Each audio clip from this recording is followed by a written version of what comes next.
Like, subscribe and share fanfiction audiobook channel for all parts. Chapter 1. Shashasha. The rustling sound of friction kept getting more intense amidst the crashing sounds of waves in the distance. Crack! Crack! A strange figure wrapped in tattered black linen, howling fiercely, stretched out a hand covered with scabs, revealing the rotten arms under the black cloth. Chasing the recidivist fleeing frantically in front of him. On the cold blue-black stone road, large areas of ice condensed. Dementors. Jailer of Azkaban. One of the most dangerous magic races in the magic world. However, these did not pose much of an obstacle to the strange snake in front of him, which had a strange potion in its mouth. Hiss! The strange snake, whose scales were constantly changing in color, neighed. While shaking its body, its moving speed did not slow down. However, there were already several hideous scratches on its body along the way. However, such a ferocious injury did not cause it to flinch in the slightest. On top of the potion in the mouth, the fresh soil is still exuding the fragrance after the rain. This is what the adults need. It must be kept intact. Hiss! The strange snake accelerated. Its body resembled white lightning flashing among the rocks, and more dementors gathered. After various pursuits and interceptions, in a short period of time, the strange snake had more and more scars on its body, and blood flowed out. The bright red blood looked so inconspicuous among the dark rocks. The dementors behind him were densely packed, with hundreds of them. The strange snake seemed to have seen something, with a hint of surprise in its golden vertical pupils. The body flicked violently, and the body flew out. The next moment, the white snake body covered with scars crossed a boundary. They were two ordinary sickles soaked in rainwater and stuck crosswise on the ground, looking extremely weird. However, at the moment when the strange snake rushed over the scythe, the group of dementors who were only 2 or 3 meters away from each other seemed to have seen something terrifying. The body floating in the air also hurried to the brakes. Roar! Angry and unwilling howls echoed around Azkaban. This caused the prisoners throughout the prison to tremble in fear. And this scene happened to be seen by the strange snake that was winding its way towards the top of the Azkaban tower. The situation in Azkaban prison is special. It is blessed with various magics. Not only does it have a huge space inside, but it also has extremely strong isolation magic on the outside.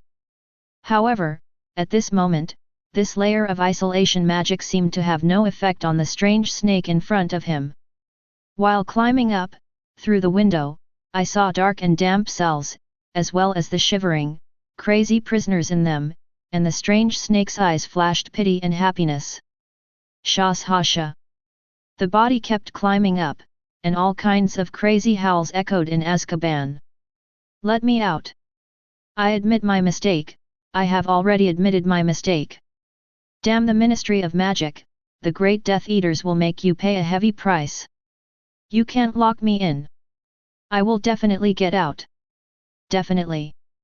Ha ha ha ha, honey, what did I hear? Someone actually said he wanted to go out. He is so cute.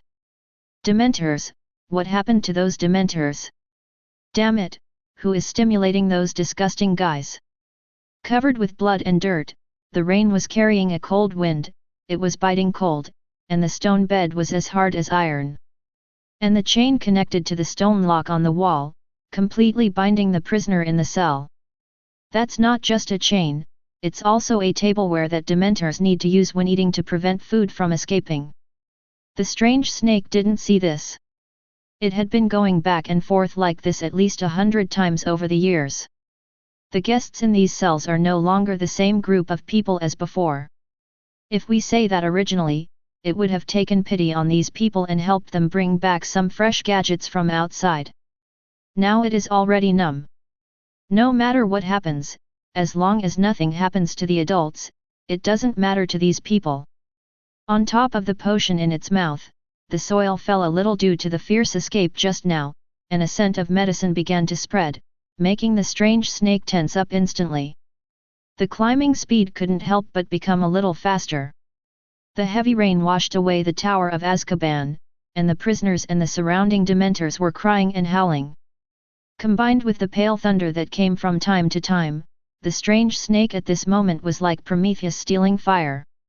1 floor, 2 floors, 5 floors, more than a dozen floors were climbed. We arrived at the top level of Azkaban, and a platform protruding outside the high platform. A Dementor, who seemed to be taller in stature and exuded a stronger aura of terror, stood quietly here. It's not like those Dementors before, shouting and killing all the strange snakes. However, it is also very good, blocking the window in front of you. The strange snake was not surprised by this.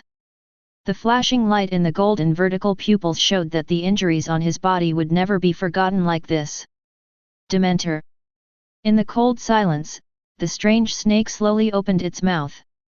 The potion was fully revealed, and it was a flower emitting bursts of purple light. Hain flowers. An extremely rare and precious magic potion that lives in deep mountains and old forests. On average, one plant costs more than 3,000 gold galleons, and it is still expensive but not marketable. The Dementor's corrupted skeleton head lowered its head slightly, and pretended to look at it for a while. Seeing the murderous intent in the eyes of the strange snake in front of him gradually emerge, he then moved away from his body. The window, covered with a layer of frost, slowly opened. The strange snake once again held the hind curtain flower in its mouth. Get through the window in front of you and just come in. The warm medicinal fragrance that came towards him made him relax completely, and his body covered with scars and bleeding unconsciously lay on the soft carpet. The eyelids slowly began to fight. There was a sound of footsteps, in the warm light and shadow. A familiar figure wearing the latest nightgown from Madame Malkin's clothing store this year walked over, accompanied by the other party's voice with obvious anger. Elizabeth, your injury is more serious than last time. It seems that you need to show these dirty things how to be a qualified watchdog in front of me. Chapter 2. Elizabeth, your injury is more serious than last time. It seems that you need to show these dirty things how to be a qualified watchdog in front of me. Hiss. The man's voice was obviously angry, causing the Dementor outside the window to tremble. The figure flashed and he simply fled from here. Looking at the empty windowsill, a cold flash flashed in Romon's eyes. Just when he was about to repair these disgusting things that didn't know how to live or die, just like he did 13 years ago when he was just imprisoned. There was a cold and soft touch next to his feet. Hiss. The strange snake named Elizabeth slowly opened her mouth, revealing the Heinz curtain flower that she had preserved very well inside. There was a look of anticipation in a pair of snake eyes. The coldness on Romon's face melted, and he carefully touched the other person's head and took the potion over. After observing it, he nodded. No problem, you kept them very well. Since you don't want me to deal with them, that's fine. Once this bottle of potion is successfully made, you will teach them a lesson yourself. Hearing this, Elizabeth was as happy as a child. Wander around in the lavishly appointed penthouse of Azkaban. Romon laughed and cursed, and after applying the recovery potion on the other party, he got into a medicine room next to him and got busy. Thickened blood of mature vela, dried dragon heart tissue ground into ash, painstaking grass juice. Things that in the eyes of the outside world could not even be used as potion ingredients, but at this moment, no one could have imagined that they would exist in the apothecary room in a place like Azkaban, and were taken out by Romon. Pungent smells, accompanied by high temperature and cooking, as well as the addition of ingredients at the right time, are constantly changing and twisting in the air. 13 years ago, he was Romon Goldstein Kowalski, one of the most outstanding students at Hogwarts School of Witchcraft and Wizardry. In just a few days, he went from a 17-year-old sixth-year wizard to a person who caused shock to the entire wizarding world, even worse than the existence of Voldemort. Tom Riddle. Sentenced to 480 years in prison by the British Ministry of Magic. He became the first prisoner to enter Azkaban at the age of 17, the youngest prisoner with the longest sentence. Although he relied on his own abilities, he could live quite happily in Azkaban, known as the Wizard's Hell. But Romon looked at the bubbling crucible in front of him, with a hint of coldness in his eyes. He started to want to go out. London, England. Ministry of Magic. In the minister's office, Cornelius Fudge looked at the most famous white wizard in the wizarding world, the headmaster of Hogwarts School of Witchcraft and Wizardry, Albus Dumbledore, with a constipated look on his face. The eyes, like toads, almost burst out of their sockets in anger because of Dumbledore's intention. Water. Dumbledore, do you know what you are talking about? Do you know how much wrong the so-called poor boy you mentioned has committed? It is no exaggeration to say that if you hadn't tried your best to stop him, there wouldn't have been a wizard in the entire European wizarding world who didn't want to kill that guy, everyone. Did you hear clearly?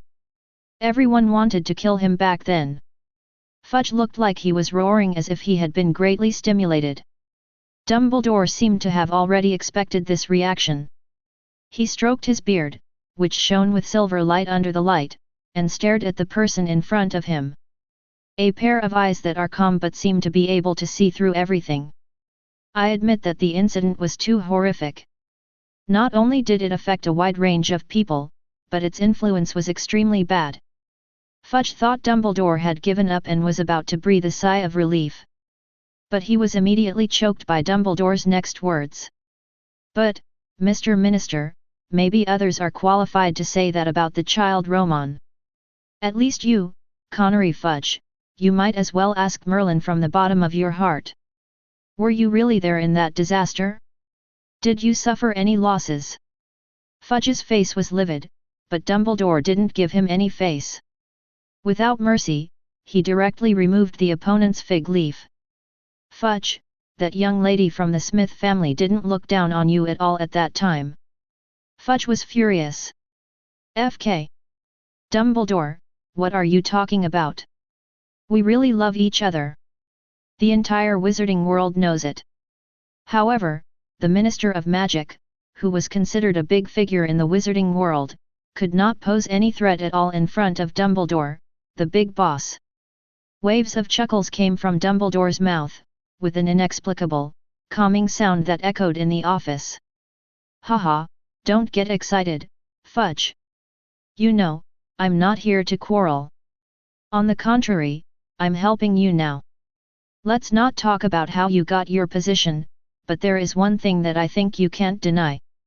There are quite a few people staring at it. I think you know this, old man. Fudge finally fell silent. There was an eerie silence in the office for a while. Fudge's voice finally sounded again. Professor Dumbledore, you should also know that what the brat committed back then was 100 times more serious than Voldemort in terms of impact. If it weren't for you, he wouldn't even have the chance to be imprisoned in Azkaban. Now you ask me to let him out. With all due respect, Professor Dumbledore, you may not have enough face. I may have directly offended the entire British wizarding community because of this incident. When the time comes, I won't be able to keep my position. However, Dumbledore smiled mysteriously. I am convinced in my heart that today's goal has been at least half achieved at this moment. He chuckled lightly, took out a letter from his arms, and handed it to the other party. Fudge looked unhappy, but still took it, muttering dissatisfiedly. Professor Dumbledore, all of this is in vain. I know that Brat's godfather is Master Newt, but even with this, hey.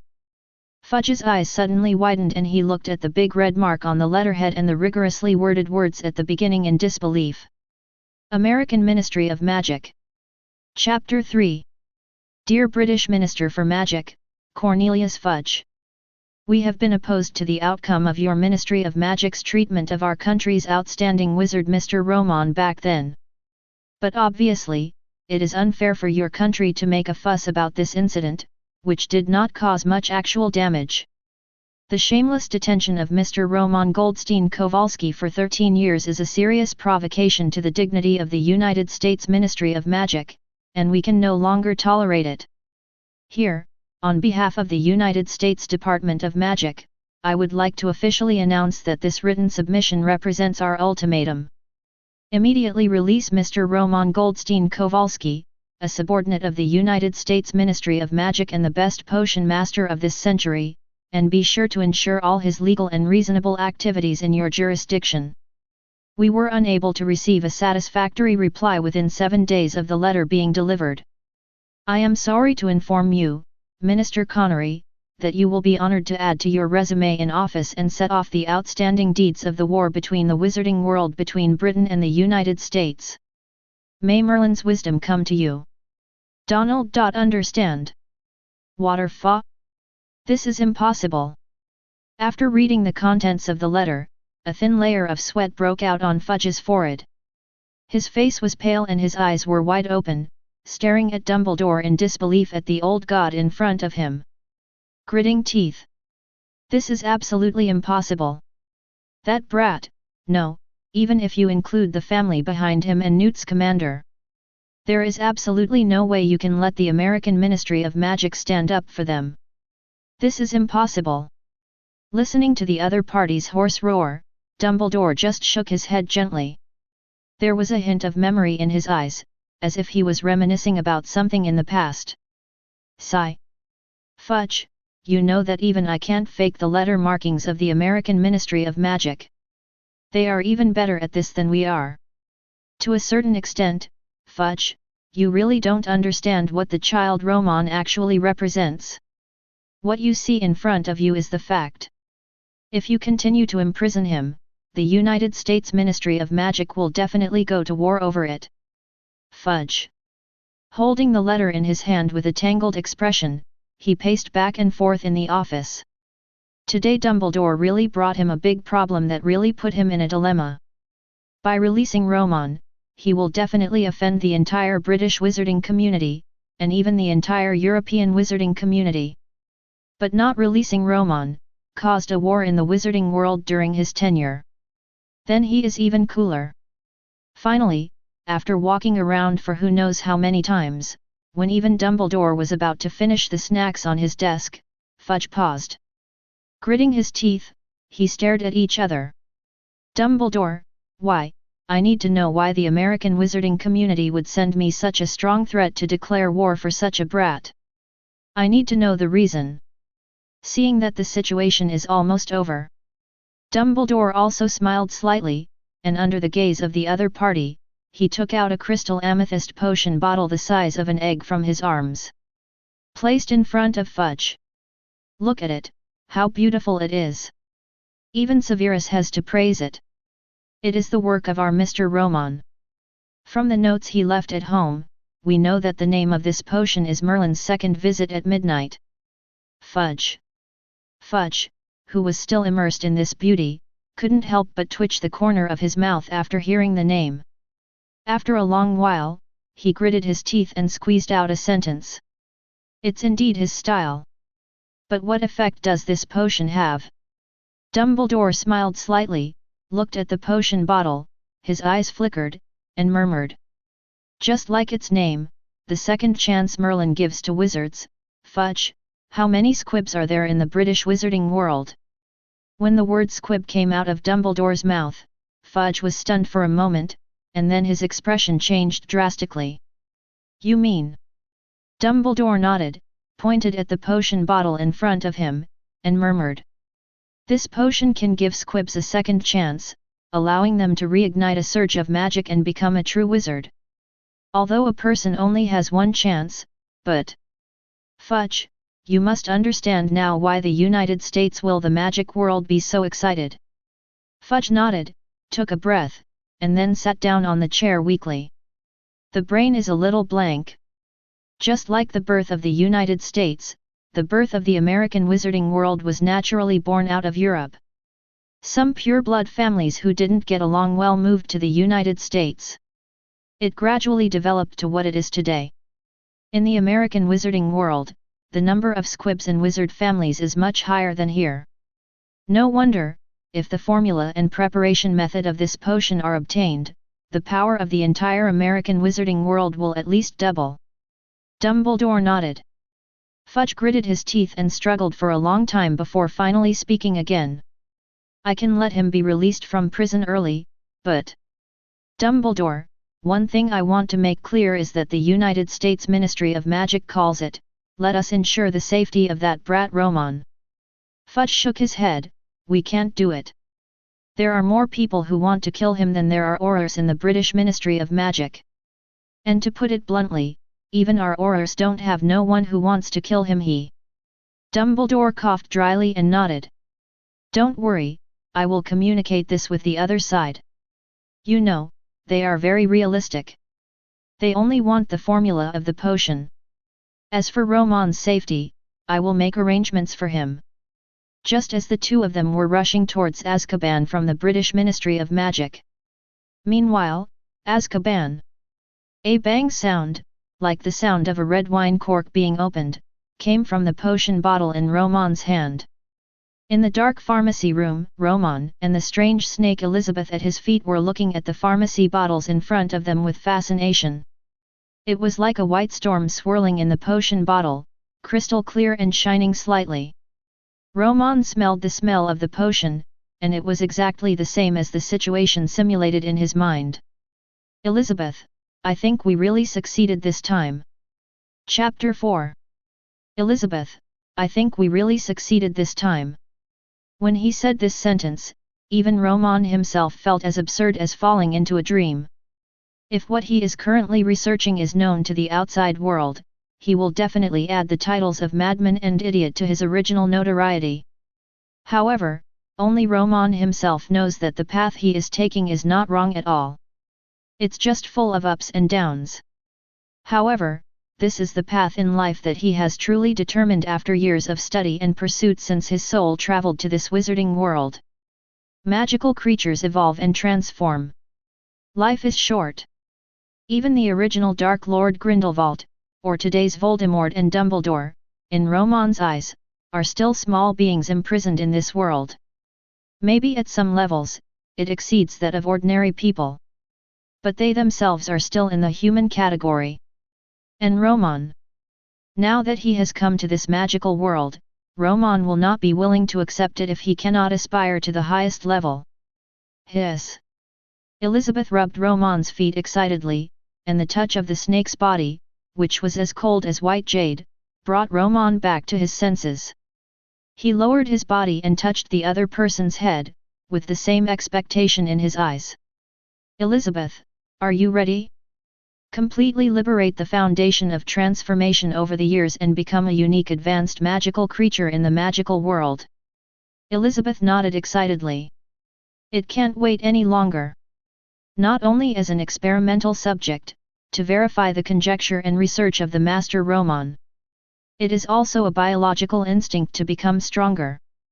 Finally, Romon checked Elizabeth's condition and confirmed that there was nothing wrong with her. He slowly poured the potion he named NTR's creator from the bottle into Elizabeth's mouth. There was a crash. A violent gust of wind exploded from Elizabeth's body. Amidst the clicks that sounded like chains being untied, Romon, who was pushed to the wall, saw with excitement that the snake scales on the opponent's body were rapidly hardening and then falling off. Waves of sobs came from Elizabeth's mouth as she twisted in pain. Then, there was a sound that made Romon so excited that he almost bit his tongue. "Ah, Master, it hurts."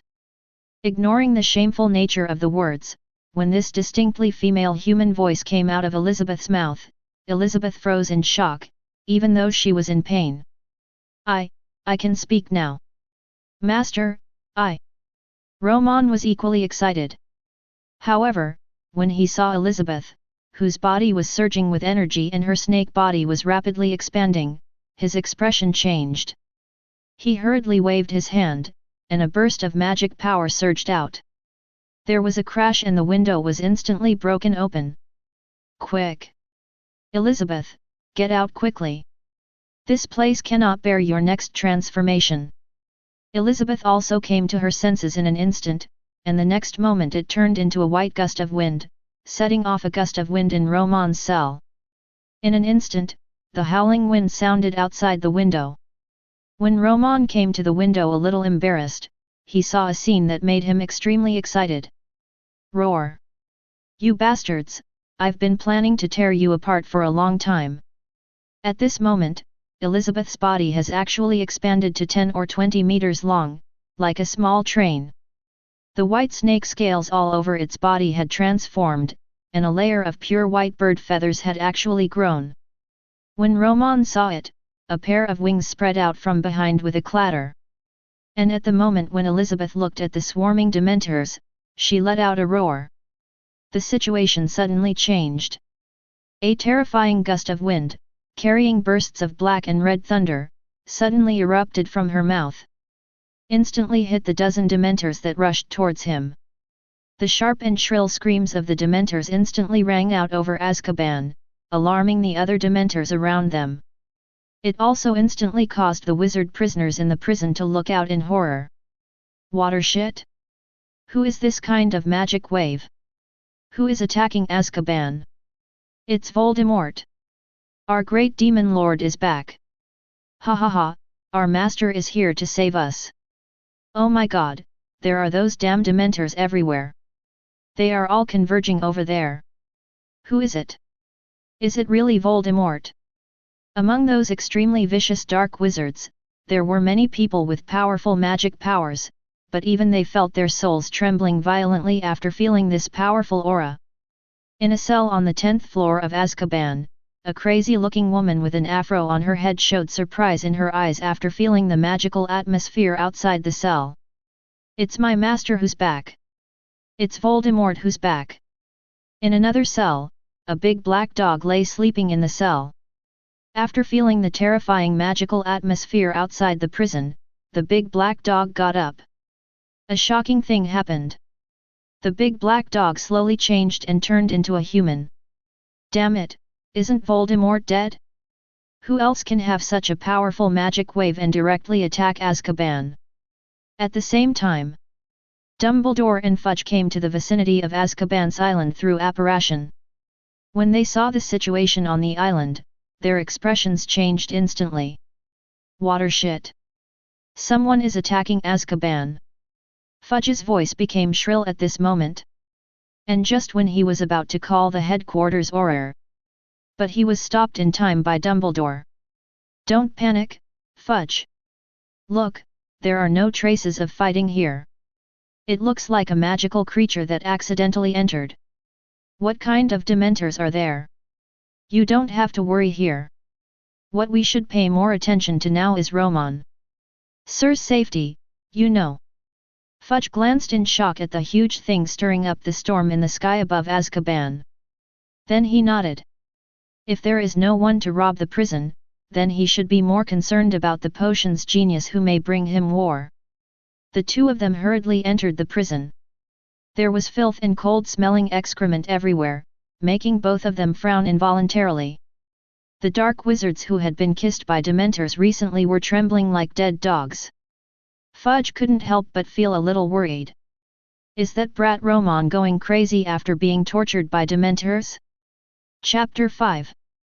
When I think about those rebellious beasts like Dementors, it is very likely that they will ignore the original request of the Ministry of Magic.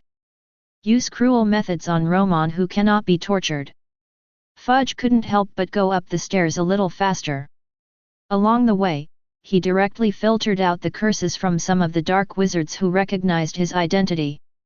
All he could think about was Romon Goldstein Kowalski, who represented his future minister in a black hat. Dumbledore also had the same worries. Over the years, he had wanted to find opportunities to see Romon countless times. However, the wizards who were so annoyed by Romon kept staring at him. People from pure-blood families often made trouble for him at school board meetings. Even if he has a certain degree of confidence in Romon, the godson of his old friend. At this moment, as he looked from floor to floor, the dark wizards and even Death Eaters who were in more miserable conditions than the last made him inevitably feel anxious. My Lord Merlin, I hope that child Romon hasn't been tortured crazy by these damn Dementors. The two people had the same idea, however, when they arrived at the top floor of Azkaban where Romon was imprisoned. As soon as he entered, he was shocked and speechless by the scene in front of him. The warm candlelight was beating gently, and the floor was a burgundy carpet. Around a long corridor, if it weren't for the shackles and cages that were opened one by one, who would have thought that this was Azkaban? That nightmare hell in the hearts of countless wizards. Is this the latest item from Madame Malkin's clothing store last month? Professor Dumbledore. Fudge's face was livid, and he looked at Dumbledore beside him with eyes full of anger. At this moment, in their long corridor, from where they came up, to the end, Romon was locked up, but the iron door was an open cell door. The left and right sides are full of things that are popular in the wizarding world now and in the past. Nimbus 2000 Flying Broomstick. Cordia Fire Dragon Teeth Wizard Chess. There are also various magical trinkets, as well as a large number of exquisite clothes from Madame Malkin. However, Dumbledore also looked confused after seeing this scene. Facing the angry Fudge, he didn't know what to say at this moment. After a while, he touched his beard. Fudge, whether you believe it or not, I still have to say that these things are really not sent by me, and you know, I don't have the time to come here so many times. With so many things, it is definitely not a small project. Fudge thought for a while, snorted coldly, said nothing, and walked towards the end of the corridor with full of doubts. Just walked to the door. I was so angry at the interior decoration that I didn't faint. A soft, large bed that looked like it had a muggle mattress, a high-end oak desk, and 7 or 8 bookshelves filled to the brim with books. The room looked messy, as if something had happened. Romon himself is missing. But there were scattered pieces of paper everywhere. Dumbledore walked in and picked up a piece of paper on the ground. What was recorded on it made even a top wizard like him confused. What magic cells, what magic gene rewriting, what reactions. When he saw the other things scattered on the ground, Dumbledore was even more shocked and speechless by the large amount of information about various magical creatures recorded on them. Newt, what on earth did you instill in this child Romon? At this moment, Fudge on the other side also discovered something extraordinary. Standing in front of a row of bookshelves. Dumbledore, I don't believe that you are completely unaware of everything here. In addition to so many potions and alchemy books, why are there so many books about the Muggle world here? Fudge looked angry. However, just as he finished speaking, there was a sound of footsteps, and Romon's voice came from the pharmacy room nearby. Headmaster Dumbledore, and Minister Fudge, what a surprise, I didn't expect you to come. Dumbledore looked at Romon, who had put on a clean and crisp suit, his hair was combed meticulously, and he was wearing a pair of shiny leather shoes. His eyes were in a trance for a while. It seemed that he couldn't help but think of the talented boy who dominated Hogwarts with his shining posture time and time again. Even after being imprisoned in this wizard hell for 13 years, the other party's appearance did not seem to have changed much. His eyes are still bright and his smile has become calm and confident. Only, Mr. Romon, it looks like you are preparing to take a long trip. Fudge had silently taken out his wand, but considering Romon's situation, he didn't do it. A pair of eyes looked at Dumbledore aside. Okay Romon, Minister Fudge has agreed to release you, so don't make any unnecessary moves. Hearing this, Romon couldn't help but glance at Minister Fudge standing aside in surprise. Fortunately, after Dumbledore took out his bottle of potion and explained, he nodded suddenly. It's really hard for you to find this thing among my pile of useless scraps. When listening to Romon, it turned out that he had a magic potion that was so precious that it could even change the pattern of the wizarding world. When called waste, Fudge on the side couldn't help but bite his tongue. Okay, Mr. Romon, I can let you out, but I also want to make things clear to you. We are not responsible for your safety. If you run around outside by yourself, or are encountered by Death Eaters. Romon curled his lips and said, as expected of you, Mr. Minister. Even before this happened, you have already classified the person who attacked me as a Death Eater, haha. Fudge said nothing and stared at Romon, then nodded in understanding. Then he snorted coldly and glanced around. Before you leave here, you'd better restore this place to its original appearance. Romon nodded and was about to say something when suddenly, bursts of piercing screams sounded fiercely outside again. Even with the isolation of the magic barrier, several people frowned instantly. Damn, what kind of magical creature is this? It looks like a bird and snake, but... Fudge stood at the window and watched as his wings spread out. With a roar, he could trigger a violent tornado and stir up the Dementors, leaving Elizabeth crying for her father and mother. His expression was full of worry and confusion. At this time, Romon's voice suddenly came from behind him. Okay, Elizabeth, let them go, we have to leave this hellish place. Chapter 6. The sky above Azkaban. A tornado that was hundreds of meters high roared wildly. Bursts of red and black thunder with tearing sounds raged around the storm. And in the center of this terrifying eye of the storm, Elizabeth spreads her wings and has pure white feathers all over her body. She looks like the Quetzalcoatl in Mayan mythology and legend, Kukulkan, the Quetzalcoatl who can control thunder and storms. And around it, just before today, were the Dementors who were chasing it again and again. In a real sense, it became the fish on the chopping board. Their special, immortal ability not only failed to bring them any actual strengthening at this moment, but instead allowed them to survive the terrible storm for a longer period of time, bearing the pain of tearing and thundering. The wind howled, and the thunder was deafening. However, at this moment, these voices were no match for the words Romon blurted out. Dumbledore was holding a volume of Romon's notes on magical creatures in his hand. Like Fudge, who was standing at the window, he seemed to have seen something incredible. Just stared at Romon blankly. And that's about it. The roar of the storm outside suddenly began to subside.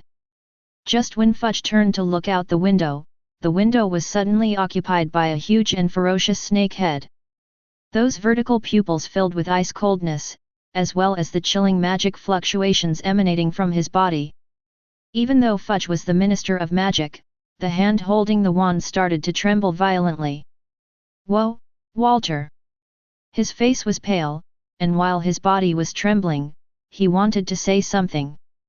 But he couldn't say a complete sentence for a long time, just standing by the window like a puppet.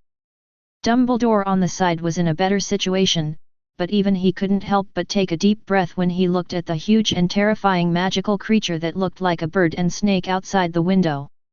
Okay, this is Principal Dumbledore, and this is Minister Fudge, the person who locked me up here. At this time, Romon's voice sounded again. Turning around to look, he saw the terrifying Elizabeth outside the window shrank quickly and miraculously, and finally transformed into the size of a normal white snake and flew into the house. After hearing Romon's words, he looked at Fudge with an obviously unkind look. Dumbledore looked at Elizabeth, who had shrunk in front of her, spread her wings beside Romon, and fluttered gently, like a white ribbon in the air. He lowered his head and looked at a draft of notes in his hand.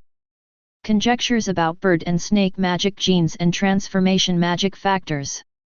In this world, there exists a magical creature called the bird snake, which is a combination of a snake and a bird. Moreover, it can also freely change the size of its body. Dumbledore took a deep breath, and when he looked at Romon, his eyes flickered, not knowing what he was thinking. Although the situation is very different from what we imagined, but... I am relieved to see that you are okay, Romon. I think Newt can finally give his messenger bird a rest. At the end, Dumbledore chuckled. After relaxing the atmosphere of the scene, Romon also shrugged and winked at Elizabeth, who was flying around Fudge with a threatening look on her face. The latter immediately returned to his side honestly. Shrunken down to the size of a bracelet, it wraps around Romon's wrist. So, I'd like to know if we can leave. Fudge's face didn't look good, but it was hard to say anything at the moment. After saying you need to clean up here first, he walked straight outside. Glancing at Fudge's leaving figure, Dumbledore's hand flashed with light, and a suitcase that looked a little older appeared in his hand. Looking at the suitcase, Romon's eyes couldn't help but move.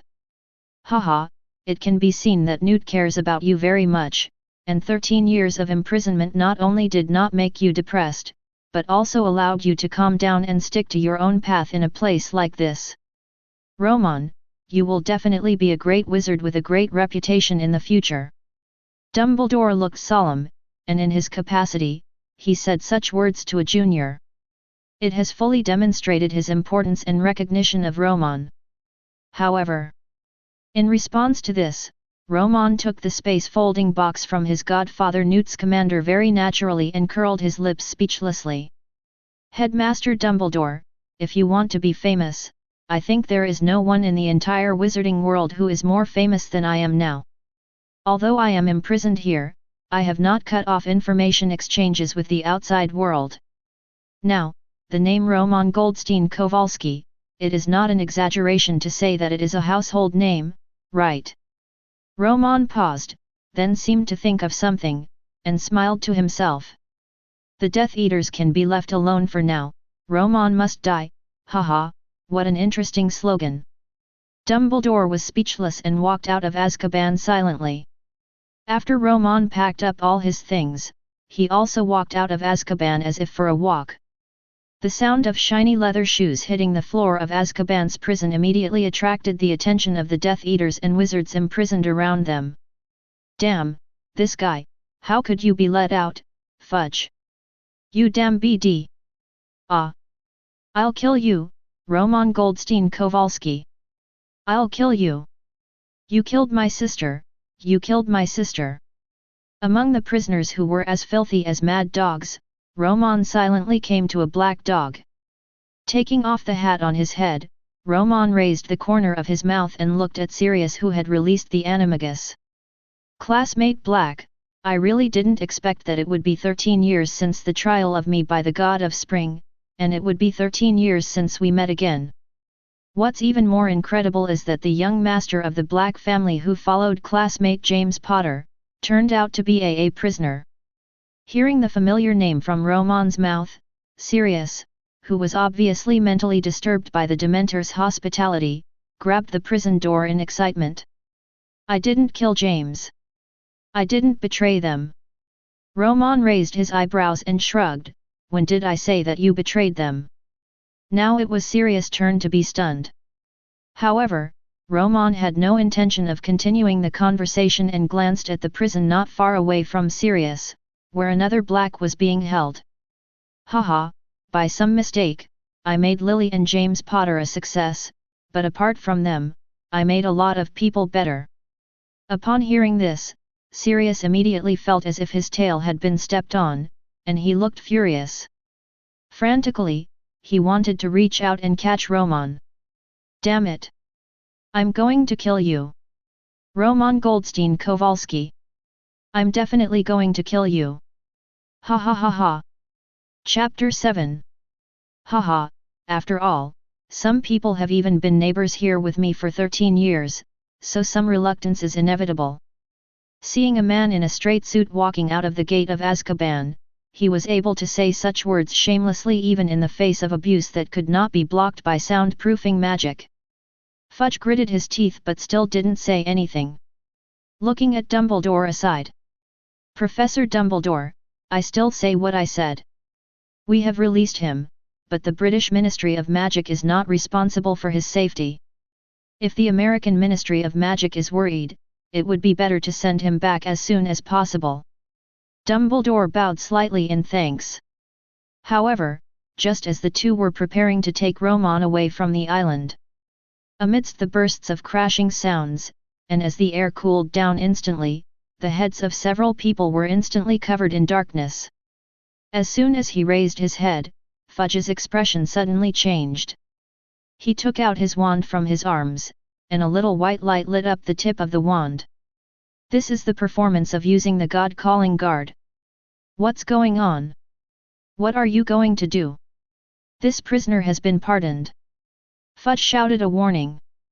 However, the surrounding Dementors not only showed no intention of dispersing, but instead gathered more and more. Fortunately, they seemed to be worried about something. They only surrounded a few people, but they were always controlled within a very safe range. Dumbledore's eyes swept over these Dementors, and after a brief consideration, he couldn't help but look at Romon beside him. When he looked at it, he instantly saw Romon's slightly guilty expression. Mr. Romon, so in addition to the good neighbors who are imprisoned in Azkaban and can't bear to leave you, do these Dementors who serve here also have a deep relationship with you? Romon coughed twice and couldn't help but look away. Maybe. 13 years of getting along is really a long time. Professor Dumbledore, you know, memories are the most tormenting of each other, so the long-term pain is not as good as the short-term pain. I think we are still leave quickly. With that said, he stepped forward to leave. However, this simple movement of taking a step instantly aroused the alarm of the entire Dementor race, and one by one they tightened their already tight surroundings again. At this time, Dumbledore and the two were still unclear about what was going on. Fudge looked gloomy. Mr. Romon, I think in your current situation, it's better not to do anything drastic. After all, there are so many Dementors, and it's difficult for Dumbledore and I to protect you. Also, if you don't want this matter to become a big deal, it's best not to let your strange magical creature take action. Romon sighed helplessly and looked at Dumbledore beside him. Seeing that the latter didn't speak, and knowing that the other party couldn't help him through this difficulty, he had no choice but to open his suitcase in front of the two of them and fumble around inside. Take out a basketball-sized sealed glass bottle. When they saw the contents of the glass bottle, the entire group of Dementors couldn't help but feel restless. Even Dumbledore and Fudge couldn't help but widen their eyes and gasp. Water fa? Is this a Dementor? Romon didn't say anything, and opened the bottle cap made of special materials in front of the two of them. Wow! In an instant, the Dementors who were compressed and imprisoned inside rushed outside. Even ignoring the same kind around them, they just flew away towards the distance of Azkaban. At this moment, Fudge and the two of them were shocked by a ghost like a Dementor. I felt an emotion called fear. What exactly did you do to it? Fudge held back his face and still couldn't help asking. Romon said nothing, looking at the Dementors who still refused to leave. He finally sighed. Once again, he took out 2 jars containing Dementors from the suitcase. After releasing the Dementors inside one after another, Romon looked at these scattered guys who were called the ugliest dark creatures by the wizarding world, but his eyes were full of pity. I am the only one in the whole world who understands your beauty. Why are you so afraid of me? Immortal, feeding on souls, and able to give birth naturally. How can this not be called beauty? The sky above the head no longer had the presence of the Dementors, and became grey again. Romon smacked his mouth regretfully, and just turned his head, but saw Dumbledore's majestic eyes staring at him. Obviously, this is the greatest Mr. White Wizard today. From Romon, he saw something that made him uneasy. To this, Romon just smiled back. After this incident, Fudge didn't want to stay here for a second. He hurriedly emphasized some things with Dumbledore again and immediately returned to the Ministry of Magic. It is foreseeable that he will face a lot of troubles next. Even with the threat from the US Ministry of Magic as an excuse, releasing Romon, a guy whose hazard factor is more terrifying than Voldemort, will definitely make him face a lot of troubles. But fortunately, these things will not affect his position as minister. Your wand has been destroyed by the Ministry of Magic, and you were the most outstanding student in the school that year. You also know some basic common sense. Although I don't know why you don't want to go back to the American wizarding world, it's your freedom to stay here, but, as Fudge said, Mr. Romon, we are in a lot of trouble now, so you can't expect me to bring you out of it again. On top of a magic carriage pulled by the Thestrals. Dumbledore kept nagging in Romon's ear, but Romon kept looking at the Thestral who was pulling him. To be honest, he was equally curious about this magical creature. Although there is no special ability, the characteristic that only those who have experienced death can see has successfully aroused some curiosity of Romon. He looked at the familiar group of castles that appeared behind the thick fog that dispersed in the dark night, and the corner of his mouth curled up. "So, Headmaster Dumbledore, what are your plans for bringing me to Hogwarts?"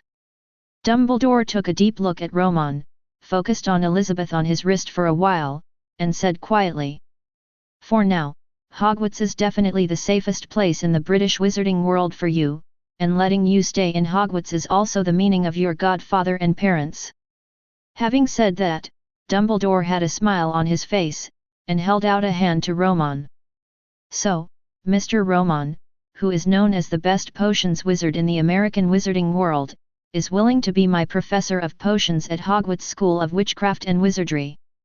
Chapter 8. The Yeki carriage slowly stopped in front of the gate of the castle.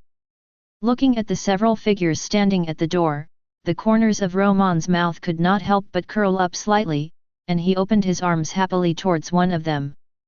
"Wow, Professor McGonagall, you were able to welcome me here. To be honest, I never thought of this." Professor McGonagall was caught off guard and was hugged by Romon. She, who was already rigid, was taken aback by Romon's bold move and pushed him away hastily, with an even stiffer expression on her face.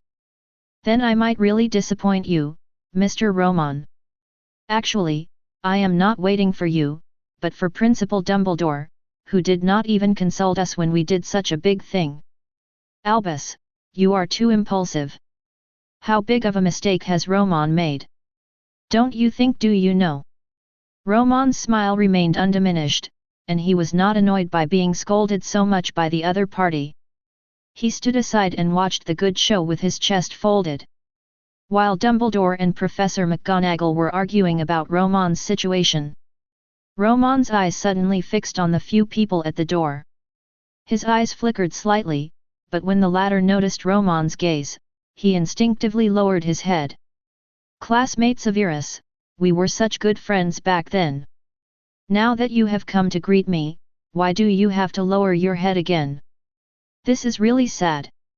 Looking at Romon, who walked in front of him with a smile on his face, Severus Snape finally raised his head with difficulty and looked at the smiling face, but his mind couldn't help but think of the secret that no one in the wizarding world knew except Romon and him. "Oh, Romon, didn't expect you to be so young." Snape's voice was difficult, and his expression was full of apprehension, and shame. As soon as he said a word, he was ready to bow his head again. If the students at Hogwarts who had attended his potions class saw him like this, they would definitely be shocked by Snape's appearance at this moment and exclaim, "Is this person really Professor Snape? That old bat professor with a sullen face every day and always speaking with his trademark cadence?" At this moment, the other party's appearance didn't look like some serious potions professor. Rather like a poor student facing a bully. Hearing the other party's words, Romon paused for a moment with a smile, and then returned to normal, with one hand directly and casually placed on the other party's shoulder. 13 years is really not a short time, but I really didn't expect that 13 years would not only fail to make you more dazzling, but make you even less liked by girls. Yes, if I guessed correctly. Snape, your oily and shiny long hair helped you fend off a lot of girls, didn't you? Just like Lily. The name Lily was mentioned, and Romon, the last person he didn't want to face, said it himself. Finally, at this moment Snape couldn't take it anymore, and pushed Romon away roughly. Under the gaze of everyone, he hesitated for a moment, then gritted his teeth and left a sentence, walking towards the school. "There are still some materials in my pharmacy that need to be processed." Seeing Snape running away, Romon smiled slightly and shrugged his shoulders at everyone. Sure enough, 13 years is really a big gap. Professor McGonagall's face didn't look good. "Mr. Romon, I advise you to be honest, you know, every second you spend outside of Azkaban is extremely dangerous." Romon smiled and said nothing. Finally, under the guidance of the house elves, Romon finally came to the professor's dormitory he was assigned. It's not very luxurious, but the scenery outside the window is quite good. While you can have a panoramic view of the Hogwarts lake, you can also see part of the Forbidden Forest. Most importantly, I don't know if it was Dumbledore's deliberate arrangement. It was not far from Dumbledore's principal's office, and Romon was the only one in the entire spire. Hiss, these damn wizards, they dare to neglect you, master, I should just raze this place to the ground. There was no one else, and Elizabeth also flew down from Romon's wrist, speaking in a charming female voice. Romon didn't respond to this, but silently began to tidy up his residence. Without a wand, plus long-term detention in a place with a magical enchantment like Azkaban. The magic power situation in Romon's body is not optimistic. And this is one of the reasons why he made up his mind and even decided to escape from prison. Simply taking things out, the stumbled use of magic power made him unable to even use spells and wandless spells to plan and organize his residence. After tidying up briefly, I looked at the quiet night at Hogwarts. After thinking for a while, Romon finally walked out of here silently. Walking along the corridor of memory, along the way, the figures in the paintings hanging on the corridor, after seeing Romon's face, all seemed to see something incredible. With an exclamation, he hit himself on the spot. It's that beast! Damn it! The Silver Demon King! It's the Silver Demon King! Mom, hurry up and hide, damn it, what the hell is Dumbledore doing? Why does this guy appear here? Romon turned a deaf ear to these, and his ears were getting calloused after listening too much. Soon, in front of a familiar room full of strange and mixed atmosphere, Romon knocked on the door. Without waiting for a response from inside, he went straight into it. Click! Looking at Snape, who was so frightened that he dropped the potion bottle in his hand on the spot because of his appearance, the corners of Romon's mouth curled up slightly. With a slight movement of the tip of the nose, it was immediately possible to determine what the other party was preparing. Hee, blessing elixir, so even after 13 years, do you still think it was just bad luck? Snape, apart from your image becoming less and less attractive to women, you really haven't changed at all. It's still that trash from back then. No wonder he has such a strong talent for spells and potions, but he still lost to that trash Potter. Snape. If someone said such harsh words to Snape, even for someone like Dumbledore, Snape would have just drawn out his wand. However, in the face of Romon, gritting his teeth in silence for a while, Snape finally asked with a stern face. What's the matter with you? Romon directly took out a scroll of parchment from his arms and threw it to the other party. I want you to prepare 10 copies of the above materials. Snape took the list and frowned instantly. Every material on it was quite rare and precious, which meant he had access to it. However, just as he gritted his teeth and nodded in recognition, Romon in front of him spoke again. In addition, get me another 100,000 gold galleons. Walter. Chapter 9. In addition, get me another 100,000 gold galleons. Walter. Snape looked up in disbelief, even though he was as calm as he was. At this moment, he couldn't help but wonder if there was something wrong with his ears. However, looking at his arms crossed, with a look of determination on his face, and repeating this request again, Snape was so angry that his face was distorted. He wanted to scold the other party loudly, but he seemed to be worried about disturbing other teachers at Hogwarts in the dark, or some other concerns. He couldn't help but lower his voice. Asked coldly. 100,000 gold galleons? Roman Kowalski. Do you think that since you have been imprisoned in Azkaban for more than 10 years, gold galleons have become so cheap in the wizarding world? Stop being stupid. However, facing the furious Snape, Romon slowly put away the smile on his face. Take a step forward, like a dueling bull.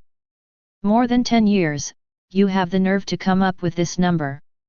My dear classmate Severus, Do you know how I have spent these 10 years? Azkaban, haha. I should have gone in to experience what it means. Who are the people in the wizarding hell? Do you know how I lived in Azkaban for more than 10 years? Do you know? Immediately, Snape, who was still aggressive, drooped his head as if he had turned into a frustrated rooster. But I also helped you a lot during this time. I tried my best to get the potions and books you wanted for you. However, Romon sneered, not letting the other party go at all. So just these, let our classmate Severus, get rid of all the guilt. Snape. In the end, in the face of such an aggressive Romon, Snape, who already had a fatal grip in his hands, could only succumb. 100,000 galleons is too much, and now all my savings add up to less than 50,000. However, before he finished speaking, he was interrupted unceremoniously by Romon. 100,000 gold galleons, not even a penny less. Snape was out of breath. Romon, you are too strong, this number, do you want me to rob Gringotts?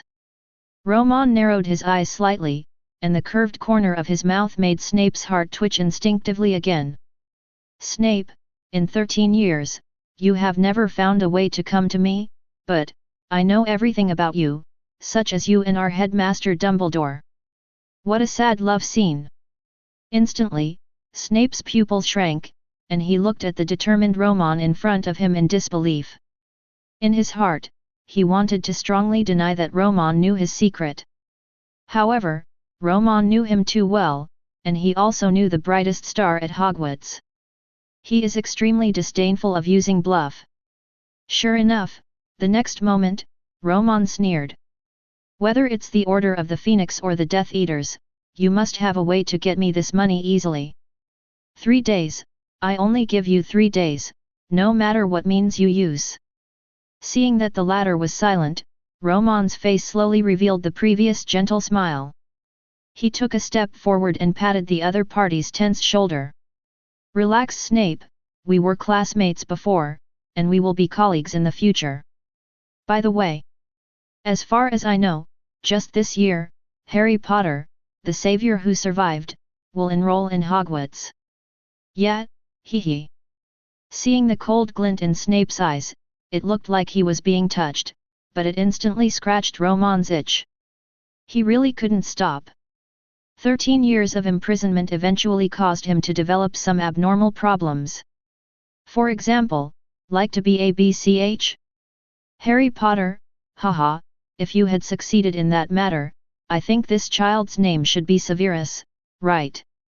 Tisk, tisk, tisk, it's really sad, Snape. Not to mention that the woman you like was snatched away by that good-for-nothing James Potter, but when you look back, you actually want to protect your son for him, ha ha ha. The unabashed ridicule finally made Snape unable to hold on any longer. Angry and rude, he pushed Romon out of his pharmacy, taking a money bag with him. Romon Kowalski. From now on, you can't even take a step into my apothecary. Also, this money is the last time. Since you are out now, go back to your American wizarding world as soon as possible.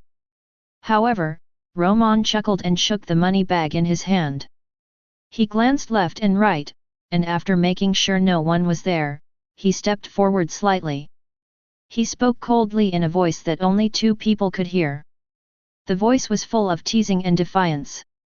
For the last time, hee, Snape, don't be stupid again.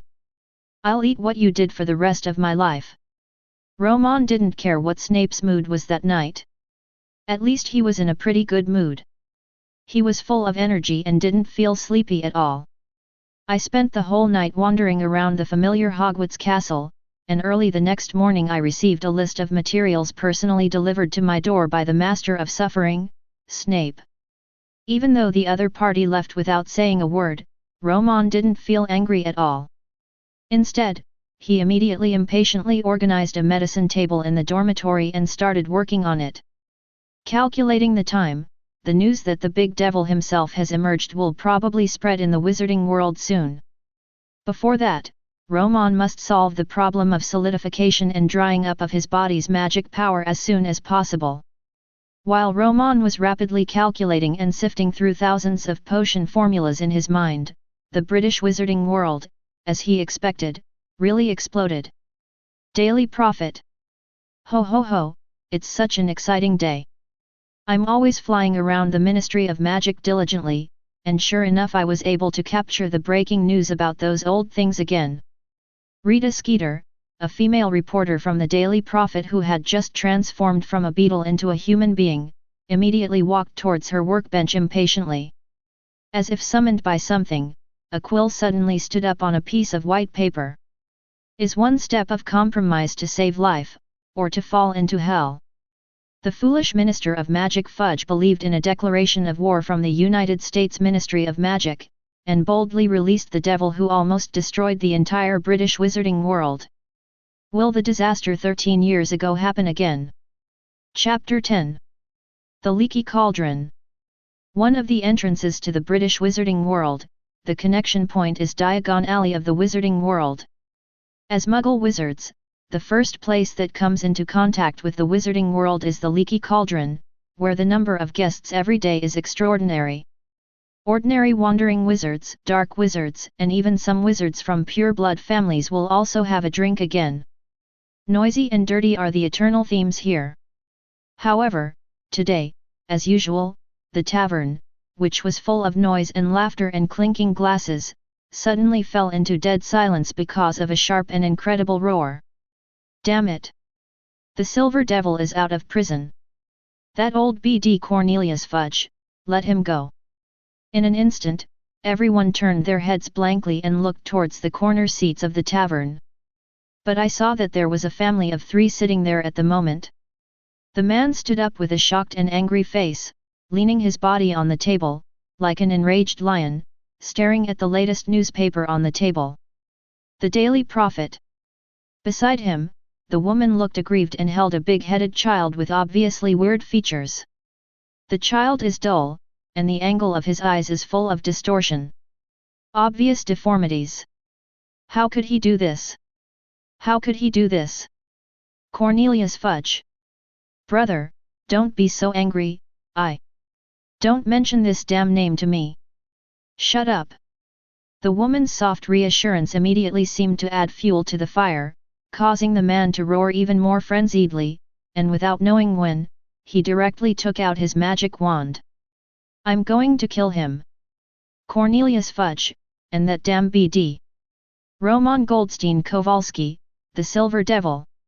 When the name came out of the man's mouth, the originally silent tavern suddenly became excited. A group of people who were sitting in their respective places, drinking and chatting, turned into enraged bulls and rushed to the man's table. He picked up the Daily Prophet on the table. Is one step of compromise to save life, or to fall into hell? The foolish Minister of Magic Fudge believed in a declaration of war from the United States Ministry of Magic, and boldly released the devil who almost destroyed the entire British wizarding world.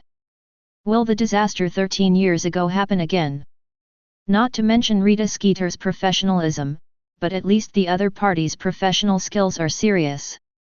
Whether it is writing articles or writing news vocabulary, they are quite capable of catching the psychological loopholes of readers. When everyone saw the words in the newspaper, and who knew where Rita Skeeter got it from? An illustration of a prisoner's release consent form with a motion picture of Romon himself. Romon's handsome face with a gentle smile all the time made them dream back to the night 13 years ago. That was almost the night that wizards in the entire British wizarding world were most reluctant to mention. The bright moon is vast and the sky is dotted with stars. On a night with a cool summer evening breeze, with the continuous spread of pieces, the entire sky was covered with silver aurora, and the entire British wizarding world was shrouded. At the beginning, everyone combined this beauty, which seemed to be falling from the Milky Way, with legends such as Merlin. Talking about possible beautiful stories. Romance and yearning for beautiful things have made people in the entire wizarding world, even if they are walking on the road and do not know each other, unknowingly, they have become more speculative with each other. And then, a very silver night. A wizard with a beard on his face who looked like a homeless man seemed to have thought of some terrible memories. He murmured in his mouth, with a trembling voice, and said the word that made everyone tremble, and then anger burst out like lava. A very silver night. The name is very beautiful, and the sky that night was indeed beautiful enough. However, this was all in the first half of the night. What happened in the second half of the night was more profound in the memory of the entire wizarding world than the so-called beautiful night sky. Fake, that devil, I want to kill him. No matter why that guy Fudge let that BD out, now that that guy is no longer in Azkaban, then his life must be saved by I'll get it. It must be Dumbledore. Dumbledore must know where that guy has gone. It is even very possible that the Silver Devil is in Hogwarts. Merlin, is that guy Dumbledore crazy too? How dare he hide the Silver Devil in Hogwarts? I'm going to kill him. Let's go now. We must find that guy. The American Ministry of Magic, this is the United Kingdom. Amidst the roars, everyone, including wizards with a certain positive reputation in the outside world, shouted. Or maybe it's a dark wizard with a bad record, or even a Death Eater hiding in the dark. At this moment, it's all because of news about Romon's release from prison. They all became furious and completely abandoned their so-called positions and the so-called laws in the magic world. At this moment, everyone has only one thought in their mind. Kill the Silver Demon King Romon, who had caused them 13 years of pain in one extremely silver night, and would have caused them pain for even longer. Also known as the Demon King. However, Tom Riddle, known as the Dark Lord, also has a large number of dark wizards as supporters. There were even some pure-blood wizards who were willing to join the Death Eaters and serve Voldemort. Only Romon, the so-called Silver Demon. The entire UK, and even the wizarding world of Europe, wanted to find a wizard who had good intentions towards Romon. It was no exaggeration to say that it was like finding a needle in a haystack. The moment the Daily Prophet broke the breaking news, the entire wizarding world exploded. Among them, some Aurors who worked in the Ministry of Magic, but hated Romon even more with gnashing of teeth, could not believe this ridiculous fact for the first time. In the end, when Fudge was forced to have no choice but to admit this and tell the story about the Ministry of Magic in the United States, everyone had to accept the news that the Silver Devil had been released. The headquarters of the British Ministry of Magic in London. Aurors who originally had jobs took leave one after another, put on their hoods, wrapped themselves tightly, and headed outside. In the wizarding world, the major wizarding families went completely crazy after receiving the news. Malfoy family. Lucius looked at the letter sent by the owl in his hand, his cold expression dimming and brightening under the light. "What's wrong, honey? You look troubled." A soft voice came from behind, and when he looked back, it was his wife who had just watched her son Draco come in. Lucius was silent for a while and handed over the letter in his hand. "That guy Romon. I'm afraid he will stay in Hogwarts." "Narcissa, God, is Dumbledore planning to let that guy become a professor?" R. Draco. Chapter 11. Mention the name Romon. For the entire wizarding world, especially Lucius and others who were pure-blooded wizards, it was as if they had awakened a nightmare that once dominated and conquered them all. That boy who came from the riddled countryside of the American wizarding world, in a real sense, crushed them all in all aspects. Shatter the pride and dignity passed down from generation to generation. It crushed their origin and family, which they had always been proud of. God, no, that kind of guy was released, but he was brought back to Hogwarts. What on earth is that guy Dumbledore trying to do? Is he really not worried at all? Lucius gritted his teeth. Under the candlelight in the study, his lips could not help but tremble when he spoke. In his pupils reflecting the firelight, he seemed to see him walking into the dirt in embarrassment in front of Romon. "We must not let that guy stay in Hogwarts." There are definitely countless people who have the same idea as Lucius in the entire British wizarding world. Not even an exaggeration. Almost 80% of wizards have this idea. Some of them were irreparably damaged by that crazy night. But the vast majority of them are still in fear and hatred of Romon, so they join this huge wizard struggle that can even be described as out of control. British Ministry of Magic. Mr. Minister, so even though your secretary chose to oppose it and even directly joined in the siege of Romon Goldstein-Kowalski, you still acted arbitrarily and chose to force the release of the Silver Devil.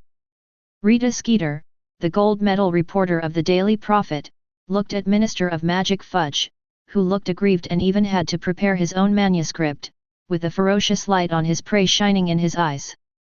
In her eyes, whether the Minister of Magic has breaking news is what she needs to pay attention to. In the bright light of the camera, there was not even an aura from the Ministry of Magic who came to stop him in Fudge's office at this moment. Like a bad old man abandoned by everyone. However, Fudge, aggrieved as he was now faced with sharp questions from Rita Skeeter. But he nodded without hesitation. Amid the uproar and Rita Skeeter's golden eyes, she chose to speak without hesitation. Yes, Miss Reporter, who came uninvited, and not only that, I must also say that it is not just me, even if I am dismissed from this position at this moment, the newly appointed minister, whoever he is, will definitely I dare not support such crazy things now. Romon Kowalski is indeed the culprit of the original disaster, but he can also be the bell ringer of the next disaster in the British wizarding world. Fudge stood up slowly, and the aura exuding from his body made everyone present change their expressions. Even the unscrupulous reporter Rita Skeeter, who had always taken the absolute initiative in interviews, could not help but change her expression at this moment. Mr. Minister, if you think that exaggerating the horror of the Silver Demon Lord Romon at this time can free you from the responsibility for this matter, I think you are thinking that all of us are too stupid. Fudge glanced at everyone coldly.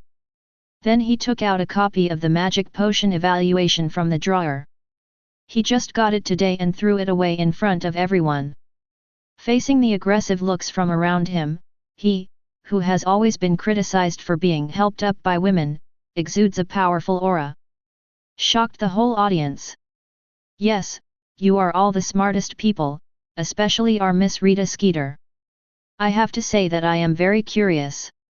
After the wizards who were instigated by you successfully took off the head of that boy Romon, are you ready for a head-on war with the American wizarding world? Rita Skeeter's expression changed, and she and everyone gathered together on the report in front of them. After seeing the report information above, his pupils suddenly shrank. This is not. You want to say this is impossible? Fudge interrupted what he was about to blurt out. He looked at everyone with unabashed mockery. These guys he once had to deal with carefully, but now that Romon's affairs were revealed, he no longer had to take care of them. There are only a handful of people in the entire Ministry of Magic who are willing to listen to his orders. One thing to say. At this moment, Fudge wanted Romon to die in the British wizarding world even more than those present, even those wizards who were frantically searching for clues about Romon. In this case, there is no doubt that Fudge will become the great man who tries to prevent disaster in times of crisis. He will become someone more than Dumbledore. Become the future Merlin of the British wizarding world. Fudge sneered, and while lighting a cigar for himself, he took a deep breath, and amid the smoke, he told the terrifying reality that made everyone present tremble.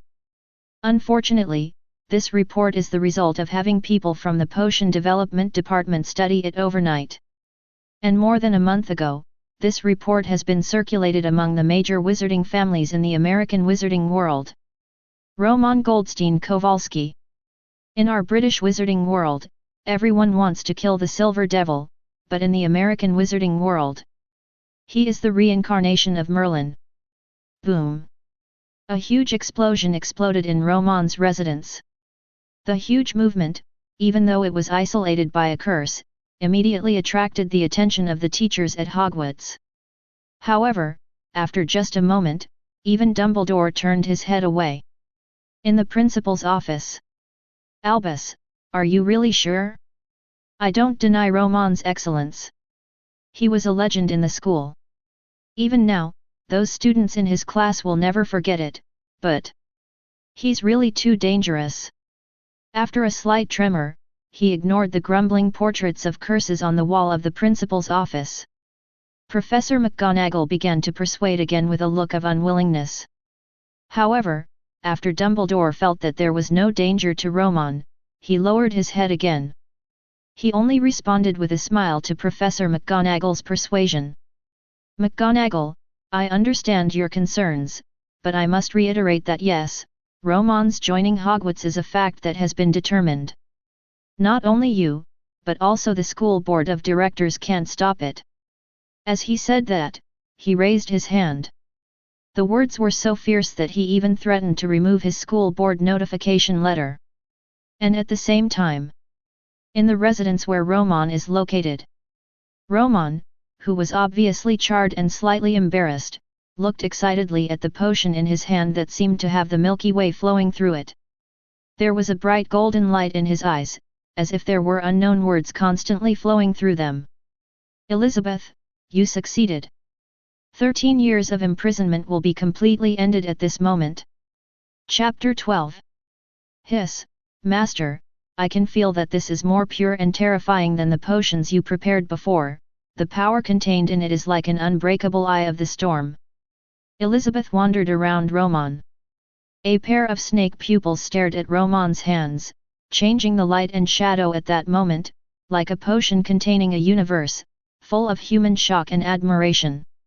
Romon's current physical condition, if it is really a fight. With Elizabeth's complete transformation at this moment, becoming the infant feathered serpent's strength, Romon can be defeated or even killed. However, in Elizabeth's eyes at this moment, Romon could be easily killed by her. But it seems to be standing on the top of the legendary 10,000 Gods mountain.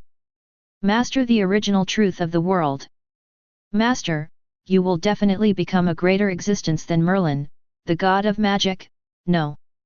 You will be a creation god-like existence. Such an exaggerated flattery, but Elizabeth said it very firmly and seriously. In today's world, if anyone really understands the horror of Romon, then Elizabeth says that she is the second, and absolutely no one dares to call herself the first. However, for such flattery, Romon just smiled lightly. The voice of praise had been with him since he came to this world and became a student at Hogwarts, and never left until that absurd silver night.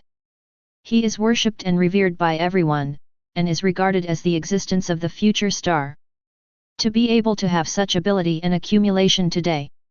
In addition to being unusual as a time traveler, Romon's own gold finger is also inseparable.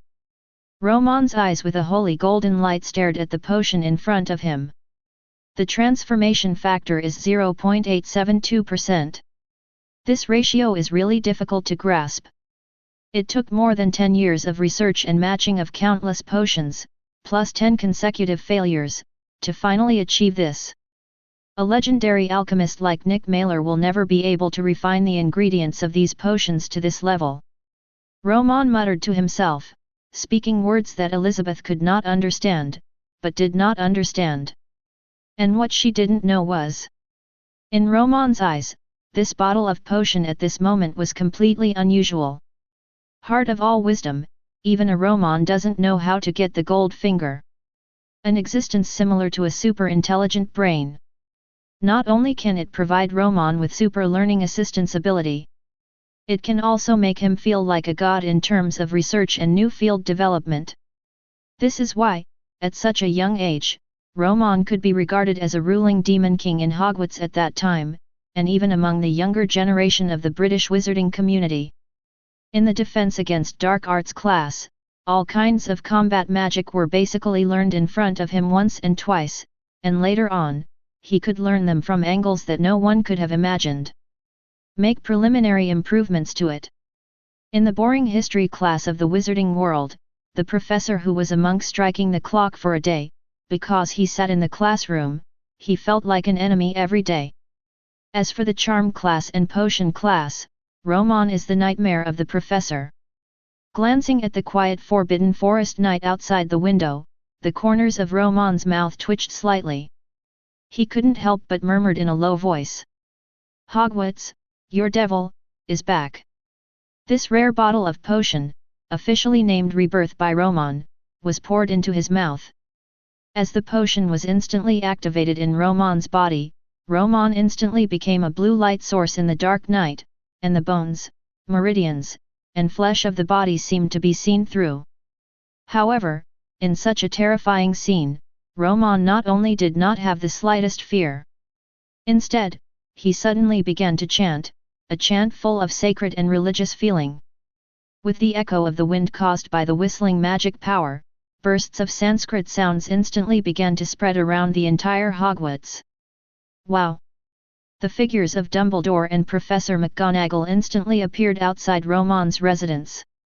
Looking at the door that was blown to pieces by magic, and Romon who seemed to be transformed in that room, even though Dumbledore was well informed, he still had the first-generation Dark Lord as his friend. At this moment, my mind went blank. And just when he was stunned, a figure that looked like a black bat suddenly appeared. When he saw Romon's image changed drastically and his whole body turned into a bright star, especially when he heard the strange spell from the other party's mouth that was unheard of in the entire wizarding world. Snape's expression couldn't help but tighten. He had also heard this strange chanting spell 13 years ago. And, absolutely cannot forget it. As the movement on Romon's side became louder and louder, soon all the teachers at Hogwarts gathered here nervously, until the light on Romon gradually dimmed. The body gradually returned to normal and slowly fell to the ground. Everyone cautiously stepped forward. "Mr. Romon, you are now." Romon smiled slightly, "I'm fine, Principal Dumbledore. I mean, I feel better than ever at this moment." The jet black eyes were as deep as black holes. The calm words, accompanied by the magic power that shook the air, went from boiling to gradually calming down. But it made Dumbledore, a great wizard, shrink his pupils. This fluctuation of magic power can rarely be emitted by even my good friend unless he is in an extremely abundant state. After being stunned for a few seconds, Dumbledore finally recovered. He took a deep look at Romon, whose demeanor seemed to have become much more dangerous, and took a deep breath. "Well, in that case, I think we can continue to enjoy this rare peaceful night. When the students start school in a while, those little wizards will not be easy to manage." Everyone didn't know whether this night was peaceful or not, but at least they couldn't sleep this night. Even Snape couldn't help but observe Romon with his eyes when he left. There was a broken potion bottle on the ground, and there was a very strong and pure potion smell in the room.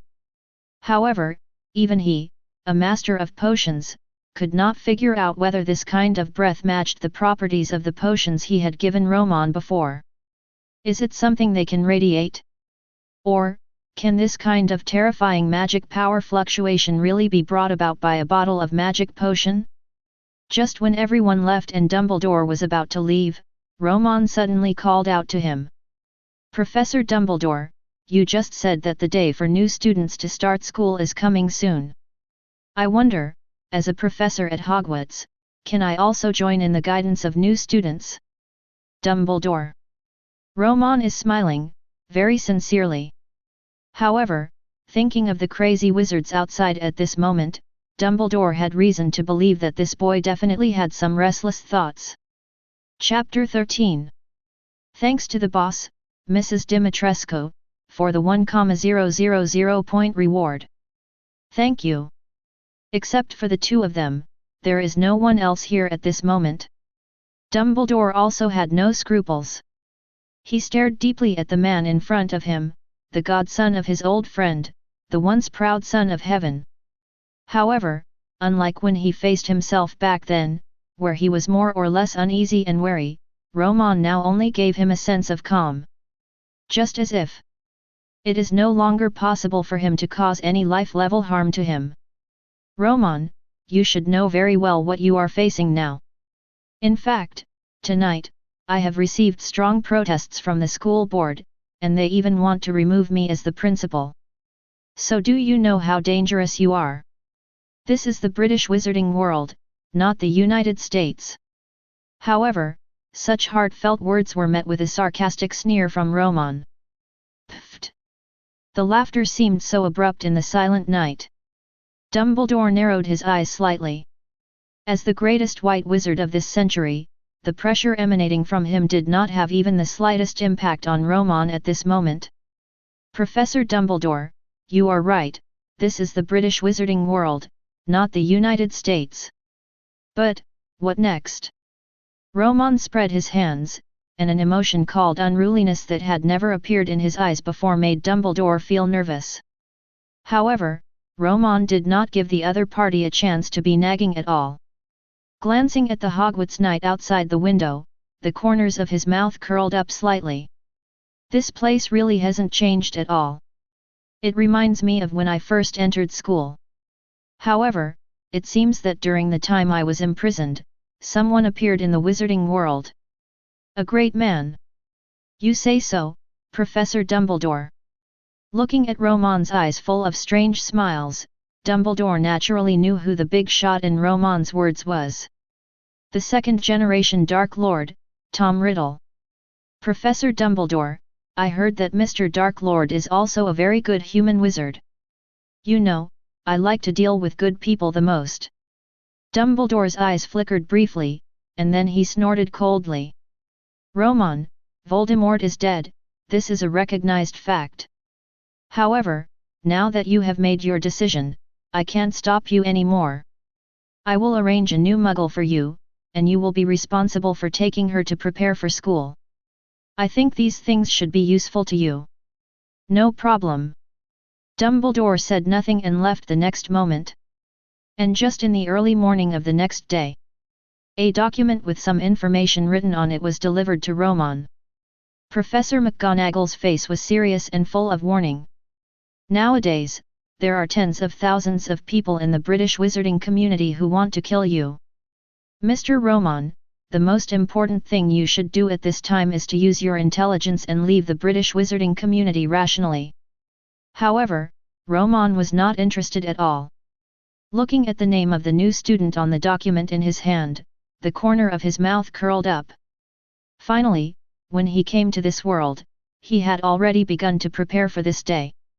Although that incident happened during this period and it became the biggest surprise. But fortunately, now I have caught up again. Hermione Granger. One of the three protagonists of Harry Potter. The future Miss Know-It-All. Romon put the documents away, smiled at Professor McGonagall, and once again rejected the other party's kind proposal. With a wave of his hand, he carried his space-folding box and headed outside Hogwarts. But I was thinking about it in my mind. I am responsible for taking Hermione to prepare for the new semester, so Hagrid, who disappeared yesterday, must have gone to find our savior Harry just like in the original work. In addition to this, Hagrid also shoulders another task given by Dumbledore. Magic Stone. Master, I can feel that there are many eyes around Hogwarts. They think they are hiding well, but in fact. In the sky, Elizabeth's body shape changed, she spread her wings and shuttled Romon through the clouds. But the Hogwarts campus behind him and below was rapidly shrinking at a speed visible to the naked eye. Further and further. Hearing this, Romon casually glanced at the thick clouds below. The golden light in his eyes flashed, and as the magic power surged, it was like a surveillance satellite, monitoring everything in the mountains and dense forests below. All insights. Haha, there are at least 200 people, Aurors from the Ministry of Magic, and Death Eaters. Haha, I think the British wizarding community should award me the greatest peace award in history, for no other reason. Only I can make these two sides, who can never stand together, live in peace.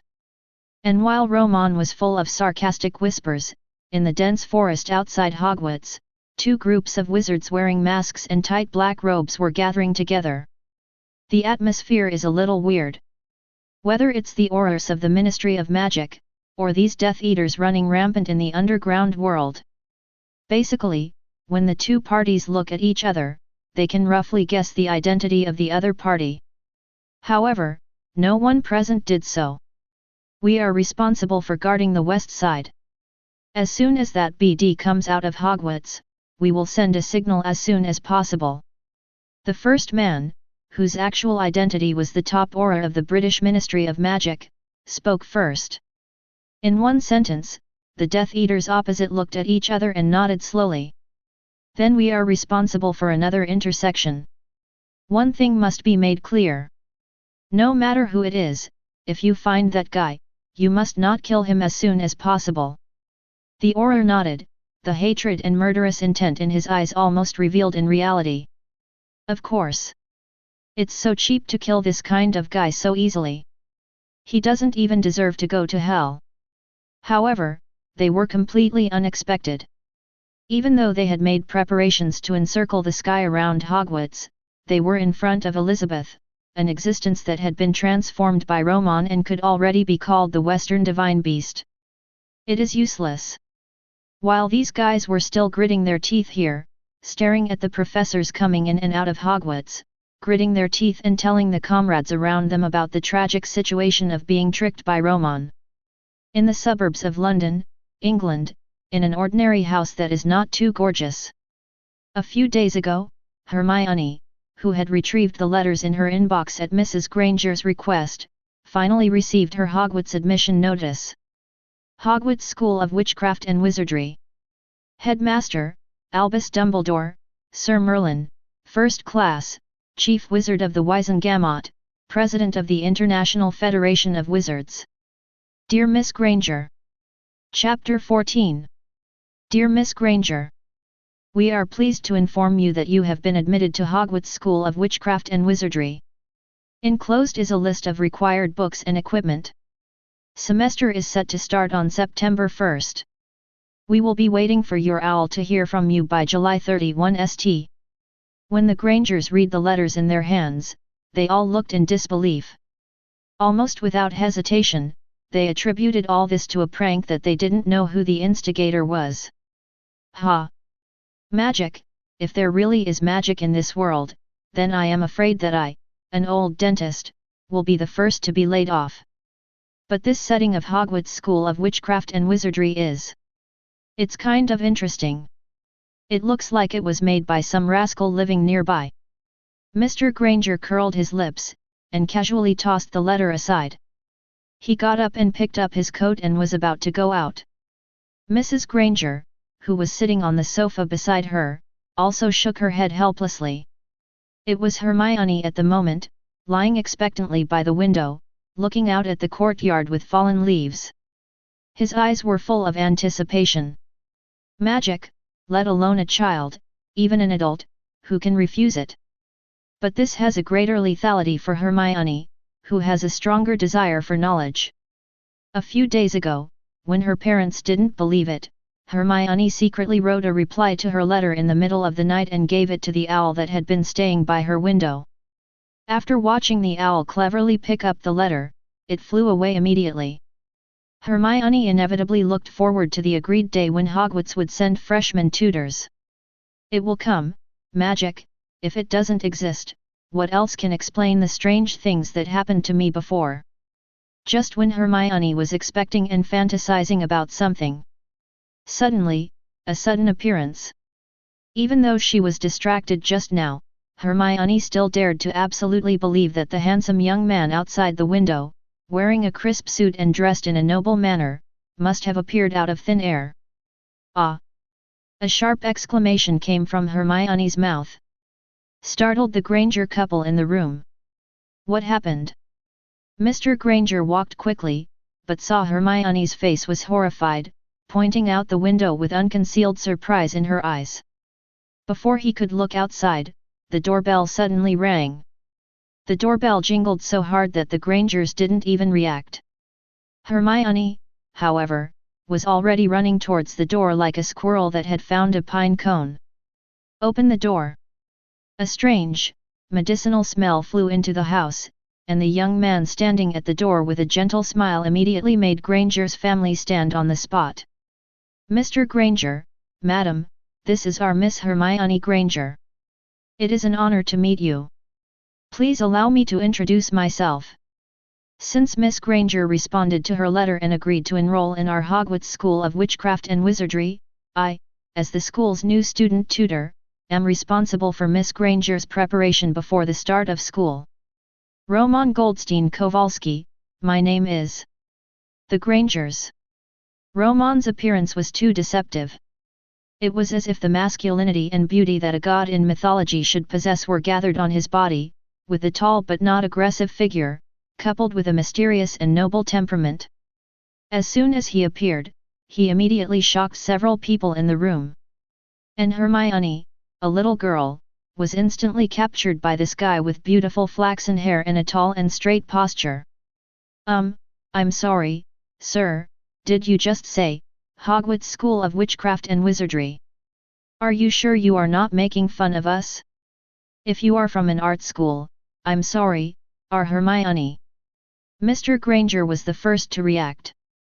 Not taking out his shotgun on the spot and driving the guy out was the biggest concession he made for Romon's extraordinary temperament and appearance. However, he wasn't done yet. Hermione, who had recovered from her shock, stepped forward and grabbed a corner of Romon's suit excitedly. Magic! What you just used was magic, right? It just appeared so suddenly and out of thin air. That's magic, right? Romon was slightly startled by the excitement of Hermione, but then he smiled slightly and nodded. Looking at the confused Granger couple, Romon's lips curled up slightly. You two, I know you have a lot of questions now, but I wonder if we can sit down and answer these questions while drinking tea. Today's regular customers of Mr. Granger's clinic are destined to be let go. And after seeing the tricks Romon showed, especially when he saw Romon casually snap his fingers, it was the moment when Mrs. Granger had long complained that the stove was still the same, and it became brand new. No matter how magical everything in front of you is. Mr. Granger also had to admit the reality of what he had experienced.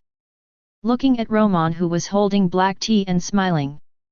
Mr. and Mrs. Granger looked at each other, and then at Hermione, who almost never took her eyes off Romon, and her reaction was not that reserved of a girl. After hesitating for a moment, he spoke. Mr. Kowalski. You can just call me by my name. Romon smiled. Mr. Granger nodded. Finally, he asked the question he was most concerned about. Mr. Romon, so what status does the wizard you are talking about belong to in the UK? Noble? Or what? You know that before this, we had no idea that we would encounter this kind of thing. Even in our opinion, wizards are something made up. Romon is naturally aware of the concerns of the Grangers. Such concerns are also an important choice that young wizards from Muggle families have to face. However, what Mr. Granger said, which even reminded him of royalty and nobility, was destined to come to nothing. Romon put down the teacup in his hand helplessly. I'm sorry, sir, what you said is not only impossible. If Miss Hermione becomes a wizard, there is a high probability that her future life will be in the wizarding world. As for Muggles, it's just ordinary people. Wizards are not allowed to perform magic at will in front of ordinary people. Romon said, looking at the stove not far away that still exuded the new luster of Buling, and added. At least that's the rule. Chapter 15. After hearing Romon's answer, especially when they heard that even if they learned magic in the future, they would not be able to cast it at will, the Granger couple's already unsteady ideas suddenly became more shaken. But at this time, Hermione expressed strong proactive emotions. No. Mom and Dad, I'm going to Hogwarts, I'm going to become a wizard. Please, magic, that would be so cool. Looking at their daughter acting cute and coquettishly in front of them, the Granger couple, who only have one child, find it even more difficult to make a choice. After all, Romon made it clear when he sat down. Not all wizards are good people. There are also some wizards in this world who do dirty things and even commit murder and arson. This business is full of dangers. If my daughter... Seeing the reactions of several people, Romon raised his eyes slightly, suddenly reached out and raised his hand to Granger in front of him. The next moment, Hermione, who was still acting coquettishly in the arms of Mr. and Mrs. Granger, screamed and floated in the air. Before several people could scream, intense fluctuations, accompanied by bursts of ethereal light, appeared on Hermione. Displayed on the body, an invisible airflow began to spread in the room. Ah! Hermione! Mr. Romon, what are you doing? Looking at the shocked and angry Granger couple, Romon raised his eyes slightly, and with a wave of his hand, Hermione slowly landed on the sofa from mid-air. Looking at the surprised and uncertain people, he shook his head regretfully. Unfortunately, Mr. Granger, my appearance is not accidental. If Miss Granger wants to survive in the future, and you don't want to die at the hands of your own daughter, there is nothing you can do to stop this. The fact that I can appear here proves that the power of the wizard in Miss Granger can no longer be allowed to exist naturally. It must accept human guidance. If you don't learn magic in time and tame this power. Romon paused and raised his hand again. A burst of light appeared from his hand, and the magnificent light and shadow moved around, turning into a burst of void images. It was a person, a man with a crazy look. He seemed to be struggling in pain. Suddenly, his whole person exploded and turned into a terrifying black mist, instantly destroying several surrounding houses. Some people around him were also knocked away. When some of them landed, it was obvious that they were no longer alive. Oh! God! What the hell is this? That person, no, what kind of monster is that? Hearing the exclamations of Mr. and Mrs. Granger, and Hermione being held in their arms, Romon's eyes flickered slightly. He spat out a term for a magical creature that was extremely terrifying in the wizarding world. The Obscurus is a magical parasite that appears in the body of a wizard because magic power cannot be guided. The wizard who carries them is called an Obscurus, an extremely unstable and lethal existence. Romon looked at Hermione, who was also obviously frightened, and shook his head slightly. I have seen the magic situation in Miss Granger's body just now. There is no doubt that it has reached a dangerous and controllable critical point. If it is not controlled in time, it will be very painful. Regret. Of course, this level of magic power is extremely rare even among young wizards who come from a wizarding family. As long as she is properly trained, Miss Granger will definitely become a great wizard. It won't be a big problem to serve in the Ministry of Magic in the future. After saying that, Romon said nothing more. He sat down again and picked up the black tea from before. On the coffee table nearby, a teapot flew up out of thin air and filled Romon with tea. In the end, the Grangers had to accept this, a choice full of magic. Looking at Romon who was about to get up and leave, Hermione on the side suddenly spoke. Mr. Romon, are you going back to Hogwarts? Romon shook his head. I will take you into the wizarding world tomorrow and buy the things you need for admission there, so tonight I will find a hotel to stay overnight.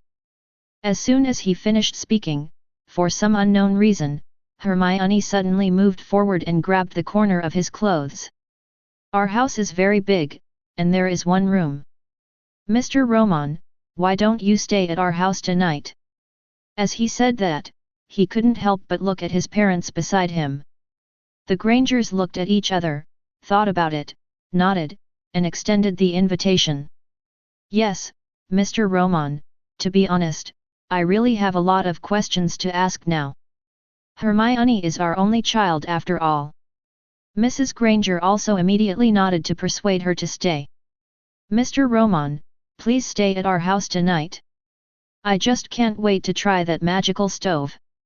By the way, I will clean up the room for you now. Looking at Mrs. Granger, who had already stood up and walked upstairs without waiting for him to refuse, and Hermione, who had a pleading look on her face, Romon thought for a moment and nodded directly. Hermione, this know-it-all lady, seems to be looking at her in an unusual way right now. However, despite his appearance, he looks like a senior student. But the actual age is the same as Harry's parents. Romon, apart from admiring Miss Know-It-all at this moment, is also full of curiosity about the direction of her future plot. I wonder if the original plot will continue to happen with the existence of his butterfly. Or there may be some deviation. Mr. and Mrs. Granger are undoubtedly passionate. Although Romon has already experienced the food desert of Great Britain, Mrs. Granger's care can still be seen from the table full of stews and barbecues. Without any pretense, this dinner was undoubtedly full of joy. Under the adoring gaze of little girl Hermione, Romon cast a wandless spell and put the drunken Mr. Granger on the bed, and the dinner was finally over. At night, Romon returns to his room. A complaining voice came from his wrist. Elizabeth was like a mayfly in the air, and a sour voice came out of her mouth. Hiss! These vulgar muggles actually arranged a room like this for the master. I will tear this damn slum house to pieces with a storm. And that damn Xiao Baichi, who has no shame at such a young age. Dirty mud! Noticing the change in Romon's eyes, Elizabeth decisively stopped the vicious words she was about to say. Just when she was full of anxiety, a soft and waxy voice with obvious hesitation came from outside the door. Professor Romon, are you asleep? Chapter 16. Professor Romon, are you asleep? Opening the door and looking at Hermione, who was wearing cute pajamas and holding a large bunny stuffed animal in her arms, Romon couldn't help but look towards the other side of the room where Mr. and Mrs. Granger lived. This scene, especially at night, happened at the door of a strange man's room. Even if Romon didn't have that in mind, he couldn't help but feel a little guilty at this moment. However, the innocent Hermione was completely unaware of the recklessness of her behavior at this moment. She was so excited that she had already been conquered by the magic spell Romon showed today. All I can think about is how I will become a wizard in the future, as powerful as Romon. Professor Romon, I have many questions about magic that I want to ask you.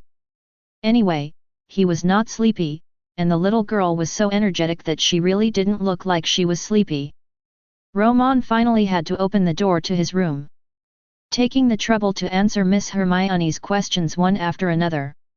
This question has already passed most of the night. Finally, seeing Hermione fall asleep unconsciously, Romon had no choice but to get up and give the room to him, while he sat on the sofa in the living room. Take a deep breath and slowly close your eyes. Next moment, when Romon returned mentally, he seemed to be in a strange space. This is a place full of sacredness and mystery. A magnificent palace that seems to be floating among the clouds. It is said to be a palace, but the seemingly endless rows of books and scrolls make this place more like a library. This is part of Romon Goldfinger. All the knowledge Romon has today, as well as the direction of future research, can be obtained from here. Go to the rows of bookshelves in the pharmacy area. With a thought, hundreds of thick books flew out, and a string of golden words similar to the skill tree of online games in his previous life appeared in the air in front of Romon. Gakaligacy Alchemy Formula plus Unicorn Blood Factor Control plus Alchemy Imitation Magical Biological Heart Source Furnace equals Biological Alchemy Mage's Heart Magic Source.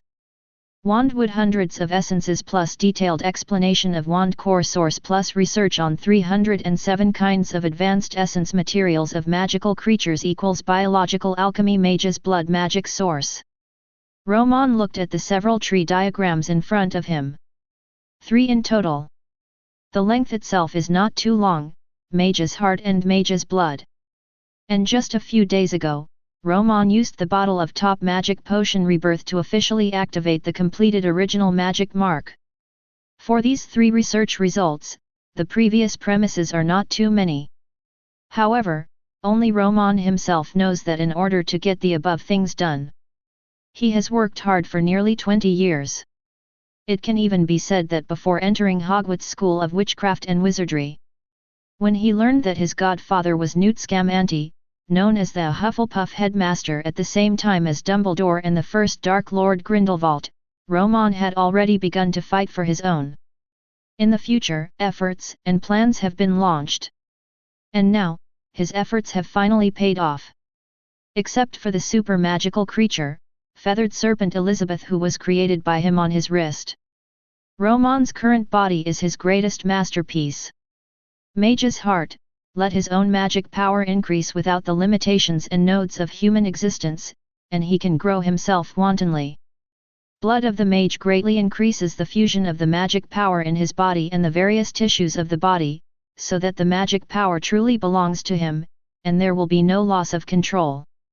When necessary, he can even independently launch magic defense for Romon. As for the last, it is also the most critical. Original magic power imprint forms an extremely perfect cycle of the magic power stored in the body. While increasing the natural growth rate of magic power can also carry out higher level life transformation on Romon's own body. The me now, even if Dumbledore doesn't let go and confronts me one-on-one, I can easily withdraw and leave. Even in a duel, I can guarantee at least a 50-50 split. Romon murmured contentedly. Romon was not uninterested in the treasures, spells, and magical creatures in the original Harry Potter books. However, as a time traveler, especially when he saw that people like Dumbledore were about to die, he set the direction of development for himself early on. Life transformation. The power of wizards in this world, in Romon's view, is a bit low-level after all. Except for alchemists like Nicole Flamel, who have made a certain improvement in the span factor of the life level, the others are very low-level. Just a bunch of ordinary humans who can use strange magic. Romon doesn't want to be a wizard, what he wants to be is the mage in his own mind. Even, the god of law. For this goal, I need to learn and research, and there are too many. Thinking of this, Romon couldn't help thinking. The next moment, more and more books flew out of thin air, and in the void in front of him, golden text gradually appeared. Simplified equation of 1,000 kinds of spells, 38% completed, plus research on the degree to which different magic wands induce magic power, 69% completed, plus silent spell increase equation, 100% completed, plus 10 spells double superposition, 100% completed, equals rule spell. Extraction of death magic factor, 17% completed, plus research on out of control silence essence, 0% completed, equals rule control shadow power.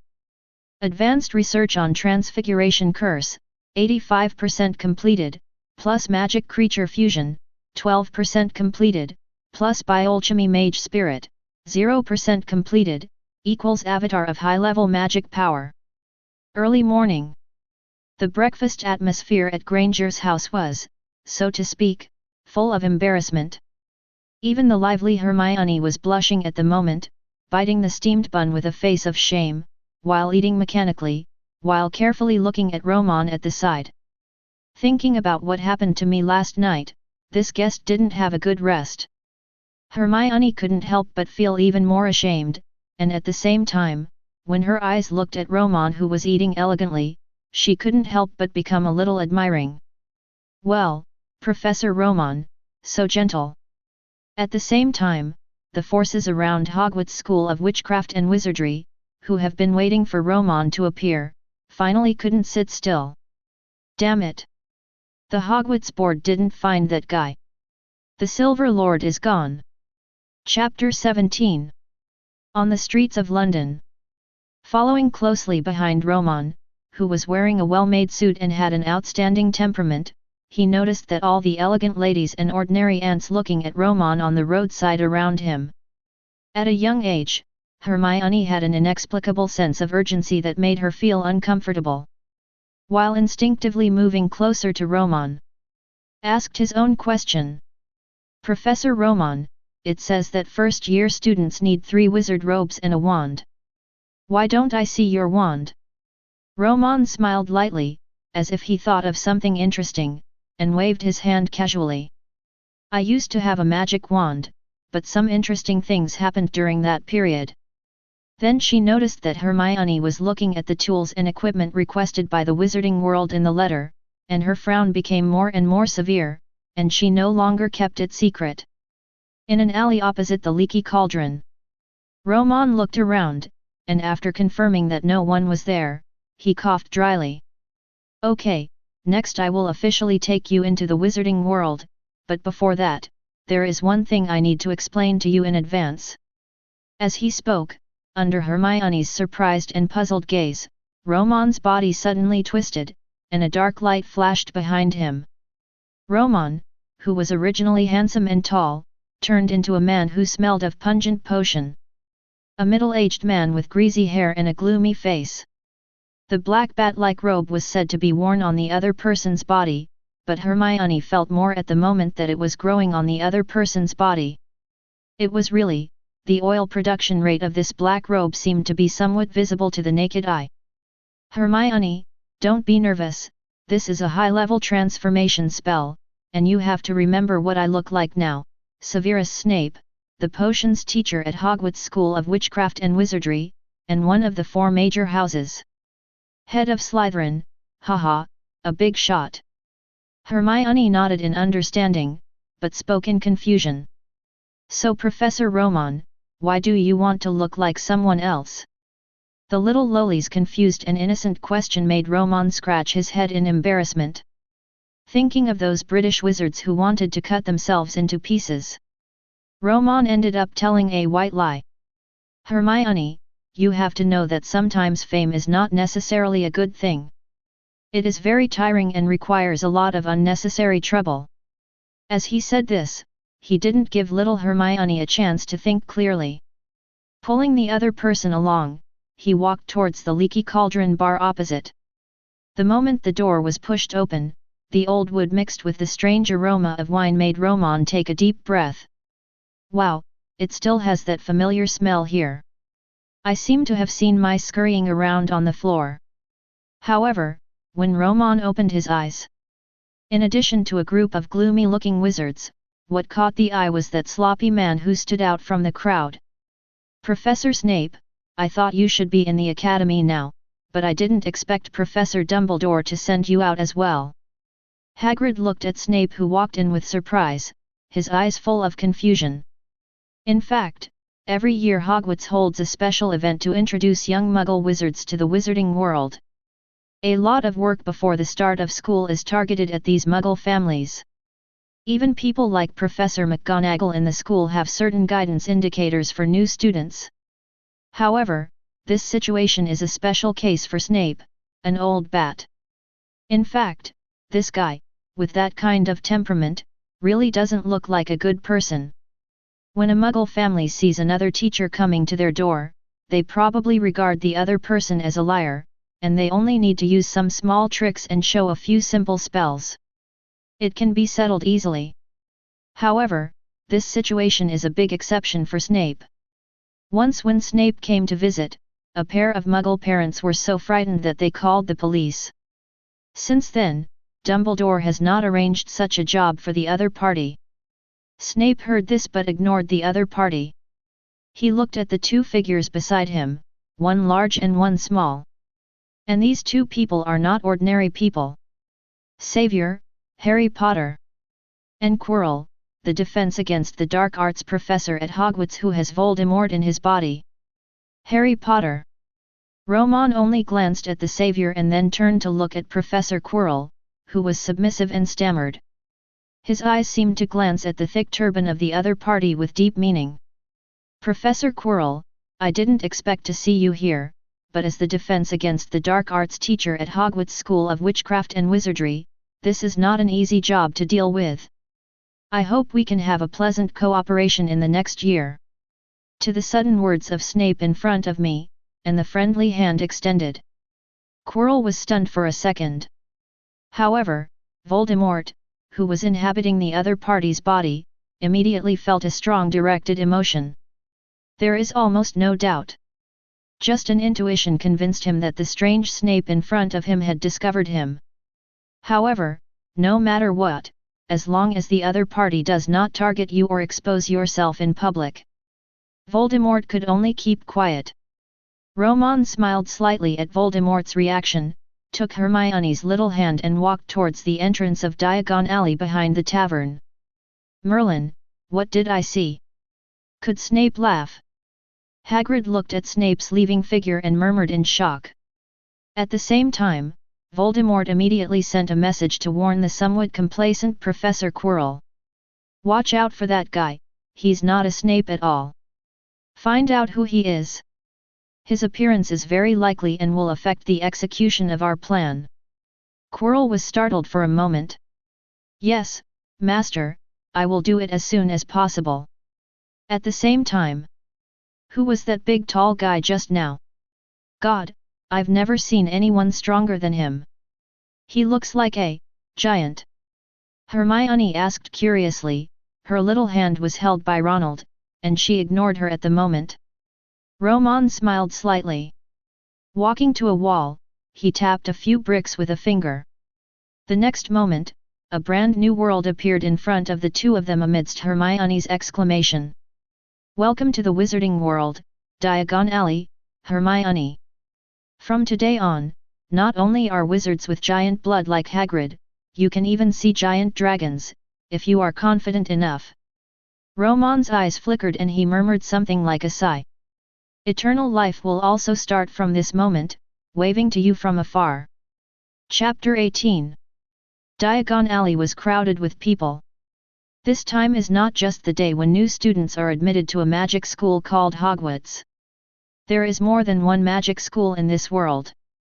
So, when Hermione saw people wearing various colored wizard robes, or people of the same age accompanying each other, or accompanied by their parents, they were shopping in one store after another, and there were many things that she had never heard of. Hermione froze on the spot. The little hand held by Romon was also nervously holding onto Romon's hand. This is Diagon Alley. Wizards basically come here to purchase things. All the teaching materials, equipment, wands, and other things that young wizards need must be purchased here. Hearing this, Hermione swallowed and nodded dully. But then, something seemed to come to mind. Hermione couldn't help but look up worriedly. But, do I bring enough money? Romon waved his hand. Hogwarts naturally has ways to deal with young muggle wizards like Hermione. Every year, Gringotts has a fixed amount of exchange of pounds for gold galleons for muggles. However, Romon's current situation makes it difficult to enter such a place. Because of that night, Gringotts' security, which had not had any problems for thousands of years, was full of loopholes, and thousands of vaults were looted. Anyway, even Romon still doesn't know who looted these vaults. However, the blame fell on him, the Silver Demon King. If Gringotts hadn't helped, Romon would have been extradited to the United States Ministry of Magic. It's not like being imprisoned in Azkaban for more than 10 years. Romon shook his head, and the corners of his mouth curved slightly. Don't worry about money. Miss Hermione, I think I have reason to introduce to you. The relationship between Professor Snape in front of you and me is extraordinary, and he happens to be the richest person in the wizarding world. An outstanding potions expert. Well, the most important thing is that he has a heart that is willing to share. I prefer to call him the #1 philanthropist in the wizarding world. Listening to Romon's words full of recognition, Hermione, who was confused, suddenly felt a strong admiration for the Snape that Romon had transformed into before her eyes. The other party doesn't look like a good person in image. But in fact, he is such a person who is willing to share. I will definitely work harder in his class from now on. On Romon's side, he was walking towards Ollivander's wand shop with Hermione. At the same time, Hagrid had also brought Harry Potter to Gringotts. We are here, Gringotts Wizarding Bank. Except for that accidental night more than 10 years ago, there has been no problem for thousands of years. As Hagrid said, he seemed to have thought of something, and his expression became a little weird. Like anger, like shame. Harry, remember not to say a name when entering here, otherwise. Before Hagrid could finish speaking, a voice came from the other side. That's enough, Agatha, stop messing around. You don't need a broomstick like Nimbus 2000. I won't waste a gold galleon on those things. If you continue to disobey me, the silver devil will appear in your room tonight and eat the disobedient little wizard. Moment. When such a somewhat irritable rebuke came from a corner in the hall, Gringotts, which was originally busy, fell silent for an instant. Everyone's movements seemed to have pressed the pause button instantly. The goblins who were originally holding quills and writing furiously were now raising their ugly faces one by one, looking at the source of the sound with vicious and fierce eyes. Silver Demon! Where is the Silver Demon? Kill him! Sudden roars came from the mouths of several shopkeepers' goblins. The next moment, before Harry could see clearly what happened, he was nervously pulled behind him by Hagrid. When the bursts of fierce reprimands and apologies ended, Harry emerged from Hagrid's arms and saw the family, together with a money bag, being thrown out of Gringotts by several goblins. Door. Gringotts will not provide any services to rude wizards. Finally, when Harry Potter was brought out by Hagrid after withdrawing the money from Gringotts, after looking around, he finally couldn't hold it back and asked, Hagrid, who is the Silver Devil and why does everyone seem to be afraid of him? Hagrid was startled. Afraid? How did you see that? We want to tear him alive. Harry was shocked. We?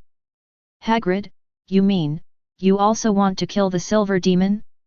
Why? Has he done anything to you?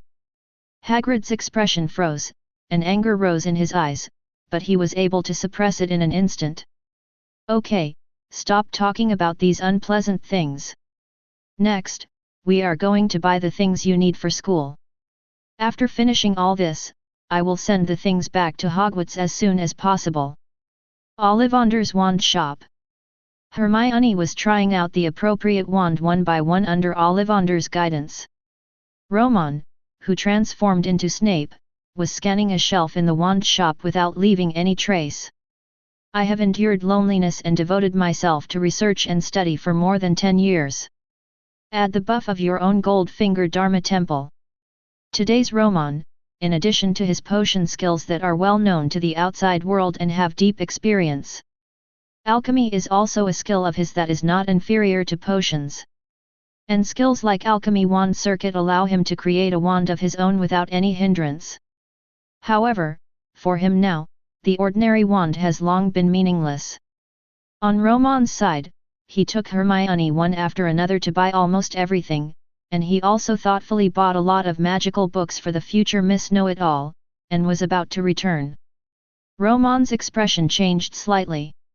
Glancing at Hermione, who was still excited and chirping about what she was happy about today, she sensed that there were more than a dozen hidden and extremely careful things around them at the moment. But Romon still clearly sensed the malicious gaze. It seems that the Snape from Hogwarts appeared at the same time as the Snape from my side, and was noticed by those guys. Romon paused, looked at Hermione, who raised her head in confusion, and raised the corners of his mouth in a slight arc. Hermione, would you be interested in seeing a show? A real magic show. Chapter 19. Take Hermione out of Diagon Alley. After some wandering, I came to a deserted suburb of London. Just as Romon's footsteps stopped, there were a few clatters. More than a dozen wizards dressed in black robes, with obvious evil intentions, appeared around Romon and the others. As soon as he appeared, he was instantly surrounded by the two of them. Silver Lord! Romon Goldstein Kowalski! We know it's you, lift your ridiculous transformation spell. With a fierce roar, Romon looked around at the wands pointing directly at him. The corners of his mouth curved. He didn't say anything, but his body suddenly twisted. The next moment, the greasy black-robed man in Hermione's eyes turned back into the handsome and noble Romon. Although I really want to praise you for being able to find me so quickly, I must still state that my transformation spell is not ridiculous. Low-level wizards like you can do it without using polyjuice potion. Come on, do you want to become someone else? Romon said with a smile. However, at this moment, his face has hardly changed much after more than 10 years. But in an instant, the dozen or so dark wizards who came to the door were reminded of the face in the wizard's court. Fake! You son of a bch! I will chop you into pieces and feed you to the dogs today. I will tear you to pieces with my own hands. Looking at the dozen or so wizards around who were dressed in evil costumes and whose faces were as ugly as drug addicts, Hermione nervously shrank into Romon's arms.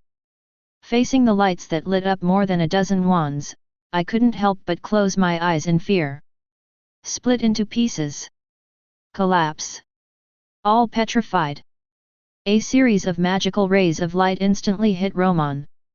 And that was this moment. Romon's sonorous voice sounded. Armor protection blessing of mountain giants. Rumble, rumble. A series of explosions, accompanied by powerful magic fluctuations, spread out around Romon with Romon as the center. The huge fluctuation caused a dozen dark wizards around to take a few steps back. Everyone looked shocked. They still know how much they weigh and how much they weigh. Even if they all chant the spell with all their strength, it is impossible to induce such a strong magic wave. And at the moment they were confused. In the center of the magic power, in the pale magic light, a terrifying earth-brown figure slowly appeared. Roar! The huge roar and strong wind once again pushed these dark wizards several meters away.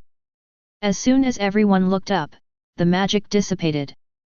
After the light faded, they saw the terrifying giant standing at the center of their attack, which was more than 10 meters high. The mountain-like body shape, coupled with the strong earthy smell, caused everyone's brains to shut down instantly. Waterfuck! What the hell is this? I seem to have heard him reciting the armor protection spell. It couldn't be. Don't be stupid. How could this monster be protected by armor? How could it be something created by a curse? At the same time, Hermione, who was so frightened that she huddled in Romon's arms, carefully raised her head. As soon as he opened his eyes, he was so frightened by the horrific scene in front of him that he could not speak. Romon's handsome, flawless face lowered his head, looked at the confused Hermione, and smiled. Hermione, you are a smart child and will definitely become an outstanding wizard in the future. However, there are many outstanding wizards in this world, but there are really few legends. Don't be bound by the wizarding world, don't be bound by the spell of Hogwarts, magic is always free. With that said, before Hermione could react, Romon had already raised his head and looked at the dark wizards around him who had come to the door regardless of life or death. The ice-cold eyes flashed away. Even though it was his bottle of potion that caused the incident, in the final analysis, he cannot bear the blame alone. These people are looking for trouble for themselves. Romon doesn't feel guilty and doesn't fight back. Now you have a chance to disappear from my eyes immediately, otherwise, you will no longer have this opportunity. However, such contemptuous words instantly made the dark wizards who were originally a little nervous become furious on the spot. Fake squid! Son of a bch, either you die today or we die. It's all what you did back then, which caused so many deformed monsters to appear in our family. You must die today. You must be buried with our Horn family. Romon's eyes were fixed, and his brows were slightly raised. I've heard a little bit about the Horn family, but it's not that famous, and it's not a pure-blood wizard family. At most, it's just a family formed by a bunch of wandering wizards. This situation abounds in the wizarding world. However, from these guys, Romon heard some information that he was interested in. Suppressing the joy in his heart, Romon said no more. The body wrapped in the mountain giant raised a hand slightly and murmured, "Call God to protect you." The next moment, a holy thing with ripples, vaguely like an angel with wings, appeared above Romon's head, lighting up the dark suburb. It also caused Hermione to exclaim in an instant, "Mom, I saw an angel!" Beautiful. However, in the eyes of these black wizards, such a move was so ridiculous. Haha, it seems that our Mr. Silver Demon has been imprisoned in Azkaban for a long time. The curse of calling the gods has no effect at all except to deal with dementors. You. The black wizard hadn't finished speaking, but Romon raised his hand again. It was not clear that he had any specific magical powers at work, but the next moment, a dull rumbling sound suddenly came from the dark night sky. Next moment. Boom! Pale thunder suddenly appeared, and accurately struck the patron saint in midair. Thunder condenses, wraps, and deforms. Romon's voice sounded cold. Calling God Guardian, Spirit of Zeus. Chapter 20. Spirit of Zeus. The moment Romon pronounced the name of this curse, the guardian angel above his head finally became dazzling. The angel that was originally a bit blurry and unclear, like a white smoke, is now wearing a white gold armor. Holding a golden spear, a pair of wings behind his back also emit golden light. Threads of thunder and lightning twined around it. Without waiting, the dark wizards either exclaimed or expressed their shock and confusion. Next moment. Crack!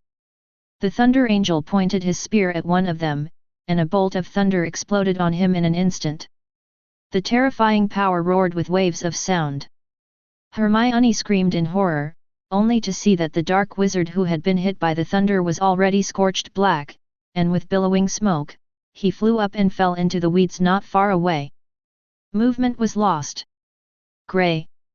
Shouts of fear and disbelief came from the mouths of the other dark wizards, and several of them rushed towards the unlucky guy named Grey at the same time. Others also waved their wands towards Romon. Ava eats the big melon. The dark green life-killing spell was shot out, and the fierce light hit the protective spell around Romon and the others, but it was not able to shake even the mountain giant. At the same time, the Thunder Angel had turned the spear again. Crack! There was another scream, and a dark wizard fell to the ground on the spot. Romon's cold voice echoed in Hermione's ears, matched with the most direct and bloody battle in front of her, for this little wizard who had just entered the wizarding world and was full of endless yearning for the wizarding world. Opened up the underground world of wizards. Hermione, although in the next few years, you will basically come into contact with professors at Hogwarts and other young wizards around you, but don't underestimate the horror of the wizarding world. The cruelty in the darkness is no less than the battles in the Muggle world. Crack! The thunder above the head continued to bloom and roar amidst the miserable howls of the dark wizards. The dazzling white lightning reflected Romon's face, flickering in and out. The cold reality, mixed with the bloody and cruel scene in front of him, spat out from his mouth. The wizarding world is not about treating guests to dinner, it is about life and death. When the thunder dissipates, Romon dispersed the spell around him. At this moment, all the original 13 dark wizards were lying on the ground. Are they all dead? Such a question was asked from the little girl Hermione's mouth, and it was obvious that the other party tonight was destined to be uneasy. Romon put a hand on the other person's head, ravaging the thick, chipmunk-like hair on his head. Smiling. How is it possible? Even though they came to the door by themselves, and I can kill them easily, do you think Professor Romon is the kind of person who doesn't care about girls' feelings at all? I just taught them some lessons. Even though it's miserable now, they will recover after a while. When Hermione heard this, she breathed a sigh of relief, and at the same time, a blush suddenly appeared on her face. He raised his head and looked at Romon, whose eyes were filled with adoration. Professor Romon, are those spells you used just now? Can I learn them at Hogwarts too? Romon smiled and stroked the other's head. I'm at Hogwarts. Of course you can learn it, but, Hermione, this is not easy. This is a very advanced spell.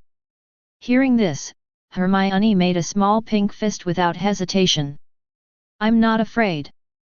I've been studying since I was a child. Professor Romon, I will definitely work hard to become the legendary wizard you call me. Romon nodded and pulled the other person towards their home. The legendary wizard.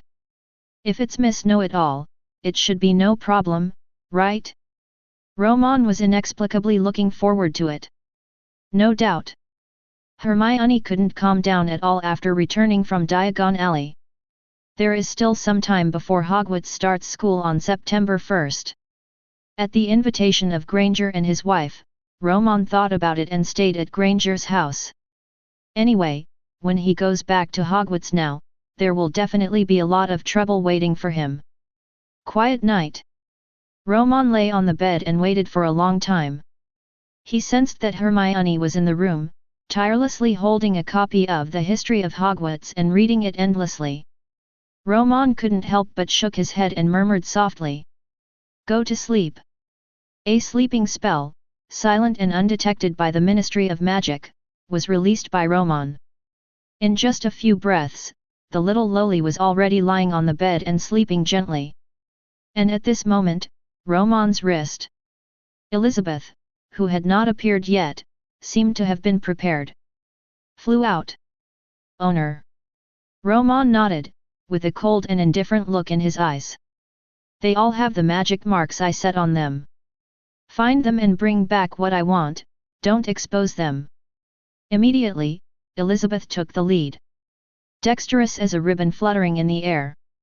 It flew out of the window and instantly turned into a bolt of lightning, disappearing into the night sky. Spare the enemy?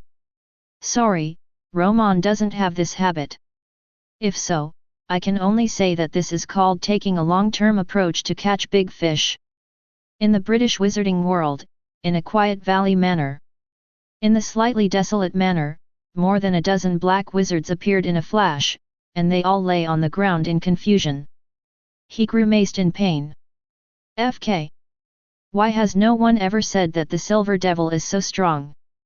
He was imprisoned in Azkaban for 13 years and he was not destroyed. Chapter 21.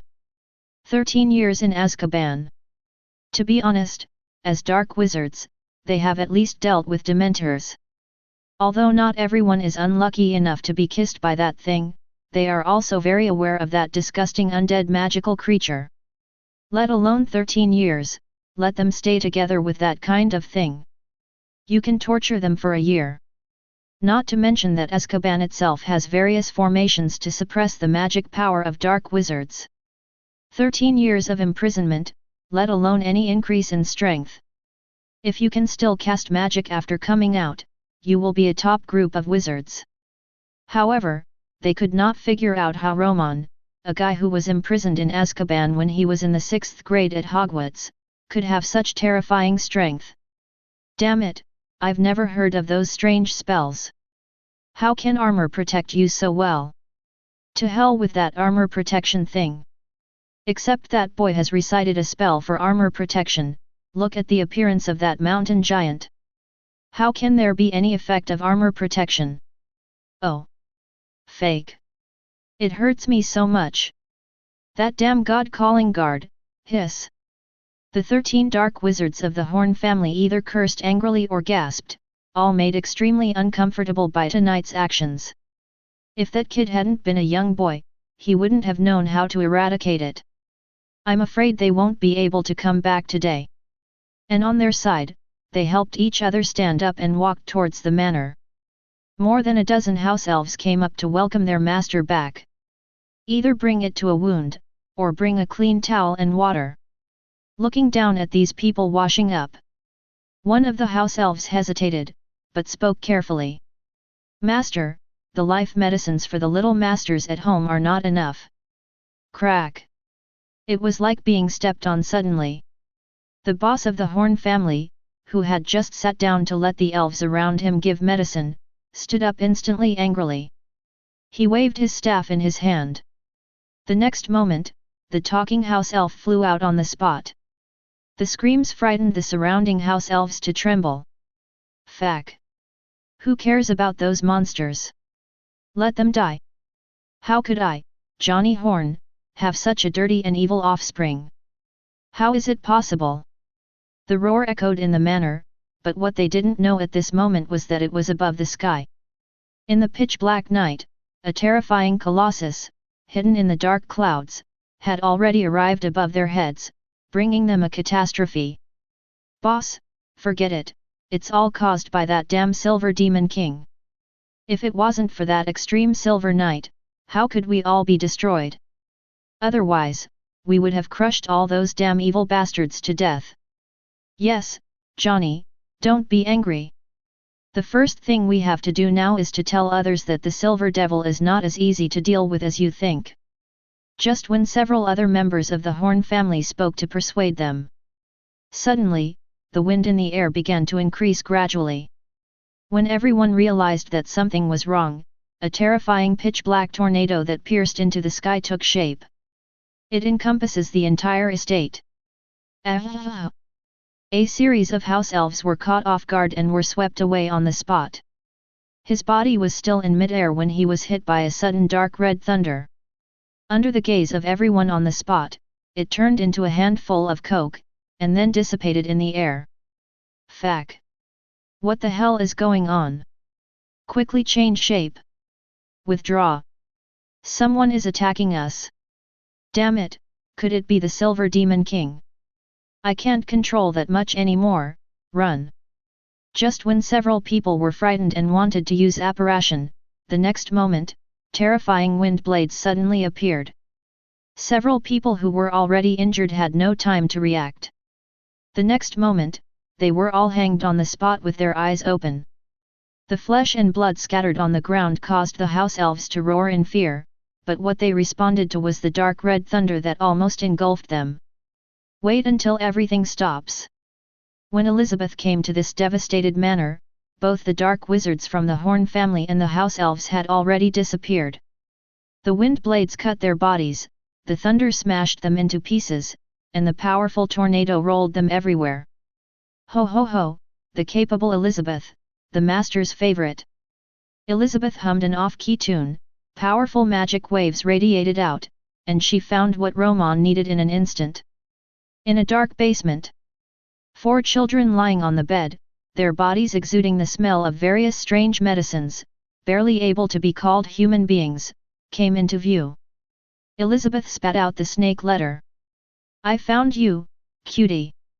When Romon sensed Elizabeth's return, it was already late at night. The figure flashed, disappeared from Granger's house, and reappeared in the wilderness of the suburbs.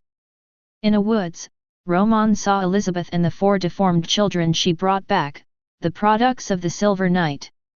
Looking at the 4 painful and twisted things, Romon's eyes remained calm. No guilt at all. After all, in the final analysis, the accident was not caused by himself. The fluctuations in magic power are already quite strong. He is 13 years old. To be able to suppress the magic power for such a long time without going berserk. The Horn family has really invested a lot of money. Romon shook his head sarcastically. But it just so happens that there is nothing more likely to give birth to an obscurant that satisfies him than such a little wizard. He took out the space-folding suitcase that he had prepared a long time ago and put these abnormal products into it. Wonderful night. Hermione saw the wizarding world, and dreamed of becoming the legendary wizard Romon said. As for Romon, he did not sleep. A pillow in the outside world turned him into a sound sleep. He had already started busy work in the space-folding box. What a harvest day! At the same time, in Horn Manor, one after another figures appeared one after another through transformation. My Lord Merlin, has this place been trampled collectively by giant dragons?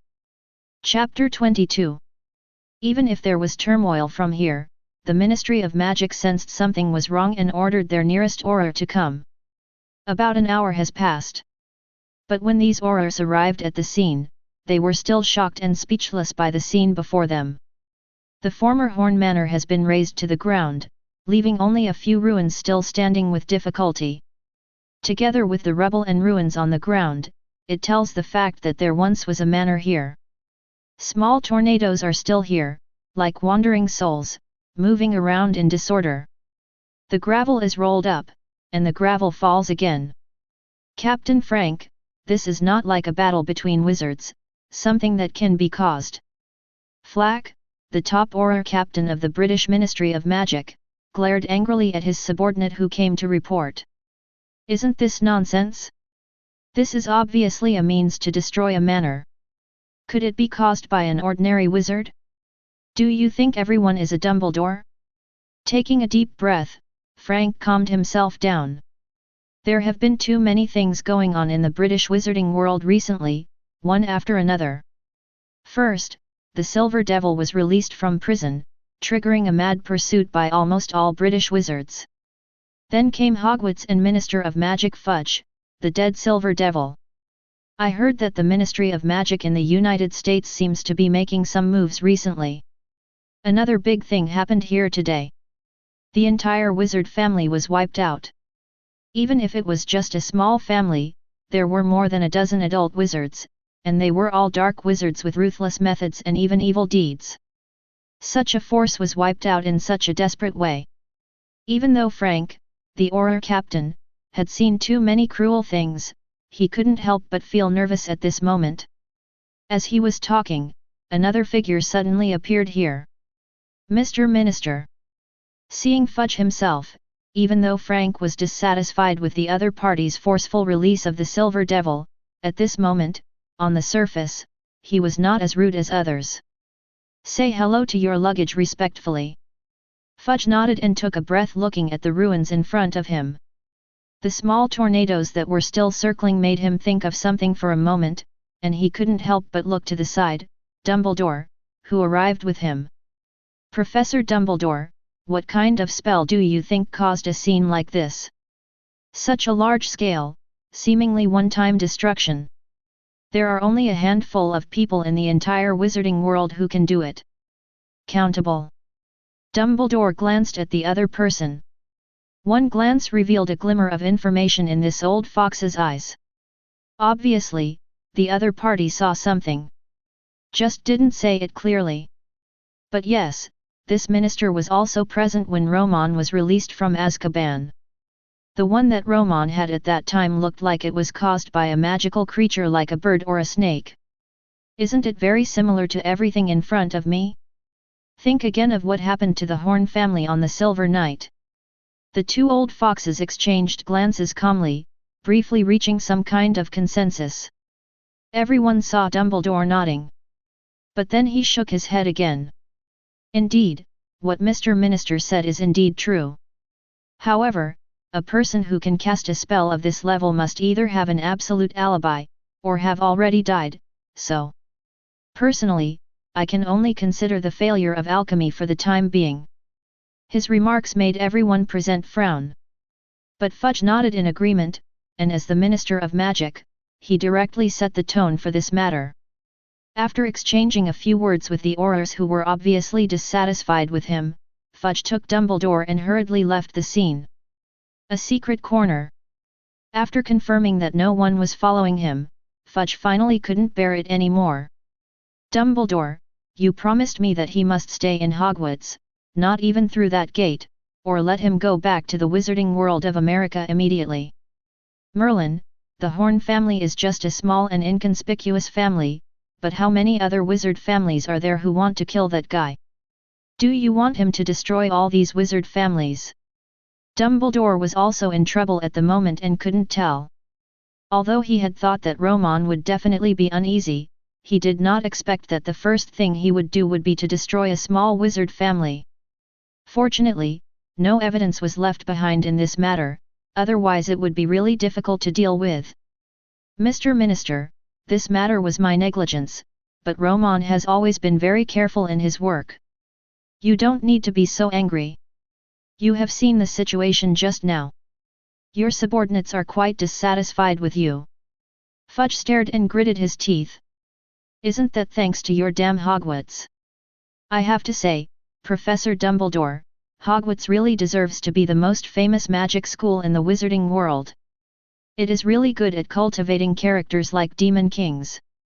Before, the Mystery Man has not, it's clearly over, and now there's a Silver Demon King who's even more difficult to control. God! Why did I become this damn minister at this time? Fudge cursed, but Dumbledore didn't stop him. When the other party was done venting, he spoke again. Fudge, the U.S. Ministry of Magic has confirmed the visiting team. This time it is for Romon. If you want, maybe they have a way to extradite that child back to the US Ministry of Magic, but I don't recommend it. You do it. Fudge remained silent, waiting for Dumbledore's explanation. There is a saying in the mysterious East, you have to tie the bell to untie the bell. What happened in the Silver Night has already happened, and Romon cannot be detained by the British Ministry of Magic, so why don't we consider letting that child Romon? How about making up for everything that was caused back then? You know that at a young age, he has already researched the potion to solve the squib problem. If he is given time and support, it is not impossible to solve the things about those deformed little wizards. Fudge was silent. After thinking about it for a long time, he seemed to think of something again. Eyes widened. Fac. Dumbledore, UBD, according to what you said, as the Minister of Magic, after I forcefully released the Silver Demon King, I still have to give that guy the Order of Merlin. I made this decision today. Those Aurors under me will not let me live to see the sun the next day. They will definitely entertain me with the unforgivable curse. Dumbledore looked at the other party with a faint look. But if it succeeds, our Minister Fudge will not only become the first hero to contain the possible outbreak of war, but also bring a world-leading top potion master to the British wizarding world. Fudge. Chapter 23. At the moment Romon doesn't know. I had been sold once again by Dumbledore's old glass without knowing it. After all, the history of the British wizarding world is here, and naturally it cannot be compared with the relocated households in the American wizarding world, although the gap between the two has gradually narrowed over the years. Dumbledore still saw through Romon at a glance and preferred to stay, or rather live temporarily, in the British wizarding world. And in this case, extract certain benefits from Romon. That is naturally what Dumbledore, an old man, has to consider. After all, the Savior Plan has been officially launched. In order to prevent Romon from becoming the biggest obstacle to this plan, Romon must also join in the execution of this plan and become Dumbledore's pawn. However, even Romon knew what Dumbledore was thinking. In fact, at most, he responded with a disdainful sneer. Dumbledore has the strength of Grindelwald, but unfortunately he does not have the other's ambition to conquer the wizarding world, plus the limitations of his own world on his vision. After there is no new way to improve the strength, the so-called Savior Plan can be said to be everything to the other party. Not so with Romon, however. Space to fold in a suitcase. Even though it looks like the inside of a box, there is a lot of space inside, and it is divided into different areas by Romon. There is a medicine park for growing magic potions, a breeding area for free-range magic creatures that need to be used, and a medicine area and a magic test area that Romon needs, etc. The area where Romon is now is newly divided. The area he named the Obscure. And what is locked up here are the 4 magically deformed children brought back from the Horn family by Elizabeth. He is about 13 years old, but due to deformity, he is curled up like a large silkworm chrysalis. Under his pale skin, clear blood vessels can be seen. Buzz buzz. A blood sample detection machine modified by Romon's alchemy was in operation. After a while, when Romon saw the file data in his hand, even a knowledgeable person like him was surprised. They couldn't help but take a deep breath at the physical condition of the 4 deformed children. The blood magic factor content of Obscurus number 1, 49.7%. The blood magic factor content of Obscurus number 2, 48.2%. The blood magic factor content of Obscurus number 3, 52.1%. The blood magic factor content of Obscurant number 4, 47.7%. 4 pieces of data. Few people in the wizarding world except Romon can understand them. However, he seemed to have seen a ghost, staring blankly at the 4 abnormal monsters that were constantly squirming in front of him. Magic factor. A substance named by Romon, found in the bodies of magical creatures and wizards, that can produce and attract trace amounts of magic from the outside world. It can be said that the more magic factors a person has in his body, the more likely he is to become an excellent wizard. Ordinary muggles also have this kind of thing in their bodies, but the content is very low. At most, it can only allow them to perform various fantastic behaviors in their dreams when they dream at night. However, even so, the higher the data, the better. Romon has never seen anyone, especially an underage wizard, with a magic factor exceeding 20%. Back then, even before he completed his own transformation, his magic factor was only less than 25%. I really don't know what those guys from the Horn family have done in this matter. They were able to suppress it for so long without losing control silently. Romon threw the data aside, as if looking at each treasure, and looked at the 4 obscurants in front of him. That's right. Under Romon's detection, Obscurus had already been born in the bodies of these 4 deformed children, but it was still in a stage of explosion but not yet. Thinking of Moran's almost immortal power and destructive power in the original work, Romon couldn't help but have a flash of fire in his eyes. This kind of terrifying power, in his own hands, coupled with the knowledge and assistance of Dharma Temple, will definitely be able to bloom even more terrifying power. Romon is staying at Granger's house temporarily. In addition to teaching Miss Know-It-All some common sense about wizards, I devote myself to research every day. 4 or 5 days passed in the blink of an eye. Research on the essence of out-of-control silence, 89.9% completed. Closing his eyes and entering the Dharma Temple, looking at a research project on his synthesis formula that was becoming more complete, the corners of Romon's mouth could not help but slightly rise. The Obscurus number 3 has clearly reached its limit, and the magic factor content in his blood has also reached its peak. It seems that it is time to prepare for the final step. Just when Romon's consciousness had just withdrawn from the Dharma Temple, a gentle tapping sound came from the window. When he opened his eyes, he saw a big fiery red bird with a letter in its mouth, standing at the window and staring at him. What the hell? Is this the phoenix from Old Glass? Romon's eyes widened, although Romon really didn't agree with the phoenix in front of him. However, it is undeniable that under the rules of this world, this thing that looks like a flamingo has the power of nirvana like a phoenix. Open the window and take the letter from Fox. Romon's eyes moved, and a hand popped out instantly. However, it still caught an empty space in an instant. Seeing Fox flying in midair with flames still appearing on his angry body, Romon withdrew his hand embarrassingly. Open the letter. The letter was written by Dumbledore, but it did not directly say anything was going on. Instead, it gave Romon an address and asked him to go there immediately to meet him. Romon shook his head speechlessly. Although I am going to conduct silent final research right now, in order not to be disturbed in the future progress, and to see if I can get some wool. In the end, he silently pinched his nose and admitted. In the wizarding world, in a seemingly inconspicuous tavern. When Romon arrived, he found that not only Dumbledore himself was waiting for him, but also the Minister of Magic Fudge whom he had just met a while ago. Minister Fudge, I am relieved to see that you are still so healthy. Sure enough, good people should live long.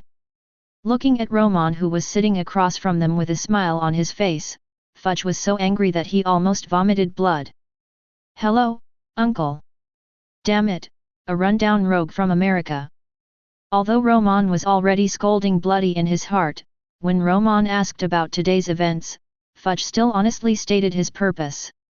Mr. Romon, we have thought of a way that you can stay in the British wizarding world without worrying about being hunted down in the future. If you are willing to use your outstanding potion science skills to research some potions that will benefit the public to make up for the mistakes of the Silver Knight, we can also make the wizards less hostile to you. Chapter 24. Romon looked in front of him with a smile on his face, as if Minister Fudge had made great efforts. He looked to the side again, smiling the same way and nodding slightly at himself, as if encouraging himself to take on the responsibilities he should shoulder. In just a moment, a speechless expression was written on his face. So, I can understand that this is the plan to turn me from a prisoner to a slave. How about I get myself another collar or something, like those house elves at Hogwarts? Romon's tone was quite cold, and there were faint magic waves emanating from his body. In an instant, Fudge, who was sitting directly opposite him, had a horrified expression on his face. He looked at Dumbledore aside with horrified eyes, almost instinctively wanting to question him loudly. Are you sure that the guy sitting in front of you is the kid we brought out of Azkaban a few days ago? Why does the magic power emanating from this guy make me feel like I'm facing a dragon? If Romon heard Fudge's thoughts at this moment, he would definitely laugh 3 times. Comparing yourself with a giant dragon? If it were a dragon from another world, Romon might be more cautious. But those western lizards in this world, Romon really didn't pay attention to them. Not to mention him, even Elizabeth hovering on his wrist can easily deal with a group of giant dragons. Dumbledore raised his hand to signal Fudge not to panic. Romon, you don't have to react so fiercely. If you do something wrong, you will naturally need to bear the responsibility. However, before he finished speaking, he was interrupted by Romon waving his hand. Professor Dumbledore, I would like to correct you on one point. You're obviously talking idealism to me, but unfortunately, I'm a very realistic person, as you can tell from my godfather. Everyone makes mistakes, I don't deny that, but... Romon leaned forward slightly, his amber pupils exuding a powerful aura that made people breathless. The whole person looked like a prostrate tiger ready to pounce. The strong make mistakes and the weak bear it, the weak make mistakes and bear their own responsibility. Romon spread his hands slightly, with undisguised arrogance on his lips. I'm sorry, I may have to bear the responsibility a few days ago, but now, I am not a weakling. Dumbledore was also stunned by Romon's terrible remarks and was speechless for a long time. He stared at Romon for a long time, but did not find any meaningful flaws from him. Today, Romon is a genuine top wizard who can stand in front of him and challenge him. In the end, Dumbledore could only sigh helplessly and shook his head. You are better than I thought. Even, that person can't compare to you. Fudge was not interested in giving any verbal praise to Romon here. Look eager. So, what do you have to do to help quell the anger of the wizards? Now the entire Ministry of Magic has a problem even running. Snapped. Romon snapped his fingers, his eyes finally became less aggressive, and he gave Minister Fudge an appreciative smile in front of him. I like Mr. Minister's words very much, especially the help. Of course, I am a future professor of Hogwarts School of Witchcraft and Wizardry who was pardoned and released, and an international friend from the United States Department of Magic. Why should I bear the responsibility for the mistakes made by the Silver Demon King? Fudge, Dumbledore. Young, strong, and without any shame. Once such a guy grows up in the future, who can compete with him? Wrong. The two looked at each other and saw the helplessness in each other's eyes. The boy in front of him has obviously grown up. Although I haven't seen the opponent's specific combat power, everything revealed now has been made clear. The Silver Demon King is also the real Demon King. He was called the Demon King not because of his terrible destructive power, but because of his own strength. But fortunately, this guy is still willing to sit at the negotiating table, unlike the previous 2 generations of crazy Dark Lords. Tell me what you think, Mr. Romon. If your matter is not resolved, I think that even when the school starts, very few wizards will be allowed to return to school. The corners of Romon's mouth curled up slightly. It's not that I can't research potions that improve the wizarding world, and even cure those deformed children, but you can't let me contribute for nothing, can you? In an instant, Fudge and Dumbledore understood instantly. Rip off. Romon's purpose is already quite obvious, combined with the other party's identity and information. Whether it's alchemy, research on magical creatures, or research on potions, they are all big, money-burning projects. Ordinary wizards are already very strapped to maintain one item alone. For a company like Romon that blooms like 100 flowers, the hole in funds and resources is definitely not small. However, just when they thought it was that simple, the next moment Romon's lips curled up slightly. He said something that made the expressions of both people present change. "I will take out my potion authorization when the people from the U.S. Ministry of Magic come. At that time, whichever potion authorization is obtained by the other side will not be able to prepare this potion." Look at the unabashed cunning on Romon's face. Dumbledore and Fudge's hands under the table could not help but tremble slightly. Is there a real devil living inside this guy? Almost all of the magic potions that Romon made were not the ordinary magic potions on the market, such as the elixir of good fortune. No matter in terms of function or effect, they are all outstanding.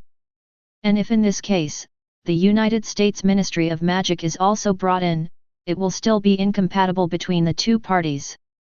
Mr. Romon, I need to remind you that if you do this, you will enclose yourself between the American wizarding world and the British wizarding world. If one fails, no one can save you. Dumbledore spoke solemnly. Romon's lips curled up slightly. Not only did he not have a trace of fear, but he was full of expectation. "Professor Dumbledore, do you know that when life gets longer, something becomes harder?" The two were puzzled. "Romon, have fun. I need to make the world more interesting so that my life can be more colorful." Chapter 25. Good news, Romon is willing to cooperate with them to reduce the anger of wizards in the British wizarding world. The bad news, high-priced services. Romon didn't know what Dumbledore's reaction would be after they returned. Anyway, he was in a pretty good mood. "Romon, why do you have to remember so many details about using a wand when you can cast such a powerful spell without a wand?" Regarding the title of Romon, Hermione also gradually relaxed during this period of getting along. It became a lot more casual, and the two of them were like ordinary friends or brothers and sisters. This kind of question was what Hermione asked the most during this period. In the garden outside Granger's house, Romon was lying lazily on a chair, with a copy of today's London newspaper covering his face. Even as a wizard, but as a time traveler, the father of this world is still a muggle. Romon has no interest in completely giving up muggle happiness for the wizarding world. He also always pays attention to newspapers and current affairs. "When I encounter something worthy of investment in my previous life, I don't mind taking a handful from it." Hearing Hermione's question, Romon opened his slightly narrowed eyes. Looking at the other party, one can already feel a little unfamiliar, letting a feather float gently. This is the effect of the levitation spell. "That's right, Hermione, as I said, you are a genius wizard. You were in the same class as me." "Oh, yes, you should know that the father of the savior Harry Potter, James, spent a full 3 days' time." "Oh, stupid James Potter." Hearing Romon's sarcastic sigh, Hermione's face swelled, but then she asked curiously, "What about you, Romon? How long did it take you to learn the levitation spell?" As he spoke, he waved the wand in his hand slightly, and the feathers began to fly again unscrupulously. With Romon, a top alchemist, the trace in the wand could not affect Hermione at this moment. Looking at Hermione, who looked expectant, Yuya spoke. "Stupid James Potter doesn't admit his stupidity. Out of good intentions, I let his head and the classroom ceiling have an intimate kiss. It didn't take long, just, for a moment." Looking at Romon, who was talking about old things with a bored expression, Hermione felt inexplicably sympathetic to the father named Harry Potter. "I'm not a genius." "If I were a genius, then who would you be, Romon?" Romon covered his head with newspapers again, and the sound of raging was heard. "Maybe God is my biological son." Hermione was speechless. However, Romon was truly speechless at this moment.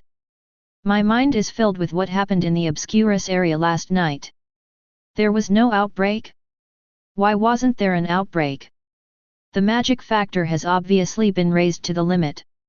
Just last night, he was thinking about it, and in his calculations, it was clear that the Obscurus was going to break out on the third night, but the other party didn't react at all. This disappointed Romon, who had already prepared to collect wild Obscuras. But I still can't figure it out. Early in the morning, I lay down on the chair decadently. Squeak! Just when Romon was frowning and thinking, the sound of a car braking suddenly came. A slightly low but mature female voice sounded. Mr. Romon Kowalski, I'm sorry to disturb your morning rest at this time. Romon looked up and opened his eyes. When he saw everything that came into view, he couldn't help but look stunned. A dark old car parked in front of Granger's house, and a group of people got out of it. Uniform black-toned clothing, elegant women wearing slim and luxurious long skirts, and men all wearing suits and leather shoes. And Romon's eyes were immediately fixed on a little lowly among the people. Wednesday. Mr. Adams, Mrs. Adams, why are you here? The Adams family. In the past few years, I had been imprisoned in Azkaban, spending all my time researching and studying every day, and things had not stopped since I came out. So much so that he even forgot about his friends in the American wizarding world. A past life that does not exist in the Harry Potter world, but is also a family from a fantasy show. Haha, okay, put down the shovel in your hand. Your friend Romon has not forgotten you. On Wednesday, I think you can continue to maintain your daily goal of burying your brother alive. Elegant Mrs. Adams, Morticia gently threw aside the shovel behind her little gothic Lolita. The sound of the shovel hitting the ground caused Hermione's body to tremble in fear. But Romon seemed to have been used to it for a long time, and the corner of his mouth twitched. He looked at the little gothic Lolita who came in front of him with his upper body motionless, like a stiff robot, with a face. Before Romon said anything, the other party glanced at Hermione aside. If you dare to get close to my fiancé again, I will kill you. Her calm words made Hermione receive her first death threat in her life. The latter was so frightened that she backed away. If Romon hadn't pulled the little goth girl aside, she might have scared Hermione to tears. Romon smiled bitterly. Mrs. Adams, I mean, aren't you over there in the American wizarding world? Why are you here in London? And the whole family is here, even bringing little things. As she spoke, Hermione let out a high-pitched scream as if she had seen something terrible. Ah! On Mr. Adams's shoulder, a severed hand that seemed alive and thinking jumped to the ground. While moving his fingers, he nimbly took a few steps towards Romon, and even extended his hand to say hello. Hermione's reaction even more aroused the disdain of the little goth girl behind Romon.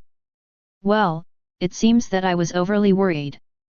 With your excellent genes, you will definitely look down on such a fool from the countryside. Even small things can scare her into being like this, unable to accomplish big things. Romon. This is a normal reaction for a normal person to see a moving severed hand, right? Immediately, Romon seemed to have thought of something and looked surprised. Mr. Adams, could it be that a representative from the American wizarding community is here? Chapter 26. When Romon returned to Hogwarts again. Although Hogwarts hasn't started school yet, there are obviously a lot of people here. The most important thing is that everyone here is either of high status or an extremely sophisticated top wizard. The huge restaurant, which was originally supposed to be used for students to dine, was temporarily transformed into a place similar to a conference hall. Of course, Romon would rather regard the furnishings here as a trial court. Romon understood what was left in the middle position, as well as the looks from the wizards in the British wizarding world who wanted to tear him alive. I want to achieve my goals today. Just relying on words and exchange of interests is definitely not enough. But in just a moment, the crisp sound of Romon's polished expensive leather shoes and the floor could be heard calmly in the hall. This young man, who looked like an ordinary young wizard who had just graduated, was under the watchful eye of a pair of top aurors from the Ministry of Magic, a hidden elite of the Death Eaters, or the head of a pure-blood wizarding family. He walked calmly to the lonely location. He calmly placed the suitcase in his hand at his feet and unbuttoned his suit. Sitting there calmly, before Fudge, Dumbledore, and others sitting in the seats above could speak, Romon said something on the spot that caused an instant uproar in the place. The weather is nice today, and it seems like a good choice to watch the ants' sad comedy, so please start your show. One sentence instantly ignited the anger of the already extremely repressed wizards in the British wizarding world. Fake. Shameless BD. You're already here, and you still dare to be so arrogant. Fudge, execute him. Execute him immediately. Yes, execute him immediately. Such a filthy maggot is not even worthy of being in Azkaban. I must let you taste my unforgivable curse. I want your life to be worse than death. Roman Kowalski. Sitting in the seats of the American wizarding delegation, the Addams family, Little Gothic Wednesday, looked at Romon sitting elegantly in the judgment seat, as if he was sitting in the seat of a god. The look of mocking and teasing ants. With a dark and vicious personality, the corners of her mouth not only turned up in a happy arc at this moment. Silver Knight, Roman Kowalski, you are truly a born genius and a bad guy, and you are worthy of being my favorite spouse. The soft murmur was heard by Mrs. Addams on the side, who not only did not object at all. Instead, he spoke in a low voice with a look of approval and even encouragement. My dear little cutie, when faced with such a man, all you have to do is to take him down early before the little bee around him are aware of it. Youth is not a problem. After saying that, Mrs. Addams hugged her husband in public with a happy face and kissed him deeply. Dear, you are really the best gift Satan has given me, Such flirtatious behavior is quite shocking in the American wizarding world. The wizards around him turned their heads away. Seeing the scene that was almost out of control, Fudge, who was sitting on the seat, slammed the table anxiously. Quiet! Quiet! I don't know how long I shouted, but the abuse directed at Romon finally gradually died down. However, almost everyone in the British wizarding world looked at Romon with clear murderous intent in their eyes. Among the crowd, Lucius stood together with several wizard patriarchs of pure-blood families, looking at Romon with gloomy eyes. Why does this guy look almost unchanged even after more than 10 years? On the contrary, they all looked like uncles and aunts. That BD Romon is too dangerous. Even in Slytherin, there will never be anyone more dangerous than him. I will never allow my child to study in the magic school where he exists. A patriarch gritted his teeth and spoke. Lucius said nothing, but his eyes were equally wary.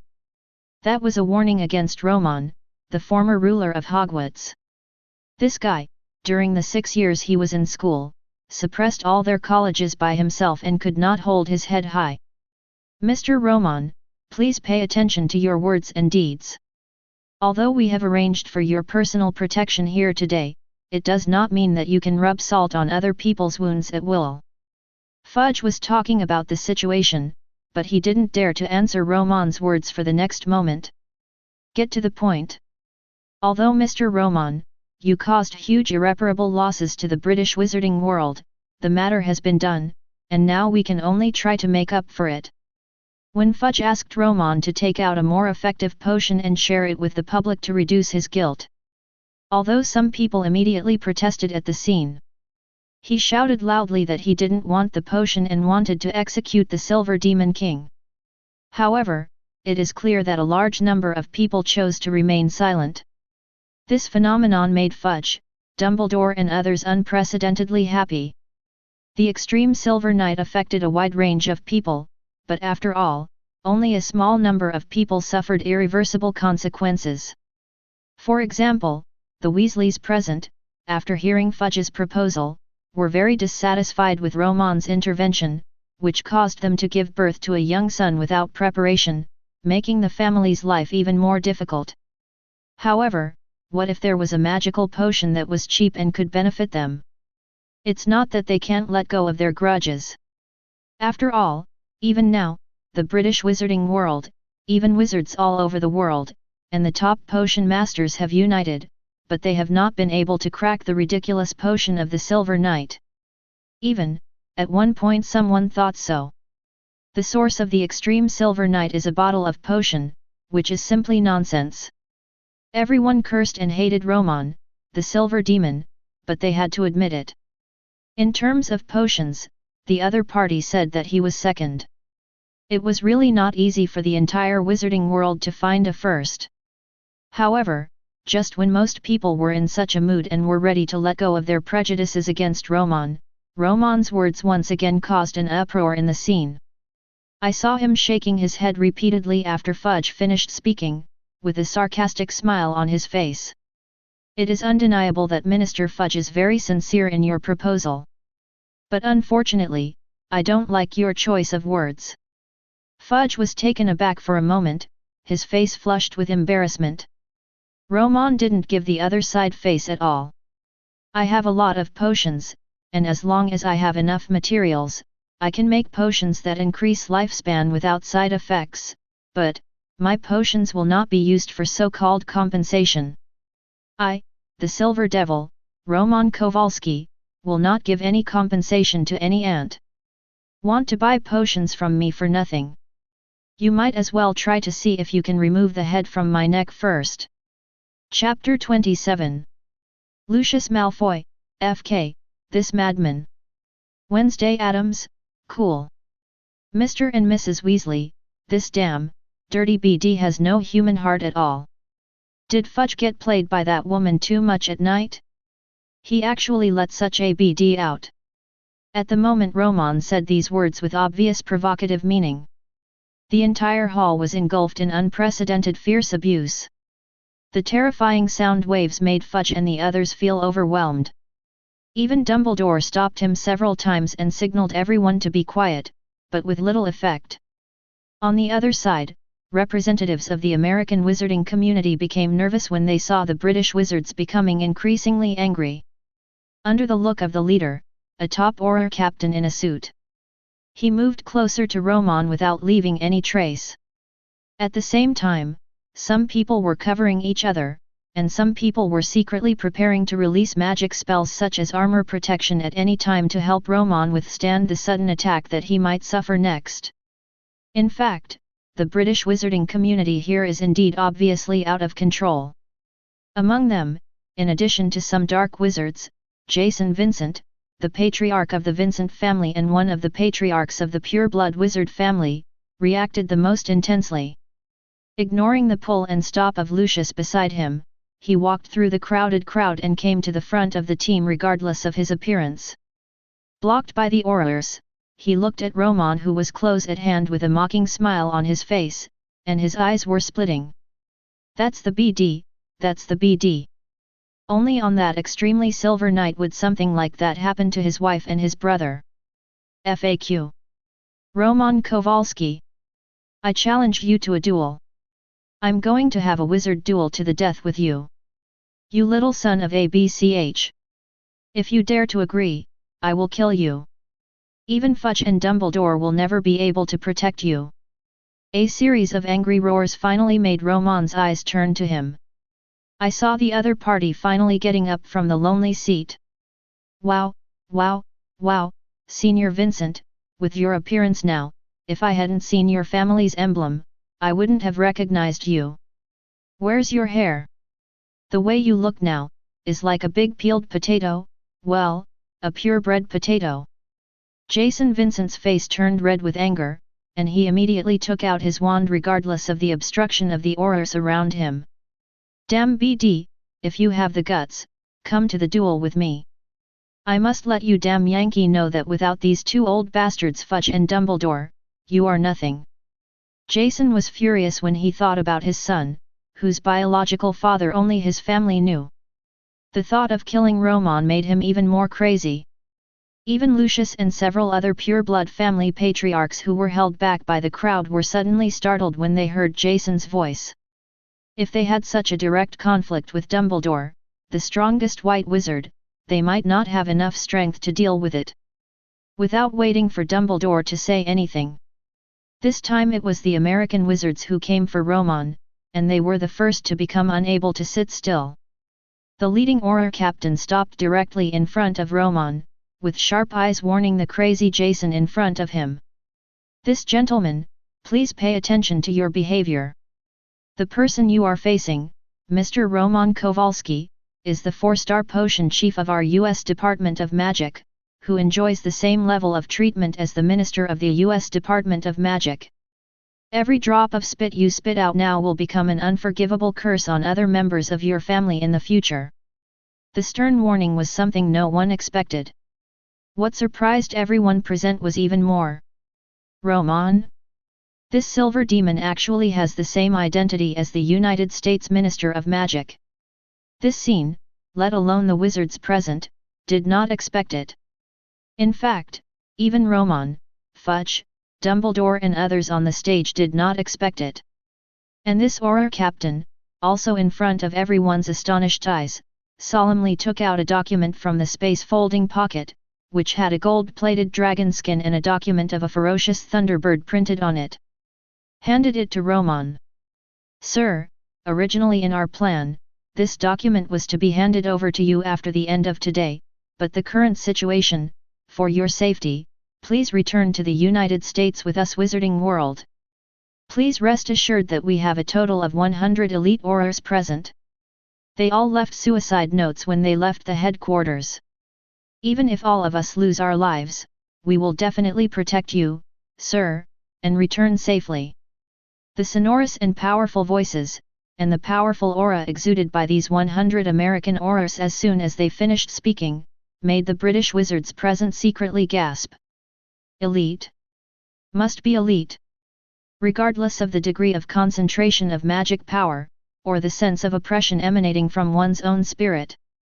There is no doubt that these people are truly the elite of the American Ministry of Magic. What shit? Those rednecks in America, are they really crazy? For a silver demon. God, I must be out of my mind.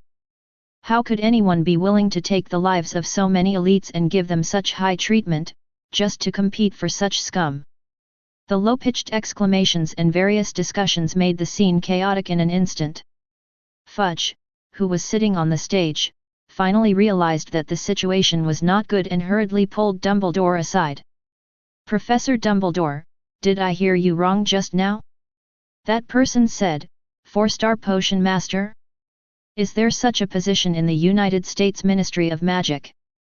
Dumbledore shook his head, but after thinking about it casually, his complexion couldn't help but become a little dignified. "Fudge, I'm afraid, we still underestimated Mr. Romon, the allure of the American wizarding community. The situation in the U.S. Ministry of Magic and ours has always been similar, and the job levels are also divided into 3 levels, including the same goes for the ranks of the Order of Merlin. This 4-star potion general staff is probably specially set up to win Romon to work for the American wizarding world." Hiss! Fudge gasped. He stared blankly at the calm young man in front of him, who could still deal with all kinds of accusations and abuse around him at will. Although the other party's equal treatment with ministers is worth a lot of money, it is open to question. However, there is no doubt that the young man in front of him has successfully reached the same height as them. Chapter 28. At the scene, the Auror Captain of the United States Ministry of Magic took out the certificate of appointment for Romon and read it in public. No matter how reluctant they were to believe it, everyone present had to admit it. They wished that the silver demon who had broken his bones and sucked his marrow, the demon who created the terrifying Silver Knight more than 10 years ago, had really become a big figure in the United States Ministry of Magic, who would try their best to protect him even if there was a war. But here, under the personal service of the Auror Captain, Romon put on a cape with a golden sun pattern and a suit that showed nobility. The patriarch of the Vincent family, whose looks are not good enough and extremely vulgar. At this moment, he was facing Romon, who was still smiling and staring at him calmly. As well as the meaningful glances of the American aurors beside him, they suddenly became hesitant. Although that stupid sun crab is not his son at all. But fortunately, it was also the child of his wife and his biological brother, and she had a certain blood relationship with him. In addition, Vincent's family is not very good looking, and outsiders have no idea of these secrets. When I thought about being here today, I would break up with Romon and start fighting. He will bring terrible disaster to the family immediately.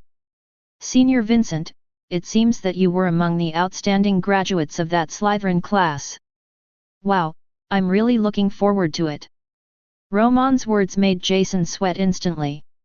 The mind that was previously overwhelmed by anger also woke up immediately. I mean.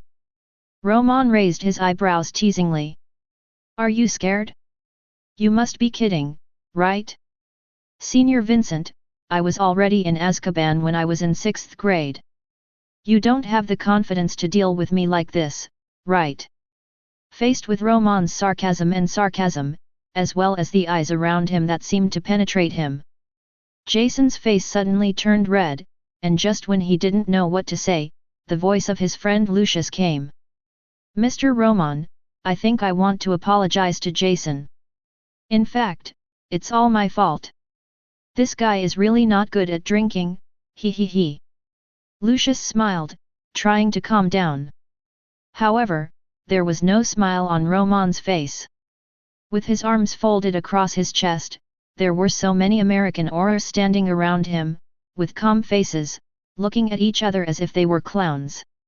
Seeing that the other party finally stopped laughing, he sneered and spoke. What a nostalgic face, wow, Malfoy. A voice full of weird accents, accompanied by words that made Lucius's face turn slightly pale, as if he thought of some painful memory, came out of Romon's mouth. To be honest, after losing you, I have to suffer every day. Romon took a step forward and gently pressed a hand on Lucius's shoulder. I wonder if Romon is too powerful. Or maybe Lucius was mentally suppressed in some way. The latter's body instantly stooped. In his sight was a pair of protagonists that woke him up countless times at night. A pair of shiny leather shoes. In other words, it's Romon's leather shoes. How did you do it back then?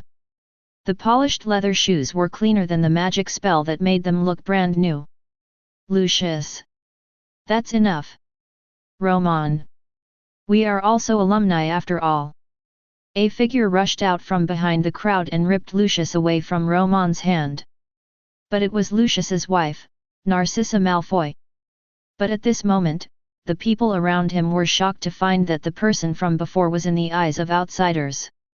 One is associated with words such as arrogance, viciousness, arrogance, etc., like Lucius, a poisonous snake that can bite people at any time. At this moment, it seemed as if he had been greatly frightened. He cowered in his wife's arms in horror, his pursed lips trembling violently, and his pale cheek muscles trembling. Romon curled his lips in boredom. I won't continue to pretend. Haha, Silver Demon King? Good devil. A good reputation can be tiring if you have too much of it, but a bad reputation can save you a lot of unnecessary trouble. He looked around and his eyes rested on Minister Fudge, who was on the stage and no longer knew how to control the situation. Mr. Minister, I would like to put the matter on hold for today. Compared with the development of pharmaceuticals, I think there is a way to make it easier for these ignorant fools to understand how to accept reality. Fudge was helpless. Romon had already turned to look at the British wizards behind him.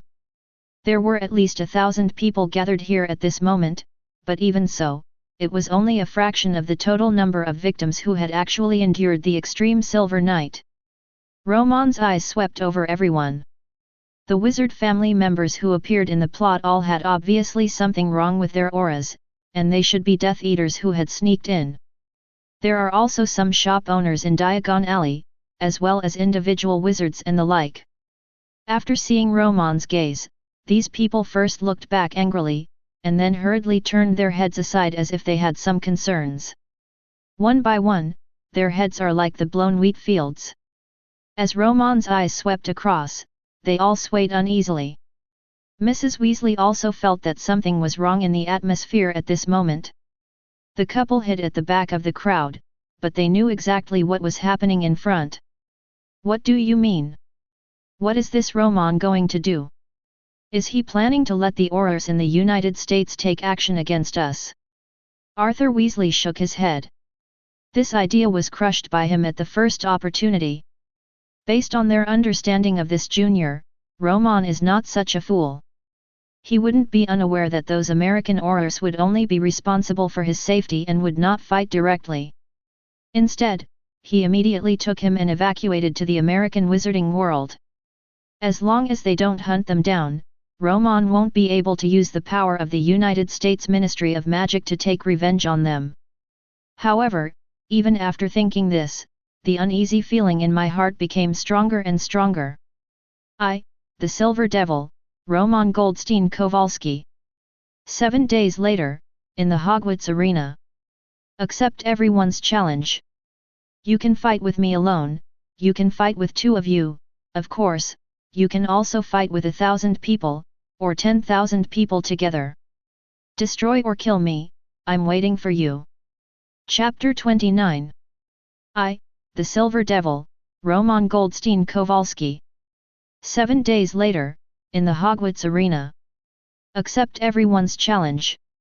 You can fight with me alone, you can fight with 2 of you, of course, you can also fight with 1,000 people, or 10,000 people together. Destroy or kill me, I'm waiting for you. After deliberately applying magic to his voice, Romon's voice at this moment was even clearer than when wizards had applied amplifying spells. It can be said that everyone present can definitely hear it clearly.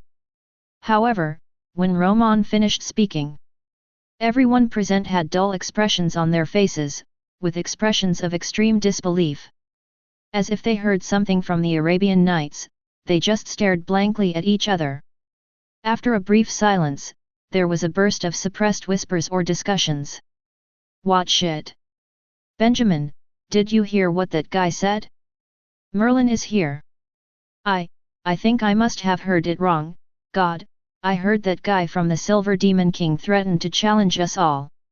Ah ha ha ha, this dream is so strange, I must want to kill this guy so much, I must, ouch. It hurts. Hiss. There was also an uproar at the representative seat of the American wizarding world. Is he really crazy? Gothic little lowly Wednesday, the little madman who plays games every day, either burying his brother alive, or playing the dismemberment game with his brother with a big knife, heard Romon's words at this moment. He was also shocked to say such words. Mrs. Adams was already hugging tightly with her husband again nervously. The latter was obviously suffocated by the other party's hug, but the expression on his face was a perverted enjoyment. Mrs. Weasley also covered her mouth in shock at the moment. She stared blankly at her husband, who was also completely confused. Arthur, that kid, I'm afraid he was cursed. Arthur Weasley didn't speak, but his expression showed that he was also thinking about this possibility. Challenge the entire British wizarding world. God! Such a crazy thing, let alone Dumbledore. Anyway, Arthur himself didn't believe that Merlin, the god of magic, had such strength. Not to mention, the Silver Demon King in front of him has been imprisoned in Azkaban since the 6th grade. I'm afraid it's not because he's been locked inside for too long, and his brain has also broken down. Dang dang dang! Mr. Romon, do you know what you are talking about now? On the stage, Fudge, the Minister of Magic, also had a tingling scalp. Dumbledore also stood up slowly and sighed quietly. Mr. Romon, it's better not to joke about this kind of thing on such occasions. If you are tired, today's discussion on the development of pharmaceuticals can be temporarily postponed. However, Dumbledore wasn't done talking.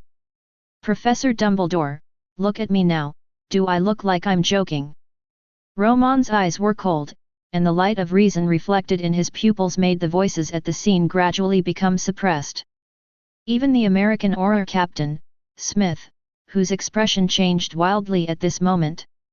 Pulling Romon, he spoke softly.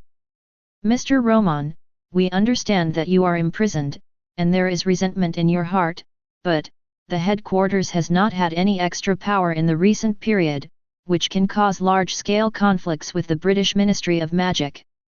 You, Captain Smith, you don't seem to understand what I just said. Romon looked at the other party with calm eyes, and then glanced around the shocked crowd. The sound gradually grew louder. I mean, in 7 days, I will accept the challenge of all the wizards in the British wizarding world by myself.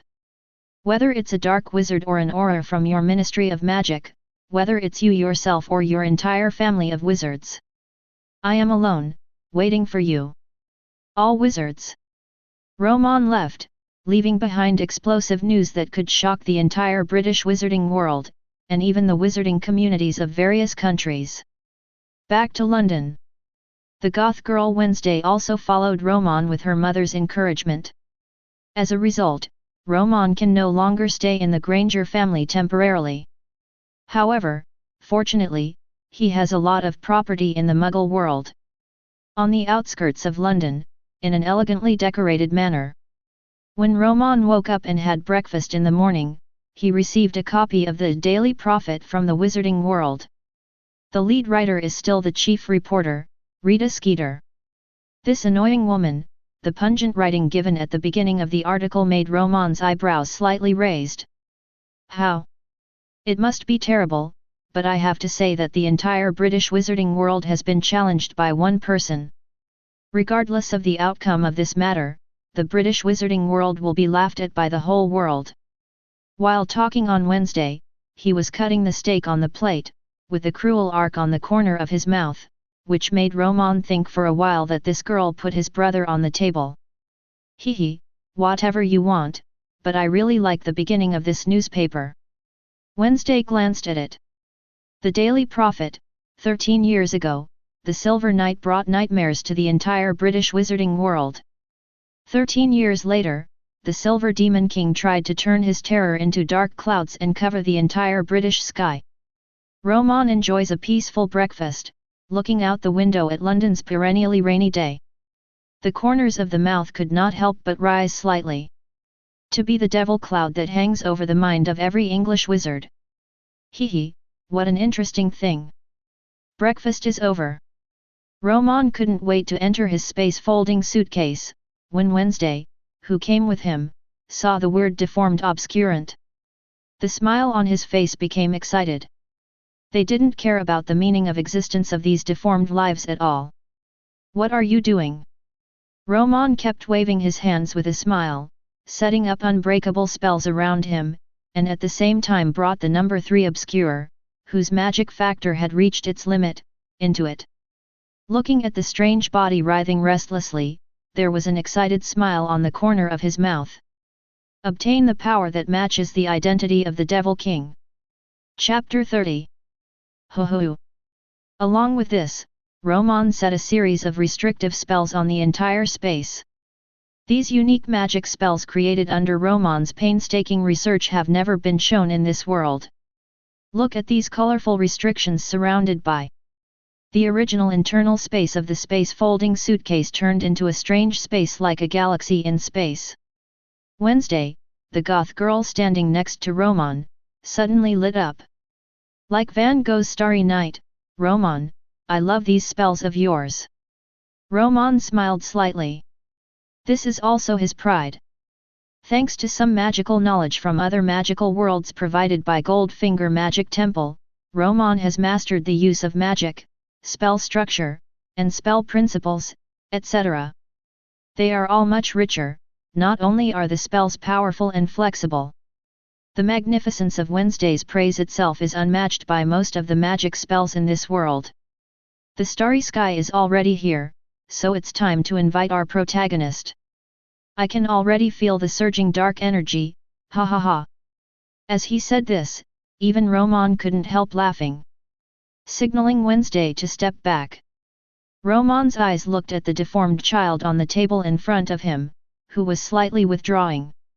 Compared with when Elizabeth brought him back, the deformed child now has no appearance at all. It looked like a large pale sarcoma. There are veins and blood vessels beating faintly on the surface. It shows that this strange thing is a living creature. I don't have a perfect consciousness, so I can't let obscurus, a parasite, have the opportunity to stir up emotions and lose control. Romon murmured. Romon has already thought clearly about the reason why the Obscurus still did not lose control after reaching a certain level. Negative emotion. If the Obscurus in front of him, whose magic factor has reached its limit, is a huge explosive barrel that can explode at any time. So the reason for the explosion is naturally that there is no lead. As for the lead, it turned out to be the host's negative emotions that Romon had always ignored. For a product of error that cannot even be called a human, not only the body is deformed, but the soul itself is not as clear-headed as a normal human being. It seems to be in a state of chaos. It's like a little beast that has been blindfolded since birth, unaware of its surroundings, and basically unable to sense anything. Romon stepped forward slowly and extended a hand. Next moment, crushing the bones nightmare hell. A strange energy burst out. In an instant, the deformed meatball in front of him trembled violently as if struck by lightning, accompanied by a whimper that sounded like a deer's roar. Cruciatin cutting bone nightmare hell, one of the 3 unforgivable curses, Romon's unique advanced version of the Cruciatus curse. If we say that the Cruciatus curse in the wizarding world tortures people's bodies, tortures people through the intuitive pain of the body, and causes people to have a mental breakdown. Romon's crushing bones nightmare hell is based on a combination of memory-modifying spells and illusion-type spells. It is a method that can directly force the attack on the spirit of the person being attacked. The person who is hit will be reincarnated continuously in the painful memories created by Romon. Then, woo woo woo woo. Painful whimpers came from the sarcoma in front of him. Romon's eyes narrowed slightly, and the magic power in his body was mobilized in an instant. Just as the latter's body continued to expand and tumble with the surging magic power, it finally made a bang sound. Suddenly exploded. The moment it turned into a jet-black energy body. Romon waved his hands abruptly. A grasp of the void. Cyclops Thunder Prison. A huge Cyclops shadow suddenly appeared in front of Romon. His hands were clasped, turning into a magic cage, and instantly caught the silent man in front of him who wanted to attack Romon. Crack!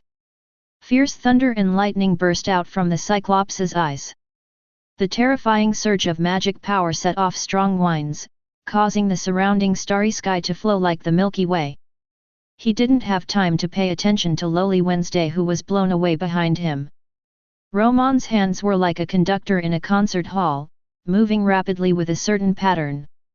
At the same time, bursts of incantations that people couldn't understand were chanted in his hands. The fierce collision sound of bang bang bang kept echoing in the space, and the imprisoned Obscurus kept attacking the Cyclops' blockade. However, this result only lasted 10 minutes. Finally, as Romon's spell ended, the magic wave and the Cyclops shadow disappeared. Moran has also turned into a jet-black gem the size of a lychee. Falls into the hands of Romon. Research on the essence of out-of-control silence, 100% completed. Dharma Temple has unlocked new magic branch categories, you can check it yourself.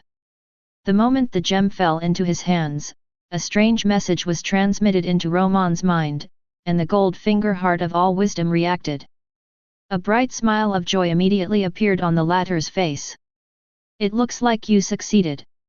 A somewhat embarrassed Wednesday came over curiously. Romon smiled and nodded, only the last step is left. The power of shadow will be perfectly controlled by me, Shadow Demon King, ha ha ha. Albus, why didn't you stop him? Merlin, is there anything crazier than challenging the entire wizarding world by one person? At Hogwarts, Professor McGonagall was not at the school that day and was busy with the enrollment of new students. After coming back, I was shocked by what Romon did. Dumbledore, calm down Minerva, it's not as bad as you say, it's just a challenge to the British wizarding community. Just the British wizarding world? Oh, my god, haha, I forgot about Professor Dumbledore, the greatest white wizard of this century, can you do it easily? Dumbledore. Chapter 31. Hogwarts School of Witchcraft and Wizardry, Headmaster's Office. Dumbledore looked at the furious Professor McGonagall in front of him, and for the first time his face showed an emotion called powerlessness. This kind of situation has never happened to Grindelwald, his old friend of the first-generation Dark Lord who took the wrong path. He can always think of solutions and strategies for dealing with problems. This is the wisdom of his white wizard. But I can't see him clearly. That child seems to be surrounded by a layer of fog. I can't see at all what direction he is walking in or where he is going. Minerva, that child Romon exudes an unknown that scares me. Walter. Professor McGonagall was immediately stunned by Dumbledore's words. She stared blankly at the partner in front of her, this Dumbledore whom she had admired and respected since she was young. Now fear actually came out of his mouth. Dumbledore stood up slowly. Walking to a corner of the office, a door slowly opened, revealing the pensieve he had used for many years. He tapped the wand lightly against his head, and the next moment a long string of fluorescent threads representing memory was peeled off and thrown into the pensieve.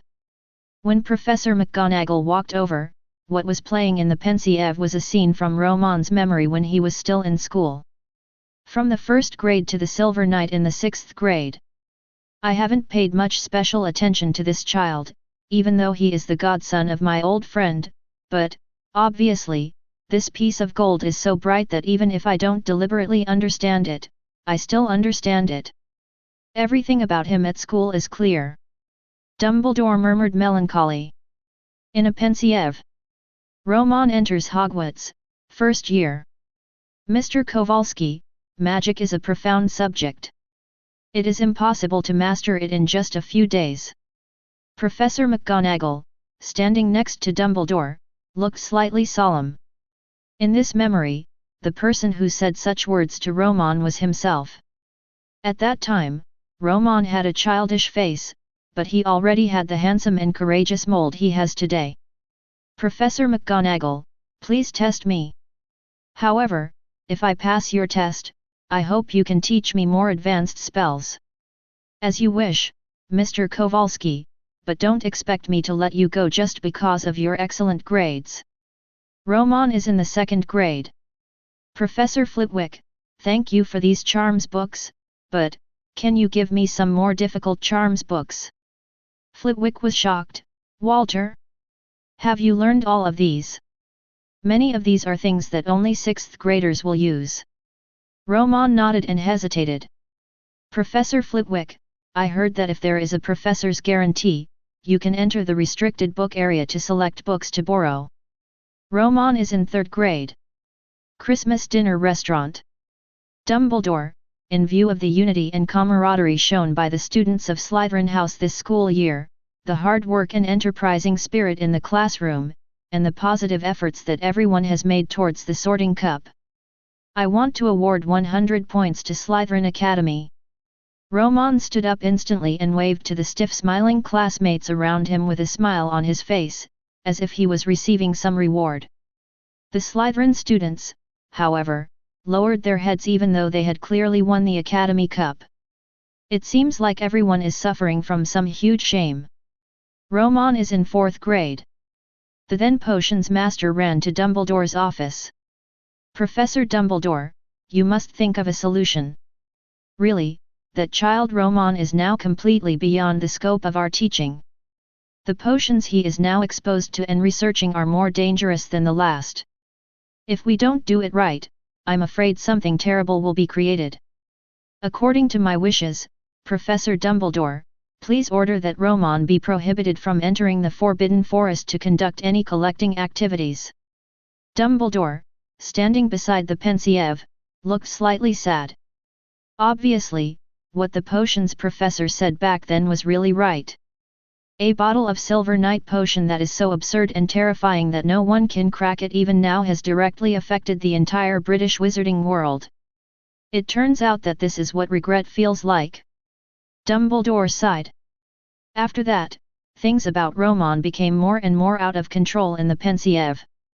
By the time Romon was in 5th grade, there was no one in Hogwarts who could teach him about magic theory, potions, etc. Even the magic courses that were required for young wizards such as Charms course, Transfiguration Curse course, Defense Against the Dark Arts course, Potions course, etc., the professors had given Romon complete freedom. Even if you don't go to the classroom. And it was from that moment on that Dumbledore, who saw this in his eyes, felt a layer of unknown fog shrouded in Romon. Minerva, as you said, even an old guy like me would not dare to fight against the entire British wizarding world by myself. I even believe that even Voldemort in his heyday would never dare, otherwise he would not, which Death Eaters are needed to serve him. Dumbledore closed the pensieve, his eyes filled with worry and helplessness. The Roman Kowalski thing, you think he's crazy, and the same goes for me. But it's a pity that I can't stop the anger of the entire British wizarding community, not to mention that Guy Romon keeps adding fuel to the fire. Looking out the window at the night filled with desolate moonlight, Dumbledore sighed. Perhaps Romon's decision was really not impulsive or arrogant. Wiltshire, England.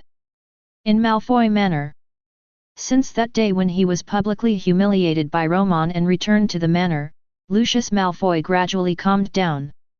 However, after a brief period of calm, unprecedented intensity of anger burst out in his mind.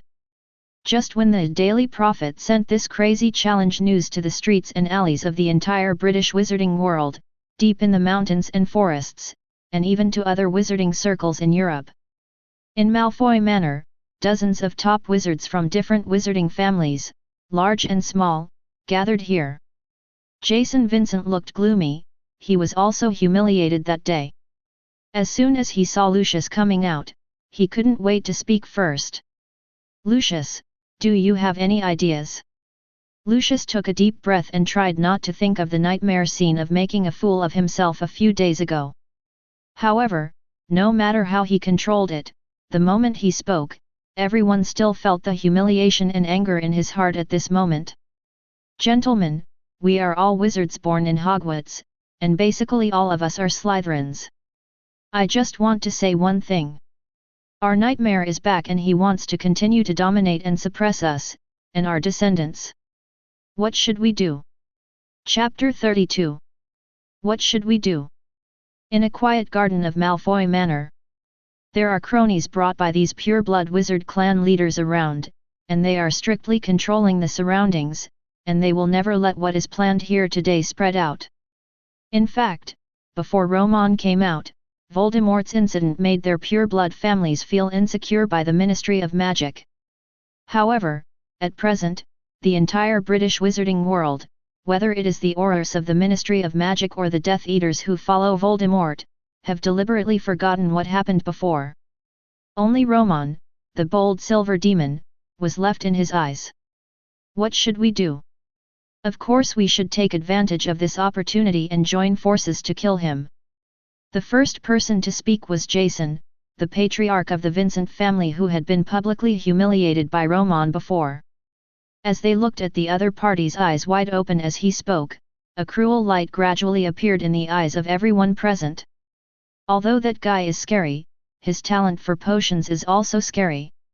I don't believe that someone can be locked up in a ghost place like Azkaban for more than 10 years and still have superb magic abilities. Another top wizard from a pure-blood family spoke. Obviously, this was another unknown senior of Romon. And it can be seen from the fierce look on the other side's face. Romon's 5 years at Hogwarts left many deep memories for him.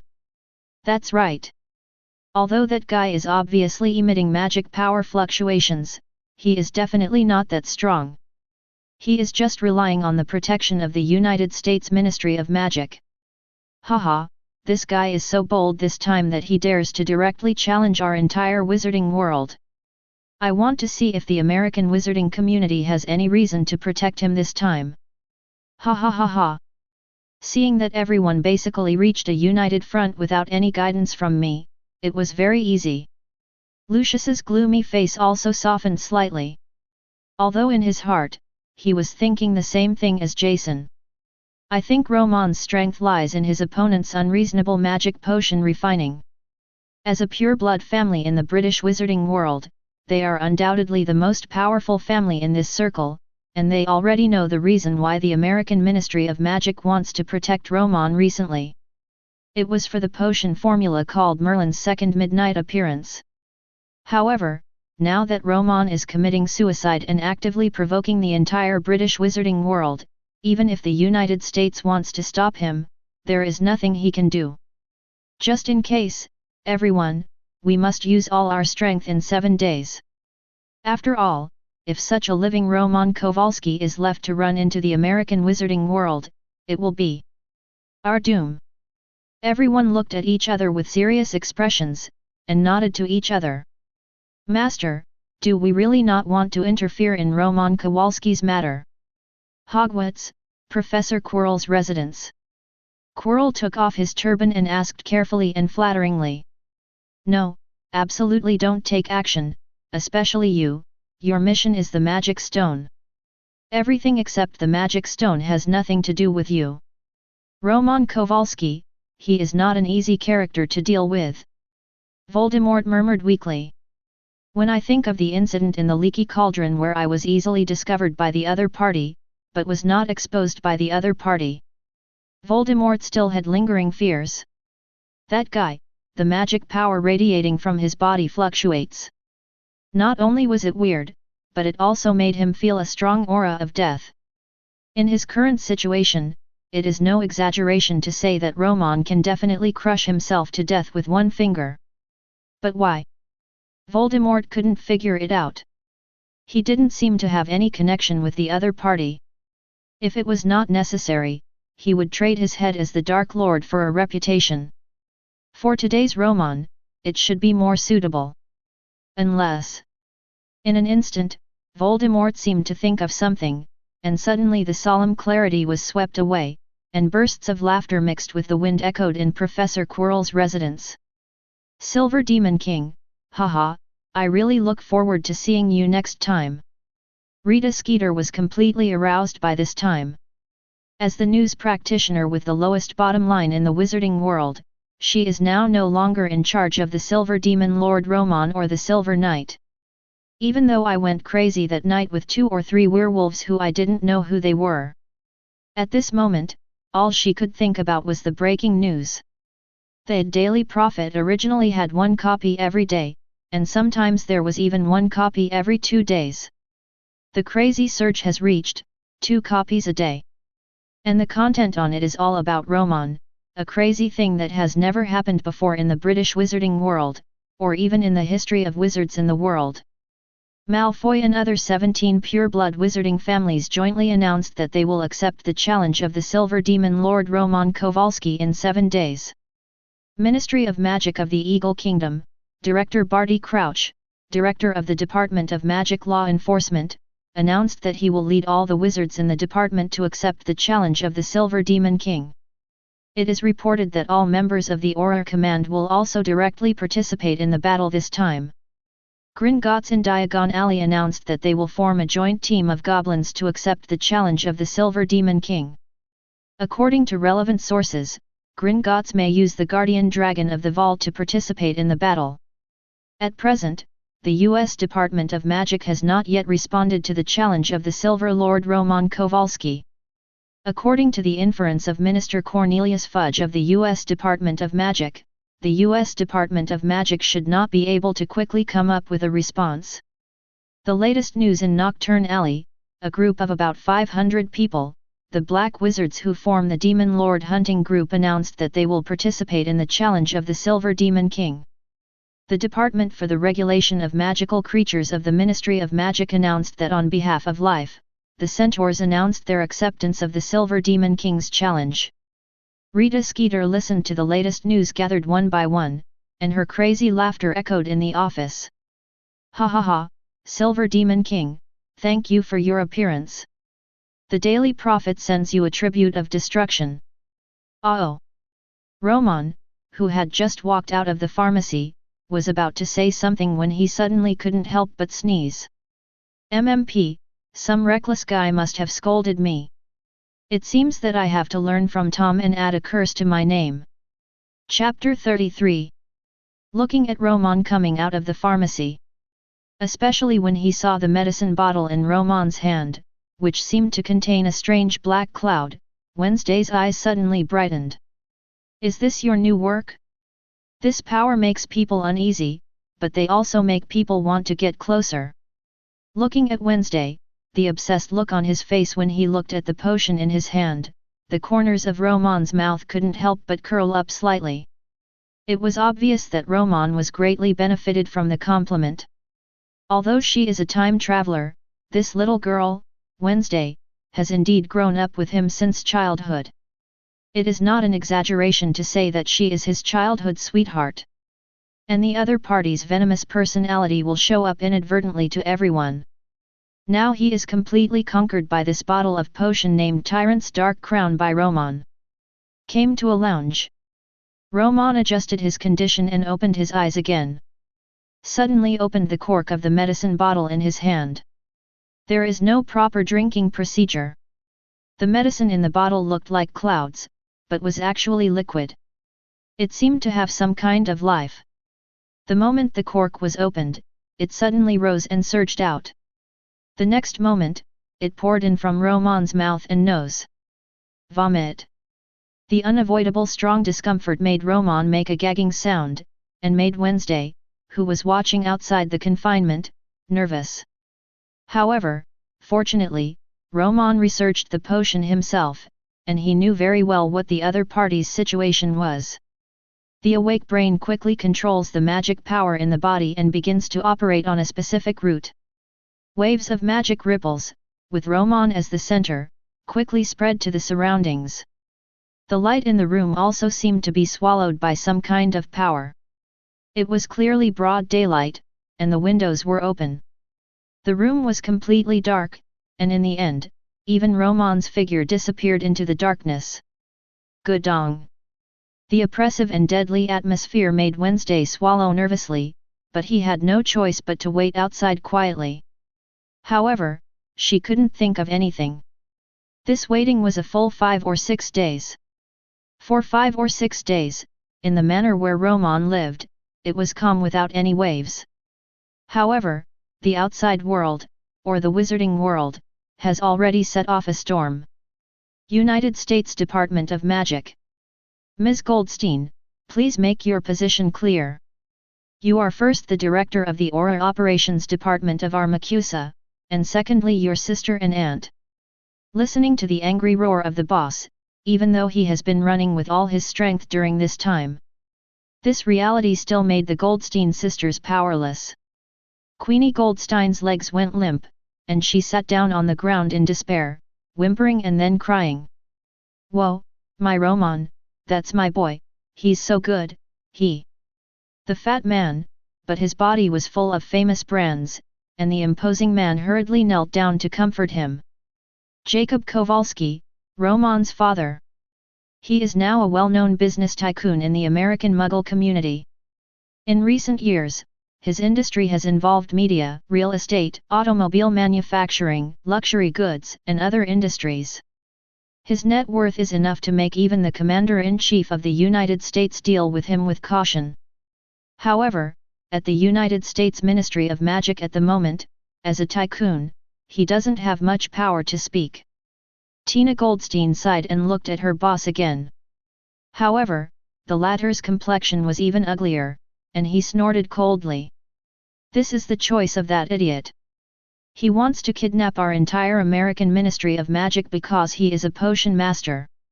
Well, I admit that he is one of the world's top outstanding potion masters, but this is not a bargaining chip for him to kidnap the entire American wizarding world. The Magical Congress has announced that it refuses to cause conflict between the wizarding communities of the two countries due to Romon Kowalski's reckless behavior. Romon Kowalski is the greatest genius of this century, but he is also the stupidest guy in the world. Walking out of the United States Ministry of Magic in disappointment, I saw Newt's commander who also walked out from the other side. This legendary figure who once worked with Dumbledore to solve the great crisis in the wizarding world is now grey-haired. Shaking his head slightly. No, that boy Romon, what he did this time is too crazy, and it is beyond the help of my friends. I think we can only hope for the British Ministry of Magic now. I am going to England immediately. 7 days is a long time. And on this last night, the entire Hogwarts was already buzzing with people. As the most famous magic school in the British wizarding world, and even among wizards in the world, Hogwarts School of Witchcraft and Wizardry has never been so lively before. God, are all these people here to participate in this challenge? It's just. Standing at the window, looking at the densely packed torches outside in the dark night, Professor McGonagall's voice trembled, but in the end he could not think of a word to describe his inner feelings at this moment. As for Dumbledore, looking outside at the densely packed crowd, his eyes were filled with gloom. The Daily Prophet is crazy reporting and inciting these days. He had already had a bad premonition. But I never expected that the reality would be even crazier. Fudge, I think. No. Dumbledore, do you think everything is still within our control? After walking out of the castle and seeing Minister of Magic Fudge in front of the crowd, Dumbledore was about to say something. But he was interrupted by the other party shaking his head directly. On the side, the pure-blood wizard family headed by Lucius showed unprecedented madness and anger in their eyes. Lucius, Professor Dumbledore, after tonight, it will be time for the challenge expected by the Silver Devil. I, Lucius Malfoy, will definitely use all the abilities I learned at Hogwarts and give him enough respect. That's right. I've brought all my treasures this time, and I'll make sure that the Silver Devil King is satisfied. Ha ha ha. I can't wait to put my wand into that beast's mouth right now and give him a killing curse. No. You must not use the killing curse. You must not let that guy die here so easily. Yes, we must torture him severely. Make his life worse than death. Dumbledore. The excited British wizards did not give Dumbledore any face at this moment. Even among the crowd, Dumbledore helplessly discovered members of the Order of the Phoenix, members of the Weasley family. A window at Hogwarts Castle. Professor Quirrell's eyes were filled with shock when he saw this scene. Master, that guy is so terrifying. The Ministry of Magic and the Death Eaters stand together, and the Black Wizard and the White Wizard join hands to fight against the enemy? Master, I even think I am crazy. Voldemort. NND, if I had encountered this kind of situation back then, how would I have a chance to survive today? Chapter 34. Voldemort looked out the window at the crazy scene that looked like a mob revolting. Not to mention his current weak appearance, even in his heyday, he would not dare to speak out and dare to do it by himself. Against the entire British wizarding community. What a joke! Avada Kedavra itself is prohibited from being used, but that doesn't mean that none of the British wizards in front of them can use it. That kind of killing curse. Whoever it hits will not be destroyed immediately. Oh, do you really think that everyone is Harry Potter and has a mother casting a protective spell to protect him? Voldemort was confident that he could defeat these people through his superb magic ability without having a slight numerical advantage. But one man against the entire British wizarding community united? Take a shower and go to sleep. It's such a pity. It seems that our Silver Devil is a bit out of his element. Voldemort said in a low voice, everything happened today, the moment the entire wizarding world united to accept Romon's challenge. Romon had already been defeated. Professor Dumbledore, we will not pursue you for putting the Silver Devil into the school without consulting the school board in advance, but, please don't interfere in this matter now. More than 10 years ago, Hogwarts created the demon Silver Devil. Today, more than 10 years later, the Silver Devil will surely be terminated at Hogwarts. Lucius came out and warned Dumbledore fiercely, who was standing in front of everyone. And at this moment, bursts of sound breaking through the air came. Several black shadows suddenly appeared in the open space not far away while changing shapes. Professor Dumbledore. Dumbledore turned around, his eyes widening for a moment. Newt. The visitor is none other than Romon's godfather, mage zoologist Newt Scamander, who graduated from Hufflepuff, Hogwarts School of Witchcraft and Wizardry. Behind him were Romon's mother and his aunt, Tina, who also worked at the United States Ministry of Magic. And, his father, Jacob, was retching due to apparition. We heard about the situation here and rushed over as quickly as possible. After listening to Newt's words, Dumbledore sighed in shame and helplessness. Everyone looked at the crazy crowd around them and the wands each of these people held in their hands, and their hearts tightened. Newt's commander, the godfather of the Silver Devil, we know you, but it seems that the United States Ministry of Magic has not given our Silver Devil any protection he expected. Ha ha ha ha. Lucius's sarcasm instantly caused the pure-blood wizards behind him to burst into laughter. And the excitement that seemed to have killed Romon on the spot also climbed onto the faces of everyone present. For these wizards present, there was no one from the American Ministry of Magic to protect Romon, which made them win most of the challenge. No, it could even be said, they have already won. It seems that our junior Romon will eventually pay the price with his life because of his pride and arrogance. Lucius said sarcastically. Without the blessing of the United States Ministry of Magic, I want to see how his bold challenge to our entire British wizarding community will end. Hearing this, Romon's father Jacob, who finally calmed down a little, hurriedly stepped forward. Sir, Romon did make some mistakes, but after all, he has been in prison for more than 10 years. This time, I think it is just a small misunderstanding. In this way, I have some industries in the United States. How about I offer you some compensation? Everyone looked at this honest-looking middle-aged man, but after a short silence, laughed loudly. Ha ha ha ha. Damn the Silver Demon. It seems that the Silver Devil's magical source of mysterious confidence has finally been found. Ha ha ha, this stupid muggle actually said he would compensate us. If it weren't for the fact that you are an American, I would shoot a magic spell right now and blow your pig head off. Get out of here, damn muggles, do you really think that by being with a stupid wizard, you can dictate the affairs of our wizarding world? That's right, if you don't want to die, get out of here. The ferocious wizards roared angrily and scolded Jacob. Under the guidance of Romon over the years, Jacob was also a big shot in the world of ordinary people. This behavior was scolded by a bunch of guys dressed as beggars. It also made him furious. But he still had to persuade him with good words, hoping that these people could let his son go. However, this humble reaction ushered in even more crazy abuse from everyone. Finally, someone who didn't know who it was suddenly stretched out a hand and pushed Jacob onto his back.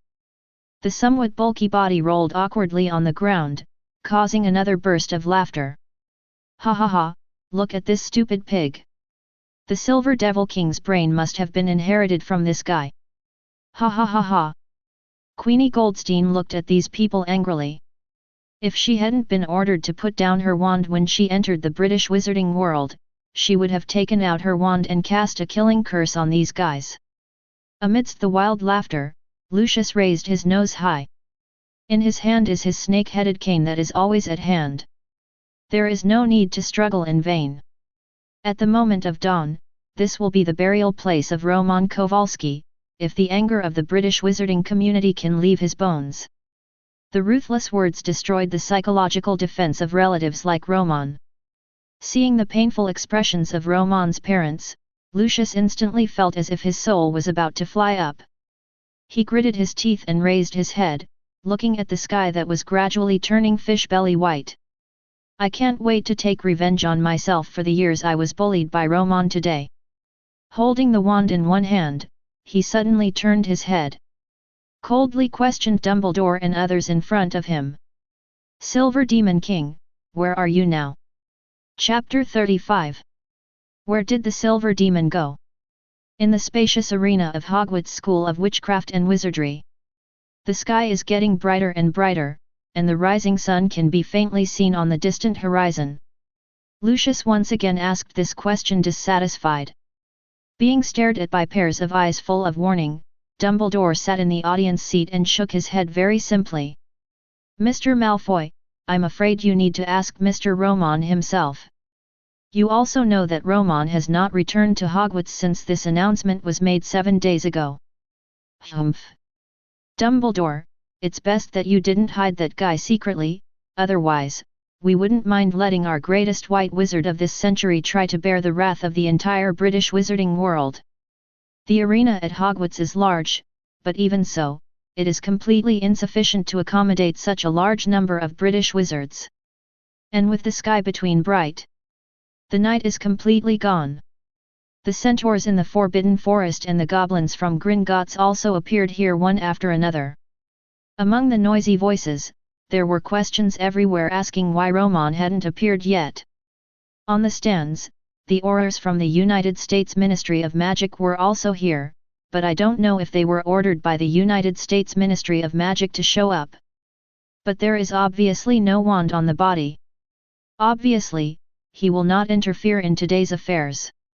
Captain, what do you think about Mr. Romon?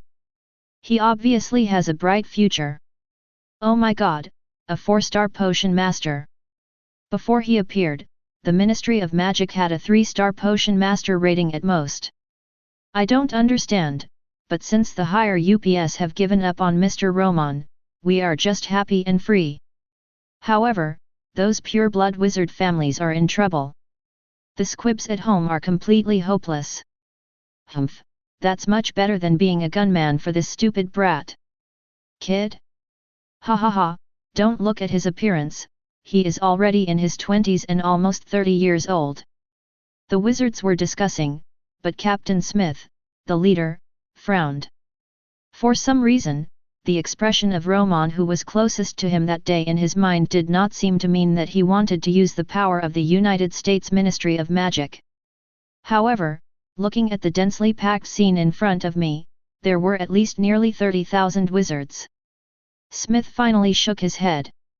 It seems that I have thought too much. Without the help of the power of the American wizarding community, if I want to fight against the entire British wizarding community, even the troubled Dark Lord will never be able to do it. Where is the Silver Demon King? Did he abscond out of fear of crime? At this moment, a huge roar of questioning suddenly resounded throughout the arena. Everyone followed the sound. However, they saw a man dressed as a dark wizard, casting a loudspeaker spell while looking madly in the direction of Dumbledore and others, asking questions loudly. Seeing no one answered, an even more angry roar sounded again. Where is the Silver Lord? Dumbledore. Hand over the Silver Devil, otherwise Hogwarts will be destroyed today. The golden morning sun shone on the arena, but it was like falling flames, igniting the explosive barrels present. Hand over the Silver Demon King. Pay the blood debt with blood. Hand over the Silver Demon King. Pay the blood debt with blood. Hand over the Silver Demon King. Pay the blood debt with blood. The loud protests and threats grew louder and louder, and more people followed the shouts. Looking at these wizards holding wands, who may attack Dumbledore and others on the stage at any time, even Voldemort, who is hiding in the dark, is currently possessing Professor Quirrell. I also felt a strong chill. Horrible, this situation is really terrible. For a moment, Voldemort couldn't help but feel nervous. His resurrection plan might require more Death Eaters to join him. The more wizards who join the Death Eaters, the fewer enemies he will have to face in the future. And seeing the British wizards, their emotions are obviously getting more and more out of control, and even some people who were not so radical in the past, under the background of this atmosphere. Everyone's face turned red and they raised the wands in their hands. Loud and angry questions. Hand over the Silver Demon King. Blood for blood. The roar spread throughout Hogwarts, and even spread throughout the surrounding Forbidden Forest, causing the magical creatures inside to become restless. Seeing this scene, Romon's godfather Newt Scamander and others also expressed despair. In this case, words have completely lost their effect. No amount of persuasion can change the will of so many people. Just when the situation was gradually getting out of control, someone was already preparing to destroy Hogwarts. Wow! At the moment when Dumbledore and the others were completely tense, something like a hurricane suddenly roared past from the sky. The bright sunshine in the early morning was suddenly enveloped by a layer of dark clouds coming from the sky. The fierce and strong wind blew down on the arena at the moment when the sky darkened. The powerful wind blew everyone on the stage screaming and swaying, and the fierce crowd below screamed and practiced. What fuck? What happened? Why did the sky suddenly change? This is too fast. Just as everyone was exclaiming, the smiles of Lucius and others, whose faces were full of excitement and passion a moment ago, suddenly froze on the spot. The sky became dark. It was obviously early morning, but now it seemed like dusk. What made everyone's hearts suddenly shrink was that a familiar figure appeared in everyone's sight without anyone expecting it. Silver Devil! Roman Kowalski! As for Wednesday, the little goth Lolita who was held in his arms by his side, was ignored by everyone. Hand over the Silver Demon King, pay with blood. Hee, what a passionate welcome call, Senior Lucius, I saw you were so excited before, it seems that you planned all of this, right? Romon stepped on a roaring tornado in the void, slowly falling from the dark clouds in the sky. In the surrounding air, roaring thunder flashed from time to time. Wearing a jet black suit and leather shoes, he also wore a 4-star potion master's cloak awarded by the United States Ministry of Magic. The wind roared loudly. A layer of cold sweat appeared on the foreheads of Lucius and others inadvertently. In an attic at Hogwarts, Voldemort's pupils shrank and he felt the aura emanating from Roman's body. Exclaimed. This is impossible. Chapter 36. Looking at Romon emerging from the dark clouds, wrapped in thunder, it was as if the real devil had come into the world. Ordinary wizards like Lucius may not be able to sense it, but as the Dark Lord, Voldemort even needs to possess Quirrell at this moment. At this moment, I can clearly feel the abyss-like dark energy emanating from Romon. Voldemort couldn't believe that Romon from a few days ago was still terrifying despite his magical energy. But it only surpasses most wizards in terms of purity and strength. There was no such terrifying dark power as it is now. And in just a few days, you were able to master such a degree of dark power. Roman Kowalski, did you sell your soul to Satan? Voldemort couldn't understand. However, he was also incomprehensible and even stood up from his seat in shock. And Dumbledore, and Roman's godfather, Newt's commander. Professor Dumbledore. Newt watched in disbelief as Romon slowly landed in the center of the arena. As soon as he appeared, the British wizards who had been excited before pressed the mute button one after another. He pulled Dumbledore aside in a panic. However, the latter was looking at Romon on the field solemnly at this moment. What Voldemort sensed, they naturally sensed as well. Ignoring the reactions of Dumbledore and others, as soon as Romon landed, he gently pushed the little goth Loli in his arms away, hoping to get her back to the Adamses. Who would have thought that the latter would not agree at all? I will not leave. There is nothing more exciting and interesting in my life than now. I will stand by your side, even if I can't do anything. Romon lowered his head and looked at the little Loli with stubborn, but more excited eyes. This girl. Obviously, she was completely conquered by Roman's crazy behavior of fighting against the whole world with one person's power. She likes these deviant, even evil, and crazy things. Smiling softly, Romon suddenly seemed to have thought of something. Mrs. Adams taught you the cello on Wednesday. Are you still practicing? Wednesday nodded, not sure why. Romon looked around at the wizards who were gradually gathering towards him like a tide, and the corners of his mouth curled up in a cruel arc. Then why don't you take this opportunity to show mercy and give these idiots a curtain call? Hearing this, Wednesday's eyes suddenly lit up. Romon, you really impress me more and more. With that said, he quickly took out the cello and chair from his space-folding pocket. When the pure-blood wizards headed by Lucius came towards Romon aggressively, they all looked stunned when they saw a little girl actually taking out a cello.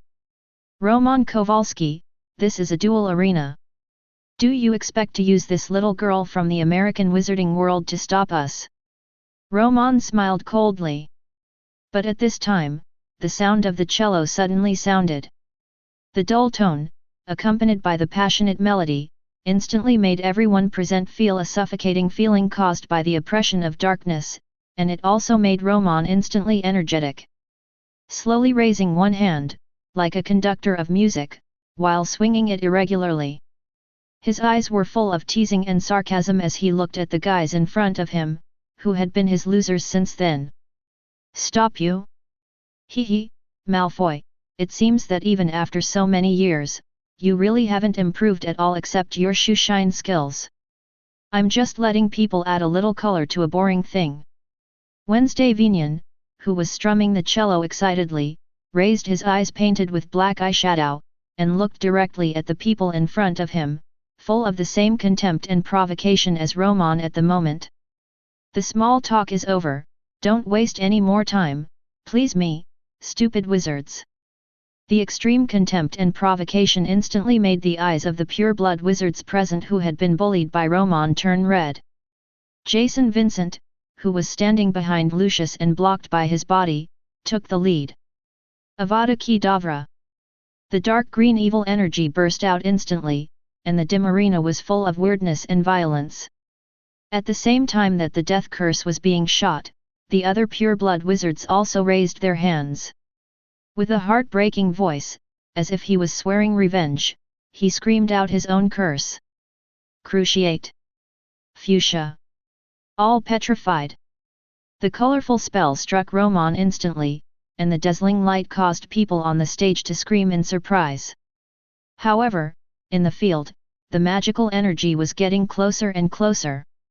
Romon's face showed a little excitement, and the sound of the cello on the side became heavier and heavier, as if he was pitying the beast that was about to fall into a trap. A wand appeared in Romon's hand, and a darkness that made everyone's hearts tighten suddenly spread from his feet. The rising black mist turned into a ferocious demonic hand. Precisely blocked in front of the two of Romon. Boom! The fierce energy collided together instantly, and the unforgivable curse mixed with the cursed energy of black magic hit the dark giant hand in front of Romon hard. The huge energy collision and the strange and dazzling light caused Lucius and others to squint their eyes. However, the next moment, everyone's eyes widened in shock. It was as if he had seen something incredible. What fuck? Watching the magic spell being gradually swallowed up by the giant hand of darkness and disappearing in the blink of an eye. Not to mention Lucius and the other wizards who had never seen such a situation were stunned. Above the stands, the knowledgeable Dumbledore also showed a look of astonishment. Newt Scamander, the only one standing next to Dumbledore, frowned, as if he was suspecting something, but couldn't be sure at the moment. At this moment, Wednesday, who kept playing cello in the field, had a dark and cruel smile on his face. Romon's voice seemed to be able to instantly cause fear, echoing in the ears of Lucius and others. Like a predator teasing its prey. Lucius Malfoy, the darkness beckons. Chapter 37. The darkness is beckoning to you. In the dim light, he looked at Romon standing in the darkness not far away. The whole body is surrounded by pitch black, and the dark energy is constantly spreading towards the surroundings. The pitch black energy is like a tide, and it seems to be substantial. I don't know why, but there were still bursts of piercing screams. It was like there were countless Cornish goblins struggling in the darkness, trying to escape. Zair's height. What the hell is all this? Back up quickly, be careful of these dark energies, damn. What are these? Lucius. Think of a solution quickly. I have never heard of such black magic in the wizarding world. One moment, the team of pure-blood wizards, who seemed to be threatening to drown Romon in a torrent of magic spells, were retreating in panic in front of this jet-black energy. The screams and panic made the other wizards outside the arena, who had not yet entered the arena, feel anxious. They also hurriedly asked each other for information about the magic spell cast by Romon. However, there is no doubt that after asking around, no one can give an accurate answer. It looked like black magic, but Romon was not seen using a wand or chanting any spells. It's such a terrifying magic. It can easily resist the attacks of so many magic spells, and you don't have to recite the spell. Silver Demon Lord Romon Kowalski, how on earth did you do it? Professor Quirrell had his back to the window, and the sound of Voldemort's muttering voice on the back of his head aroused him to be extremely curious. But he didn't dare to move at all, he could only stand there tremblingly. In the arena, Romon's whole body was filled with pitch-black energy, which originated from the shadow power of Obscurus, and was perfectly extracted and tamed by Romon's pharmacy skills. At this moment, it has completely become a part of Romon's body. The most intuitive improvement brought about by mastering shadow power is the major changes in the way of fighting and releasing magic spells. Dear old friends, after more than 10 years, I am really happy to see you as united as you were in Slytherin, but why have I been imprisoned in Azkaban for more than 10 years, and why do you still just keep retreating when facing me?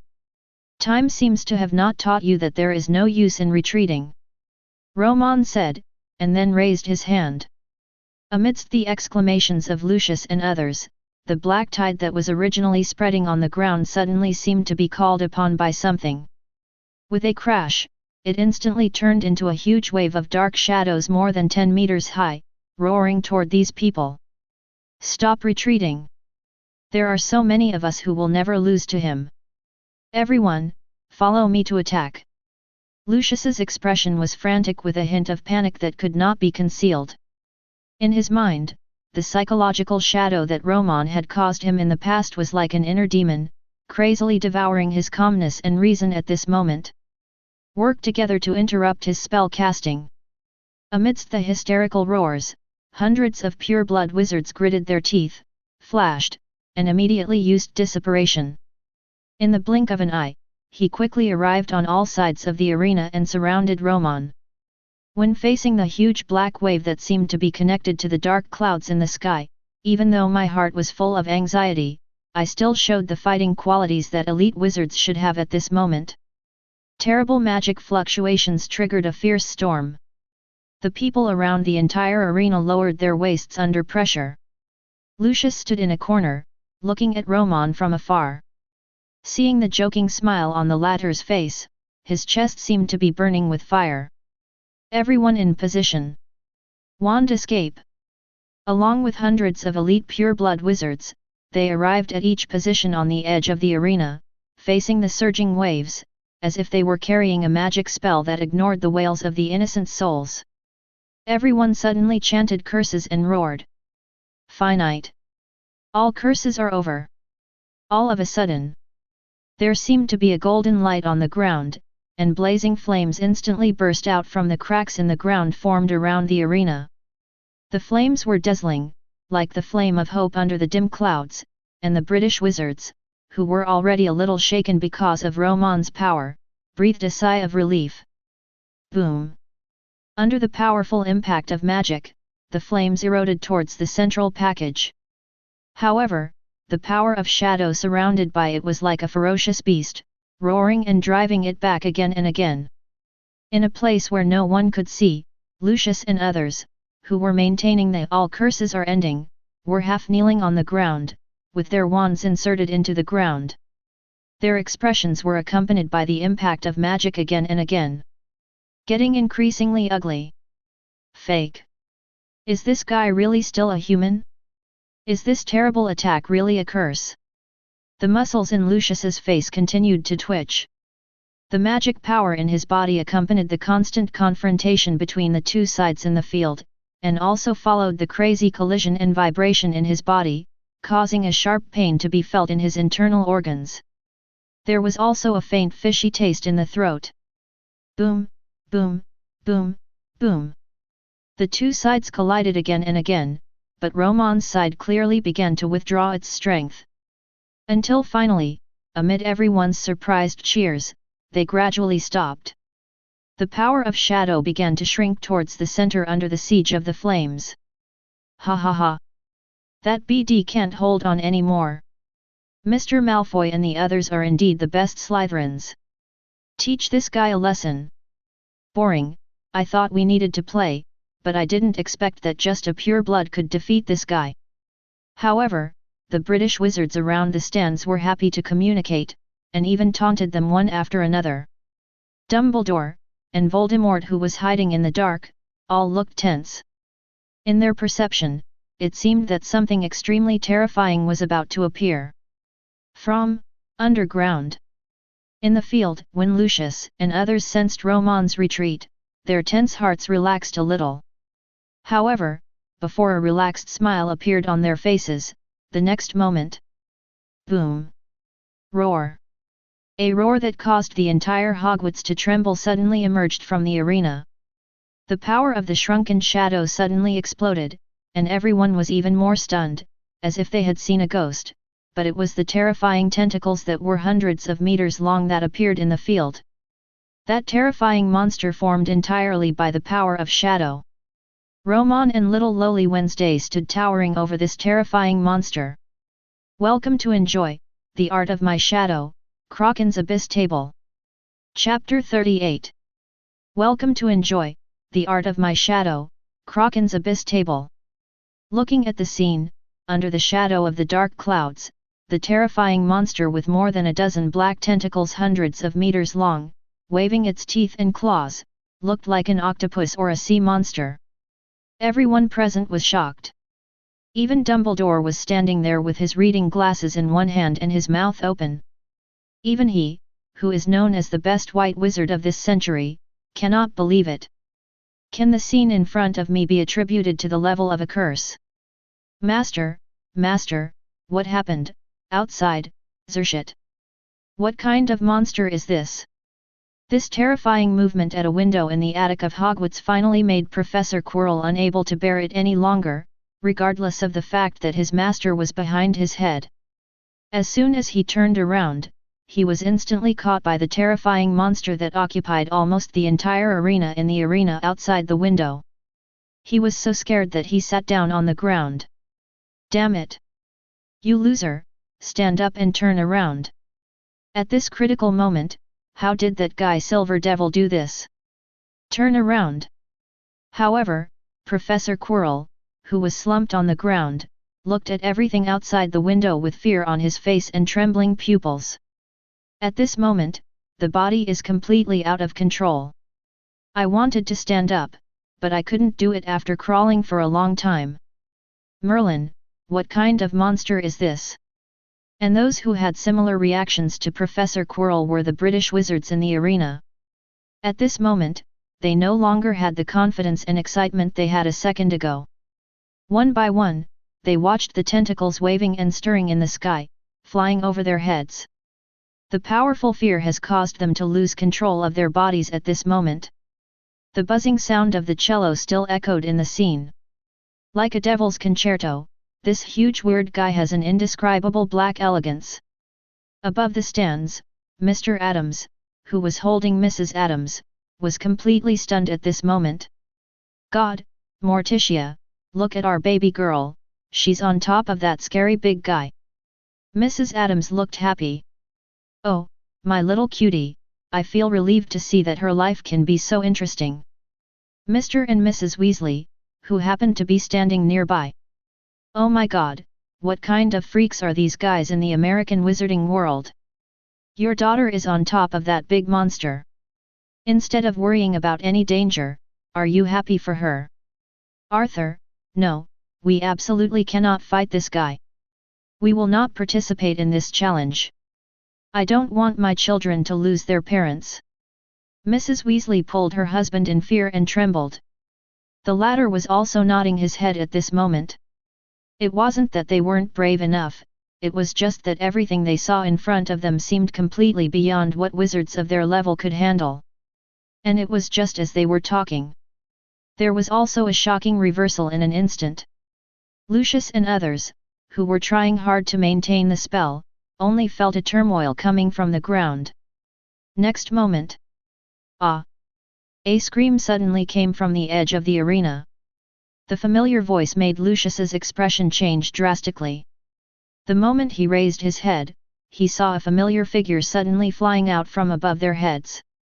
From the far end of the arena, at a height of more than 10 meters, a terrifying pitch-black tentacle flew out. Boom!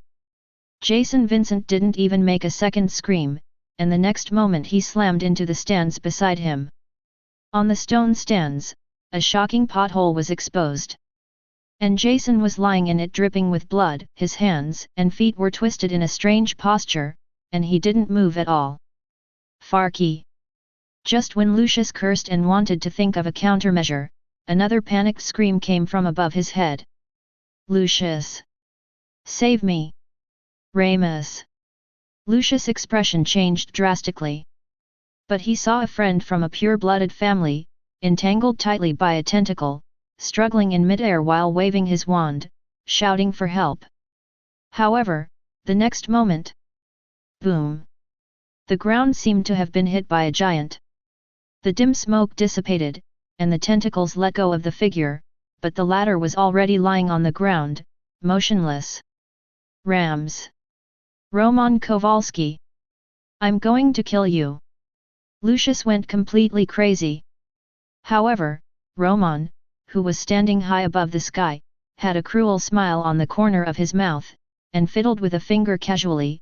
The next moment, a few more screams came, looking at these familiar friends struggling in pain in Romon's hands. Lucius didn't even have the means to resist and rescue. While angrily terminating all curses' end, he suddenly took out his broomstick. Romon! Let them go!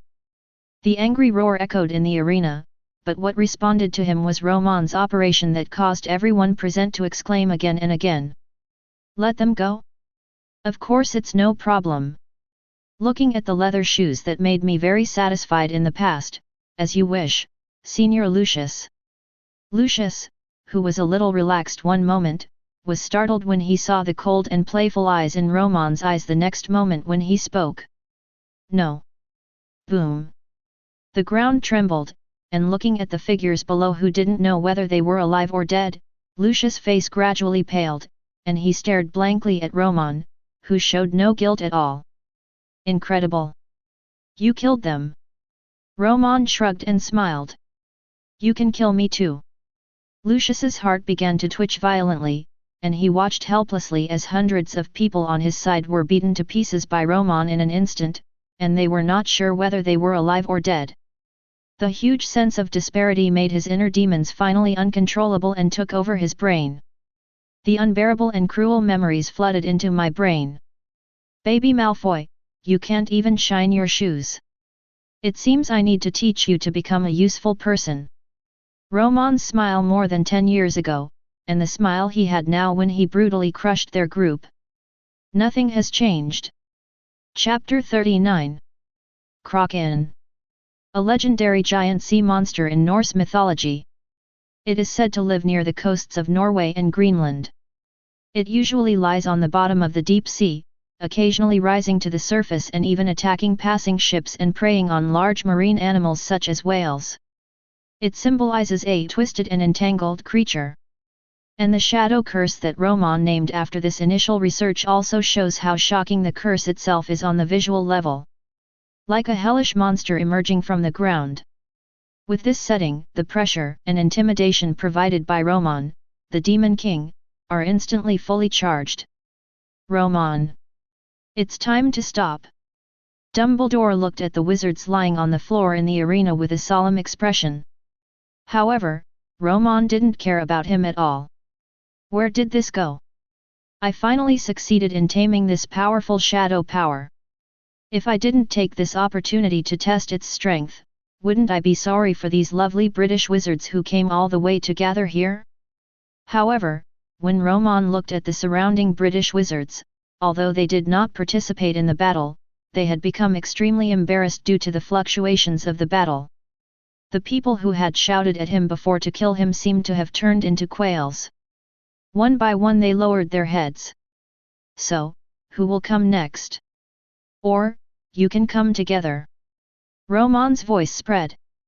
However, the scene was completely silent. Except for the roar of Kraken waving his huge tentacles, no one came forward to continue this challenge. Romon narrowed his eyes. His eyes searched the crowd. Director Barty Crouch, I have read about you in the Daily Prophet. I am still very curious about the combat effectiveness of the Aurors of the British Ministry of Magic. I still can't forget how arrogant your Aurors were when they arrested me 13 years ago. You even smashed all the flower pots in my residence, just to name it, and search for evidence. Romon's chilling voice instantly made the British Aurors in the corner of the arena raise their heads in fear. The head of the department, Batty, turned pale. Facing the gazes of the surrounding eyes, I wanted to refuse or compromise, but there was no way at the moment. After all, he does not represent an individual. If he declares cowardice, wouldn't it mean that the British Ministry of Magic has been defeated by Romon, the Silver Demon? The entire British wizarding world will become a laughingstock among wizards. Barty Crouch's mouth was trembling, and he didn't even dare to look at the people around him. But at this moment, Romon's eyes looked in another direction. Haha, the goblin who only has eyes for gin gallon wants to wade into this muddy water. It seems that you have blamed all the thefts back then on me. So, why don't you take action?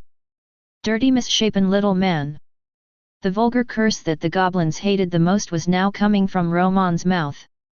However, in the stands, the ugly goblins of Gringotts, all dressed in human-like clothes, turned their heads elsewhere. When they made eye contact with each other, they all meant to retreat. Romon at this moment made them unable to think of a way to deal with it. And the stinky rats in Nocturne Alley, haha, the Demon King's hunting group? It's a good name. I like your courage, come in. The Silver Devil is here to give you stinky rats in the sewers a chance to become heroes. In front of you. What are you still hesitating about? Romon sarcastically. In the eyes of the people in the past, a dark wizard who had committed all kinds of crimes and had no conscience, but at this moment lowered his hood one after another, for fear that the cloak on his body would not cover anything and expose himself. Ha ha ha ha! Rampant jeers echoed in the arena, but the wizards from the British wizarding world present lowered their heads in shame and timidity. Like a sheep that has been downhill. There were many people, but facing the Silver Demon Lord Romon who stood above Kraken, they didn't even dare to have the slightest thought of resistance. However, how could Romon let these guys go so easily? He has big plans.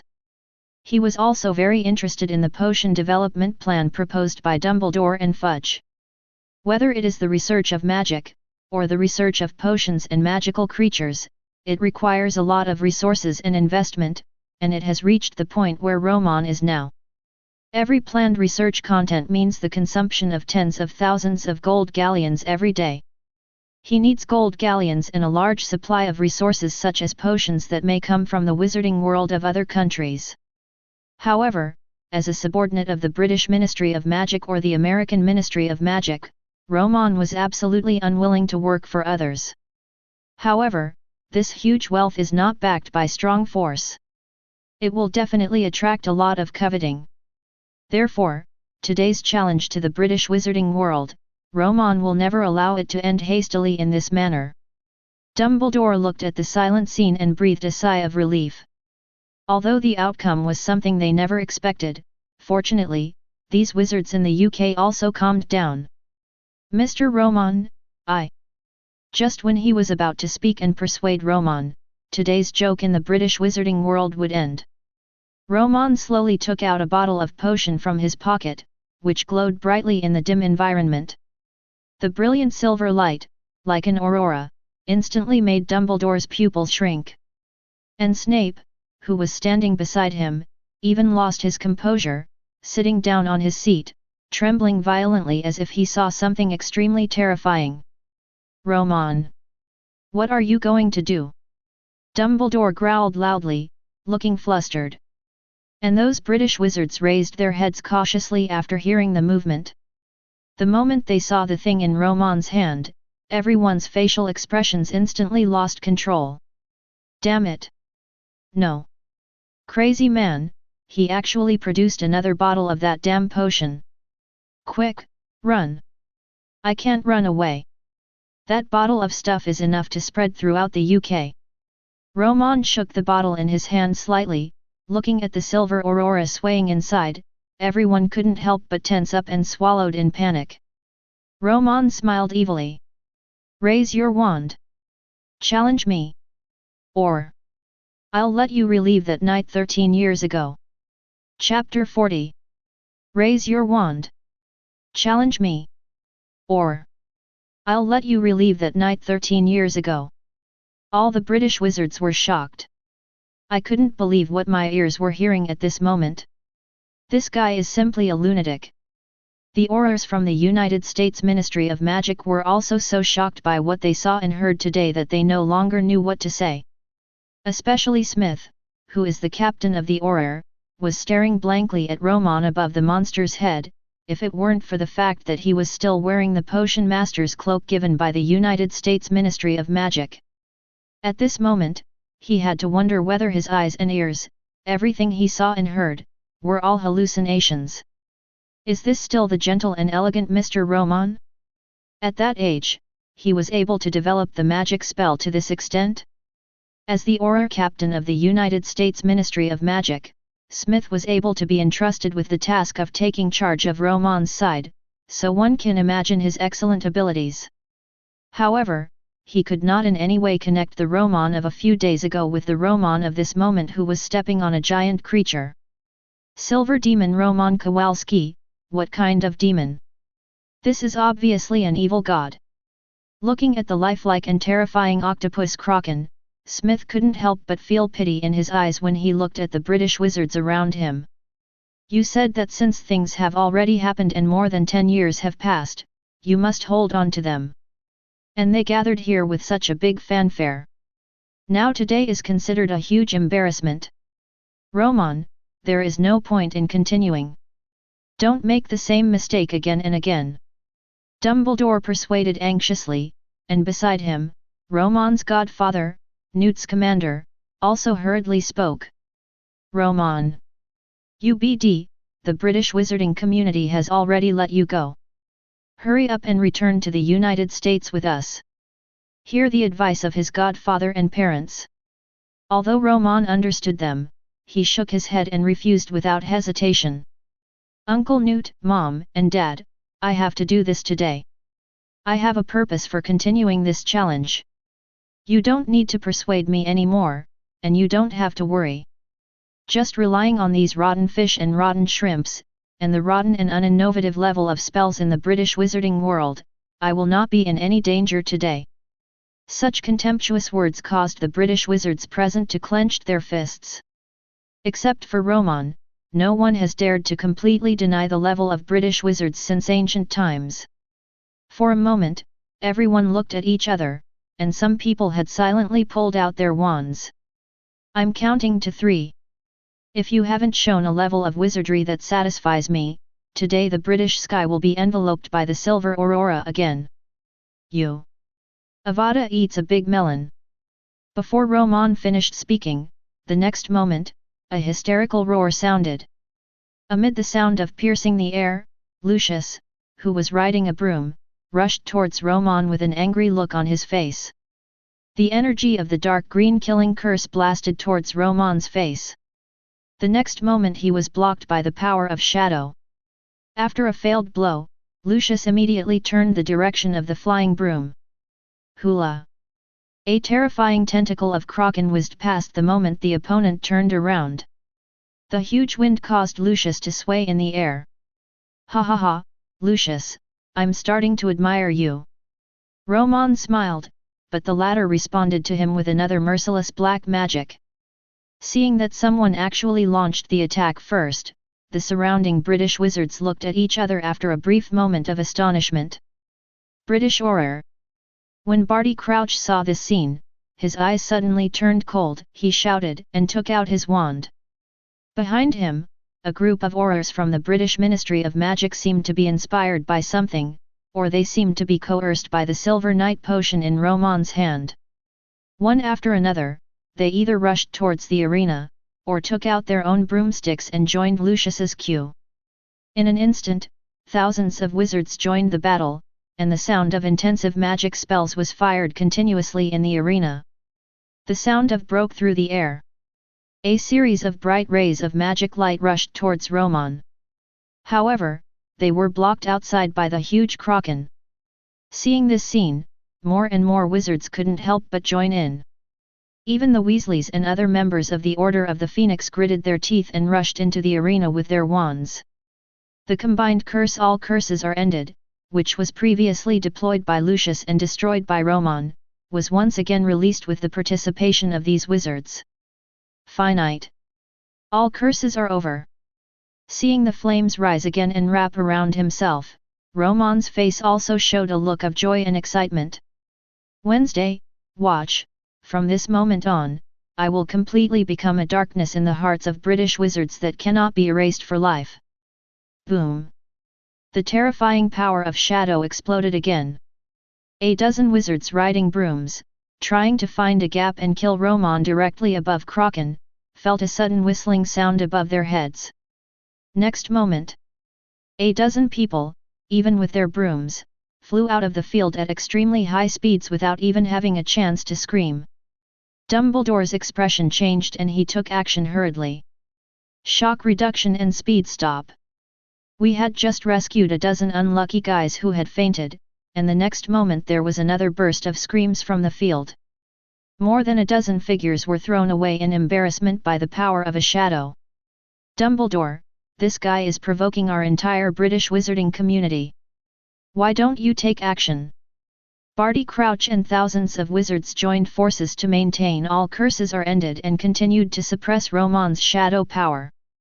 While looking at the figure above the stands, he yelled hysterically. However, looking at Romon on the field, Dumbledore understood that once he was dismissed, the nature of today's matter would completely change.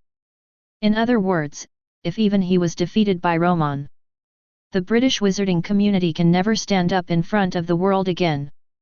Seeing that Dumbledore was delaying to leave the battle, the wizards around him couldn't care less. More and more wizards joined the battle in less than half an hour. The cloudy sky was full of British wizards riding broomsticks. And at this time, on the Gringotts goblin side, an elderly goblin slowly raised his wand and fired a signal spell into the air. Roar! Chapter 41. Roar! There was a deafening growl, accompanied by the goblins of Gringotts in the sky, sending the signal. In the blink of an eye, a huge jet-black monster suddenly appeared in the distant sky.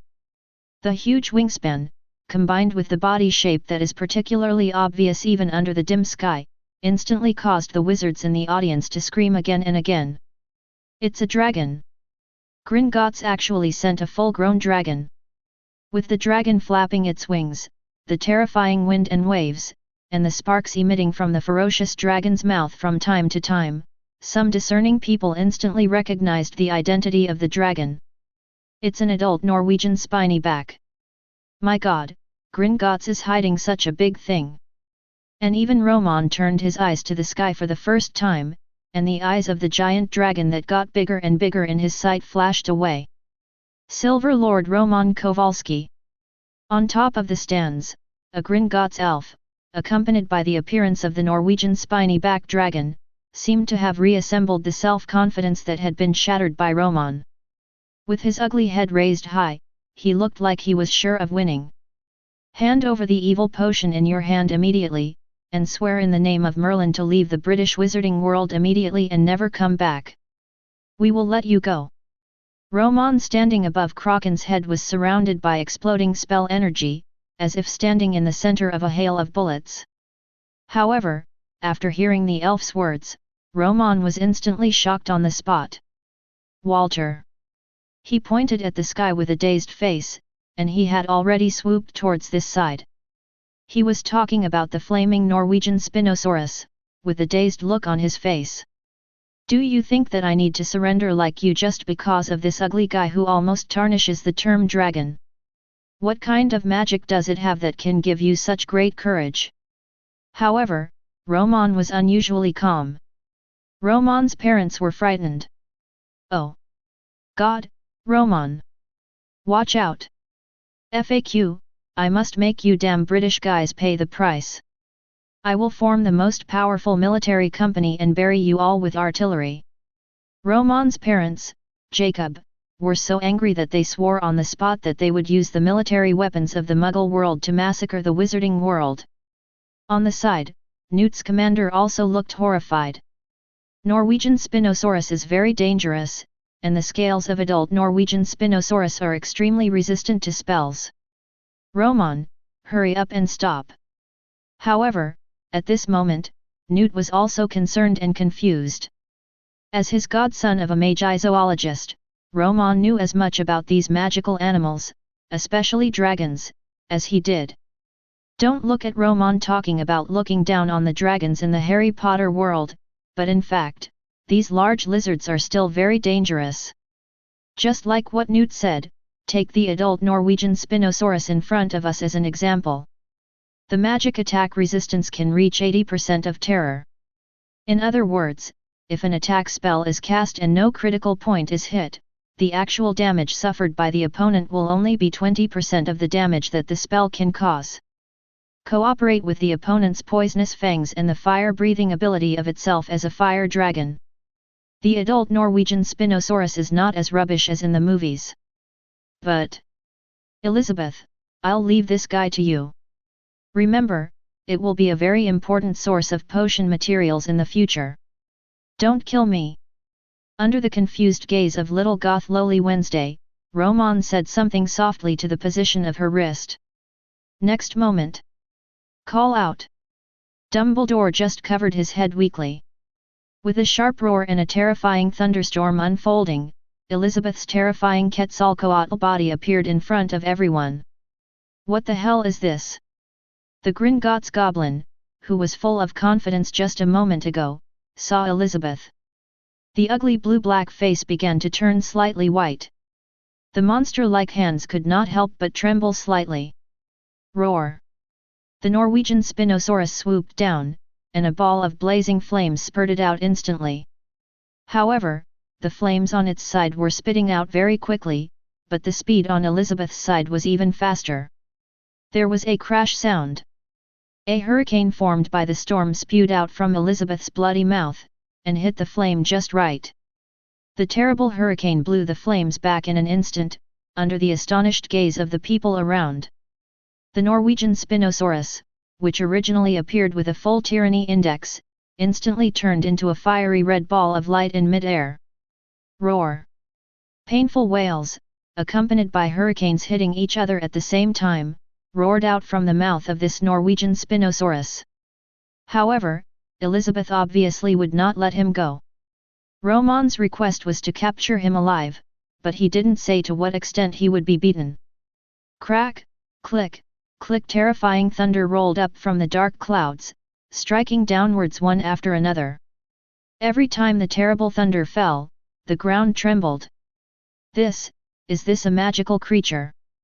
When this question came out of the mouth of Newt, a world-famous magical zoologist, Romon's level in the field of magical creature research was already fully demonstrated. An adult Norwegian Spinosaurus, considered a treasure by Gringotts, appeared for less than 5 minutes. It was not even possible to launch an effective attack on Romon. In just a moment, Elizabeth, the northern magical creature Quetzalcoatl who had been beaten by Romon, was too seriously injured. He could only lie on the ground obediently and moan helplessly. And when the wizards who were originally surrounding Romon and launching a frantic counterattack looked at Elizabeth's vertical pupils, they were still fighting fiercely. It was like being splashed with ice water for a moment. Damn it, how can you survive this? Chapter 42. Accompanied by the Norwegian Spinosaurus, there was a roar, like a meteorite, smashing a deep pit in the open space outside the arena. The British wizards who had originally united to launch a frantic counterattack against Romon all felt an unprecedented sense of powerlessness.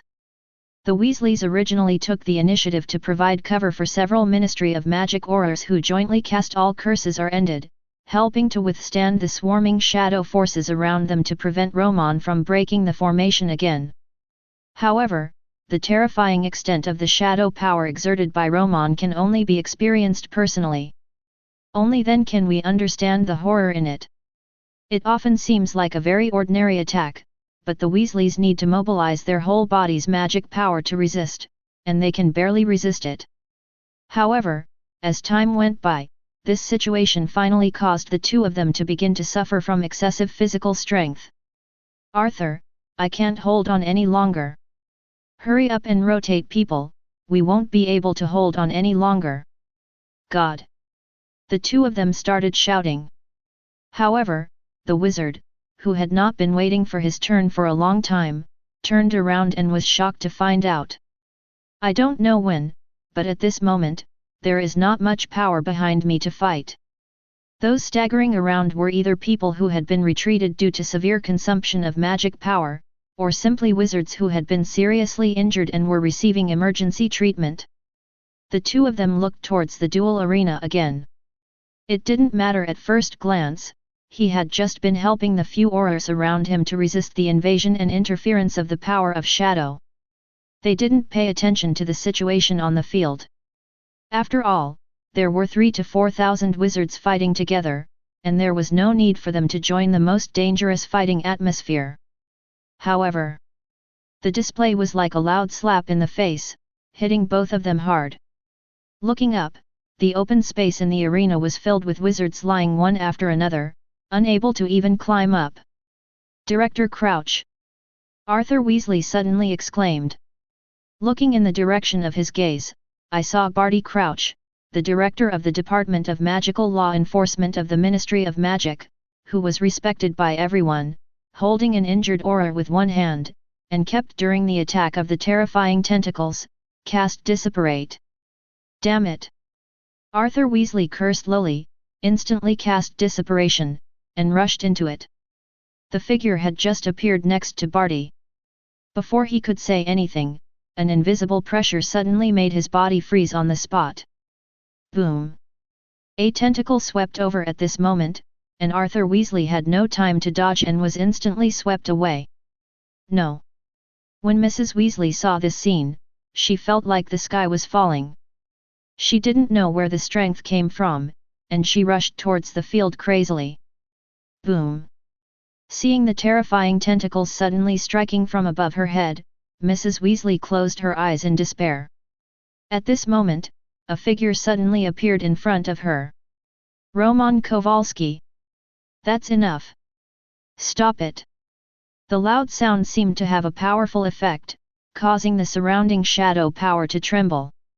I don't know when Dumbledore appeared on the scene, holding the Elder Wand. The Elder Wand was flashing with fluorescence, but the weak fluorescence instantly made the shadow tentacles above its head unable to strike down. There was a short silence at the scene. Under the nervous and desperate gazes of those who were still conscious, a slightly frivolous voice came from the shadows. Well, since it is Professor Dumbledore who comes forward, I will give you this face. Looking at Romon walking out of the shadows, he was spotless. His suit was still as it was when he first appeared, with not even a single wrinkle visible. The terrifying Kraken, which was formed by the power of shadows, gradually turned into bursts of black smoke and dissipated after losing Romon's control. When the sight returned again, everyone looked at the scene, which was almost full of seriously injured wizards, and gasped. Arthur! Mrs. Weasley exclaimed, rushing in the direction of Arthur Weasley. Dumbledore was looking at Romon with murderous intent in his eyes. Yes. The strength shown by Romon at this moment, as well as his ruthless style, had already made Dumbledore, the White Wizard, successfully reveal his murderous intent. Dumbledore's voice was cold as he held the Elder Wand in his hand. For Newt's sake, I can give you a chance to explain, why? Is it just because these people are hunting you? Romon shrugged. Of course not. Leaving aside the details of that incident, they are indeed the victims of the Silver Knight. It is indeed their right to hunt me down and so on. Dumbledore, then why kill? The smile on Romon's face gradually faded. Why? Of course it is to tell them the cruelty of reality. The strong make mistakes and the weak bear the consequences. Professor Dumbledore, this is my purpose. It is their right to hunt me down. And just like ants, being easily crushed to death by me is the consequence they need to bear. Dumbledore's breathing became heavier at this moment. He raised the Elder Wand in his hand and couldn't believe that the godson of his old friend in front of him could say such cruel words and do such cruel things. And just when he was gritting his teeth and preparing to ruthlessly kill Romon here, Romon raised his hand suddenly. "Relax," I said, "I'm just teaching them how to be a qualified ant. I'm not so crazy as to kill them and make me feel sick." As he spoke, no movement was seen in his hand, and a potion bottle shining with golden light appeared in his hand. "This bottle of potion, I call it the Silver Demon's Grace of Immortality. The material cost is 38,000 gold galleons. Professor Dumbledore, you should really thank our sponsor, Professor Snape." As he spoke, without waiting for Dumbledore to say anything, he threw the bottle in his hand away. Boom! The moment the golden medicine liquid burst open at the mouth of the bottle, it suddenly vaporized and turned into white gold clouds full of sacred feeling. In the blink of an eye, it filled the entire place. "Professor Dumbledore, put away your Elder Wand. It's better to keep this kind of thing to deal with your big problem, Senior Tom." Secretly Voldemort. Chapter 43. Zitsizi. Strange sounds accompanied by white gold clouds filled the whole place, and the smell of magic potion that soaked people's hearts instantly shook everyone's spirits. Even the comatose wizards slowly opened their eyes one by one. "Walter, what is this? My arm, ah! Damn it, be gentle. Linda. Linda, thank God, you are okay, Wivu. What happened to us? I remember that I should have been beaten out by that BD Silver Demon King. Oh my God, what on earth is this? My injuries are recovering quickly, even the broken bones are recovering." Looking at the wizards who were lying on the ground in a mess, they woke up one after another like corpses, and the ones with minor injuries were able to stand up freely. Dumbledore, who had been holding the Elder Wand a moment ago and looked like he was going to execute Romon on the spot, stayed where he was. What he experienced on this day was more exciting than in his entire life. In fact, he couldn't even remember how many times today he was shocked and speechless by the young boy in front of him. Is this the power of the potion? Dumbledore didn't understand, but who of those present could understand even if they saw the whole process? As for the Auror team of the United States Ministry of Magic, Captain Smith has been completely stunned. Captain, are these people alive?" The problem of one Auror team member was now also the problem of the vast majority of people present. In the battle with Romon just now, none of them could see that Romon was showing mercy. The terrifying monster waved its terrifying tentacles, and more than a dozen people were thrown away like cannonballs. The huge force even made small human-shaped pits on the ground. As for the seriously injured people in the pit, they were treated unilaterally by these people as a matter of course. Already died in battle. However, even if they are not killed in battle, they must be seriously injured that require long-term treatment and recovery in bed. Nowadays, seriously injured people of this level are appearing as if they are fake corpses at the scene. One after another, they slowly sat up. When the white golden clouds completely disappeared, except for the potholes that could be seen everywhere at the scene, and the Norwegian Spinosaurus that was not on the treatment list of Romon's potion, almost everyone looked dull and in a daze without reacting. Today, they seemed to be having a big battle with the Silver Demon King back then. Moreover, the battle was unilaterally crushed by the other party. But, how come I can still be alive and kicking here? Except for some dull pain in some parts of the body, no injuries could be found. Is this really an effect that magic potion can cause? Smith didn't understand, but there was one thing he was sure of. From today on, the Silver Demon Lord Romon Kowalski will become one of the top figures in the entire wizarding world, possessing such a terrifying talent in potions. It is so terrifying that it can even be said to be equivalent to the strength of today's Dharma god. Smith could already imagine that the United States Ministry of Magic would have to pay a huge price for neglecting Romon. Hey, but who would have thought of such a thing? The American Ministry of Magic must not have expected it. After all, the British Minister of Magic, Cornelius Fudge, was trembling the moment he walked in front of Romon. Even look at the opponent's knees that are constantly bending slightly. If there weren't too many people here, it wouldn't be impossible to just kneel down to Romon. Silver Lord, no, Mr. Kowalski, I, on behalf of the British wizarding community, would like to apologize to you. What happened today was due to the negligence of the management of our British Ministry of Magic. Listening to the other party's spineless words, the British wizards around them, even though their hearts were filled with all kinds of humiliation, had no choice but to shut up and remain silent at this moment. Romon withdrew his strength, so they can still stand here alive today. If Romon is cruel enough, it is not impossible that the British wizarding world will be destroyed from now on. The people who came here today are all adult wizards, and their children are still waiting for them at home. Looking at the British wizards whose spines had been broken by him, Romon showed a sneer on his lips, looked around, and finally looked at Cornelius Fudge in front of him. He stepped forward and patted the other party's shoulder gently. Minister Fudge, since it was a misunderstanding, now that it is solved, it will naturally be nothing. Looking at Fudge, who nodded repeatedly and smiled, the corners of Romon's mouth raised slightly. After all, as a professor at Hogwarts, I will continue to live in the British wizarding world. I will need more care from Minister Fudge in all aspects, don't you think? What? Fudge was horrified. You won't return to the American wizarding world. Looking at Cornelius Fudge, who was almost crying, and the British wizards around him who seemed to have seen a ghost, Romon chuckled. Hogwarts is my spiritual home. I have studied in the British wizarding world for several years and been imprisoned for more than 10 years. Minister Fudge, you will not force me to leave my first home. Second hometown, right? Fudge. Dumbledore. No one expected that Romon, the god of plague, would not leave even though he had beaten everyone in the British wizarding world so hard.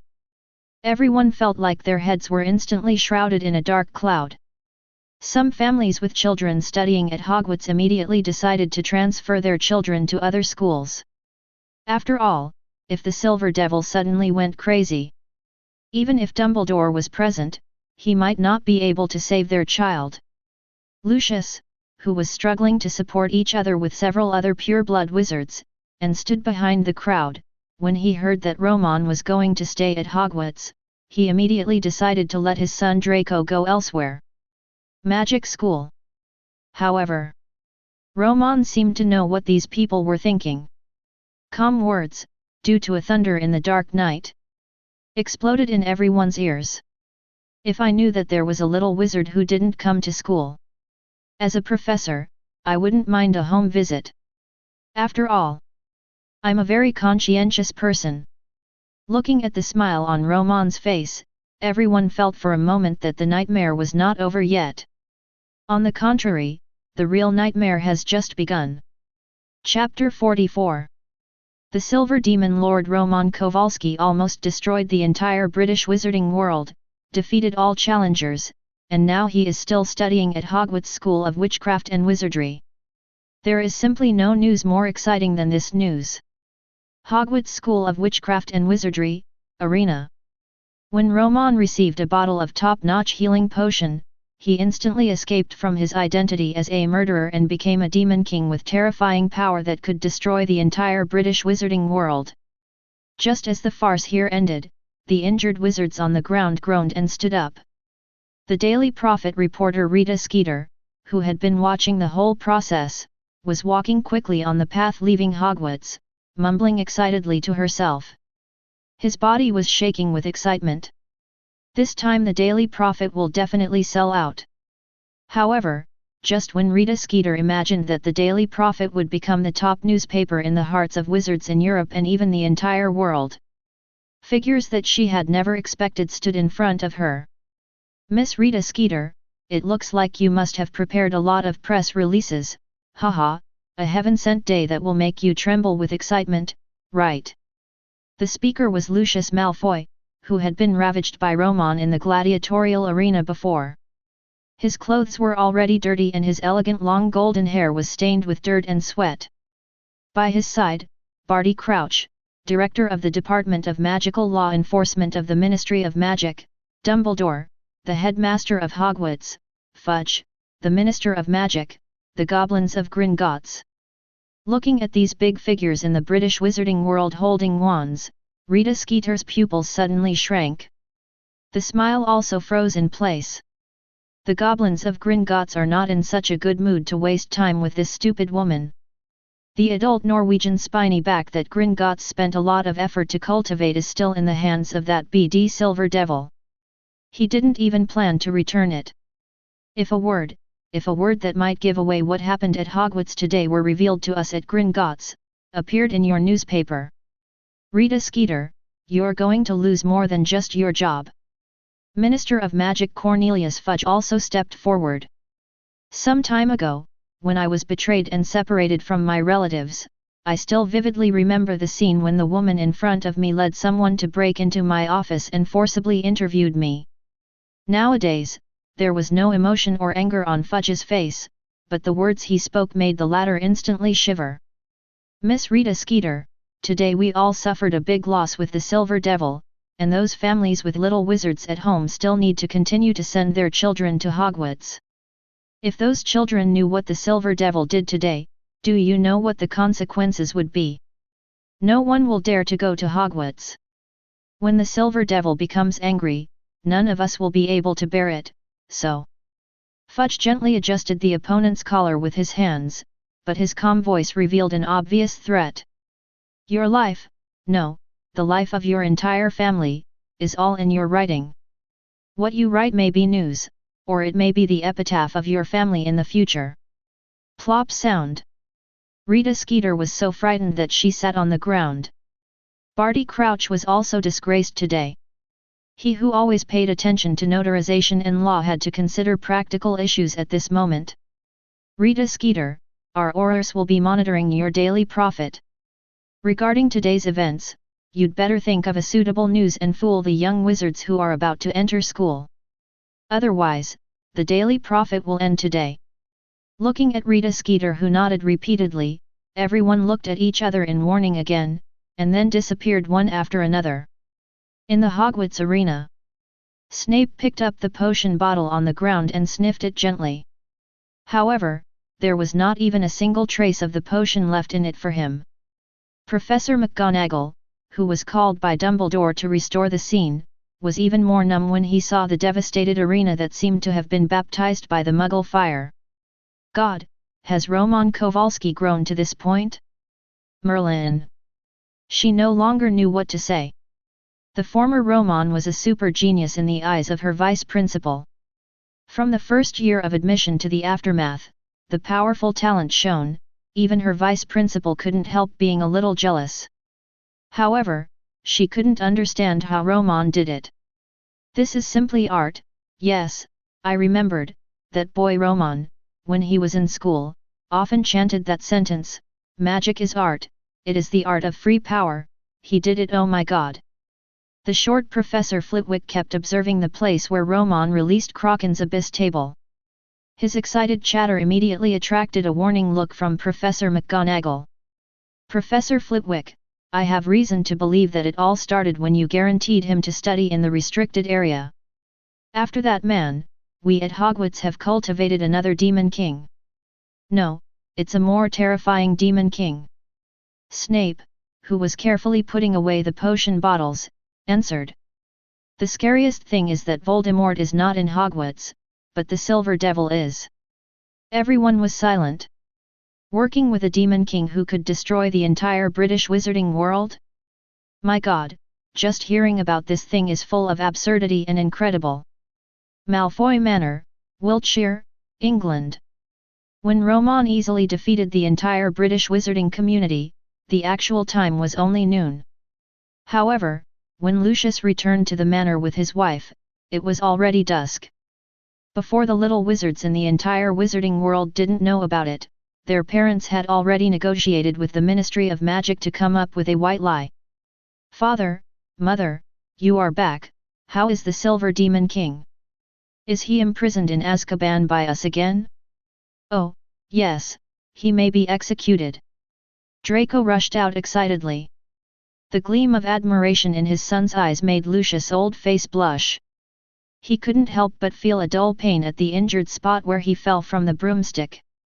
Narcissa glanced at her husband, smiled and shook her head reluctantly.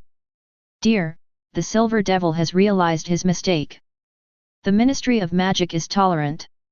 After all, he is also a very good potion scientist. He will serve as a professor at Hogwarts in the future." Speaking of this, Narcissa couldn't help but have a look of worry in her eyes. By the end of the dinner, Lucius looked at his son who was excitedly preparing for school in a few days. He hesitated for a moment or gritted his teeth. "Draco, come to my room, I'll teach you how to shine shoes." Chapter 45. Daily Prophet, the Prodigal Son returns. The Silver Demon Lord Romon Kowalski, a 4-star potions master from the United States Ministry of Magic and the greatest master of potions in the history of wizards in the world, after consultations with the British Ministry of Magic and wizard representatives, joined Hogwarts as a teacher. Click. Romon threw aside the latest Daily Prophet in his hand, Hogwarts, in the attic where he lived. During this period of time, the British wizarding world was busy helping Romon, the Silver Demon, clear his name. He is also busy with his work at the moment. Furnish. Although there are very few things that can bring any intuitive help to me in the plot of Harry Potter, watching the struggle between Dumbledore and Voldemort, and the growth of the future savior, Romon is definitely a good spiritual enjoyment. After all, the greatest master of potions, after studying potions, he also needs some interesting things to relax his mind, doesn't he? Romon said with a smile. "But are you sure you want to enroll in Hogwarts on Wednesday? You are a vampire." While Romon was using special alchemical paint to draw special magic symbols on the wall of the attic, he looked at Wednesday with a confused look on his face as he handed him the tools. When the latter heard this, he rolled his eyes. The dark makeup made her look so out of place at this moment, just like Romon, a bad guy who always likes to bully the weak. "Don't listen to my father's nonsense. I don't even know where he found the genealogy of his so-called descendants of vampire counts. Besides, I don't suck blood." Romon shrugged. However, looking at the cute little gothic Lolita in front of him, the corners of Romon's lips were slightly raised. "It looks like Hogwarts is about to welcome 2 bad guys, haha." While the two were talking, there was a knock on the door. Elizabeth floated and opened the door. "Wow, Romon!" Professor Flitwick was obviously startled by the powerful aura of Elizabeth. When he was in the arena before, he saw this strange bird snake that looked like a crystal-clear ribbon. Easily solved and captured Gringotts adult Norwegian Spinosaurus alive. When Romon came out and saw the short Professor Flitwick, a gentle smile immediately appeared on his face. "Professor Flitwick, I'm really glad that you didn't avoid me like that BD Snape." Flitwick smiled sheepishly. This means that Romon has not killed anyone before. Otherwise, he would not know how to face this former outstanding student at this moment. There are big shots from the American Ministry of Magic. In addition, representatives from the Ministry of Magic from various countries have also arrived in London during this time. The International Federation of Wizards invites you and Professor Dumbledore to discuss matters. Romon raised an eyebrow. The speed is quite fast, which is still very rare in terms of the efficiency of the British Ministry of Magic. It can only be said that Romon's severe beating against the British wizarding community a few days ago played a vital role. "The last time I came here, I was taken to the Wizengamot for trial. Wow, I still remember that I was standing in this position at the beginning, but at that time both sides wanted to kill me." British horror. In the magic elevator, I watched the scenes changing layer by layer outside. The words Romon said made other people in the elevator, especially the British Minister of Magic Fudge and others, break out in cold sweat. I don't know how to answer the call at all. Fortunately, the elevator is very fast and comes with a beep sound. Everyone arrived on the floor where the International Federation of Wizards meeting was held.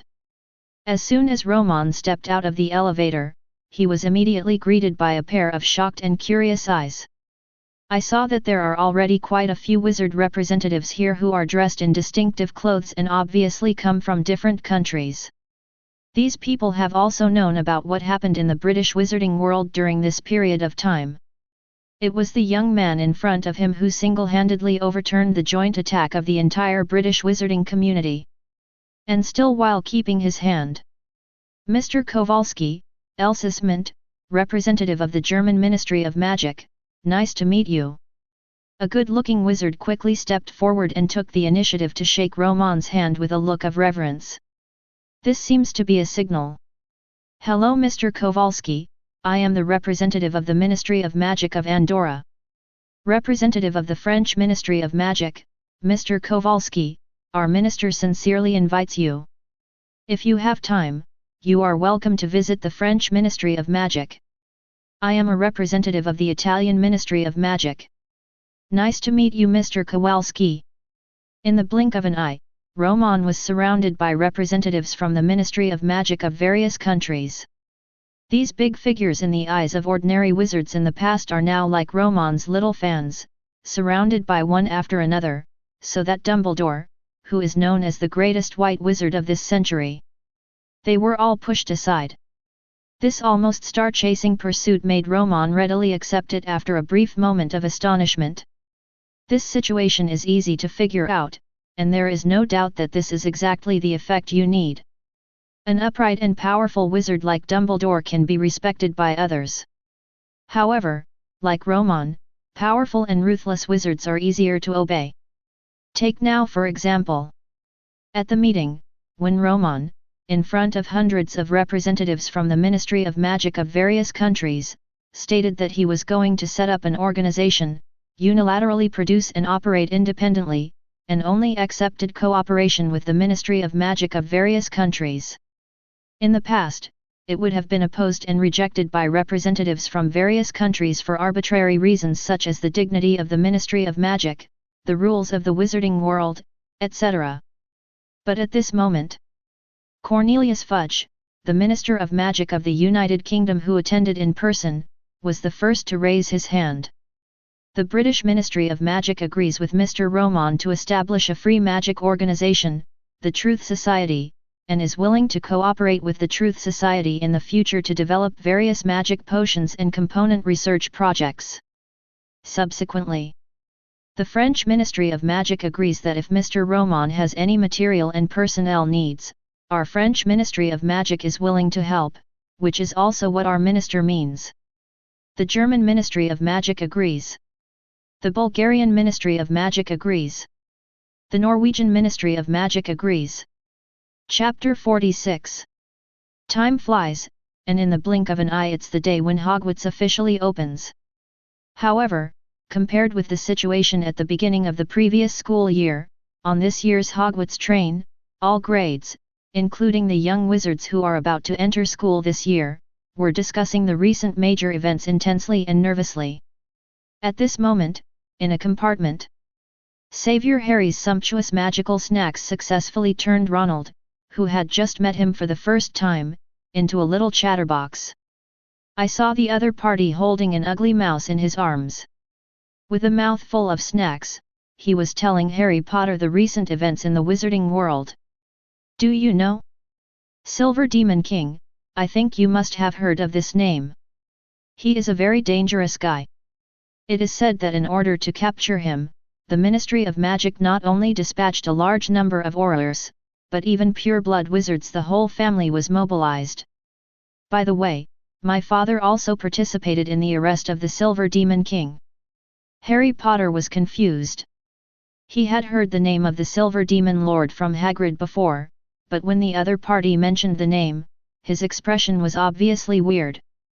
So, who is the Silver Devil, and what exactly has he done? and why should we arrest him? This question stopped Ronald immediately.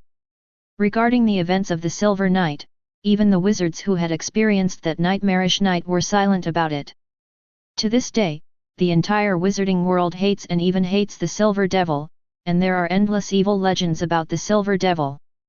However, in the circle of young wizards, no one knew what the Silver Devil did back then.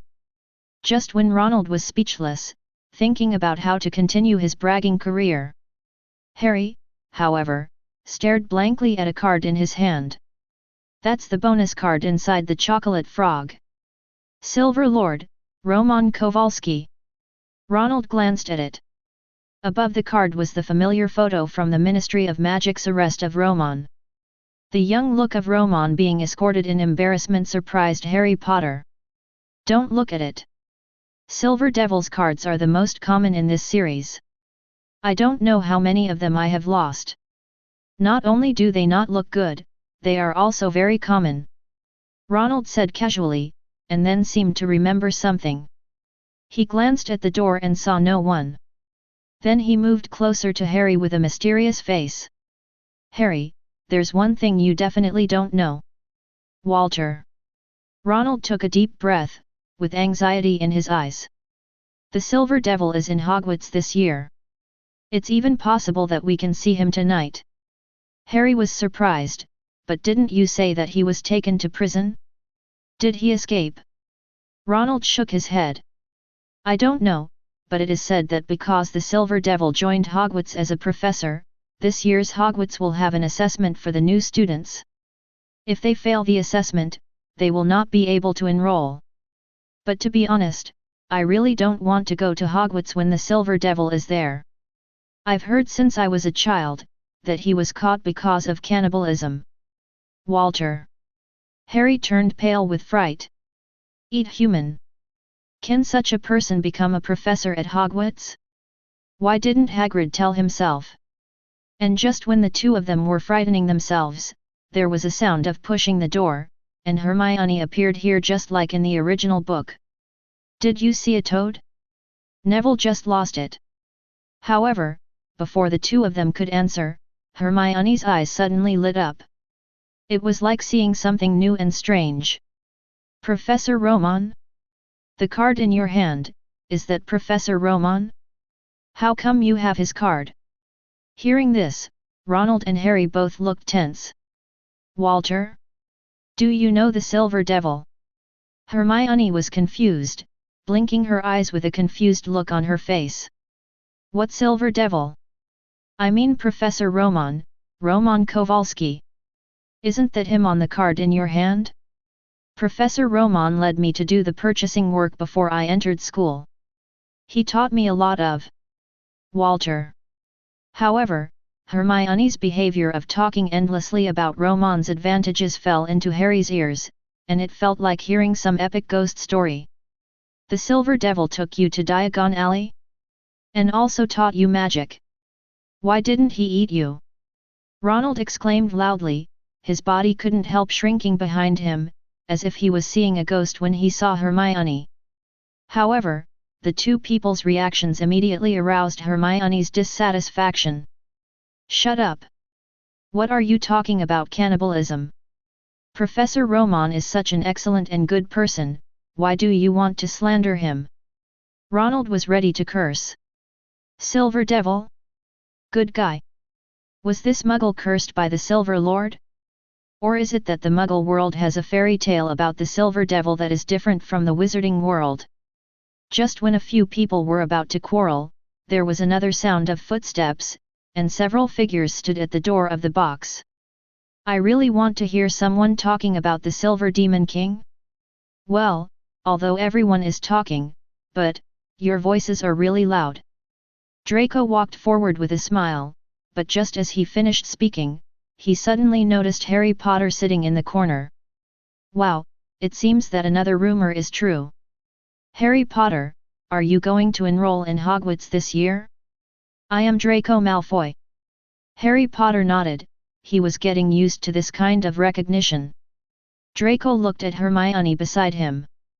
I didn't mean to eavesdrop, but your voices just now were not quiet at all, "So, have you really had contact with the Silver Demon King?" "My father also said something about him, but there is no doubt that yes, he has nothing to do with good people." Looking at her with questioning eyes, Hermione couldn't help but feel angry. "Professor Romon is an outstanding wizard. I have seen him perform magic. He also told me that I will also become a legendary wizard."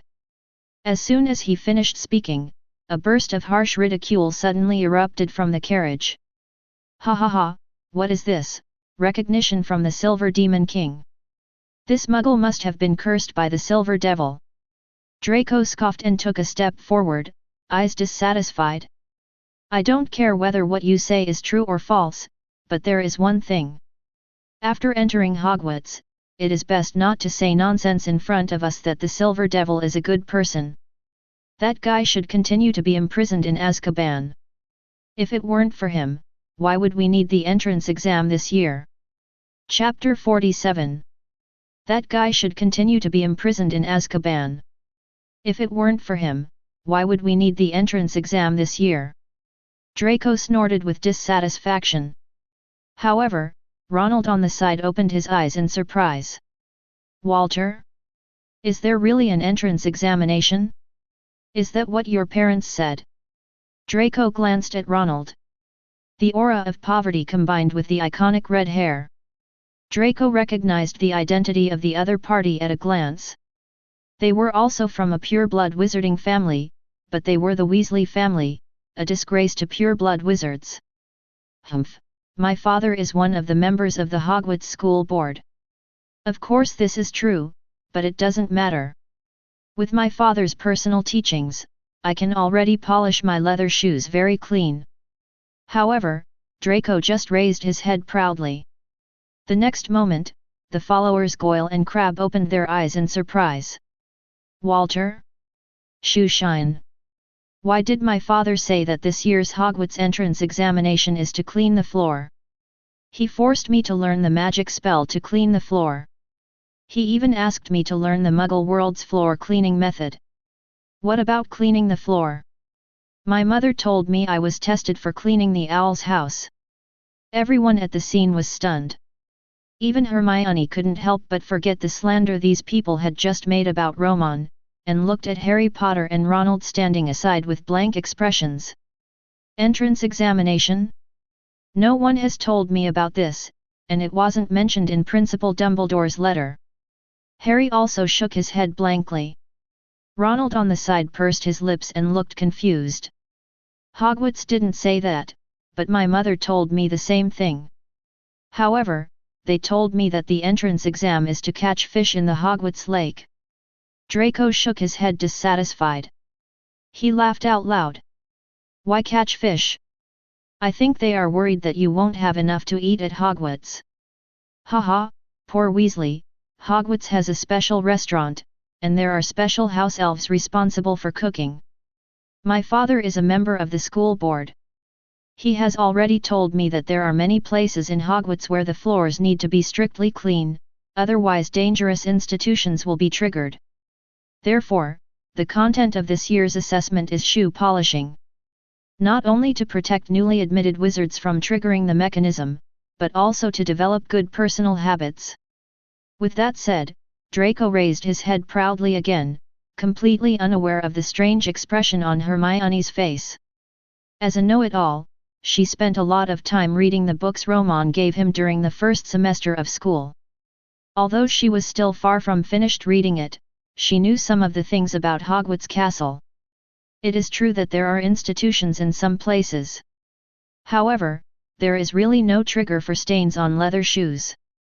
Soon, when the Hogwarts train arrived at Hogwarts School of Witchcraft and Wizardry, little wizards wearing wizard robes walked down one after another. However, everyone looked worried at this moment. "My parents couldn't have lied to me. I heard that when the Silver Devil was at Hogwarts, they strongly requested me to come. Otherwise, I wouldn't dare to come. They must have hoped that I would pass the exam. But how is it possible that everyone's assessment content is different? Merlin, can I go back now? Woohoo, if the Silver Devil is in Hogwarts, then we will see him soon." He won't eat me, right? Yes, probably not. Professor Dumbledore is still here. The little wizards were talking worriedly, and Harry ran over quickly after getting out of the car and seeing Hagrid still waiting. Hagrid, I heard that there are still assessments for admission to Hogwarts? Yes, but you didn't tell me about this at the time. Also, is the Silver Devil really in Hogwarts? After seeing Harry Potter, Hagrid was about to say hello. When he heard this series of questions, especially after hearing the name of the Silver Demon Lord, the smile on his face disappeared instantly. Assessment? Where did you hear about it?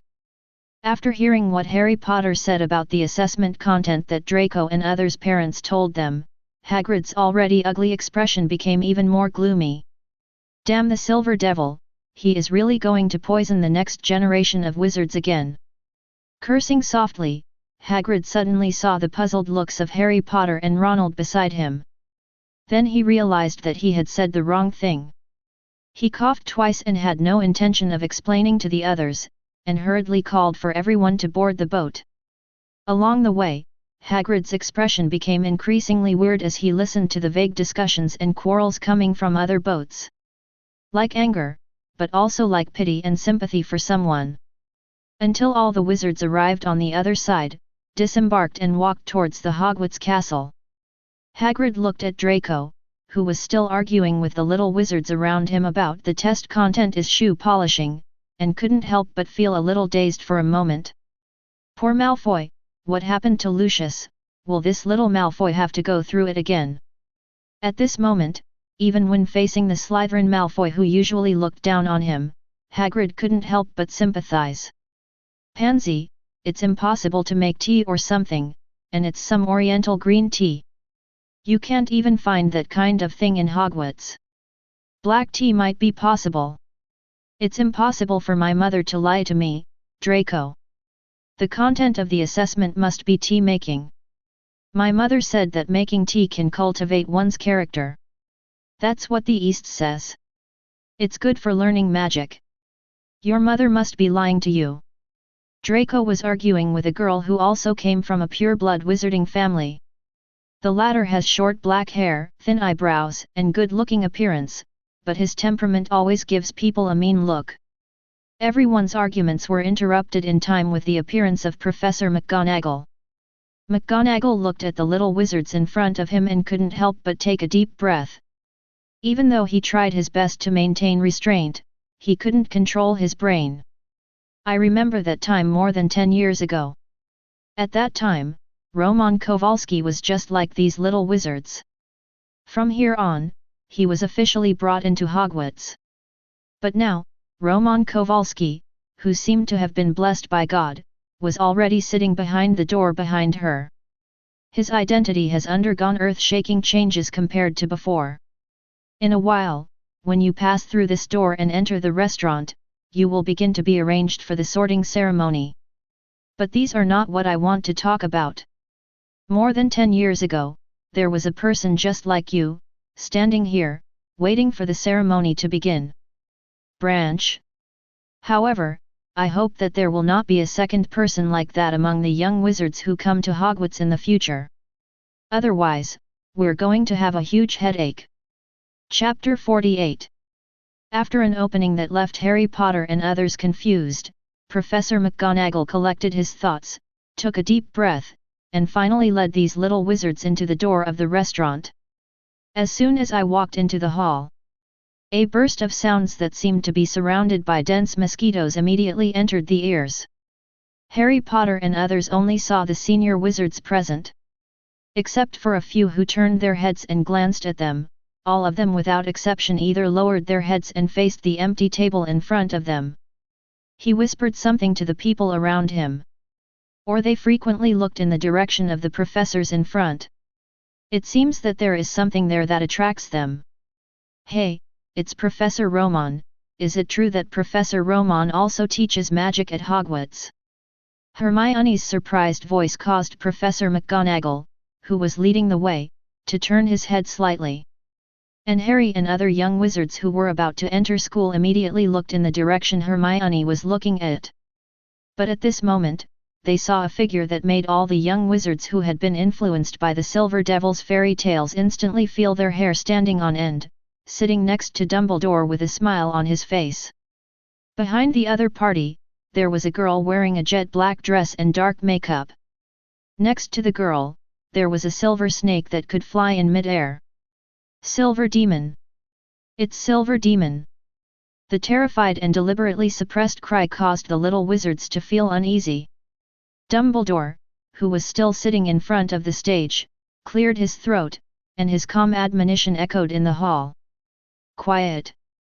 The next moment, the hall, which was originally buzzing with constant discussions, could be heard instantly. Wow, Headmaster Dumbledore, you really sound like a devil in your speech. Dumbledore. Glancing casually at Romon, whose smile seemed malicious no matter what, Dumbledore didn't say anything, and looked around. Before we begin the sorting ceremony, I have a few things to announce. Dumbledore spoke slowly. Attention first-year freshmen, students are strictly prohibited from entering the Forbidden Forest. Also, our administrator, Mr. Filch, wants me to remind you that if you don't want to die a miserable death, don't enter the corridor on the right-hand side of the third floor. Romon could not help but raise the corners of his mouth slightly when he heard that the figure was exactly the same as that of the school in the original plot. This kind of reminder that there is almost no money here, even after so many years, still makes him find it extremely interesting. And just when Romon was recalling the interesting memories he had here, Dumbledore's deep eyes were already looking at him. Take a deep breath. Finally, to all Hogwarts wizard students, I need to solemnly introduce to you Mr. Romon Kowalski, who will officially join Hogwarts from today and will serve as a Hogwarts professor in the future. Romon was startled, then stood up with a smile, and nodded with a smile to the little wizards around him who didn't even dare to look at him. His eyes finally landed on Hermione, who was waving to him happily, and after a brief pause, she slowly sat down. From today on, Mr. Romon is not only a professor at Hogwarts, but after deliberation by the school board, it was unanimously decided to give Professor Romon the title of Honorary Headmaster of Hogwarts. When Dumbledore said this, he paused slightly and then took the lead in clapping his hands. God, this joke is not funny at all. So from today on, Hogwarts is occupied by this Demon King. In the audience, senior wizards were whispering to each other. However, the sound was significantly smaller than before. Romon stood up with a smile again and greeted the people around him. Then, Dumbledore spoke again. Professor Romon will serve as a free teaching professor at Hogwarts from now on. You can understand that he can participate in any professor's class at will, serve as a teaching assistant, or emergency takeover for professors who have important matters when necessary. In addition, Professor Romon will open an exclusive course in the future. The specific teaching content is uncertain. It may be potions, defense against dark arts, or charms, etc. Interested students can contact the deans of their respective colleges. Make an application. With that said, Dumbledore looked at Romon. After Romon nodded, he stood up, took a deep breath, and looked at everyone. I won't introduce myself here. I believe you all know me very well, so I'll just talk about a few things you need to pay attention to here. Romon pointed to Wednesday, who was wearing a black dress behind him. This is Miss Wednesday Adams, my teaching assistant. I will tell you some of my daily teaching instructions or homework arrangements through her. Of course, your homework must be handed over to her in the end. If you don't want your hard-earned homework to become ashes in a fireplace in Hogwarts, you'd better learn what it means to be polite in front of Miss Adams. Wednesday glanced around, and the little wizards lowered their heads cautiously due to their not-so-easy temperament. Only Hermione in the crowd stared at each other with a frown. An invisible confrontation unfolded in mid-air in an inexplicable way without Romon even noticing. Romon's hand pointed to the side again, changing into the size of an adult's Elizabeth. This, Miss Elizabeth, is also my teaching assistant. However, if you treat her as Mrs. Loris, the kitten in Mr. Filch's arms, and make her unhappy, you must be careful that you become a teacher with a strong personality. Delicious snacks named after you. As soon as he finished speaking, all the little wizards present could not help but shudder. He, don't worry, the master is lying to you. My dear little cuties, I'm actually very easy to get along with. Elizabeth's soft voice came out of her mouth. However, this seductive voice, combined with her terrifying appearance, instantly scared some young wizards, and their eyes instantly became moist. Seeing Romon finally sit down slowly, Professor McGonagall, who was also nervous and worried that Romon would do something extraordinary, hurriedly took out the list in his hand. All right, now the sorting ceremony begins. Romon, who was sitting next to Dumbledore, looked at the sorting hat held by Professor McGonagall and couldn't help but raise the corners of his mouth slightly. It's a smart hat. To be honest, I was wondering just now, if that guy tortures me with that off-key tune again, can I resist giving it a modified version of the torn-apart shot to make it fall apart? It has a long memory. The sorting hat was not far from Romon, and when he heard Romon's words, he couldn't help but tremble. Fortunately, I was smart enough not to continue the annual torturing school song of the little wizard in front of the Silver Demon King. Otherwise, I would have been shattered into pieces at this moment.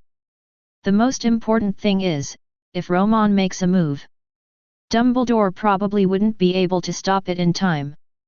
Professor McGonagall read the list. Hannah Abbott. Romon. Sure enough, she is indeed a strong-willed Hannah in a smooth academy. Chapter 49. Hufflepuff. Looking at the two braids, after getting the answer from the sorting hat, Romon walked towards the Hufflepuff dining table with a red face. While applauding gracefully, Romon couldn't help but raise the corners of his mouth slightly. Before traveling to this world, I only noticed the three protagonists. However, after actually arriving in this world, Romon discovered that these small characters in the original plot also had interesting and attractive features. R.O., Professor Romon, I'm Quirrell, nice to meet you. While Romon was watching Professor McGonagall sorting these young wizards into different schools one by one, a voice with obvious flattery and timidity came from the side. Without looking, the slightly pungent smell of garlic told Romon who it was that was already speaking. He glanced at Quirrell, who was wearing a turban, but Romon had no intention of shaking hands with him. Sorry, I'm actually a bit of a germaphobe, so shaking hands is not necessary. In addition, Professor Quirrell, I need to tell you one thing in advance. I am not interested in you at all, as long as you cannot be tainted by your disgusting garlic smell. The air around me. Quirrell was suddenly embarrassed and didn't know what to say. The movement here was noticed by some wizards, but the person who spoke was Romon. Quirrell could only lower his head in embarrassment at this moment and concentrate on the food in front of him. Did you see that, Harry? This is the Silver Devil. My father said that that guy likes to bully the weak. Ronald stood next to Harry and muttered quietly. Hermione, who was standing next to them, suddenly frowned in annoyance. Just as she was about to say something, Professor McGonagall on the stage had already called her name. Hermione Granger. When the little body passed Ronald, he gave him a hard elbow and expressed his dissatisfaction in the latter's cry of pain. Looking at Hermione, who was sitting on a chair and wearing a wizard's hat, Ronald covered the place where he was pushed and cursed in pain. Only a bad guy like the Silver Demon would defend a guy like that. Harry, this guy will definitely go to Slytherin. This has always been the case. All the wizards from Slytherin are bad, while all Gryffindors are upright people. However, the words were not finished yet. The next moment. Gryffindor. Professor McGonagall's announcement instantly froze the expression on Ronald's face. Walter? Why was such a bad guy assigned to Gryffindor? After Hermione got off the chair, after hearing the result of her sorting, she did not go towards the Gryffindor table immediately, but turned to look in the direction of Romon. After the latter nodded to him with a smile, Hermione sat down in Gryffindor's seat with a look of joy on her face. It can be seen that this Miss Hermione is very satisfied with our Professor Romon. There must be something special about you that attracts her.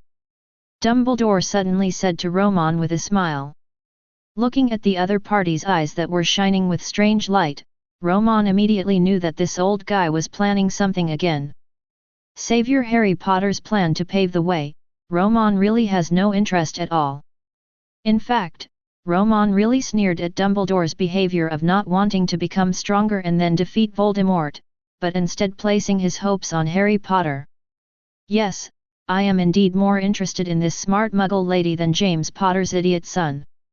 As he spoke, Romon turned around, as if he had discovered something interesting. He glanced at Professor Garlick who stood between him and Snape.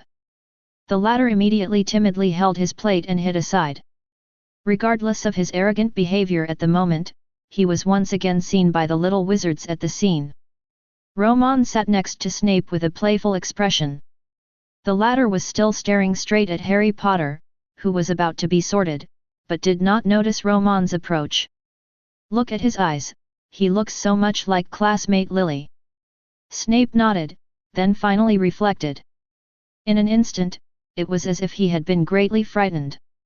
He was about to stand up suddenly, but unexpectedly, a hand pressed down on his shoulder first. Press him firmly into the seat. Haha, Professor Snape, why are you so excited? Even if you see your godson, you have to pay attention to the occasion, right?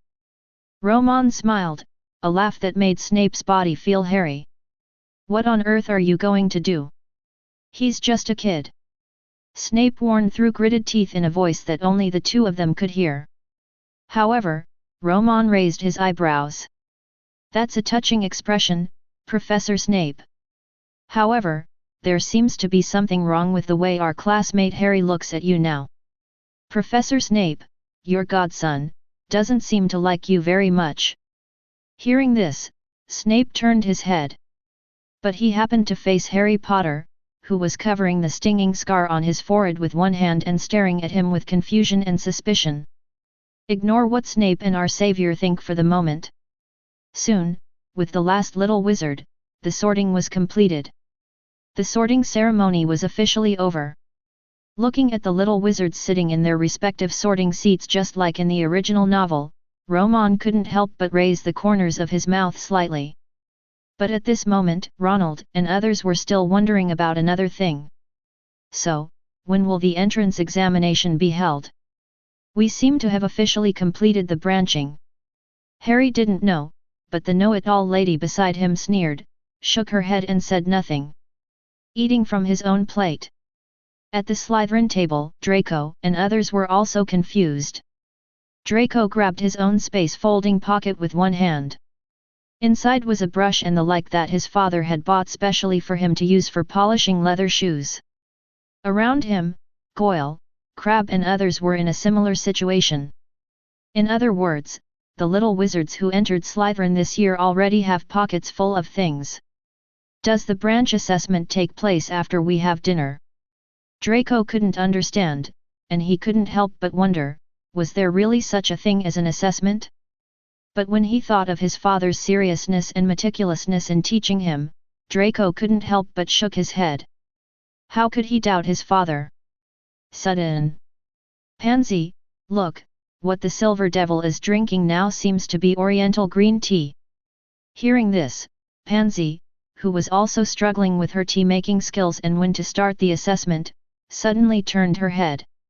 On the stage, Wednesday was pouring tea to Romon who had just finished his meal. Miss Wednesday, it seems you have a lot to learn. Chapter 50. No way. The little wizards of Slytherin, as if they had thought of something, stared at Romon who was sipping tea calmly on the stage with shocked and incredulous faces. Turning his head stiffly and looking aside, Pansy Parkinson, who was sitting on the seat and holding a beautiful porcelain teapot in his arms, made a bad guess in everyone's mind. At this moment, Miss Pansy also immediately thought of one of the possibilities. Stiffly, he put the teapot he was holding carefully back into his pocket again, lowered his head, as if caught in some kind of thought storm, and dealt with the things on the dinner plate in front of him dumbly.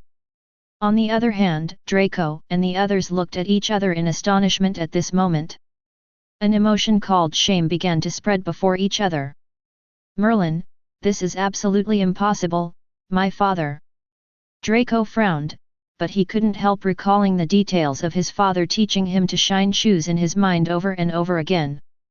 Draco, you have to remember when you go to Hogwarts, obey the professor's order, don't ask why, especially Professor Romon, remember, he doesn't like to be disobedient, especially. He is far inferior to him in terms of ability and ability. If you really have no choice but to make a mistake in front of him and be punished by him for doing something, remember, no matter how outrageous what he said, even if you are asked to pick off the monster's head, you must agree right away. Professor Romon himself is not a person who pays special attention to his image. Sometimes he can even appear very sloppy in front of people, but this is not the reason why you can face him with a sloppy image. Remember to dress neatly and behave appropriately. Draco, Professor Romon doesn't like. Draco held his head. At this moment, he finally reacted belatedly. My father, when he was teaching himself during that time, he almost always talked about Professor Romon or something, and it seemed that he didn't continue to say the name Silver Demon King since he came home that time. So, my father taught me to clean the floor, is it also to serve the Silver Demon King? Merlin, this is absolutely impossible. Goyle, who was sitting next to Draco, cursed angrily and incredulously. Romon doesn't know it yet, because of the good memories he gave to others back then, many old friends have passed on their experience to their children. At this moment, he was teasing his first assistant, Miss Wednesday, with a face of embarrassment. Let Miss Wednesday, who has a dark wind and is dressed as a bad girl, be forced to show her sweet and lovely side, and even do this kind of work of serving tea.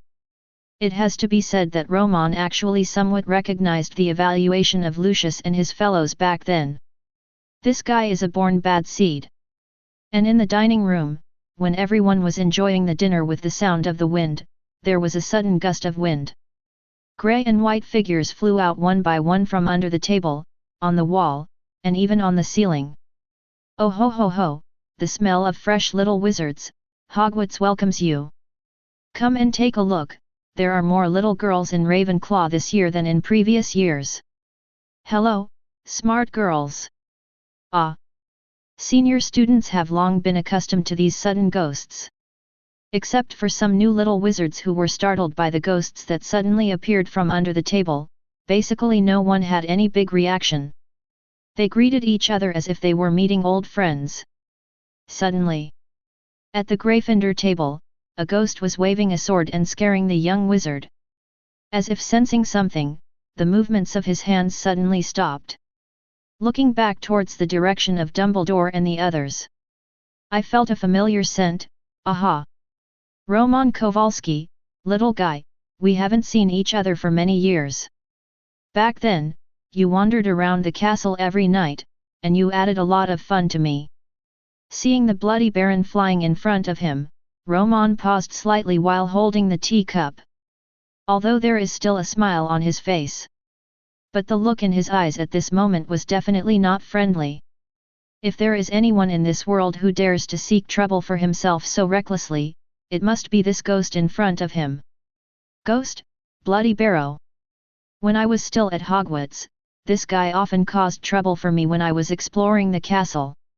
Either to attract filch, or to report to the nearest professor. It was this guy who delayed Romon's entry into the restricted book zone until the second semester of his second year. He looked at the bloody barrow floating in front of him. Romon's eyes narrowed slightly. He is not a broad-minded person. He had ruined so many things by this guy, so he naturally looked for and studied ways to deal with ghosts. Unfortunately, however, even though he has learned calling God for guardian through self-study, he can fight against the Soul Eater who is also an undead, but he cannot affect the ghosts who are also undead. Oh ho ho ho ho, that little guy back then is now a professor at Hogwarts, Roman Kowalski, luckily you are back again, ha ha ha, the boring days seem to be starting to become more interesting. Here, the bloodman Barrow, who was waving a long sword that didn't exist in his hand and kept penetrating Romon's body, naturally immediately attracted the attention of the little wizards around him. On Slytherin's side, the people who were still in a low mood, saw that their Slytherin ghost was able to provoke the Silver Demon King in such a way, and the other parties seemed to have nothing to do with him. Everyone's face couldn't help but show a happy smile. Haha, finally this annoying guy now has a rival in Hogwarts. This is the first time I discovered that Mr. Bloody Barrow actually has such a cool side. Dumbledore looked at Romon, whose expression was gradually becoming a little strange. Even though the Bloody Baron was a ghost and a dead person, at this moment he had to worry about the other party's provocative behavior. Okay, Mr. Barrow, now we need to let our little wizards go to rest. They will face a lot of wizard classes starting tomorrow. As he was leaving, he didn't forget to see Bloody Barrow waving his sword provocatively at him. Romon said nothing, but when he looked at the other person, there was a light called a predator. Thank you, my old friend. I was quite confused at first. I didn't know where to start with my next research. Immortal Ghost, haha. Chapter 51. Master, that damn ghost dares to be so rude to you. You must not let him go like this. I want to summon thunder and lightning, otherwise I don't believe that it can't kill him. Legend has it that ghosts are afraid of thunder. After dinner, the young wizards headed towards the dormitory, led by the prefects of each college. At this moment, Romon has returned to the tower where he lives. Romon has not said anything about Elizabeth's angry remarks. Wednesday, who was following him, poured cold water on him. Do you think you are smarter than Romon? Don't you think Romon has thought about Thunder's method of dealing with ghosts? Seeing that Romon didn't say anything, it was obvious that Wednesday was right.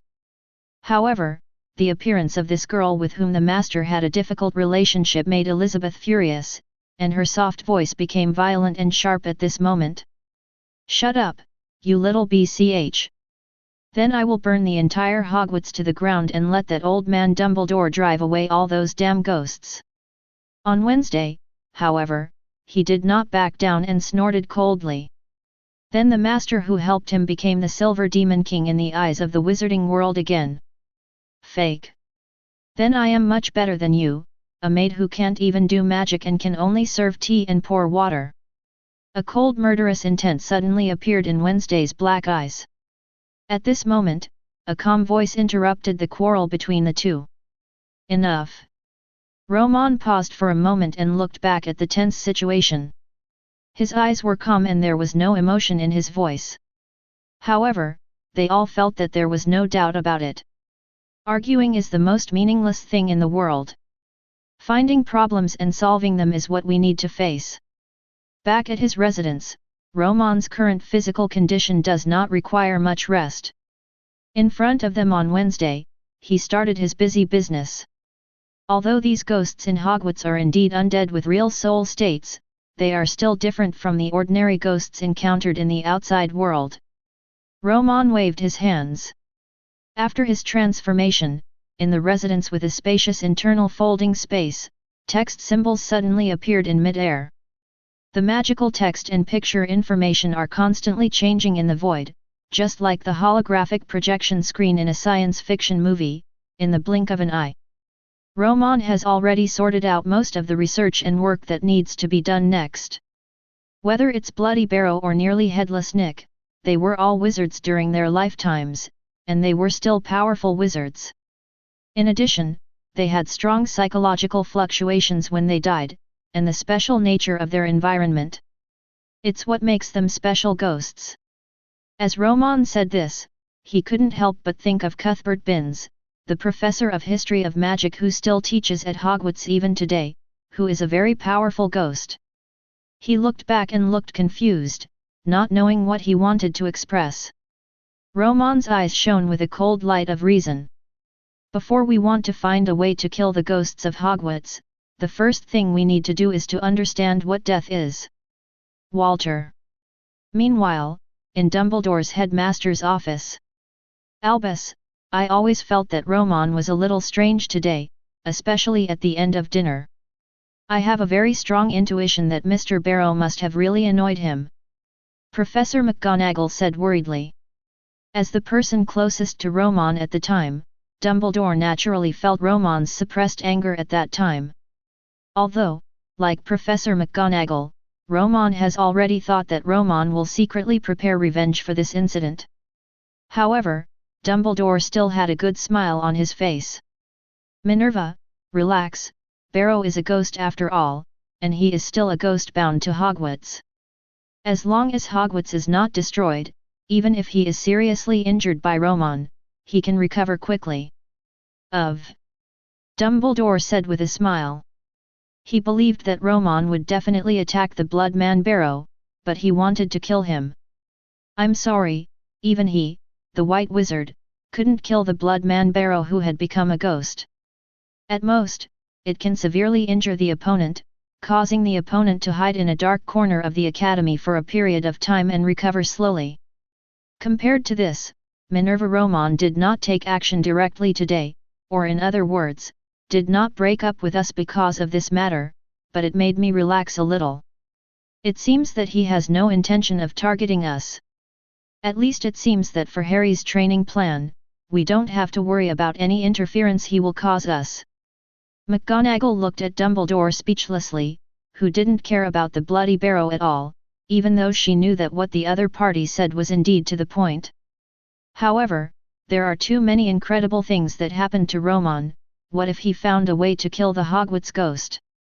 However, when the time came to the next day, Professor McGonagall simply forgot about the Blood Man Barrow. In Transfiguration class. Looking at almost half of the little wizards in the classroom, they all looked sleepy, as if they hadn't slept all night. Professor McGonagall, who is particularly serious about teaching in classrooms, was trembling with anger on the spot. It makes no sense. Merlin gave you such a precious opportunity to come to Hogwarts to learn magic, and you, the first day, just the first day, you all looked like this. God, I think you have to give me an explanation, Mr. Malfoy, give me a reason. Professor McGonagall was holding a wand in his hand, and Draco even felt that the other party was going to turn himself into a golden mouse in the next moment. The original sleepiness also dissipated instantly. After standing up nervously, he glanced around, and finally stammered what happened last night. Sorry Professor, I had a nightmare last night, and I haven't fallen asleep since then. I dreamed about the Silver Demon King. Professor McGonagall, who was about to get angry, was choked in his throat when the scolding came to his lips. Seeing these present, the little wizards who lowered their heads in shame didn't know what to say for a while. She has always worried that Romon will bully and torture these little wizards in the academy. Or simply go crazy and have bloodshed. And when he found out that Romon was not so bottomless, he was also relieved. However, looking at most of these little wizards with dark circles under their eyes, Professor McGonagall finally realized a problem. A very serious problem. Even though Romon has not yet taken action, the dark fairy tales of the Silver Devil that these little wizards have grown up with have left a deep psychological shadow on Romon for all of them. A little witch even whimpered and cried on the spot. You, Professor McGonagall, I want to go home. The Silver Devil will definitely eat me. The Silver Devil likes to eat little witches the most. Mom and Dad said so. Professor McGonagall. Chapter 52. Hogwarts, in Dumbledore's headmaster's office. Immersed in the Dharma Temple all night, studying the possible connection between the soul and the magic power, thinking of Romon who can find out the essential reason for the special ghost wizards of Hogwarts. Early in the morning, he was summoned to the office by Dumbledore. In the office at this moment, Romon was slightly shocked. In addition to Dumbledore, his parents, Aunt Tina, and Godfather Newt Scamander are all here, and Professor McGonagall, who was supposed to teach the transformation course for little wizards today. He was actually standing in the office with a complicated look on his face, as if he was also waiting for him. "Oh, my little Romon, are you really not going back to the American wizarding world with us? The U.S. Ministry of Magic is willing to let you be the head of Nevermore College." Although she is a witch, her mother Queenie is a very clear, traditional family-centered woman. This has not changed even though Romon's father, Jacob, is only a muggle. The fat Jacob also came over. "Yeah, son, even though Nevermore Academy is not a magic school, there are many magic races gathered there. I even saw a werewolf for the first time there, God." Romon shook his head slightly. He knew Nevermore College. In the original Wednesday's plot, the freak school that the other party entered later was Nevermore College. However, Nevermore College can only be said to be a gathering place for freaks. Saying it's an academy, Romon really can't approve it. Moreover, the help that can be given to what I am studying is extremely limited. Seeing that Romon still refused, the Jacob suddenly had no choice. His eyes couldn't help but look towards Newt. The latter, after taking a look at Romon, shook his head gently. "Give up, even I can't change what this child has decided," Newt said, looking at Romon with a solemn expression. "We don't have to force you to return to the American wizarding world, but don't do anything to worry your parents and us. As long as you don't take the initiative to provoke other people, you will not be in any danger in the British wizarding world." Romon nodded, then looked at Dumbledore, who had been silent. "So, does Professor Dumbledore have anything else to do with me?" Dumbledore coughed dryly and looked at Professor McGonagall beside him. "Professor Romon, although you are a little weird, I think we urgently need to change your image in the hearts of the little wizards." After Professor McGonagall explained the situation of the little wizards today, before Romon could say anything, Queenie, who doted on Romon's son, was the first to express her dissatisfaction. "This is simply ridiculous. This kind of request, this kind of thing is simply unacceptable. Why should I ask my son to change? It was just a stupid call made up by their stupid wizards. This is simply too much. There is no need for Romon to solve this matter. This Professor McGonagall, I am still very good at amnestics, just let me wave my wand lightly, and make sure you fragile little wizards, have a sweet night," Queenie said angrily, and on the side, Romon's father Jacob also nodded. "Yes, my wife is a top telegrapher registered with the United States Ministry of Magic for many years. For her, this kind of thing is a piece of cake." However, the words of the two people directly shocked Professor McGonagall. "I'm sorry, Mrs. Kowalski. In our British wizarding community, it is a serious offense to use spells such as the Dementioning curse on others." McGonagall didn't even dare let the dangerous American wizard speak. He looked eagerly at Romon aside. "Professor Romon, regarding this matter, I have discussed with Professor Dumbledore a solution that we think is feasible." Romon smiled and nodded. "Appreciate further details." Professor McGonagall took a deep breath. "You said before that you would set up special courses at Hogwarts and serve as professors. I think that regarding this time, we can make it as early as possible. I think that with your strength, if you teach these little wizards something casually, or show some magic, the little wizard's impression of you will be quickly reversed." Hearing this, Romon raised his eyebrows and looked at Dumbledore, who was sitting in his seat. Dumbledore spoke immediately. "If there is any need during teaching, I can give you full support. I think the school board will never object to this. And if Romon, you are really willing to teach some of your new methods. If you're under a spell, I think they'd even be happy to see their children near you." Romon does not deny this. "The curse that I am currently studying has already exceeded the level of this world itself. Whether it is the basic theory of magic, magic words, or the control operation of magic power, it is not an exaggeration to say that it has reached another system." And he didn't mean to be self-conscious. "One of the reasons why I am able to achieve what I am today is due to my own hard work and long-term dedication. But more importantly, it is the huge support given to me by Dharma Temple. When it comes to research in the field of magic, his brain seems to be blessed by gods. Researching and learning things are extremely fast. But if it were these young wizards at Hogwarts who were learning, the situation would be completely different. The corners of Romon's mouth raised slightly. There is no problem in teaching them spells.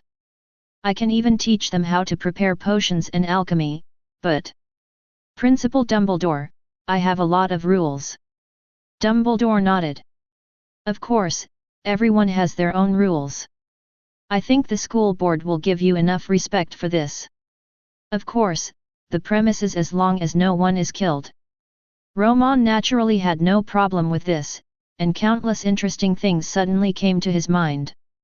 Finally, I talked with my Aunt Tina about the future production of magic potions by the Society of Truth, and asked her to give an explanation when she returned to the United States Ministry of Magic. Romon's parents finally set off to return to the American wizarding world under the leadership of their godfather Newt. Standing at the gate of Hogwarts, looking at the carriage flying in the distance, Romon was holding the suitcase that his godfather had folded to give himself the space before leaving. There are also some new and magical animals cultivated by the other party. However, Romon's eyes were fixed on the magical animal dragging the carriage towards the distance. Thestrals, damn it, how could I forget this magical animal? Chapter 53. Thestrals. Among the magical animals, one of the few magical creatures that is associated with death and is regarded as an ominous existence. Only wizards who have experienced death and have seen people die in front of them can see magical creatures.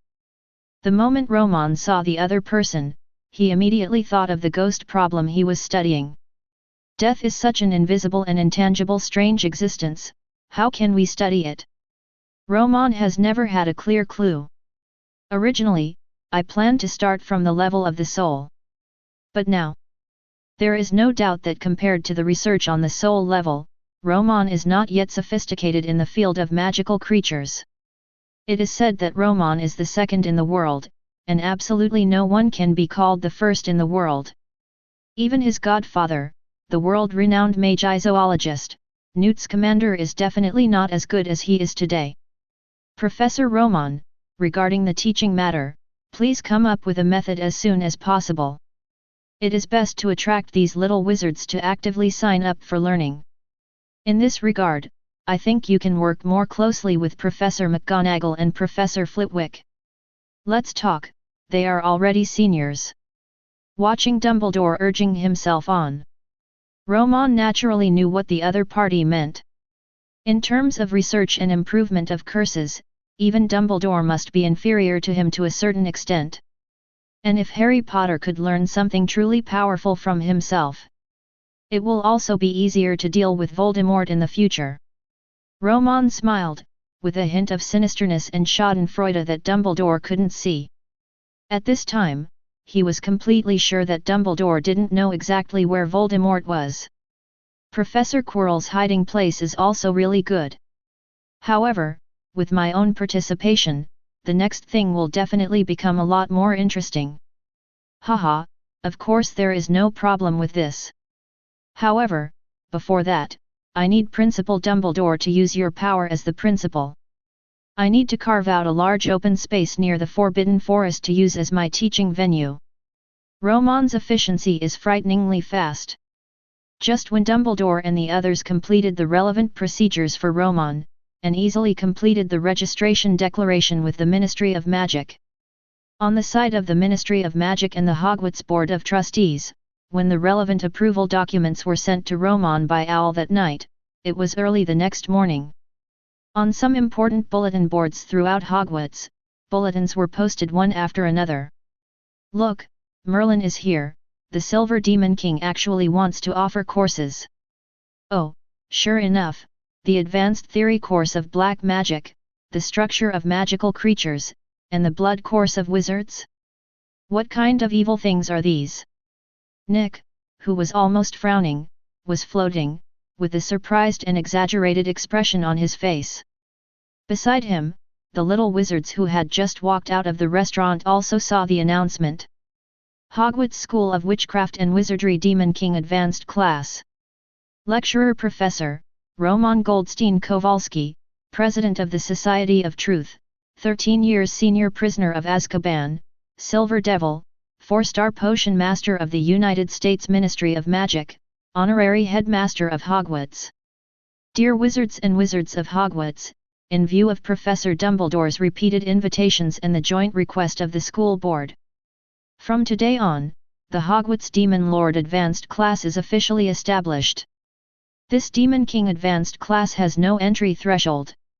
Whether you are a first-year wizard, a sixth-year graduate preparing for the wizard exam, or a professor at school, you can participate in the study. The Demon King's Advanced Class teaches all the magic theories, potion principles, or magical biology-related content that has never been seen in the wizarding world. Most of the courses involve black magic, curses, and biological anatomy. If there is a possibility of feeling physical discomfort, please choose to fill in the form. Everyone who registers, whether they are young wizards, professors at school, or other adult wizards outside of school, must fully abide by the classroom rules. You will understand the specific content by yourself. Violation of the rules will result in necessary punishment. The degree depends on my mood. The advanced version of the Demon King offers courses: Advanced Theory of Black Magic, Anatomy of Magical Creatures, Wizard Blood Research, Magical Creature Transformation, Advanced Theory of Magic Potions, Alchemy of the Demon King. Note: this Demon King Advanced Class is not interested in the identity and goals of the teaching target, and encourages any wizard who wants to become a great Demon King. Death Eaters can also participate in the study. Harry Potter and others looked at it, and they couldn't understand the content at all. As well as announcements, animated pictures full of visual impact. Vomit. The moment a young wizard looked at the announcement, there was a picture of Romon standing in front of a bloody, completely dismembered creature that looked like a horse, with a smile on his face. Unable to bear it any longer, he instantly vomited out all the breakfast he had just eaten in the restaurant. Oh! Oh my God, that's disgusting. I will never sign up for such a course. What kind of advanced Demon Lord class? Apart from the Silver Demon Lord, who else in this world would be proud of becoming a Demon Lord? Right, Harry? Ronald turned his head away with a disgusted look on his face. Harry also looked uncomfortable when he saw the content on the bulletin board. At this moment, such a reaction was very common among the young wizards present. Water she? Is this guy crazy? Also, why would Principal Dumbledore allow such a guy to open such a course? How cruel! Draco also frowned. If Romon dares to issue such an announcement in such a grand manner, it must have been approved by the school board of directors and the principal. However, he doesn't understand. Why would his father agree to such a ridiculous thing?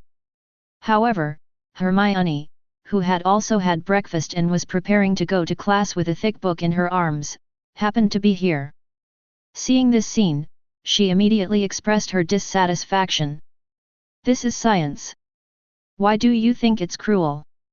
Could it be that the meat you just ate for breakfast was made by killing animals? She comes from a Muggle family, and her father, Mr. Granger, is a dentist. Similar medical anatomy diagrams like this are not common, but there is nothing wrong with them. However, when such shocking words fell into the ears of these little wizards, they seemed to have said some shocking and terrifying words. Everyone moved away, even Harry and Ronald took a step back. Draco stepped forward, looking disgusted and disgusted. Well, who do I think can say such disgusting words? It turns out to be you, a dirty mudblood who has no regard for life and is unreasonable. Merlin looks like he is really taking a nap, otherwise he would not let you do this. This kind of guy has the chance to become a wizard. However, on Draco's side, he was spewing venom. A sound of panic and shock suddenly came from the window on one side of the castle. Zare's height. Look, the Forbidden Forest. Beyond the Forbidden Forest, a palace has grown underground. Above Merlin. Chapter 54. A palace growing out of the ground? Such a voice, even if it happened in a magic school like Hogwarts, is simply unbelievable. People like Harry Potter who didn't know much about the wizarding world couldn't believe it, and the descendants of pure-blood wizards in Slytherin like Draco couldn't believe it at all. However, look at those clustered around the glass window. While looking out the window, the little wizards exclaimed again and again. Even Ronald couldn't help but ignore his pair of prank-loving twin brothers, among them. He ran over quickly with a puzzled look on his face. No way. The sound of swallowing saliva came from everyone one after another the moment they came to the window.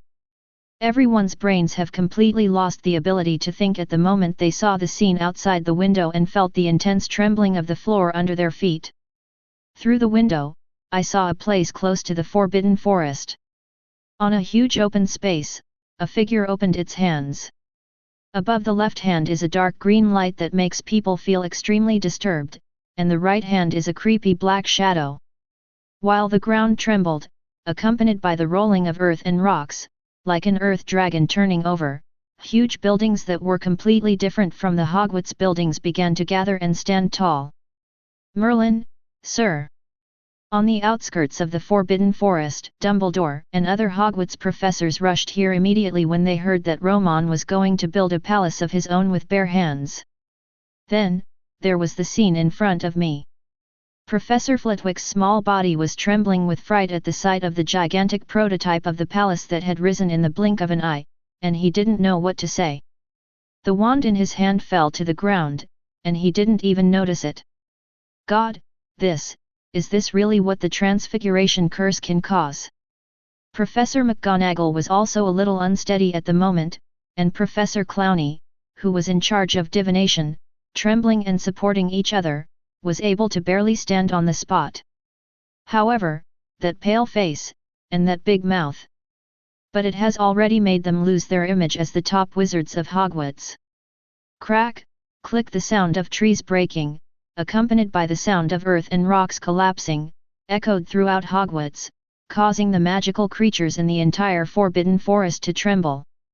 In just 10 minutes, what Romon calls the so-called teaching venue. In the dark green and pitch-black magical energy, the main body gradually emerged. Hiss! Is this an angel, or a demon?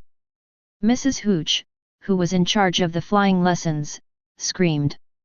With a white beard and long hair, Dumbledore, who was fluttering restlessly in the strong wind induced by magic power, slowly raised his head, and a pair of pupils full of dignity shrank suddenly. In the line of sight, there are only one left and one right. A demon with a height of more than 100 meters, holding a ferocious giant sword in his hand, and an angel with 4 pairs of wings, standing on one left and one on the right, are the main building of this palace. However, what made the hearts of Dumbledore and others feel like being pinched was that at this moment, the demons and angels on the left and right all bowed their heads obediently, stretched out a hand, and held something in the air. It was a huge roulette floating in midair without any support.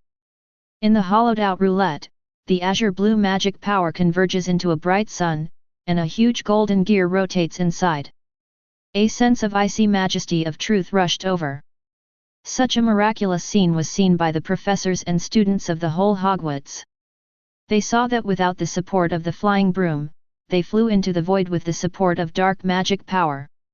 While waving the magic energy in his hands, through the incomprehensible transfiguration technique of these little wizards of Hogwarts, the palace was transformed into a splendid palace, and the outside was covered with a layer of floor tiles with strange patterns. Is this really magic? I don't know who it was, and murmured this question that made everyone feel endlessly confused. Among these young wizards, Hermione, who was the most loyal admirer of Romon and had seen Romon cast magic in battle, was the first to react, turned her head, and ran towards the outside quickly. The sudden sound of footsteps brought everyone present to their senses. Next moment, even the little Slytherin wizards who expressed their dislike for the Silver Demon Lord Romon Kowalski before and said they would never sign up for his courses seemed to feel some kind of call. They crowded around like crazy and ran towards the outside. As soon as he ran out of the castle, the rumbling ground trembled, accompanied by a gust of cold energy, causing all the little wizards to lower their heads under pressure. Their hair was flying wantonly in the strong wind, and at this moment, they couldn't help but have the urge to kneel down and pay homage to the nearly completed demon god's palace in their eyes. The figure of Romon stood in mid-air, and the standing position happened to be the empty space held by the angel and the demon. It was small, but it seemed as tall as a god. At this scene, even Dumbledore, the headmaster of Hogwarts and known as the greatest white wizard of this century, was completely shocked. Romon is standing in the void at this moment. For some reason, it is obviously far away. Little wizards like Hermione and the others were hundreds of meters away from Romon, and could only vaguely see a small figure of Romon. However, for some unknown reason, the sound of Romon came to my ears. Everyone couldn't help but remember the expression on Romon's face when he spoke at the moment. It's like communicating face to face with the other person. I am Silver Lord. I am the Silver Devil. Standing here today with the truth wrapped in it. If you want to hold the ropes of your own destiny, stealing the light of Jesus, or rob Satan of his destructive power, bow to the truth. Bow to wisdom. Then, bow to the Demon King. The loud voice seemed to carry some kind of magical power, and under the urging of the huge rotating eye of truth behind Romon, it spread throughout the entire British wizarding world in an instant. In the ears of all the wizards, there was a deafening sound. British Ministry of Magic. The high-level members of the Ministry of Magic who were in a meeting walked towards the window stiffly, as if they had turned into marionettes. In the distant sky, the extremely unreasonable clouds, a bright magical eye slowly looked at them, and after a while, one's knee slowly touched the ground. Long live the Silver Demon King! Chapter 55. Good-do. The Palace of Truth. Although Romon got this name, the name that is widely circulated throughout the British wizarding world today is the Palace of the Silver Devil. And it took only one day for Romon to complete the construction of the Palace of Truth.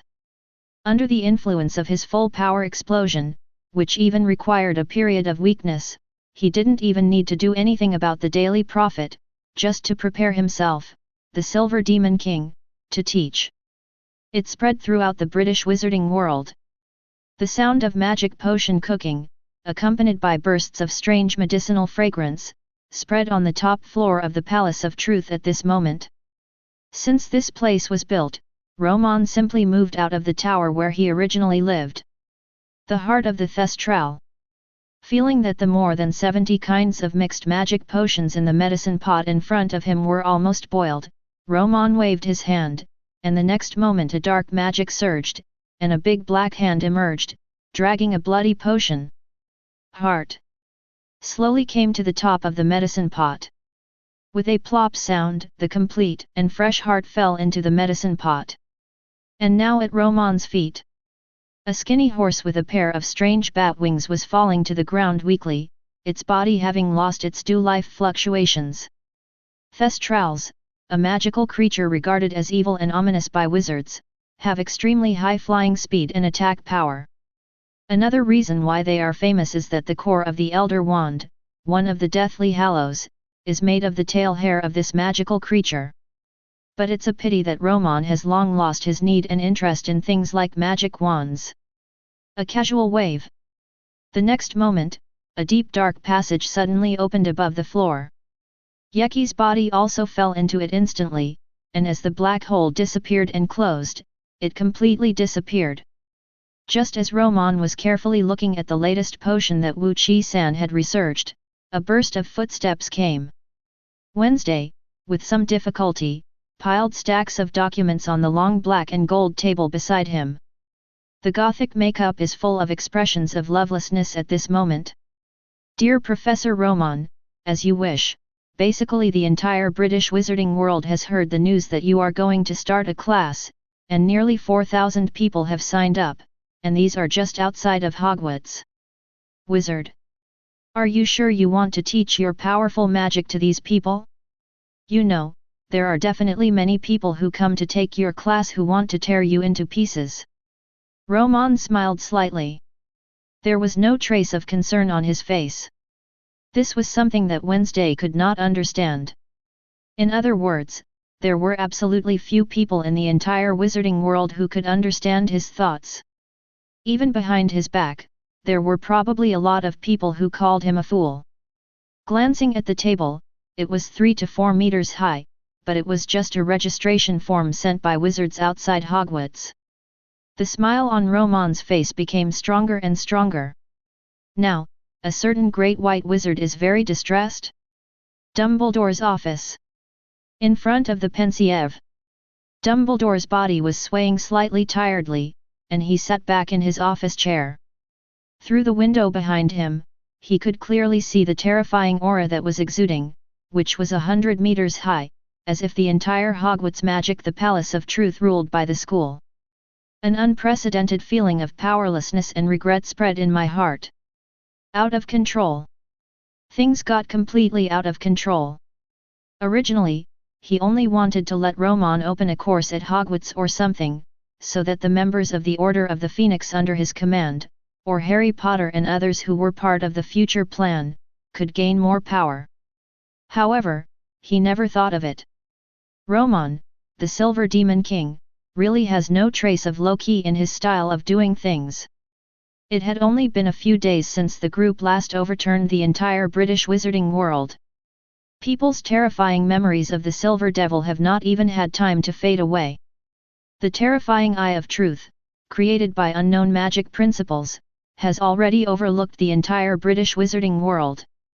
At the top of the Palace of Truth is the dazzling blue magic ball.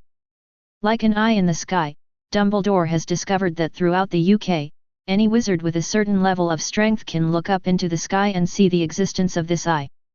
In the office, Professor McGonagall and several other heads of Hogwarts branches gathered here. However, no one spoke at this moment. After a long while, Dumbledore finally asked slightly tiredly. So, how many wizards at Hogwarts have signed up for Romon's courses now? McGonagall and the others looked at each other. Professor Flitwick, who spoke first, hesitated. Ravenclaw, everyone signed up. Dumbledore looked at Snape, who also nodded with a gloomy expression. All Slytherins have also signed up. I am adjusting the course times for different grades during this time. Of course, there is no need to ask about Gryffindor and Hufflepuff later. Naturally, everyone participated. You know, if anyone has shown the strongest resentment towards Romon, the Silver Demon King, before. There is no doubt that they are Gryffindor's Lion Cub and Hufflepuff's Badger Cub. As for Slytherin, those little snakes bear more of the fear of their parents' generation from Romon. Albus, the strength shown by Romon, as well as the courses he has taught, there are many things that will involve the level of black magic tomorrow. Do we really want to allow him to teach these things to young wizards? You know, black magic has a very serious impact on a wizard's mind. Dumbledore shook his head. Why didn't he know the problem? However, the current situation has long been beyond his control. The British wizards have long been unable to control this, especially the Ministry of Magic and the Hogwarts School Board. After hearing about Romon, those wizards even used his own kind of terrible black magic to teach others. There was no consideration at all about the little wizard. The fear of Romon's strength has caused them to completely lose their previous judgment. Among the people Dumbledore knows, Barty Crouch, the director of the Department of Magical Law Enforcement of the Ministry of Magic, who is most opposed to the spread of black magic, has publicly stated before that he will lead the entire Ministry of Magic's Aurors to participate in this rare study. A selfless man who would not hesitate to give the other party a cruel trial even if his son Barty Crouch Jr. joined the Death Eaters. Now, because of Romon's fear, he chose to personally lead the Action Aurors under his command and learn from him. What a huge irony! A month ago today, every one of the Aurors in the Ministry of Magic executed Romon. However, in a few days, they will come here on their own initiative and even bow to Romon, the great professor. Suffocation was the prevailing atmosphere in Dumbledore's office today. However, unlike the concerns of the higher UPS at Hogwarts, all the young wizards at Hogwarts were so excited that they had completely forgotten the so-called legend of the Silver Devil when they were young. The powerful strength shown by Romon, as well as the Palace of Truth that rose from the ground and still stands perfectly on the edge of the Forbidden Forest, seduce the restless hearts of these little wizards every moment. In Transfiguration class. The absence of Professor McGonagall turned today's Transfiguration class into a basic self-study of spell memory. In the classroom at this moment, the little wizards had no intention of studying at all. One by one, they were lying by the window, excitedly talking about the Silver Devil course in 3 days. I've heard that powerful wizards can cast some common spells without a wand, but I swear, my parents never said that someone could conjure such a terrible palace without using a wand. Don't be silly, Weasley, you don't understand the horror of the Silver Lord at all. It's not a matter of using a wand or not. I'm sure that even Professor Dumbledore. It's also impossible to do this without using a wand. That's right, this is probably a common problem of the Weasley family. They have never used advanced wands, and they really think that advanced wands can create a palace casually. Ronald was once again speechless by Draco and several people around him. He blushed and hid away, but still looked unconvinced. Next to Draco, Pansy Parkinson, with short black hair, looked out the window at the magnificent building that looked like a palace where gods lived in legend. Especially that bright eye of truth directly revived the little girl's heart. The other party couldn't help but think of those teachings of his mother. If I please Professor Romon, will the other party teach me to become such a powerful witch? Such fantasies are not uncommon in the current classroom. Among them, as the young wizard who first saw Romon's strength and had contact with him, Hermione was definitely the only one in the entire classroom who could still sit in her seat and study. But the book she is reading at the moment has nothing to do with the Transfiguration class. All of them were books recommended to her by Romon. 3 days, for Romon, who was studying the potion with peace of mind and didn't take the lectures seriously at all, it was a blink of an eye. However, for those British wizards who are looking forward to learning something real from the Silver Lord Romon and making themselves stronger, these 3 days are definitely the longest 3 days for them. In the restaurant of Hogwarts on this day, the little wizards who used to miss the breakfast time because of sleeping late all got up early one by one. In the buzzing restaurant, almost everyone was discussing the upcoming Silver Demon King class. Hey Hermione, the Silver Demon King didn't prepare any teaching materials at all, and he didn't ask us to prepare anything at all. What you are reading now will not be of any help at all. For a person like Ronald who doesn't like studying, there is no doubt that seeing Hermione, a top student, flipping through books while eating makes him scratch his head the most. However, Romon has already quietly changed his mind.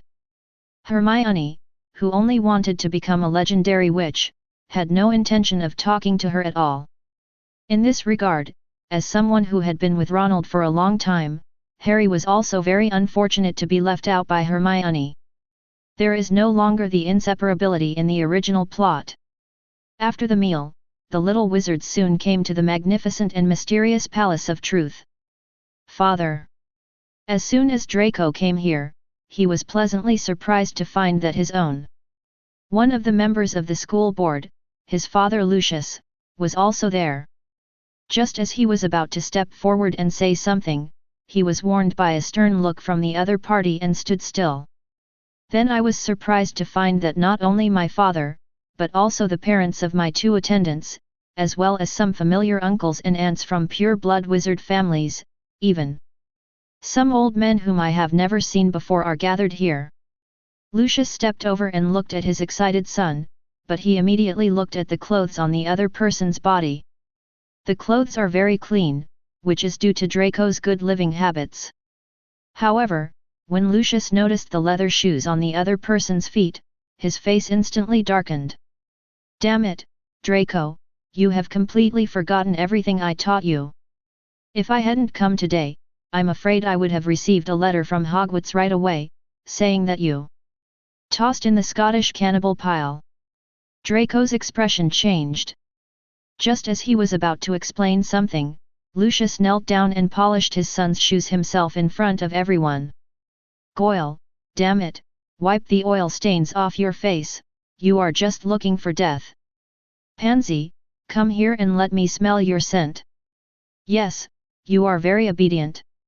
This perfume is just right.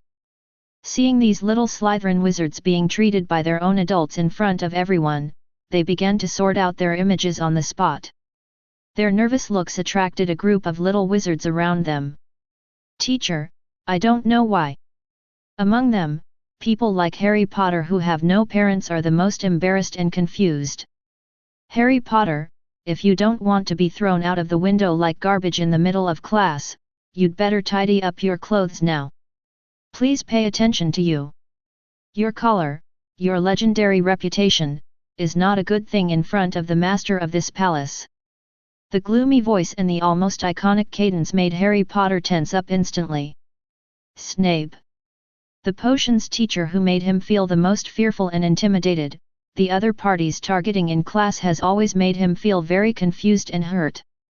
However, what Harry Potter never thought of was, seeing that he hadn't moved for a long time, the cold old bat Snape in front of him suddenly reached out his hand for an unprecedented time, and gently straightened his zigzag collar. When he noticed the damage on his glasses, he even took out his wand. Restored like new. Feeling the suddenly comfortable vision in front of him, Harry Potter was about to say something. 5.6 There was a sudden sound, but it was an important task to keep the scene busy, and they all paused. Follow me. Snape's icy voice came again, and Harry Potter hurried to follow. But the next moment, he couldn't help but be attracted by the palace gate opened in front of him. The exquisite carvings of devils and angels, one on the left and one on the right, are presented in front of everyone as the gate slowly opens. A sense of silent majesty made everyone's actions involuntarily solemn. There was no staff to receive them, but a firefly-like spot of light suddenly appeared in the air, entering from the gate of the palace, and going in one direction. Everyone was taken aback for a moment, and then hurriedly followed. A team of nearly 10,000 people walking shoulder to shoulder into the Palace of Truth. Soon, he followed the guidance and came to a huge hall that was brightly arranged like an opera house. Arthur, the space folding spell here makes me feel a little different, it seems to have gone beyond the scope of this spell. After finding a seat and just sitting down, Mrs. Weasley's attention was instantly attracted by the exquisite layout here. Everything here is not comparable to the burrow in my own home. The white gold lights, the tables that seemed to be plated with gold, and the red carpets made of unknown materials, even filled the air with some kind of medicinal fragrance that was refreshing. Arthur Weasley couldn't care about his wife's problems at all at this moment, his eyes kept observing the surroundings. Nearly tens of thousands of wizards gathered here, and the ring-shaped stepped lecture hall allowed them to have an unaffected vision. Mary, all my colleagues from the Ministry of Magic are here. No, no. Arthur's eyes widened. Damn it, today's Ministry of Magic, shouldn't it be a general strike? Chapter 56. There are too many people here today. This point was discovered by the Arthur Weasley family, and there are naturally many people like them. Even Fudge, the Minister of Magic, frowned instantly after seeing this scene. What's going on? I obviously arranged someone to be on duty, my god, it's obvious that the entire Ministry of Magic is here. Amidst the soft reproach, the secretary also became uneasy. He kept bowing and apologizing. Professor Dumbledore, nothing will happen, right? Now everyone's attention is on the Silver Lord. Dumbledore, who was sitting next to him, did not speak.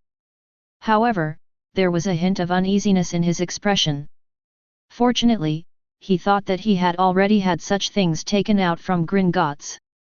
Dumbledore also relaxed a little. Mr. Minister, everyone is here. Today, all wizards with a certain level of strength in the entire British wizarding world have arrived. We just need to let the Aurors return to their respective posts as soon as possible after this is over. Fudge nodded and said nothing more. However, at this moment, he was in a place he didn't know. A place in the corner of the scene. Professor Quirrell is hiding here with a very low presence, hardly attracting anyone's attention. Master, Gringotts, I saw the people of Gringotts. I heard that the Silver Demon King did not return their Norwegian spiny back. The current Gringotts is probably. Quirrell said quietly.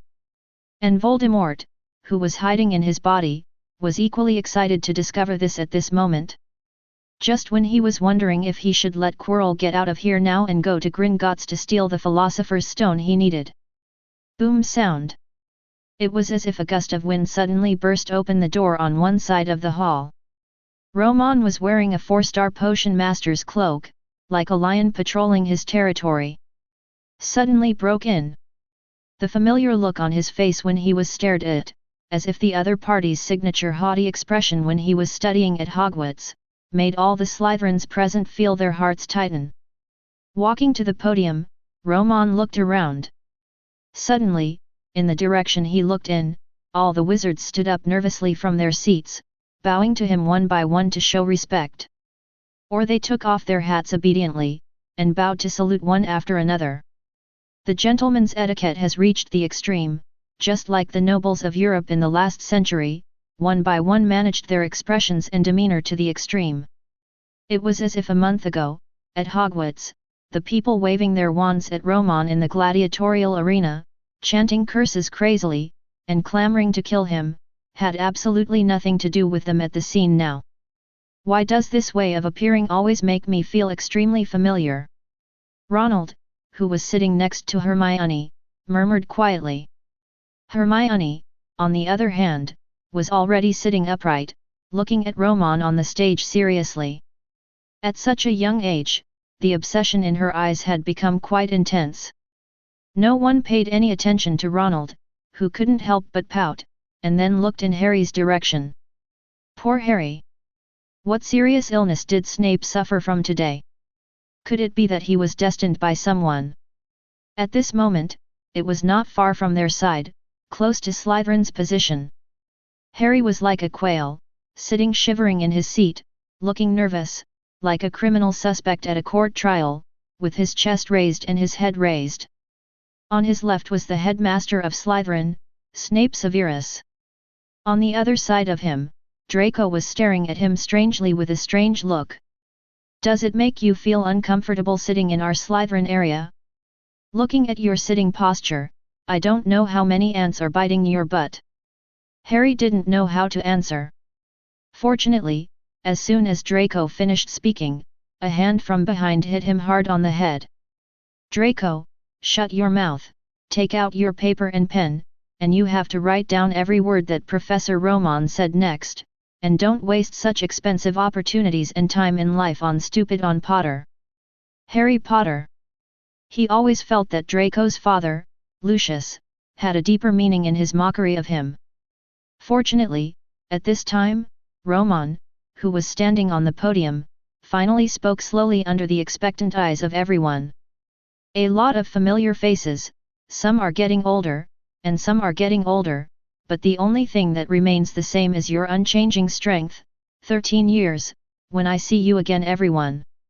Do you know what else you would have let me see, except for your eyes that want to tear me into pieces? The scene was completely silent. Draco has already rustled and quickly used the magic quill to record. That serious look attracted a satisfied nod from Lucius in the seat behind him. At least on this point, regardless of whether his son understands the profound knowledge of spells that Romon will introduce next, this attitude will definitely not let the face-loving Romon make things difficult for him.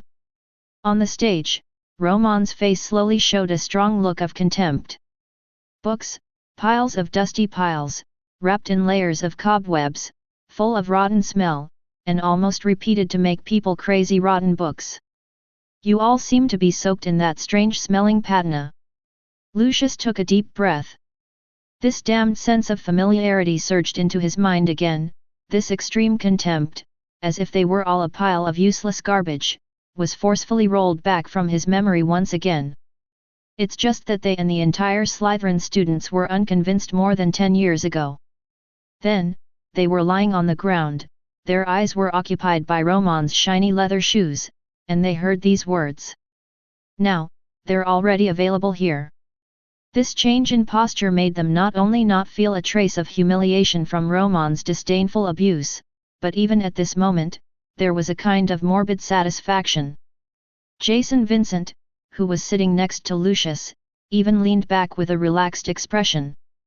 Unlike Slytherin, who was ravaged by Romon in Hogwarts and was almost numb, the other colleges in Hogwarts, especially the wizards of Ravenclaw who have a belief in knowledge. But he frowned. What does this mean? Romon said this. Is he mocking the great crystallization of wisdom? Professor Flitwick was puzzled, and the unhappiness flashed between his brows was seen by the surrounding Ravenclaw students. However, no one dared to interrupt Romon at this time. Magic is free, and it is an art that cannot be restrained.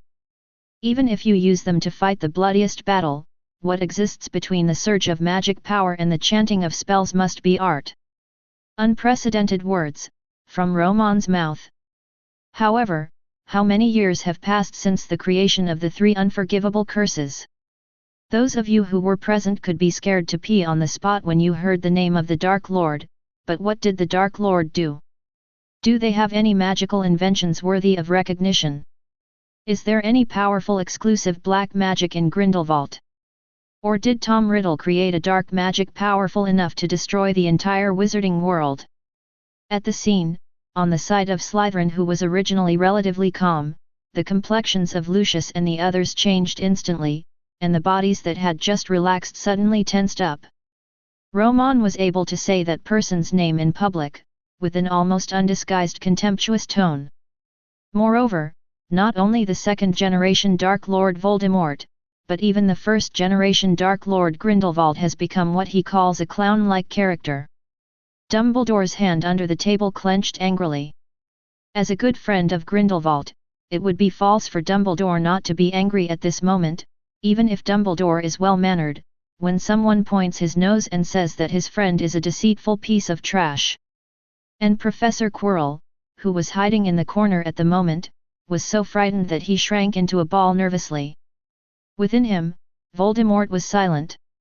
This kind of silence represented the anger that wished to crush Romon on the stage to death with his own hands. However, just when the little wizards were puzzled, they asked the adults around them in a low voice, "Who are Tom Riddle and Grindelwald?" In the British wizarding world, Dumbledore and Voldemort wanted to kill Romon on the spot. When a series of names came out of Romon's mouth. Enzo Arvada, inventor of Avada Kedavra. The invincible Andrus, the god-invoking guardian created, made the Masters and the Dementors change the roles of hunter and prey. The ancient Greek black wizard Hyper, the creator of black magic, is a great existence. I really want to ask, among the wizards of Slytherin, how many people know his name? He's the world's first Parseltongue, not the Salazar Slytherin you're talking about.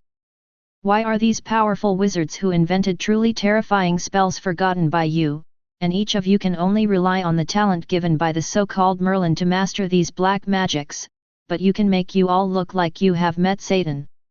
There was silence. Romon scoffed again.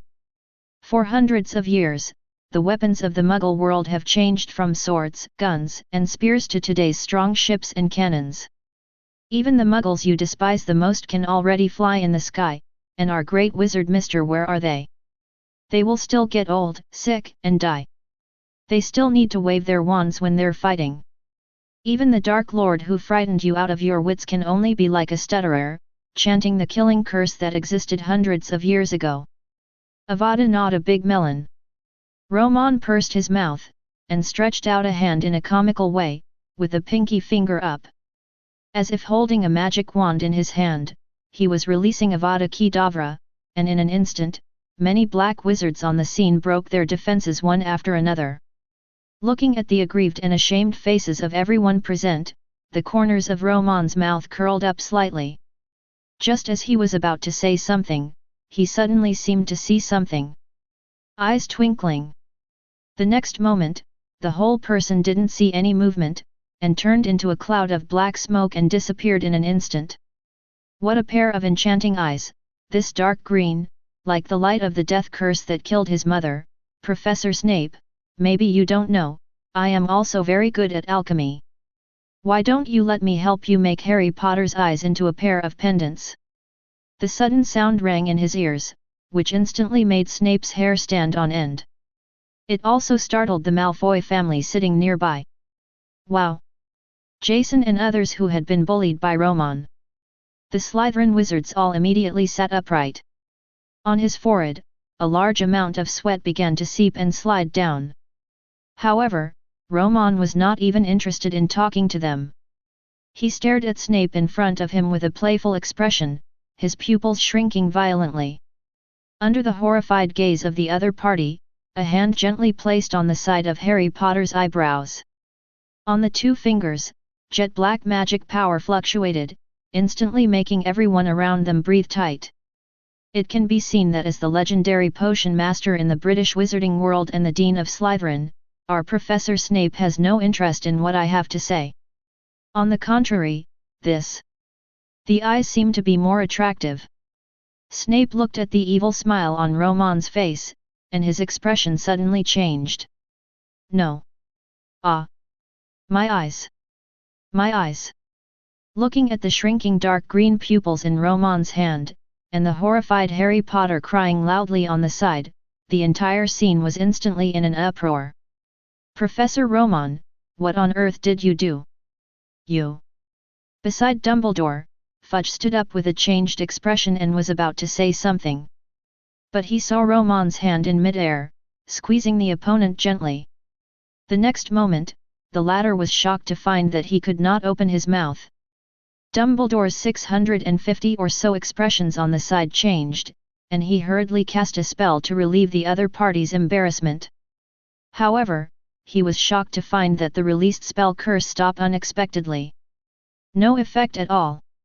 At this moment, Romon ignored Harry Potter, who was screaming in panic. He put one hand on Snape's shoulder and held 10 pairs of glasses in his hand, which seemed to be staring at Snape heavily. Black-green eyeballs. How helpless, Lily, oh yes, Lily Potter, must have been very helpless back then, right? Poor potions master, for more than 10 years, his body has decayed and disappeared. What our Professor Snape studies every day is still the old and toothless Felixer. Hee. Why not try to resurrect her? Why not study the magic spell, restore her body, go to the god of death, and take back her soul? Why? Snape. His whole body was trembling as he looked at the pair of Harry Potter's eyeballs in Romon's hand. Amidst the harsh taunts from the other party, Snape couldn't help but recall the events of that year. Tragedy in Godric's Vale. Lily must have been desperate when facing Voldemort at that time, right? Looking at the frightened Snape, Romon curled his lips in disdain. The hand holding the eyeball slapped Harry Potter's eyebrows aside, and the eyes that had disappeared the next moment returned to Harry Potter's face again. Looking at Harry Potter, Romon, who was looking at him in shock, the corner of his mouth once again curved into an evil arc. More than 10 years ago, when I developed this technique, dark magic and body segmentation surgery, and used it on James Potter for the first time, the other party also had the same expression. After seeing that nothing happened here, Dumbledore and the others couldn't help but heave a sigh of relief. Professor McGonagall simply sat down in her seat. At that moment, she was so frightened that she even took out her wand, thinking that Romon was going to go crazy here and start killing people. Something like that. There was cold sweat on everyone's forehead. But Romon glanced at Draco Malfoy, who was also frightened, but still controlled the magic quill beside him, recording what he said, and raised his eyebrows slightly. He glanced at Lucius behind him with a deep look, who was smiling apologetically. He snorted softly, and his figure instantly turned into black mist and returned to the podium again. In my course, I can teach you how to play with death. I can teach you how to cause pain. I can also tell you the path to becoming a supreme wizard, and make the so-called white wizard bow his head to you. But if someone does anything in my course that makes me uncomfortable. Romon seemed to be possessed by Snape in class, his voice was cadenced, and his eyes were slowly looking at Snape, who was still in shock. Professor Snape, I don't mind demonstrating in front of everyone how to resurrect a person who has been dead for more than 10 years. Of course, she may be naked. Playing with the dead, coercing the living, and humiliating those who are weaker than him. Chapter 57. Hearing Romon's warning, based on his understanding of Romon, maybe he is really joking now. But if Snape really took this sentence as a joke, then one day he might really see that Lily Potter, whom he had been dreaming about, could not forget him even though he had lost her for more than 10 years. Naked, in an almost humiliating way, was resurrected and presented in front of the entire British wizarding world. He swallowed nervously. Although I don't want that kind of thing to happen anyway. However, looking at Romon's serious eyes at this moment, the voice of resurrecting the beloved, like the temptation of the devil, finally began to echo in Snape's heart at this moment. Romon snorted softly. Okay, since our potions master, Professor Snape, happens to be here today, let's finalize the content of our course today. Seeing Snape's ugly expression, the corners of Romon's mouth curled up slightly. Death has always been the end of everything. Of course, romantics like to call death the beginning to deceive themselves and others. Romon paused slightly. But in the end, no matter how romantic a person is, they will accept the fact that death is the end as time goes by. After all, although the existence of ghosts can be regarded as a kind of continuation, there is no doubt that they lose more than they gain. Romon said, stretching out a hand and waving gently in the void. The next moment, there was a surge of dark energy on the originally empty podium. Instantly, neat rows of bottles and cans appeared. Through some of the translucent jars, everyone can see that there are a variety of excellent potions that have been preserved inside, but some of the potions are stored in the same way as they usually are in the wizarding world. Completely different. In addition to these, in front of everyone's sight, there were a large number of equipment on the podium that looked like they came from a Muggle hospital. Romon casually took off the American 4-star potion master's cloak and threw it into the void. Looking at these curious British wizards, there was a smile on the corner of the mouth. Maybe people have the desire to share. For Romon, a few new magic potions are nothing at all. As the Silver Demon King who deserves death in people's mouth, Romon also has such low-level tastes. Today is my first class.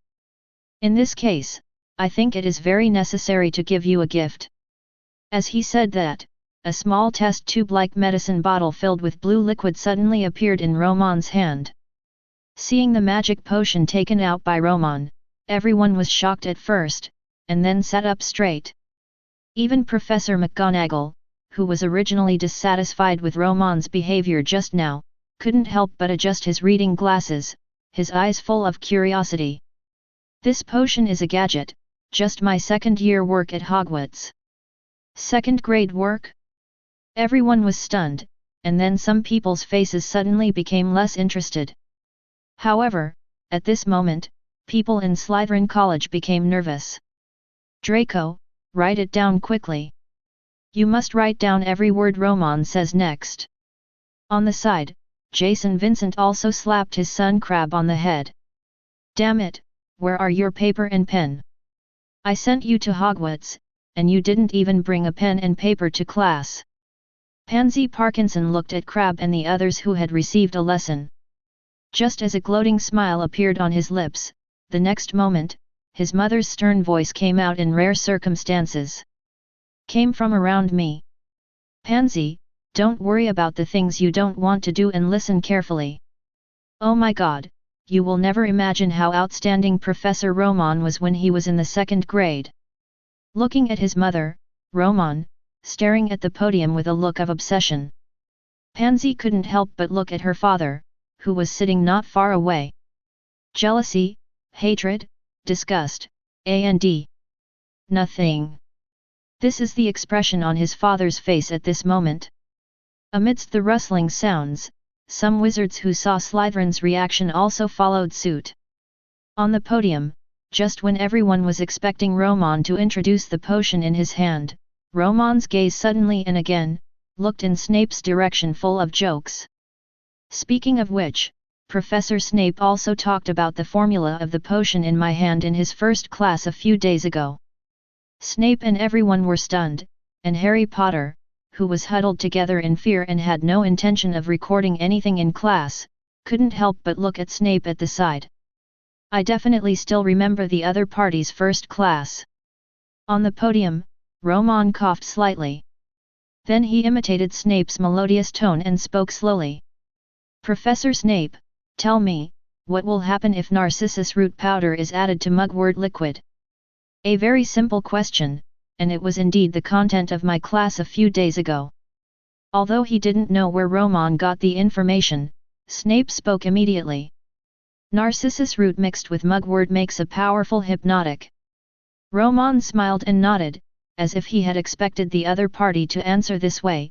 The smile on his face was full of sarcasm, so that the wizards at the scene couldn't help but start whispering. Narcissus root and mugwort are indeed a hypnotic formula, right? Yes, we already learned this when we were in first grade. This is the most basic common sense issue that all little wizards must learn. But, why does the Silver Demon King smile so proudly? Romon looked at the reactions of everyone present mockingly. Yes, a perfect answer. Even if Professor Snape were to write the answer with a pen, I think every punctuation mark on it would be exactly the same as the content of the Water of Life and Death on page 17 of Standard Potions. Romon paused, looked around, and then fixed his gaze on Snape again. Let me ask you again, if you want to find bezoars, where should you start? Snape frowned. A bezoar is a stone in the stomach of a ram. Romon nodded, his sarcastic smile growing stronger. The standard answer is indeed the legendary master of potions, Professor Snape. Then, you don't need to answer the last question. According to your teaching content, the boat-shaped aconite and the wolfsbane aconitum must be the same plant, but they are just different names extended from different regions of the wizarding world. Seeing that Snape didn't speak, Romon sneered and shook his head slowly. Poor Snape, fame and luck, you are really like a pig pursuing pig food. You are stupidly working hard for these things. The brain in your body does not give you any other function besides memorizing words and punctuation marks written by others in books. Shas Hasha. Besides Snape, the magic quill in Draco's hand was frantically shaking, and before he knew it, there was already a thick stack of papers on the side, densely packed with Romon's words. Despite the overwhelming majority, there is nothing of real value. However, before he knew it, Draco couldn't help yearning for Romon Kowalski, the Silver Demon Lord, who was on the podium and looked down on the entire British wizarding world. Just when everyone looked at each other suspiciously, wondering what Romon was going to say, Romon no longer had the intention to continue talking nonsense. The figure flashed and appeared in front of Snape again. The sudden movement frightened Harry Potter's body and shivered again, and Snape immediately protected Lily Potter's son behind him. However, this time, Romon had no interest in taking a look at the little doll that Dumbledore touted as his savior. For the sake of our longtime classmate, Snape Severus, today's class content will officially begin with you. The mixture of narcissus root and mugwort can indeed make life and death water, but all this requires prerequisites. Under a certain temperature and time, there is no problem with this formula. But if you can keep it constant and let the narcissus root and mugwort be mixed and cooked at 75.9 degrees Celsius for more than 30 minutes, the filtered potion will not only have no hypnotic effect at all, but will also explode and stimulate the wizard's body. The magic power fell into a violent state. The bezoar is indeed a kind of stone in the stomach of a ram, but this has a very important premise. The rams here are not all rams. For example, 17 years ago, the British wizarding community suffered from the spirit leaving syndrome. The number of wizards has nearly tripled. St. Mungo's Hospital of Magic believes that it was caused by the use of substandard potions, and their speculation here is indeed correct, but it is a pity, B.A. Romon paused and slowly looked at the director of St. Mungo's Hospital for Magical Injuries and Injuries, who was sitting next to Dumbledore and Fudge, with a strange smile on his face. They did drink substandard potion, but this potion was Albert Flat magic potion prepared by St. Mungo's Hospital of Magic. And one of the magic potions in this potion is Bezoar. Instantly, the scene was in an uproar, and everyone looked at the director of the St. Doug Magic Hospital in horror, who originally had a smile on his face. Professor Romon, please pay attention to your words and deeds. You are slandering. After briefly glancing at the man who stood up angrily to question him, Romon looked at Snape, who looked shocked in front of him. Albert Flat magic potion can be used to calm restless magic. It is a very common and necessary low-level potion when performing magical treatment. It is simple to prepare and the materials are very common, but after some rams eat something called Godric cordyceps, there will be an imperceptible difference in the bezoar produced. The ingredient that originally calmed down the restlessness of magic power will change. There will indeed be no reaction at first, but after a month, this ingredient will completely explode. And the reason why those unlucky wizards suffer from soul-leaving syndrome is also here. Romon chuckled, as if pointing out something, stretched out a hand, and lightly patted Snape's shoulder in front of him. Godric cordyceps, the name Professor Snape should be very familiar, right? When I was in 2nd grade, I went there personally just to explore this issue. I have to say that stupid James Potter is indeed very talented at choosing a cemetery. Godric cordyceps. The director of St. Mungo's Hospital for Magical Injuries and Injuries, who originally had an angry look on his face, as if he was going to have a wizard duel with Romon, suddenly thought of something, and his face suddenly turned pale. If he remembered correctly, the supplier of the bezoar potion to their hospital was in G.E. near Derrick Valley. They were still a little hesitant at first. They didn't know that what Romon said was simply subverting the content of the book. Is it true or false? When they saw the doctor who suddenly fell down in his seat. After the director of the hospital, they all took a breath of cold air.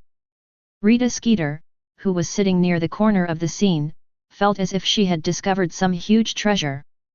Instantly excited. The magic quill in his hand was even crazier than the one in Draco's hand. Almost in the blink of an eye-catching title was written on the paper in front of me. A major mistake that took 17 years to be discovered, and was given a gift by St. Mungo's Hospital for Magical Injuries and Injuries, soul-leaving syndrome.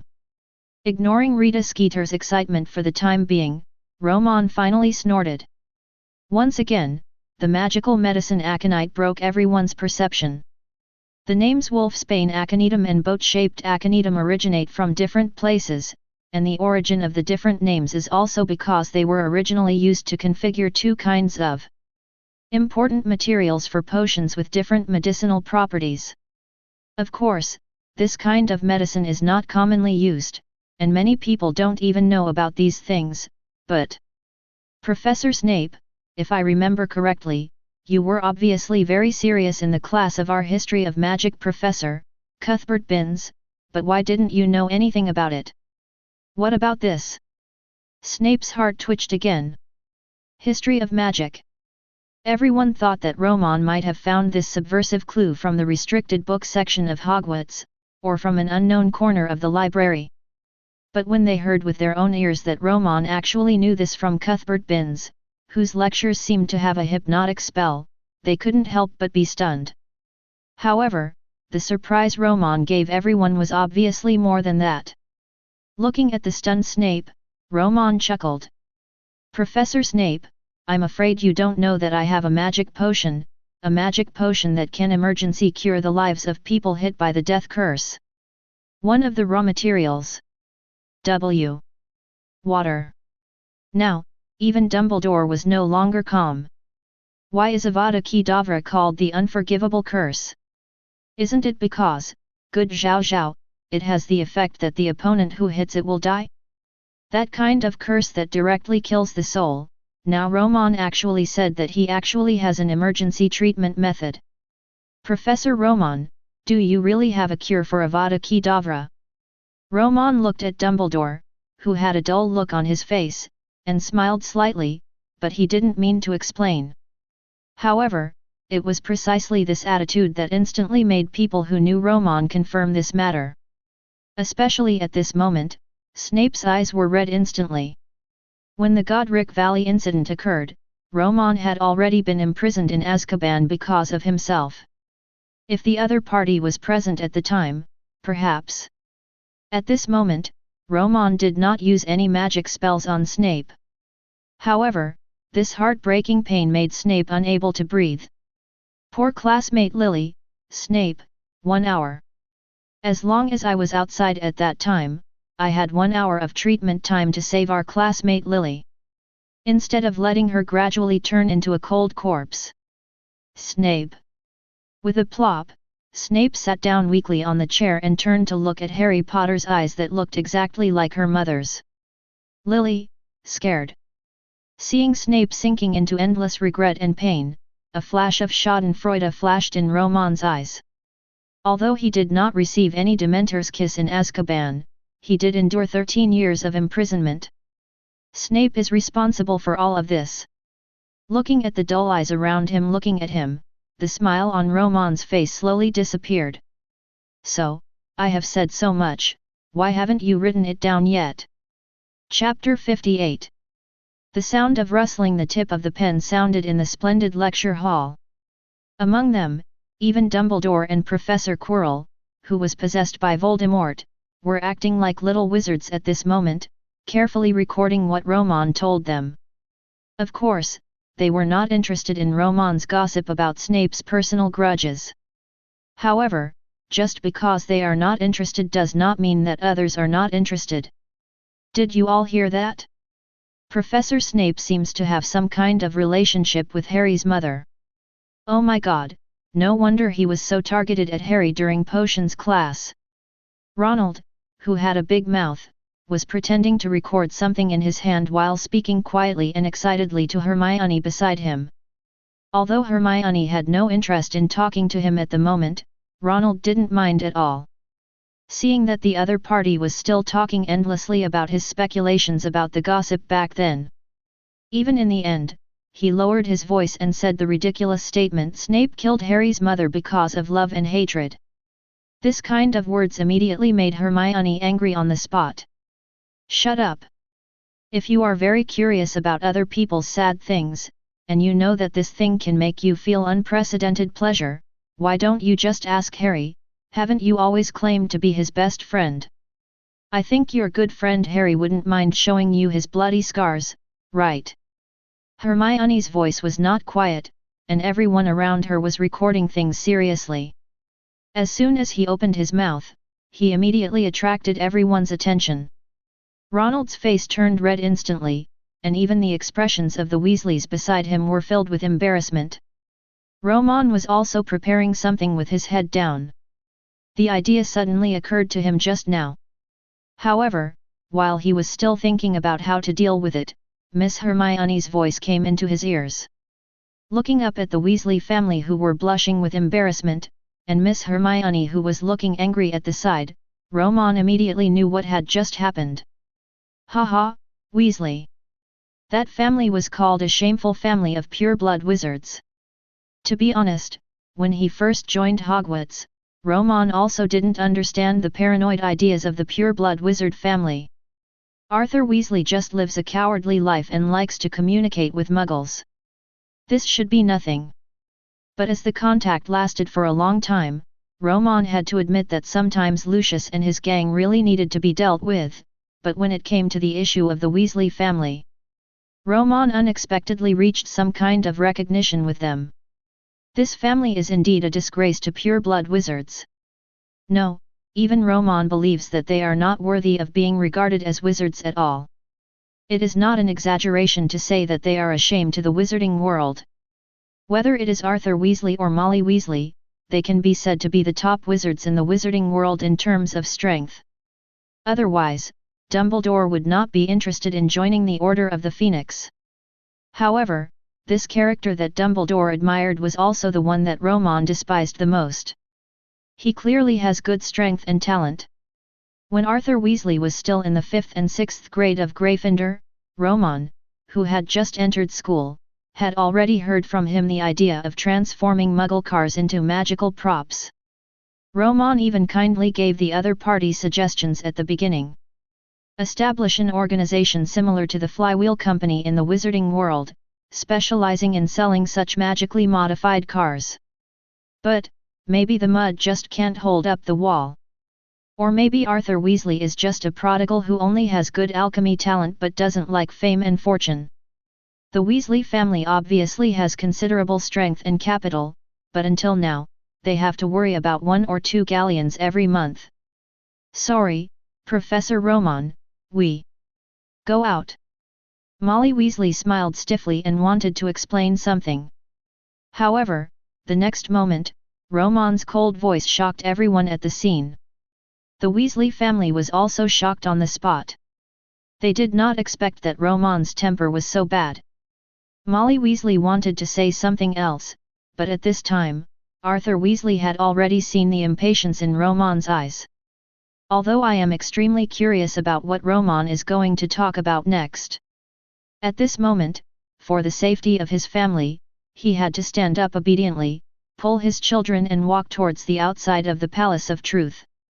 Father, we still want to hear it, It's all stupid Ronald's fault, you always talk so much. Damn it, aren't you Harry's friend? Are you really so interested in other people's sad things? The irrelevant people left, and a gentle smile appeared on Romon's face again. Professor McGonagall, who was sitting in the seat, saw this scene, although he felt that Romon's direct expulsion of the Weasley family was a bit violent. However, at this moment, he actually approached Dumbledore and spoke softly. Albus, I think I finally saw a glimpse of what Romon was like when he was in the 1st grade. Although his style is fierce and sometimes a bit extreme, I think he is still an upright person. Dumbledore said nothing. An honest person? Professor McGonagall usually puts most of his energy into Hogwarts. It is not an exaggeration to say that he has given more than himself, the principal. And precisely because of this, McGonagall didn't know much about Romon's views on the Weasley family. However, for Dumbledore, who secretly runs the Order of the Phoenix, Romon's behavior exactly illustrates the other party's strong supremacy of strength. He respects those who are talented and is willing to use their talents in pursuit of strength. You can even grant certain favors to those who are weaker than you, but are willing to pay the price and pursue strength crazily. However, there is only one thing. Dumbledore looked at Romon on the podium, his eyes twinkling. Romon really hates and despises those people who have great strength but don't have the slightest thought of rule that a strong man should have. As for why Dumbledore dared to be so sure. Because he is the kind of person in Romon's eyes, the most obvious representative. Although Romon did not show it in front of outsiders, Dumbledore could clearly perceive the true feeling of being completely despised from a personality perspective when facing Romon. On the Slytherin side, when Lucius and the others saw the disgraced Weasley family being kicked out by Romon in such a shameful way, they couldn't help but have a flash of schadenfreude in their eyes. Seeing the Gryffindor-born wizards, they all murmured their dissatisfaction with Romon, and suddenly stood up under the surprised gaze of their own son Draco. Professor Romon did the right thing. To be honest, although we Slytherin wizards have always been hated by people from other houses, things like this, revealing the scars of wizards from the same house, are also very special in our opinion. Incredible. It's hard to believe that the entire Weasley family are all Gryffindor wizards who pride themselves on their integrity and bravery, and the parents of our classmate Harry Potter, Lily, and James, are also Gryffindors. To be honest, I don't understand. Is Gryffindor's bravery originally used in this kind of place? Seeing Lucius spraying venom in the direction of Gryffindor while showing admiration and flattery to him from time to time, Romon, who was standing on the stage, couldn't help but raise his eyebrows in silence. Seeing the angry two parties about to start yelling at each other, Romon gently raised his hand. This small action made Professor McGonagall, who was even about to scold Lucius, choose to shut up. Lucius, it seems that you have regained your form when you were studying in Slytherin, which is really missed. Romon said with a half-smile, and Lucius's smile suddenly froze on his face. But... Romon looked around and looked at the angry Gryffindor with a smile on his face. Lucius, you may be wrong about one thing. What I'm angry about is not Weasley's revelation of Harry Potter's scar. The strong bullies the weak, just like a lion preying on a wild deer. This is their right. What I'm angry about is that Weasley, who is already holding a sword in his hand and picking wounds on others, is pretending to be honest and showing off his integrity. Everyone was stunned for a while, but the smile on Romon's face was full of coldness. I stand here today and can generously impart my knowledge of magic spells and potions to you. This is not for the sake of the beauty of the wizarding world. My purpose is very clear. The Demon King course will only give birth to the Demon King. Facing the tense and horrified crowd, Romon sneered and revealed his crazy ideas, regardless of Dumbledore's cold gaze. This world is already, BCBA, a little boring. I need to find some fun for myself, so. Lucius Malfoy, as long as you follow me and study hard, I will look forward to it many years later. You can shout the death curse at me again. It's just that it needs to be more cruel, more powerful, and make the spell full of artistic beauty. On the podium, the terrifying magic power fluctuations emanating from Romon's body caused everyone in the audience to gasp in shock. However, what made them even more horrified was the words coming out of Romon's mouth. Today he taught the British wizarding community that these wizards who hated him to the core were actually trying to make them stronger and then kill him in the end.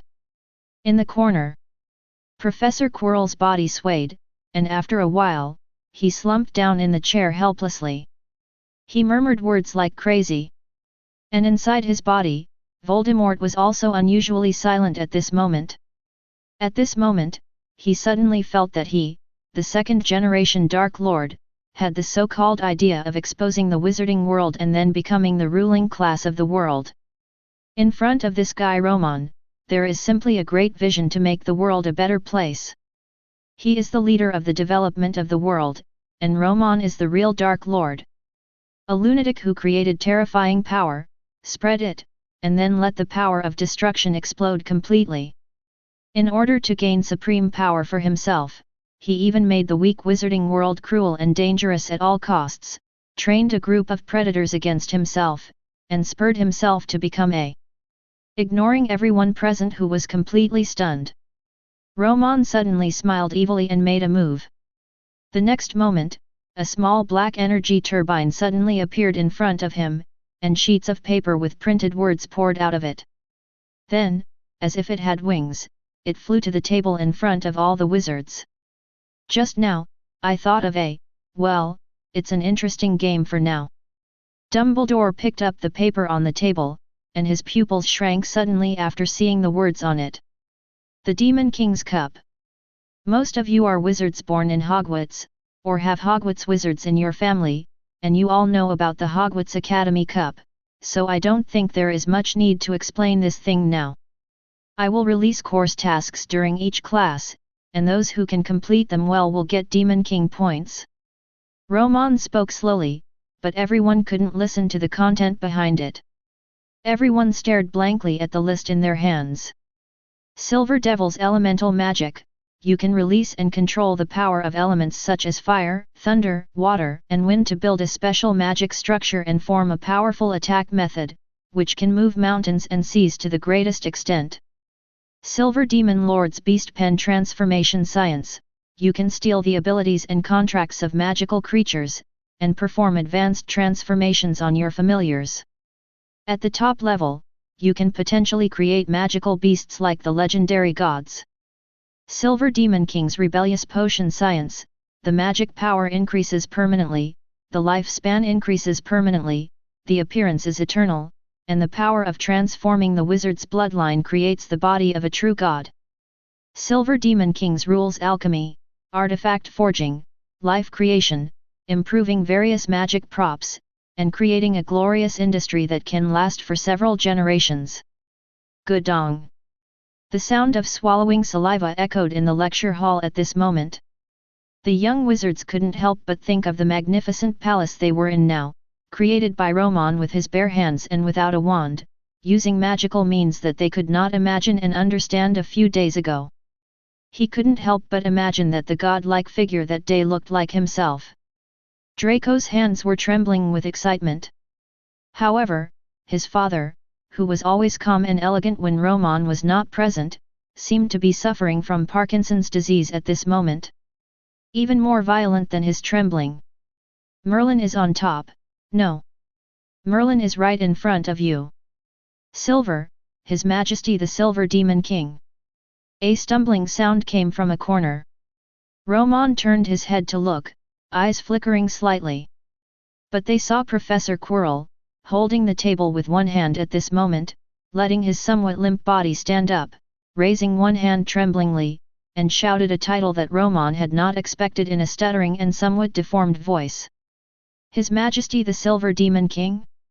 The corner of Romon's mouth curled up slightly. This believer of the Dark Lord seemed to have some meaning. I just don't know if this is the other person's own behavior or the intention of Voldemort in his body. Are you really willing to teach us this stuff? Quirrell tremblingly raised the list in his hand and asked a question that no one could believe. Facing the scorching eyes, Romon smiled slightly. Why not? My future challengers. At this time, the entire scene was completely in an uproar. However, Romon's surprise was more than that. He raised his hand slightly and spoke again when the scene was silent. Like the devil from hell who spreads temptation in the world. In addition, I will hold wizard duel competitions between wizards from time to time. For the top 10 who participate and win, I will tailor an absolutely powerful spell for them based on their wizard abilities. Hiss. Seeing that the lecture hall that Romon was supposed to use to teach classes had turned into a place that looked like a temple for religious sermons, Dumbledore's eyes were filled with solemnity and sadness. Under his gaze, whether it was the former members of the Order of the Phoenix or the professors at Hogwarts, they are all like fanatics, waving the list in their hands and shouting crazily at Romon. The entanglement and collision of the two emotions of hatred and admiration, as well as the temptation to master the 10 items written on the list in his hand, is enough to become a great wizard like Dumbledore. These people have completely lost their minds. Among them, there are many people who hate and want to kill Romon, but this does not affect their praise and respect for Romon at this moment. After all, Romon also said that he was training gravediggers for himself. Dumbledore, oh, Grindelwald, my old friend, what should I do now? Chapter 59. The rabbit's eyes are crystal clear and the harp is leisurely. Turn this clear water into fine wine. In the Hogwarts restaurant, the sound of chanting spells with obvious distressed emotions kept echoing. Harry Potter looked at Seamus Finnegan, who kept pouring a glass of water, waving his wand, and chanting some kind of spell. Confused. He glanced at Ronald who was sitting not far from him, and kept looking towards him even more vaguely, thinking of Ronald's schadenfreude remarks in the Silver Demon King's lecture hall 2 days ago. Harry Potter turned his attention to Hermione who was sitting in front of him. At this moment, the latter was holding a book of interpretation of 1000 basic potion raw materials and thinking hard. Hermione, what is Seamus doing? Boom. Before the question was asked, a huge explosion sounded in the next moment, which startled everyone. Ha ha ha, look at our future great Demon King Finnegan, who actually blew himself up into a black hedgehog. The whole restaurant burst into laughter instantly. Seamus Finnegan, who was being laughed at, had a face full of doubts and distress, flushed with a face full of black and grey. Even this low-level transformation spell couldn't be cast successfully. Just when everyone was busy here. Suddenly there was a dense sound like clattering, like the sound of some kind of bird flapping its wings. And just when everyone looked up, a large black mass of bats suddenly poured into the restaurant's door and window, and the dense group of bats caused some young wizards to scream. Some people have also keenly noticed the things carried by these bats. The next moment, books with red and black covers precisely landed on the heads of everyone present. And at this time, the bats flying above the head suddenly gathered together and condensed into a ferocious demon head, from which bursts of strange and full of evil sounds came. The little wizards of Hogwarts, the key to the truth of magic, has arrived. May you be crowned legends. Wow! Looking at the bat group that turned into flying dust in the blink of an eye and dissipated in mid-air. All the young wizards who were still in shock lowered their heads and looked at the books in their hands. Harry Potter also got a book. Just as he opened the cover of the book in doubt, the next moment. Ouch! The tingling pain on his finger immediately made him scream out, and at this moment, the book in his hand seemed to come to life in an instant. He started flipping by himself, and after going back and forth a few times, he finally settled on the first page. Hogwarts Gryffindor House, First Year, Harry Potter. Magic Level, F+. Master Magic, Transformation Spell LV1, Flying Spell IV1. Blood Ability, Parseltongue. Current Demon King Points, 0. Received the Silver Demon King Mission, none. Available Mission Permissions, EF. Walter, what is this?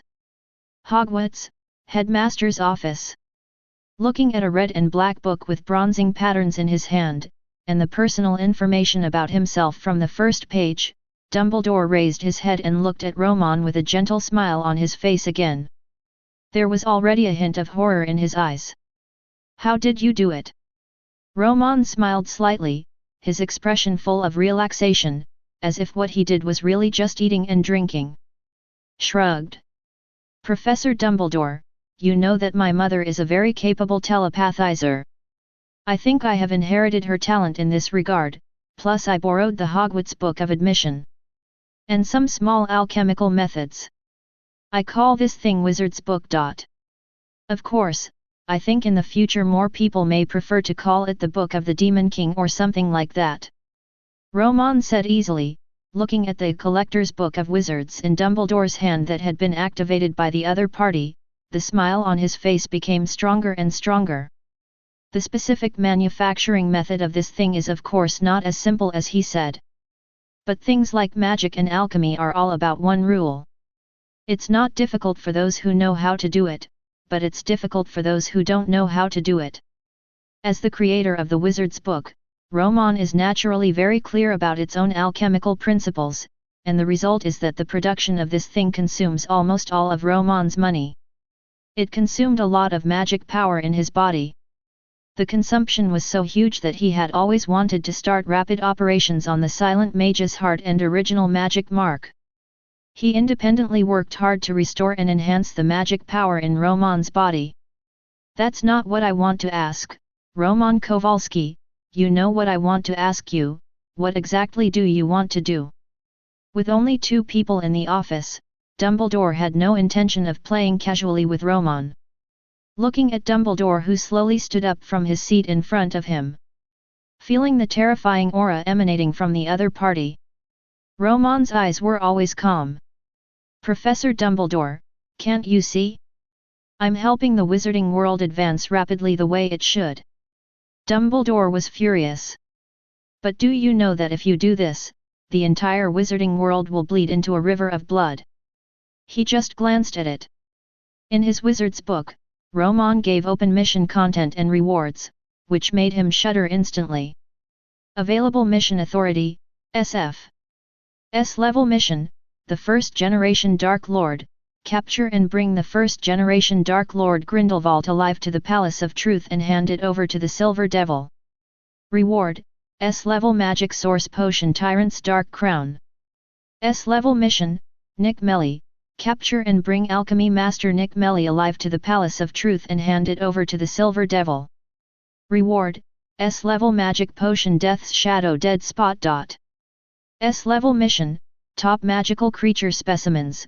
Collect 5 top-level magical creatures rated in the Wizard's Book, and bring them intact to the Palace of Truth to the Silver Devil. Reward: choose any magical creature bloodline for Wizard Bloodline Transformation. S-level mission. Romon, a bold guy, was so bold that he treated these legendary wizards as prey for bounties. Fortunately, his best friend, the first-generation Dark Lord, who was imprisoned in Nurmengard, the top wizard prison in Austria, was on this terrible list. Just looking at the reward content of Romon's so-called Silver Lord's bounty mission, Dumbledore felt an unprecedented chill. There is no doubt that the potion in the opponent's reward is terrifying.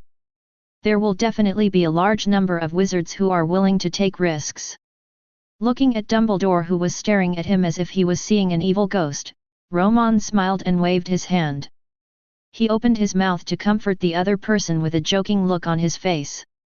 Professor Dumbledore, don't be so nervous. All wizards' books have the alchemical confusion spells I set on them. No one else can see them except the person making the contract. Furthermore, only you, the greatest white wizard of this century, are qualified to see an S-level bounty mission like this. Dumbledore gritted his teeth, and the hand holding the Elder Wand only relaxed slightly. You're going to kill a lot of people. The world belongs to the strong. As for the weak, if they have neither the determination to become strong nor the capital to flatter and seek protection from the strong, death may not be a bad thing for them. Roman Kowalski. Are you crazy? Dumbledore was so angry that he cursed on the spot. He instantly raised the Elder Wand in his hand and pointed it directly at Romon in front of him.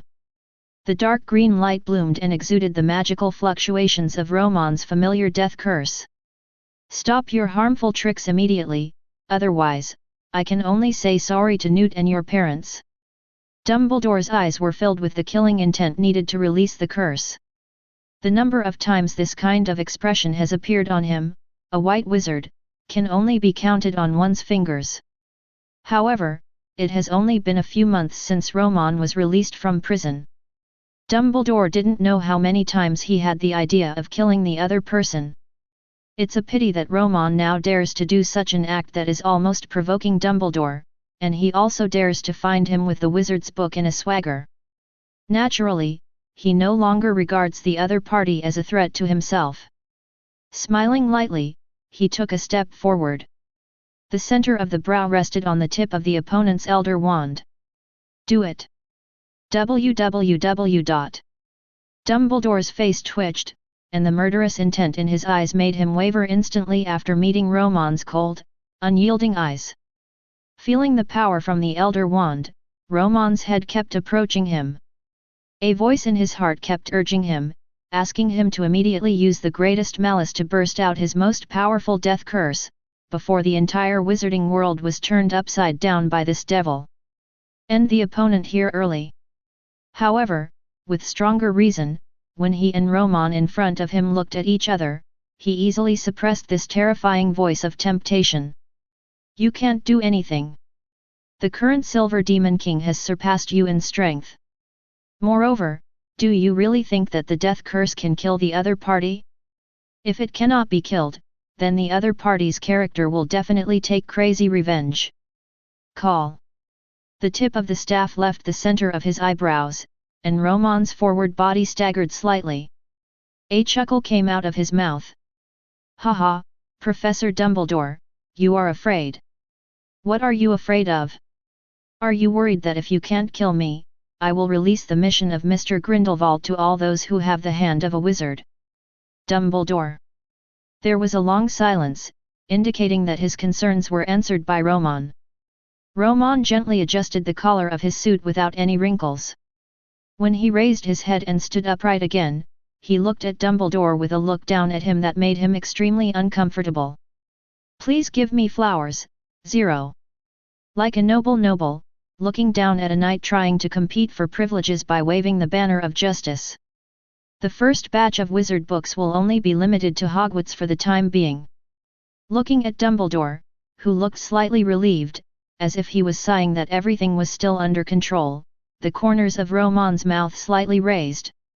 If you think everything is fine, Professor Dumbledore, then I think it is necessary for me to remind you that our senior Tom Riddle does not seem to be dead.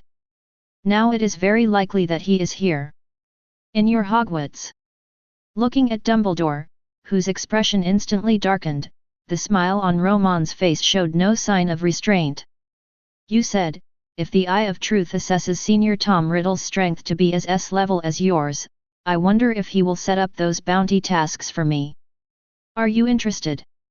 Romon was laughing loudly. Not long after he left Dumbledore's office, Professor McGonagall hurried over. As soon as the latter walked into Dumbledore's office, he saw Dumbledore with a gloomy and terrifying face, as if he was possessed by a ghost. Albus, something happened. That night, all the professors at Hogwarts were called to the office by Dumbledore, and in each of their hands, Dumbledore saw a book with a slightly different style. The Book of Wizards. Everyone, I think this wizard's book created by the Silver Devil still has big loopholes and flaws. Before I come up with a solution, I hope you can take this time to increase the academic work of the little wizards. Don't let them take the time to focus on the wizard's book. If possible, put the wizard's book away. Dumbledore distressedly told him how to deal with it. However, the reality was that the next day, he was given a resounding slap in the face. In Professor Flitwick's Charms class, the hovering spell is one of the basic spells. It is simple to use, but very practical. The short Professor Flitwick stood on a specially raised podium.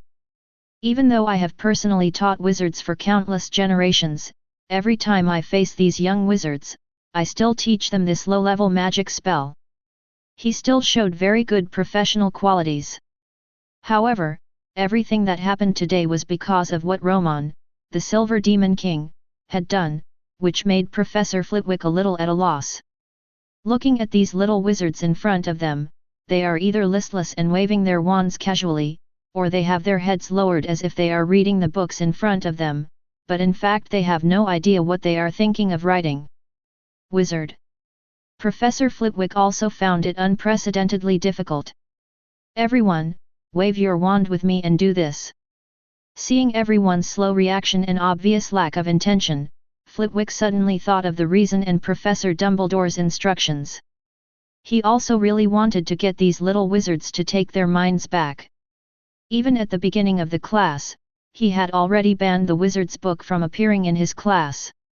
However, looking at these little wizards in front of him, Professor Flitwick, who was eager to let them devote themselves to learning, rolled his eyes. Suddenly he coughed slightly. In Silver Devil's bounty mission, there are many tasks that the little wizard can choose from. If you learn the levitation spell, you will get twice the result with half the effort. In the same time. Within the time, get more devil points. As soon as these words came out, the little wizards who were still drowsy or in a daze suddenly opened their eyes wide. One by one they seemed to have come to their senses. Water. Professor Flitwick felt the familiar feeling of being surrounded by curious eyes return again, and helplessly said sorry to Dumbledore in his heart. Cleared his throat again. Of course this is true. Among the F-level bounty missions, in addition to the collection missions that require entering the Forbidden Forest, and some potion cultivation missions, the most suitable ones for young wizards to take on. There is no doubt that the basic part of Warcraft Fortress was built. Whether it is the transportation of huge special stones or the cleaning of some underground stones, it can be much more convenient. But this mission is the shortest among the F-level bounty missions and the one that earns the most Demon King points. There is no doubt that in the following teaching, Professor Leeway did not want to admit it. But the smoothness of the teaching completely exceeded his knowledge. In the past, some young wizards from pure-blood wizard families would desert due to the early training of some families. However, the little wizards from Slytherin present now are more serious about studying than the other little wizards from the academy. In the afternoon, Professor McGonagall's transfiguration. Half the class has passed. Looking at these listless little wizards, I think of Professor Flitwick's class today. Professor McGonagall gritted his teeth. cleared his throat, just. Chapter 60. Austria, Nurmengard. Dumbledore looked at the famous quote from his good friend on the stone tablet in front of him, and his eyes were in a daze for a while. For the greater good, Gellert, compared with that guy Silver Devil, these ideas you are pursuing at the moment are just like a declaration of world peace. Like. Just as Dumbledore was mumbling to himself, there was a heavy creaking of the iron door, and the Aurors of the International Confederation of Wizards who were responsible for guarding here slowly opened the door. Professor Dumbledore, according to the regulations, you only have 20 minutes. Dumbledore didn't say anything, and soon came to the top floor of Nurmengard under the leadership of a strictly patrolling jailer inside. As one of the top wizarding prisons well known in the wizarding world. Although Nurmengard does not have the Dementors in Azkaban, which are always coveting the dark wizards imprisoned here, the cold environment here, and for the wizards, a cursed environment like hell. As a result, the people detained here are experiencing double oppression, both physical and spiritual, every moment. A few years later, when he saw his good friend again, looking at Grindelwald's skinny body, his breathing reminded Dumbledore of a blower fan. Dumbledore's hands clenched instantly. Albus, you are not a regular visitor. The familiar voice, however, has become extremely hoarse at this moment. It is obvious that the Dark Lord Grindelwald is seriously ill at this moment. Dumbledore, who originally came here to ask his good friend how to deal with the unstable factor Romon, now saw himself being imprisoned in this wizard prison. A good friend who has become a human and a ghost. At this moment, my heart felt as if a knife was being twisted. Even facing Grindelwald's joyful expression when he saw his friend, he didn't know what to say at this moment. It seems that you are in trouble. Is it the guy who claims to be Voldemort? I heard from the guards here. Grindelwald is indeed Dumbledore's good friend. Just from Dumbledore's look, he immediately thought of the other person's situation and stood up from the hard bed with some difficulty. He hunched over and walked to the door of the prison. Such a short distance, but in a ghostly place like Nurmengard, even the former Dark Lord Grindelwald has no ability to escape. For the sake of you taking the initiative to come to me, Albus, tell me your trouble.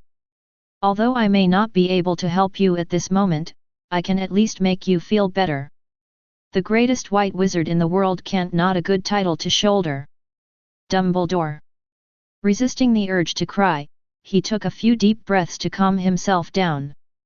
It was only then that Dumbledore finally slowly entered and exited the matters related to Romon. Goldstein Kowalski. This surname seems to sound familiar, is that the fat muggle back then? Seeing Dumbledore nodding, even Grindelwald couldn't help being slightly dazed. The world is really amazing. How could that fat man be so lucky? He got the favor of a wizard, could survive against me, Grindelwald, and finally met Dumbledore, the greatest white wizard of this century. The son who was born now has also become a troublesome devil. Grindelwald murmured, and after a while, he suddenly laughed out loud. Perhaps thinking of the obstacles that Romon's father, Jacob, that fat muggle, had caused to his plan to rule the wizarding world, Grindelwald's interest in Romon suddenly appeared on his face. So, that Silver Demon King kid also made me your bounty? Ha! It's really interesting. Looking at his good friend, the relaxed smile that bursts out after hearing something interesting, if it weren't for the thin body under the thin prison uniform, Dumbledore would still be able to notice it. The other party may still have some psychological comfort at this moment. It can be seen that Albus, you are really in a lot of trouble. At such a young age, you are able to master the power of a boy who is just as ruthless as you. No, that boy is ruthless, and he also knows how to intimidate and exploit people's fears and desires. Albus, you seem to be no match for him. Dumbledore was silent. The first generation of the Dark Lord was imprisoned, the second generation of the Dark Lord was dying, and now there is a Silver Lord, but he is able to be worshipped by the entire British wizarding world as a demon king. What a shame! Interesting times. Albus, you took away from me the position of leader of the wizarding world that should have belonged to me. How do you feel now? Dumbledore was suddenly annoyed. I didn't want to be a wizard leader back then. Grindelwald waved his hand. He no longer wanted to mention what happened back then. There was silence for a long time, and just when the prison guard reminded him that time was about to end for the first time, Grindelwald suddenly slowly raised his head.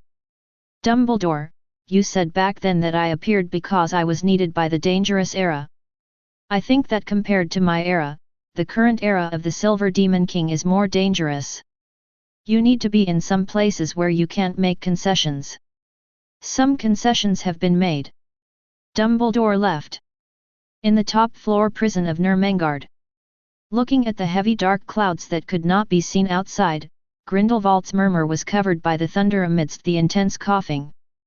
Silver Lord, Romon Kowalski, what an interesting time. Hogwarts School of Witchcraft and Wizardry. Outside the Palace of Truth, on a huge open space where a large-scale space-folding spell has been released, a number of little wizards are busy chattering. Wingardim Leviosa. Stay sang sang. On the open space, there are huge blocks of 4 to 5 cubic meters in size, boxy and special stones of unknown material, which are neatly placed here. Harry Potter carefully chanted the spell while carefully moving the wand in his hand. Controlling the huge boulder floating in front of him, he walked towards a special imprinted area above the open space. And at this moment, there were not a few people like Harry Potter. Draco Malfoy and Slytherin, Pansy Parkinson, Crabbe Vincent, and more. As well as Hermione from Ravenclaw and the others, as well as the young wizards from the other 2 colleges, are all busy here. Romon stands on the top floor of the Palace of Truth, holding a bottle of purple magic potion in his hand, which is being slowly stirred by him with a special frequency and angle.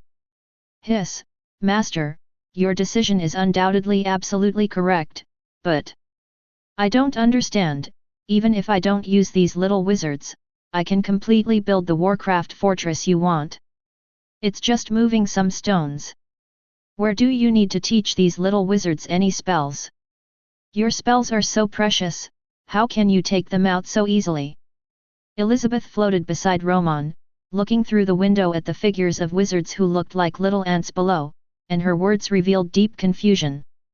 On the side, Wednesday, who was holding a notebook and recording something, the magic quill in his hand paused for a while.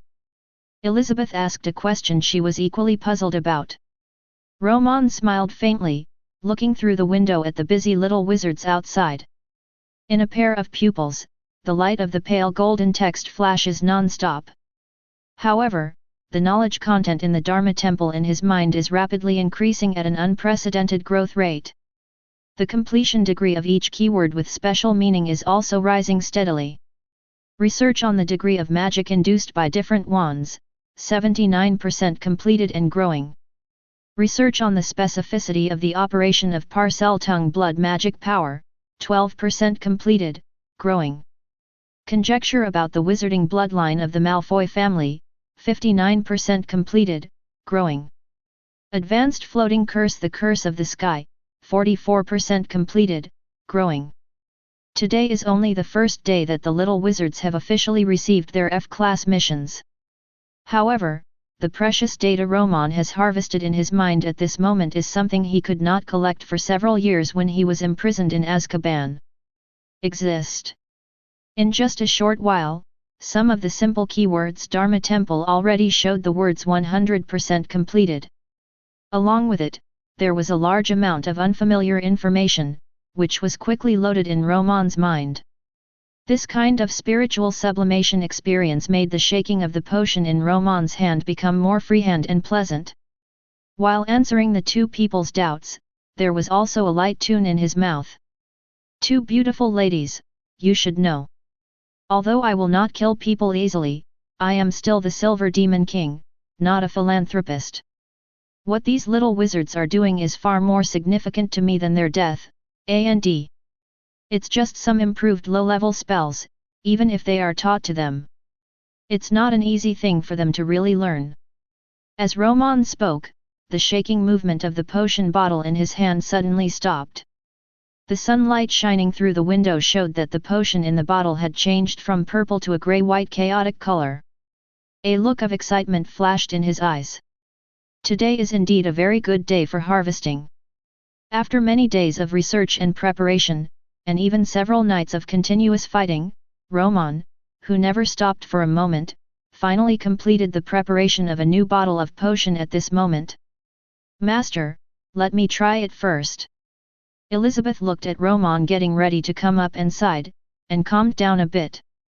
However, Romon has very strong confidence in his calculations and research. "Elizabeth, don't worry. Everything is under my control. In theory, I have the means to deal with any accident that may occur. The materials for this potion are not easy to obtain." As he said that, without waiting for the other party to stop him, Romon instantly unscrewed the cap of the medicine bottle in his hand. "Oh!"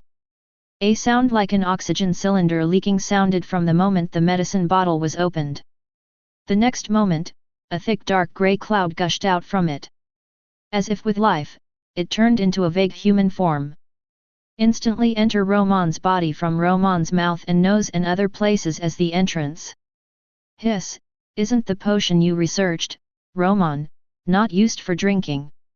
Wednesday stepped aside nervously, looking at Romon, who was hunched over and constantly inhaling the strange cloud. He couldn't hold back his complaints after all. Flipping through the notebook in his hand, he finally found a name that Romon temporarily gave this potion on a page of records a few days ago. Grey Barrel Lament. At the same time, there was a crash. As one of the few Dumbledores in Hogwarts who had permission to apparate, his figure suddenly appeared in his office. Just took a breath. In my mind, I couldn't help but think of my good friend's suggestion. Make concessions on some things. Based on the other party's understanding of him, Dumbledore knew that what the other party said was not for him to compromise with Romon. After all, Romon's current impact on the wizarding world was not his. The White Wizard can compromise. He must come up with a coping strategy as soon as possible. Then, when Grindelwald was unable to come out to help him, Dumbledore immediately understood the concessions and compromises that the other party said. "Romon Kowalski, you really gave me a big problem, hey?" Dumbledore walked to the window and was about to take a look at the Palace of Truth located on the edge of the Forbidden Forest outside the window. He was muttering in his mouth and was about to sigh something when he was suddenly interrupted by busy people. Attracted by the figure. Watershit. When Professor McGonagall and the others received Dumbledore's summons, they instantly knew what the other party was doing with 507. Arriving at the principal's office, as soon as he entered the door, he saw Dumbledore with a gloomy face, with dissatisfaction almost written on his face. "Minerva, Filius, Snape, I need an explanation." Professor McGonagall hesitated, glanced at the people around her, and finally, as the vice-principal, she spoke first. "Albus, the situation is completely different from what we thought. At the beginning, we did what you said, putting various restrictions on the little wizards and not letting them see the wizards. B1. But they still have to peek, don't they?" Dumbledore scowled. Seeing several people nodding, Dumbledore immediately sat upright in dissatisfaction. "Then why don't you just confiscate the wizard's book?" Professor McGonagall and the others did not speak, but they all looked out the window. In an instant, Dumbledore understood the reason. Indeed, as the producer of the wizard's book, Romon is still in Hogwarts. Even if he were standing at the window of the Palace of Truth at this moment, he could still be far away. "See them here." In Dumbledore's eyes, Hogwarts, which was a stronghold in the struggle between him and Romon, had already collapsed. Strong strength, strong support from his parents, and Romon's bounty mission that completely grasps the little wizard's ideas and has no ambition at all. It can be said that Romon has laid the road to promotion to become stronger and become a powerful demon king like himself, which is in front of all Xiao Gang. In this case, let alone Dumbledore's excuse that the Silver Lord has ulterior motives, is not tenable at all. Even the parents of these little wizards knew that Romon had some evil purpose. Not necessarily anyone can resist this fatal temptation. The Silver Devil has really fully mobilized the learning enthusiasm of these little wizards. During this period, the little wizards who came to me to ask questions about magic spells made me a little busy. Professor Flitwick said meaningfully. Dumbledore understood what he meant instantly. Now I am trying to stop the little wizards, use the wizard's book, and take on the task of Romon, the silver demon, and fight against everyone. It won't take long for this kind of thing to be passed down to the family by the little wizard. At that time, Dumbledore may have to face pressure from the entire wizarding world. And the fact is just as Professor Flitwick said. The day after Dumbledore met his best friend, formal notification letters from members of the Hogwarts School Board were delivered to him. Along with the letter came Lucius Malfoy, the representative of the School Board of Directors. Lucius, it seems that you are relieved of the pain that the Silver Demon King gave you back then. He casually threw the school board notice that required full cooperation with Romon to carry out Hogwarts wizarding teaching reform into the fireplace. Dumbledore spoke. However, Lucius, this does not prevent me from allowing our children to receive the teachings of the most powerful wizard in the world. Chapter 61. The most powerful wizard in history?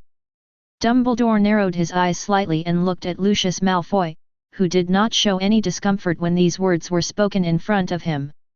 After a brief moment of astonishment, his eyes gradually became serious. It seems that our Mr. Silver Demon King is indeed not fooling around with the things he has done during this period. Lucius Malfoy, even if you have had your backs broken by him, you still have to hand your children into his hands, and then let them become like you. To people like the Silver Demon King, bow your head and proclaim yourself. Seeing Dumbledore constantly stirring up dissension, and even making subtle hints about the future safety of their children, Lucius didn't speak, but suddenly let out a chuckle. The shocking remarks Romon made in front of all the British wizards a few days ago appeared in his mind inexplicably. Arrogant, arrogant, full of endless contempt and ridicule. However, when a person's strength reaches that of Romon, who is enough to crush the entire British wizarding world with one person, these seemingly so-called negative characters will appear. All will undergo fundamental changes in the eyes of Lucius and other conquered people. Professor Dumbledore, it seems that as a member of the school board, it is very necessary for me to come here in person today. As the principal of Hogwarts School of Witchcraft and Wizardry, the mind and vision you have shown at this moment are indeed beyond our imagination. You are the greatest white wizard of this century. Of course we know that if our children are allowed to worship and follow the Silver Devil, they will most likely become very dangerous people in the future, and may even become prey in the eyes of even more dangerous wizards, but at least the emergence of Professor Romon gives us a better choice. Compared to the little sheep that walked out of Hogwarts, I'm sorry, but all of our pure-blood wizard family leaders agree that we would rather our children be the wolves that walked out of the Silver Devil's palace. After Lucius said so much, looking at Dumbledore who was deep in thought in front of him, he once again delivered a piece of bombshell news. Principal Dumbledore, in addition to the teaching reforms implemented by Professor Romon at Hogwarts, as the representative of the school board, I have another important thing to inform you today. Looking at the confused Dumbledore, Lucius looked directly at him. After our unanimous discussion, in view of your performance as the principal of Hogwarts over the years, and Professor Romon as the honorary principal, the teaching atmosphere of Hogwarts has made immediate progress in a short period of time. We will place you on probation for 2 years, Headmaster Dumbledore. I'm sorry if you don't have outstanding results during your tenure within 2 years. We have communicated with Minister Fudge and the others. It is not impossible for the Silver Demon Mr. Romon Kowalski to serve as the official principal of Hogwarts. Dumbledore looked at Lucius standing in front of him in shock. Remove me? Support the Silver Devil as the principal of Hogwarts. Lucius, are you sure there is nothing wrong with your brain? Dumbledore never imagined that the current British wizarding world's pursuit of Romon, the Silver Demon, would have reached such a morbid level. Just over a month ago, he pressed you hard on the ground of the arena and rubbed you wildly. Have you forgotten all this? What a dangerous guy he is, don't you know? Lucius smiled and said nothing. Of course they knew about Romon's danger, but it was precisely because of Romon's extreme danger and strength that he even had no cover for his purpose. The result of such honesty is, the British wizards who were supposed to avoid him began to pursue him enthusiastically, hoping that they, or the descendants of the family, could get enough power from Romon. Even if these people exist, in the end they will only be cultivated by Romon, a pursuer who drives himself to become stronger. However, don't they already have fierce conflicts and hatred with the Silver Demon King? Perhaps it was self-deception, perhaps it was a temporary surrender to reality. Without Dumbledore even thinking of it, the entire British wizarding world, from top to bottom, from the elderly to the children, everyone has taken the initiative to offer their knees to Romon, the rampant Silver Devil. When Lucius walked out of Dumbledore's office, he did not leave directly. Instead, he walked to the Slytherin Academy area. In a magic training ground, he found his son and several of his followers. It's just that it's different from the Draco in his memory who has nothing to do and wanders around every day. The Draco and several of his followers in front of him now seemed to be completely different people. Fainted. No, there must be something wrong. What did Professor Flitwick say just now? Goyle, show me your notes. Fainted. Boom. With Draco's several adjustments and notes for reference, a target was instantly knocked down by a single blow. Ba bang bang. Lucius, who had watched this scene the whole time, his eyes were full of relief and shock. Fainting to the ground is not something a first-year wizard should master. However, his son was able to master it initially at this age. Lucius clapped his hands and walked out of the corner. Zigwang immediately placed a dragon on Draco's waist. On the bag, there is a dark red book. To be able to learn an offensive spell like fainting at this age, Draco, it seems that there have been a lot of things recently that you didn't have time to talk about in your letter. Hearing his father say such words of praise for himself for the first time, Draco was stunned, and then his handsome little face turned red with excitement. With a proud look on his face, he glanced at the few followers who were still practicing magic spells while holding their breath. Yes, father, I recently learned the levitation spell very well from Professor Flitwick, and then took on an F-level bounty mission. I used some accumulated Demon King points to exchange for a magic weapon called Frey from the Palace of Truth. The Scroll of Knowledge of Aid's magic circuit. Looking at Draco, who was telling him endlessly about his experiences during this period, especially in his increasingly confident eyes, Lucius suddenly became more determined in his choice. In the past, Draco was indeed a very confident boy. But this kind of confidence comes more from the glory of the Malfoy family, but it is different now. Lucius can feel that the source of this confidence is more caused by the improvement of his own strength every day. Obviously, after Romon created the Wizard's Book and the Silver Lord's bounty mission that Dumbledore was extremely right about, all the little wizards in Hogwarts lived a very fulfilling life every day. Afterwards, Draco took out Wizard's Use. After telling Lucius some of the things on it, Lucius looked at the Wizard's Book in his hand, which had a powerful confusion spell on it, preventing him from seeing the content on it, and it was inevitable that he felt a little longing in his heart. By the way, Draco, can you tell me what Freyades said you just said? What is it? It sounds like some kind of theoretical knowledge. Draco nodded, and then a strong emotion of admiration immediately burst out in his eyes. Yes, father, this is indeed a magic theory. It is an improved way of operating magic that Hogwarts does not have. When operating during battle, it can not only increase the power of magic spells by 25%. It can also reduce magic power consumption to a certain extent. Although I don't know why I chose this name, this thing must have been invented by His Majesty the Silver Demon King. Draco told the story, then noticed that his father was hesitant to speak. He immediately thought of what the other party wanted to do, but he shook his head in disappointment.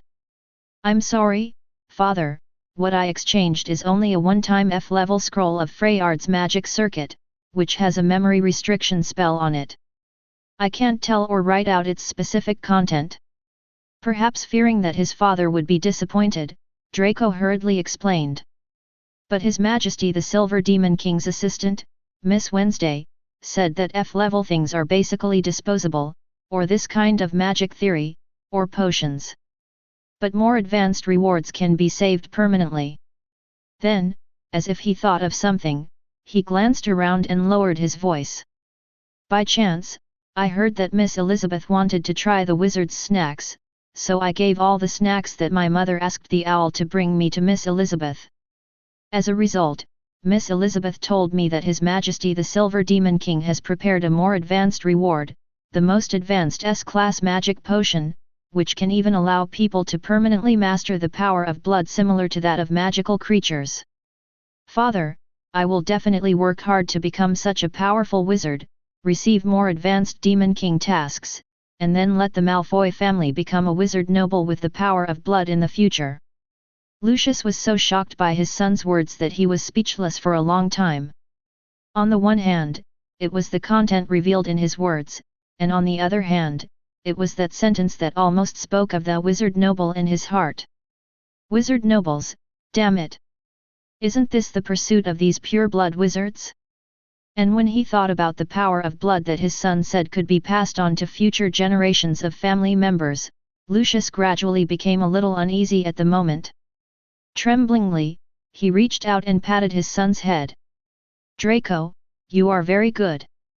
I am very satisfied with your recent progress. You will definitely be the pride of the Malfoy family." When Lucius left here quickly, the words "the pride of the Malfoy family" were still echoing in Draco's head. There was no doubt that Draco was destined to spend this night in excitement.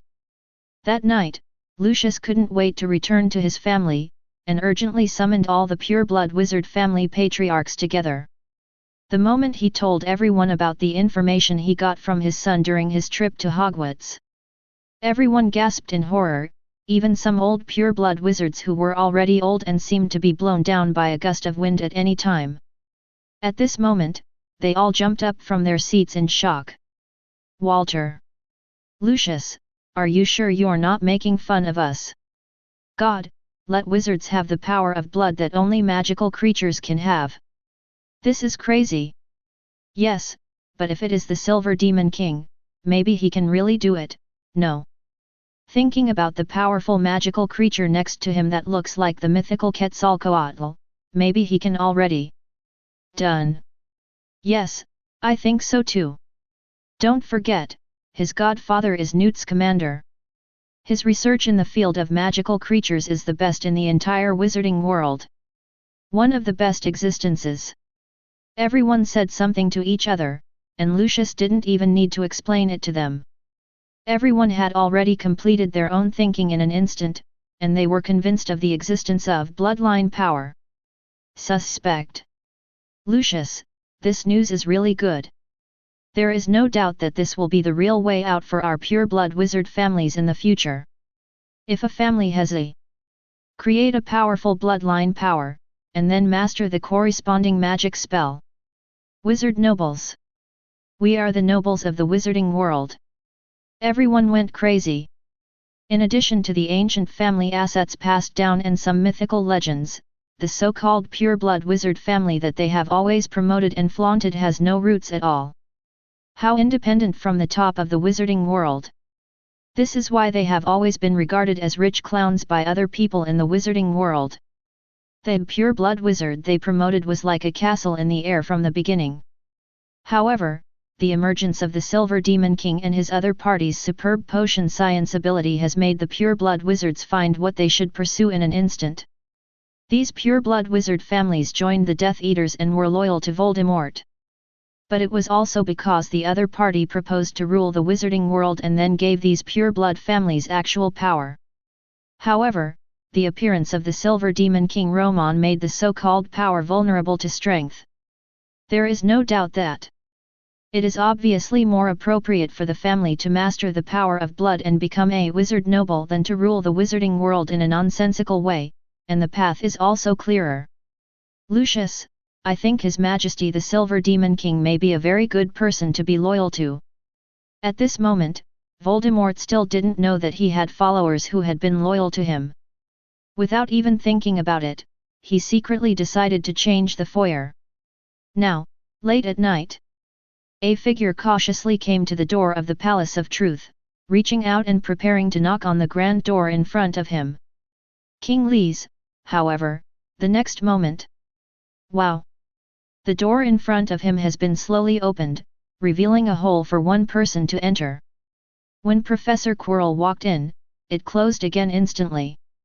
Professor Quirrell, come late at night, it seems that you have the same concerns as Professor Flitwick. Romon's slightly frivolous voice came from the side. Professor Quirrell looked back, but the next moment his body was suddenly startled. Even Voldemort in his body felt a burst of nervousness, and hastily restrained all the breath in his body. Flame, Professor Flitwick, you too. Equally embarrassing, there was Professor Flitwick who was sitting in front of Romon at the moment. On the table in front of him were stacks of precious magic books that looked old. Facing Professor Quirrell's greeting, he just nodded awkwardly. Professor Flitwick, as expected of a person from an ancient wizard family, these books related to goblin magic are indeed very precious. It is considered an A-level witch. There is no problem with the task of collecting teachers' classics. And I can pay you something worth 170,000 devil points. I wonder if Professor Flitwick needs anything. Professor Quirrell, who walked over to the side, watched Romon wave his hand, and densely packed golden characters appeared on the void in front of them. This is a list of convertibles that they can't even understand. Smiling, Romon slowly put down a book of wizards brought by Professor Flitwick called Legend of the Realm of the Demon Realm of Lonaseem, but a turmoil had already set off in his heart. Wave. The moment he read this book just now, the Dharma Temple in his mind suddenly had a huge reaction. A brand new synthetic tree appeared in his mind. Magic Essence Compound Potion, 100% completed, plus any Wizard Blood Essence Research, 0% completed, plus any high-level magic creature creation theory, completed. 100%, plus Fairy Soul Extraction, 0% completed, equals Mythical Alchemy Body of God. Chapter 62. Magic Compound Potion, 100% completed, plus research on the essence of any wizard's bloodline, 0% completed, plus the theory of creating any high-level magical creature, 100% completed, plus fairy essence extraction, completed 0%, equals Mythical Alchemy Body of God. Feel the information that appears in your mind. Especially at the end of the synthesis formula, those golden red noble words. If it weren't for the calm effort for a long time, plus there are Flitwick and Quirrell in front of you, oh, no, and our senior Tom Riddle. Romon was really afraid that he would be able to transfer to the table on the spot and have a crazy tap dance. These are all things I can choose. Professor Flitwick stared blankly at the list formed by the golden words in front of him. In addition to the name, here is a brief introduction. There are even many things that make Professor Flitwick, the Professor of Charms at Hogwarts, look confused and completely unable to understand what the body is. According to your request, Professor Flitwick, these are all about the improvement of spells. The successes I have researched over the years, some can greatly shorten the magic circuit of the spell release, and some can reduce the process of reciting the spell. Others can simplify the spell without reducing the power of the spell. In other words, if you master all these things, and use this new set of magic theories to improve the spells you have now mastered. Even if I don't need to teach you one by one, I can teach you your abilities in the field of magic, so that most of the magic spells in the wizarding world today can be transformed into wandless casting. Song is a matter of time. Let alone Professor Flitwick now. Even Voldemort, who was hiding in Professor Quirrell's body, couldn't help but secretly spy on him again. If what Romon said is true, then it is no exaggeration to say that the list placed in front of the 2-3 people, at this moment can change the pattern of the wizarding world and is a terrifying endless treasure. Professor Flitwick looked at this dense collection of nearly 100 magic theories with no known specific effects, and he fell into a tangle of arrogance over time. With 17,000 Demon King points, according to the standards here, Professor, you can choose about 3 to 4 magic theories to take away. Of course, my suggestion is that you can actually choose a cheaper one-time memory scroll. After all, if I remember correctly, you have no heirs or family. When Romon said this, he paused slightly and looked at Professor Flitwick, who shook his head firmly. 190. Suddenly he thought of something, and he couldn't help but look at this short, but giant-like professor in surprise and admiration. No, Romon, I don't need those memory scrolls, I need these theoretical knowledge that can be passed on to others, and one more thing. I am not alone. There are as many as 5 young wizards trained by me in the entire British wizarding world. Thousands of people. You are one of them. I don't have family. Romon. If Romon could still mock Dumbledore's stupidity and hypocrisy unceremoniously in front of Dumbledore, who is known as the greatest wizard of this century. At this moment, he looked at Professor Flitwick in front of him, who had once guaranteed himself to enter the restricted book area to study. Romon actually felt a sense of shame in this brief moment. He used his family's inheritance as a bargaining chip to exchange precious curse theories from Romon, and brought them back for study, but his purpose was not to solve unstable factors like Voldemort and Romon like Dumbledore did. His purpose is very simple, to study more meaningful spells and then teach them to his students. This is a true Ravenclaw preacher who believes in magic and wisdom. Looking at Professor Flitwick, who was hesitantly selecting the theories from the list, Romon pondered for a moment and waved his hand casually. The next moment, stacks of thick books suddenly erupted from the shadow of the void. It fell in front of Professor Flitwick, and there were 2 piles neatly piled up. Looking at the different color packages on these books, Professor Lodge on the side instantly understood that the books here contained at least 5 sets of things on the list. Professor Flitwick, to be honest, you are really a great professor. It is an honor for Ravenclaw to have a dean like you. Looking at the books in front of me, I heard Romon's sincere recognition and praise. Professor Flitwick also had a slightly sour nose and his eye sockets were slightly red. There is no doubt that at this moment, no matter how vicious Romon is in the eyes of outsiders, or is regarded as such a cancer in the wizarding world, such a sincere recognition has made Professor Flitwick understand the nature of the person in front of him from the bottom of his heart. Romon Goldstein Kowalski, Ravenclaw is also proud of you, you are my best student. Professor Flitwick, who was carrying a small box and walking towards the outside of the palace, paused when he reached the door. Romon, don't waste your talent. God will not allow talent and wisdom to come to one person at the same time. If it does happen, then he must, BCDC, need to entrust this person to bring some precious gifts to the world. Looking at Flitwick leaving, Romon took a deep breath and suddenly sighed. Why is such a great wizard not the greatest white wizard of this century, but Dumbledore? Because Dumbledore is powerful enough. A sinister voice came from Professor Quirrell behind him. Romon turned around and saw this guy, who had taken off the turban on his head at some unknown time. Looking at the ugly catfish-like face on the back of the other person's head, Romon's mouth twitched. Senior Tom, although I agree with your point of view, if I suddenly laugh out loud during the next conversation, please believe that I just suddenly thought of something happy and I am definitely not laughing at you. Honor. Ha ha ha ha. It's so funny. Ha ha ha ha. Voldemort. Take a deep breath to prevent your already weak self from being PD off by the damn BD in front of you. After a brief silence, Voldemort finally spoke slowly. He told me the purpose of looking for Romon today. Romon, you and I are both demon kings, I think we can Excuse me. Voldemort had just said a few words when Romon suddenly raised his hand to interrupt him. He had a suppressed smile on his face, and when he spoke with a face-saving mockery. Don't put gold on your face anymore, the devil? I am the devil, and Grindelwald is the devil. With your ghostly appearance now, can you also be called the devil? Senior Tom, sometimes I really wonder, what is it about your vision and IQ that makes you feel that you are the second-generation Dark Lord and you truly deserve the title? Voldemort had an ugly face, his eyes were squinted in anger, and his long and narrow face like a flounder became even more ridiculous. Romon turned his head and covered his mouth, puff ha ha ha ha ha. Voldemort.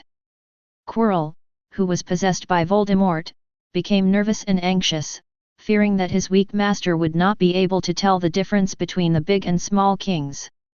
At this time, he controlled his body and had a head-on confrontation with the Silver Demon. At that time, even if he wanted to turn against the water temporarily, he would kneel on the ground with his back to Romon. The second-generation Dark Lord, that's ridiculous. Dark Lord Grindelwald's influence back then stretched across Europe and America, and even had his influence in Asia. What about our great senior Tom Riddle? Hogwarts, the British Ministry of Magic, Azkaban? Wow, 3 points and 1 line, you are really powerful enough, and your influence has already spread beyond England. Romon's exaggerated expression, coupled with the merciless sarcasm, made Voldemort's eyes more intense with killing intent. However, the result of this attitude is... Romon turned his head and covered his mouth, ha ha ha ha. Fack. Enough. Romon Kowalski, I didn't come to you today to enjoy the same treatment as Dumbledore. Voldemort was impotent and furious. Romon also tried his best to hold back his laughter, but... Ha ha ha ha, let me tell you something, Senior Tom, don't you really think about it, and enter the Muggle film and television industry? I think you are a person with great comedy talent. If necessary, my father in the United States there is quite a big entertainment industry, Enough. Seeing Voldemort being so humorless, Romon smacked his mouth and silently suppressed his laughter. He waved his hand to Elizabeth who had quietly appeared here at some point, and the latter silently backed out after glancing at Voldemort with a vicious look on his face. Okay. The lively joking is over, so what does Senior Tom want to do with me, my junior? If you want to talk about joining forces to deal with Dumbledore, then I can only ask you to leave with great regret. After all, Principal Dumbledore is my godfather's friend, my guiding light at Hogwarts, and my guide on the path to magic, Merlin. Looking at Romon, who was holding a cup of black tea and saying such shameless words of praise with a look of disdain. Voldemort could only swallow this thought silently. I hope you can help me get the Sorcerer's Stone from Dumbledore. Romon pouted. Then our Senior Tom, what can you give? What do you want? Romon smiled slightly, be my dog. Voldemort. Romon Kowalski, I'm telling you something serious. Dumbledore must have been following you for a while, and you will definitely not feel good if you are being watched by this old thing. Help me restore my heyday, and when I finish ruling the entire British wizarding world, I can go back and help you rule the American wizarding world. However, this time, Romon not only had no intention of bargaining with the other party. The look of ridicule even appeared on his face again. Tom Riddle, it seems that Horcrux manufacturing has damaged your brain. Voldemort's pupils shrank, he couldn't believe that Romon even knew about this. However, Romon didn't care about what the other party was thinking and stood up slowly. Rule the wizarding world? I'm sorry, I don't have the slightest interest in this kind of children's game of fighting for who will be their father. Helping you restore your heyday is not difficult for me. But, Tom, you have to understand what chips you can give. If you pay, you will get rewards, right? Just like our Professor Quirrell, he gave his body for you to drive. You always need to give him something he wants, don't you? Professor Quirrell's face tightened. However, Romon has no interest in chatting with this sewer rat anymore. I waved my hand casually, but there was no specific reaction. The next moment, Voldemort was shocked to find that he had appeared outside the gate of the palace. Oh, shit. Master, you must hide, and Dumbledore will find out here. Voldemort, who was about to scold Romon, chose to keep his mouth shut instantly. Looking at Quirrell who staggered away outside the window, the corner of Romon's mouth curled up slightly. Raise one hand. The next moment, there was a crash. A strange grey-green energy flame appeared in his hands. Hee, Senior Tom, you reminded me, how could I have forgotten such an interesting little toy as the Horcrux? The next day. In the Hogwarts dining room. With Romon, the Silver Demon, joining Hogwarts, the house elves have clearly felt that the workload during breakfast has increased significantly. In the past, at least a quarter of the little wizards would miss breakfast because they stayed in bed or for other reasons. However, with the addition of the wizard's book created by Romon, Hogwarts no longer has a bedridden little wizard. Neville received the task of cultivating low-level potions for the Silver Demon. Fortunately, Professor Sprout can teach these things. She said that Neville is very talented in this area. As for me, I received the task of entering the Forbidden Forest to collect green-eyed mushrooms. Don't laugh, Harry, there is no problem with my spell. At the Gryffindor dining table, Seamus Frederick's eyebrows were dancing as he talked about his plans for the day. When everyone heard that he was actually going to enter the outskirts of the Forbidden Forest, they all chuckled. Seamus is now a Gryffindor, and even a celebrity in Hogwarts. For nothing else. Just when others can still complete some simple Silver Demon King bounty mission by casting magic spells such as the levitation spell. Then he really has nothing to do. All magic spells will become violent and explode uncontrollably when they are in his hands. Simo, the Forbidden Forest is a very dangerous place, I advise you not to enter it easily. Harry reminded him kindly, but Ronald, who was sitting aside and was completely isolated, wanted to say something, but no one paid him any attention. During this period, because of Ronald's reckless behavior in the Romon lecture hall, even his two twin brothers have become much more honest and their pranks have stopped recently. He gritted his teeth and was about to apologize to Harry and end it all. Suddenly bursts of low cries came. It's Professor Romon. Professor Romon is here for breakfast. Silver Demon King, my god, he is coming towards me, woo woo woo. His Majesty the Silver Demon King. Romon walked into the restaurant with a smile. Facing the little wizards who were a little reserved but full of admiration in their eyes, he smiled and nodded, and sat down in his teacher's seat. Soon, a famous house elf placed plates of sumptuous meals on his table. Watching Romon quietly eating breakfast as if no one was around, even though someone wanted to come up and say hello.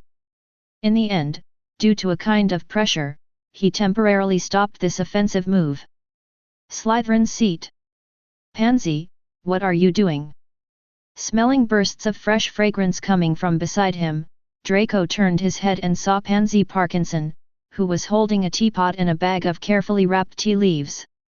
She had stopped eating breakfast and suddenly started to get busy. Without a doubt, I'm taking my chances. Professor Romon, I heard that you like Oriental green tea. My mother taught me how to make tea. I wonder if you are interested in trying it. Romon raised his eyebrows, smiled slightly, and pointed to the table in front of him. Immediately, Pansy Parkinson, who was originally anxious and forced to be calm, could not help showing ecstasy, and hurriedly poured tea for Romon carefully. She doesn't look like a good girl. Wednesday's voice echoed in his ears. Romon smiled faintly. Of course, she is very similar to her mother back then, and the green tea is also very good. Chapter 63.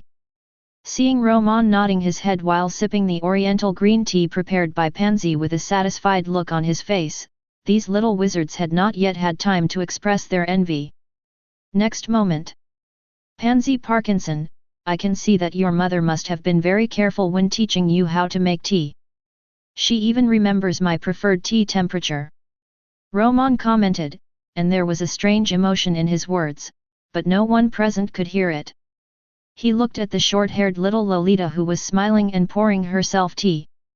Especially the other person's familiar pair of eyes, which could see through the other person's eyes at first glance, which did not hide his intentions at all.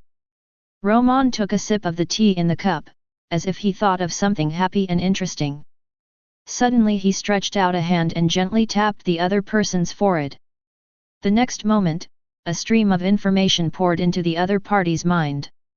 Seeing Pansy's expression of ecstasy after a brief period of shock, the corners of Romon's mouth raised slightly. If you have a chance, say hello to your mother for me. When I was in Azkaban, I didn't have the chance to attend her wedding. This curse can be regarded as a small gift from me to compensate her.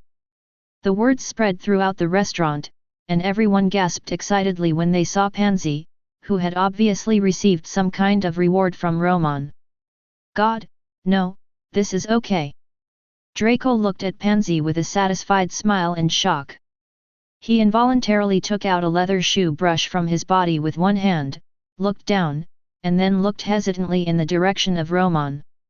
Do you really want to go up here? Draco looked around. However, just when he hesitated, another figure quickly ran towards Romon's direction. Professor Romon, will you still give lectures in the near future? I have memorized the Encyclopedia of Toadstools and 1,000 magic herbs and mushrooms you mentioned during this period, but I have many questions about potions that I want to ask. You. Looking at Hermione, who was looking forward to it, before Romon could speak, Pansy Parkinson stopped him in front of her with a dissatisfied look on her face. Gryffindor, didn't you see Professor Romon having breakfast? Hermione raised an eyebrow, showing no fear. Oh? Really? Of course I saw that Professor Romon was having a meal, but it seemed that some people didn't see it. My mother is a friend of Professor Romon, but I am different from you, a muggle. Hermione's eyes narrowed slightly, and the teasing look in her eyes disappeared. It seems like you look down on muggles, Miss Parkinson, but don't you know that there are many great people among muggles, including Professor Romon's father? Muggles is a very famous top minister in the United States. Oh my God, Miss Parkinson, is this what your mother taught you? What nonsense are you talking about? You bitchy, I'm going to tear your mouth apart. Seeing both parties pulling out their wands instantly, Romon raised his eyelids slightly. Quiet.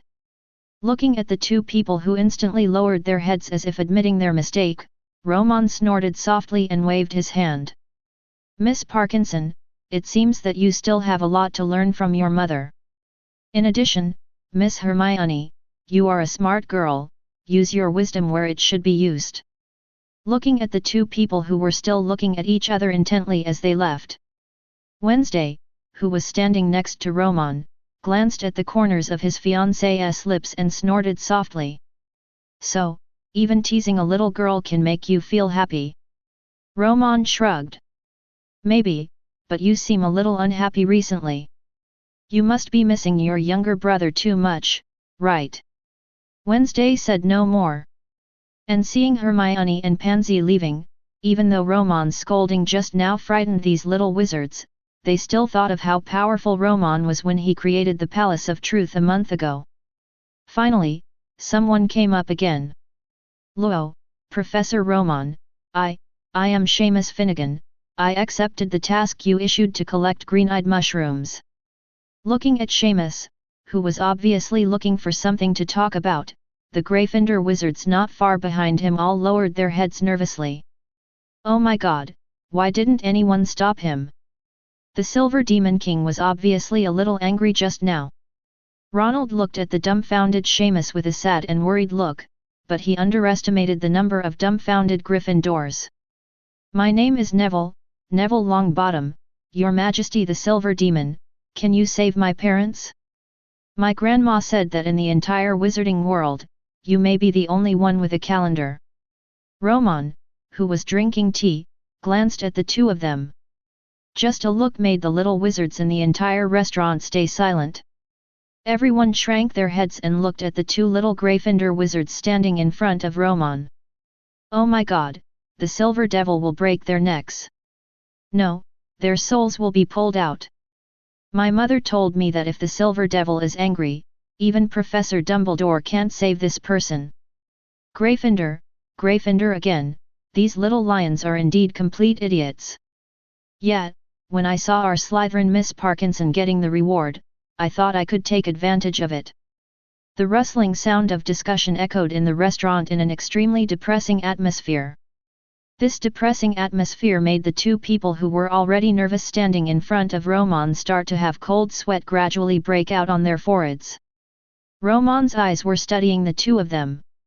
They are all familiar characters from the original plot, but they are relatively marginal. But there is no doubt that before traveling to this world, Romon was still very interested in the two people in front of him. One is the exploding curse geek in the world of Harry Potter. One is that through hard work, people can see the opponent's successful counterattack step by step. I know that you two are indeed very good wizards. Work hard. Believe me, you are wizard geniuses. The depressing atmosphere in the restaurant, accompanied by Romon's relaxed compliment, instantly shocked everyone in the restaurant, even the Slytherin snakes who had been whispering that these two idiots would have their necks broken by Romon. Everyone opened their mouths in shock. The Silver Demon King not only failed to kill them. He even praised these two little lions who looked like they were stunned. Walter, wait. Shameless, who never fails the charms course, and Longbottom, who even needs a memory ball. The Silver Devil actually said that the two of them are geniuses. Draco's hand, which was holding the shoe brush, was shaking with excessive force. He looked in disbelief at the two people who were praised by the Silver Demon Lord before him. The pride in his heart and the desire for Romon's recognition made him unable to accept it no matter what. The genius that a powerful person like the Silver Demon King calls a genius actually exists like this? No. There must be something wrong. Draco glanced around quickly, and suddenly, a flash of light suddenly appeared in his mind. Yes, he has been sitting here. Of course Professor Romon didn't see him. He just stood up and walked over. At this moment, Shameless and Neville, who had never expected to be praised by Romon, both recovered from their shock. A face instantly turned red. Is it true? Professor Romon, do you think I am a genius? Yes, but I still can't even use the floating spell well. I always forget things. Even to cultivate herbs for you, I still need Professor Sprout's help, but I really want to save my parents. Looking at the two people who were so excited that they were about to cry on the spot, Lu Meng smiled slightly. He stood up and reached out to touch the tops of their heads. Of course you are geniuses, don't forget, I am the Demon King, a very powerful Demon King. I will not tell white lies just to comfort some little wizard. This is a fact. As long as you work hard, I can already see your successful future.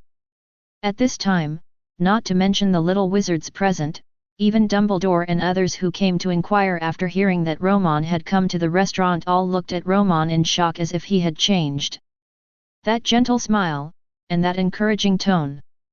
My Lord Merlin. I must not have rested, right? Is this the Silver Demon? Mrs. Hooch, who was responsible for teaching flying lessons, looked at the scene in front of her and murmured to herself blankly. Dumbledore didn't frown deeply and looked around, looking at the little wizards present who were completely attracted by Romon's behavior and looking at the two people who were caressing the heads of Neville and Ichigo. It's like the seniors with their own halo encourage the juniors. Being unable to cast the floating spell successfully doesn't mean you're not achieving anything, Shameless, you have to learn to find your own bright spots, how about this? Romon smiled slightly as an idea popped into his head. There is a magical creature in the Forbidden Forest called the Acromantula. If you two can work together to bring me a complete Acromantula egg. I'm going to give you all a surprise." As soon as these words came out, there was another gasp in the audience.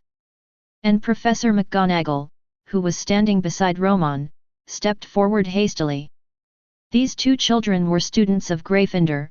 If they entered the Forbidden Forest, and went deep, it would be very dangerous. "No. Professor Romon, please pay attention to your words and deeds, and stop tempting little wizards to do those dangerous things. The Forbidden Forest is not a place where little wizards should set foot."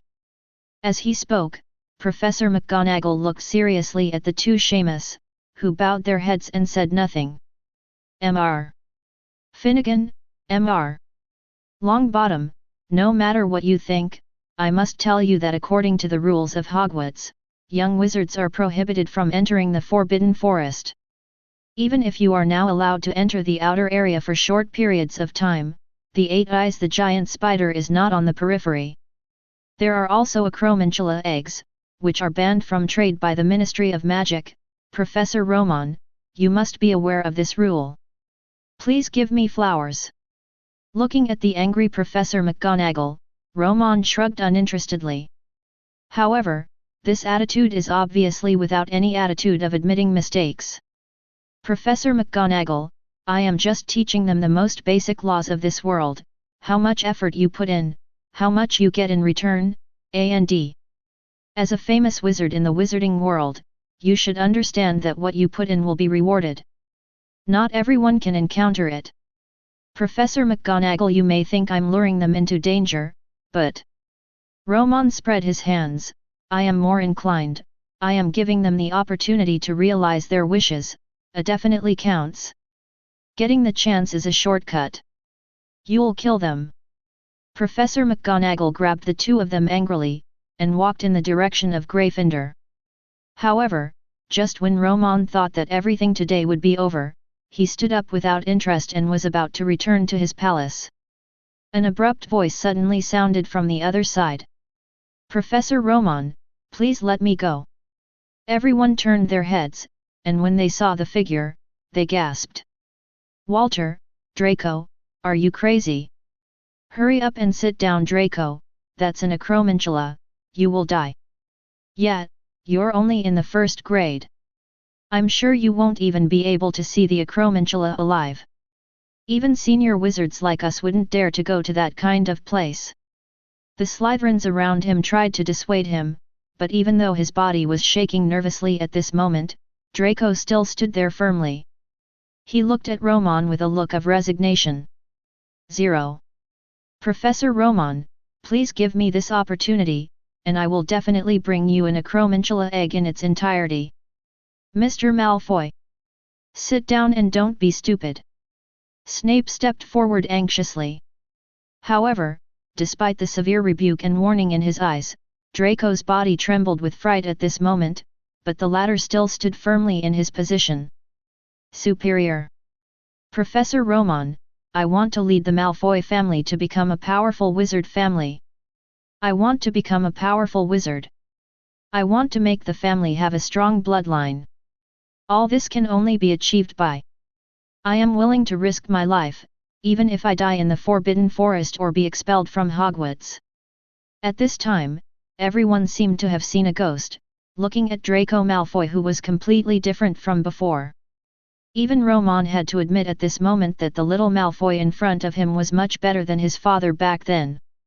Romon suddenly felt that something interesting might be about to happen in the next few days. "Will you risk your life for the recognition of your family and fathers? Draco Malfoy, I have to say, you made me look at the name Malfoy with admiration today. It's fair to risk your life for glory. In this case, Draco Malfoy." Romon smiled slightly and suddenly snapped his fingers. The next moment, the wizard's book in Malfoy's waist pocket suddenly glowed with a golden light. "Good luck." Also changing at the same time were Seamus Finnegan, who was being held tightly by McGonagall, and the wizard's book on Neville Longbottom. "The opportunity is right in front of you. It may be full of fog and thorns, but please don't doubt. Everything you want is at the end of the road." Romon's faint voice echoed in the restaurant. Just when everyone's eyes were looking at Draco and the three of them, Romon was leading a little Wednesday girl and was already walking out of the restaurant. Romon paused as he passed Dumbledore, who had not spoken a word but had a straight face and stared at him with a gloomy look from beginning to end. "Professor Dumbledore, Wisazirius." Dumbledore said nothing, but the coldness in his eyes became more and more bone-chilling. When Romon left, the entire restaurant was in a huge boil. A group of young wizards didn't care that professors like Dumbledore were still here at this moment, so they started talking like crazy and surrounding Draco. "Malfoy, do you really want to go deep into the Forbidden Forest? The acromantula is very poisonous. A drop of venom can easily kill many wizards. Yes, and it also has very scary fangs. Listen to me, calm down, Draco, you have to know, that is the Silver Demon. We do not deny that he is very powerful, but he is imprisoned in Azkaban. People who have been imprisoned there for more than 10 years are either murderers or lunatics." Harry also joined the two Gryffindors at this moment. "Neville, Shameless, are you going too?" "No, of course they won't go." "Harry, you should prepare for class. Today is Professor Flitwick's Charms class. I heard that he has prepared some new course content for you." Melon. Chapter 64. Professor Snape, if I were you, I would never allow Mr. Malfoy to enter the Forbidden Forest. Even if I expel him, I think it is responsible for his life. Among the restaurants. After Professor McGonagall left a word, he was going to pull Seamus and Neville away first. Prepare to persuade the two little wizards who were bewitched by the hateful Silver Demon King. However, one of Neville's questions made Professor McGonagall stunned for an instant. "Professor McGonagall, is there anything you can do to save my parents?" Professor McGonagall was stunned. When the Longbottoms clashed with Voldemort's Death Eaters, they were unfortunately caught by the opponent, and then experienced the terrible Cruciatus Curse. The two were directly tortured and went crazy, and are now receiving treatment at St. Mungo's Magical Injury Hospital. However, the so-called treatment here, there is no way at all. Seeing that Professor McGonagall was silent, Neville broke free from the other party's grasp immediately, lowered his head, but his voice was very firm. I know I'm not smart, and I know it's dangerous, but, Professor McGonagall, I have to do it. Mr. Longbottom. Professor McGonagall, you are a very good professor, but only Professor Romon can save my parents." Professor McGonagall was shocked, but when he turned his head, he was shocked to find that Seamus Finnegan, who had not spoken all this time, was silently and slowly backing away from them. Seeing this scene, Dumbledore and some other professors were shocked. The former was completely shocked by Romon's one-of-a-kind bewitching methods, while the latter was completely frightened by the madness of these little wizards in front of him.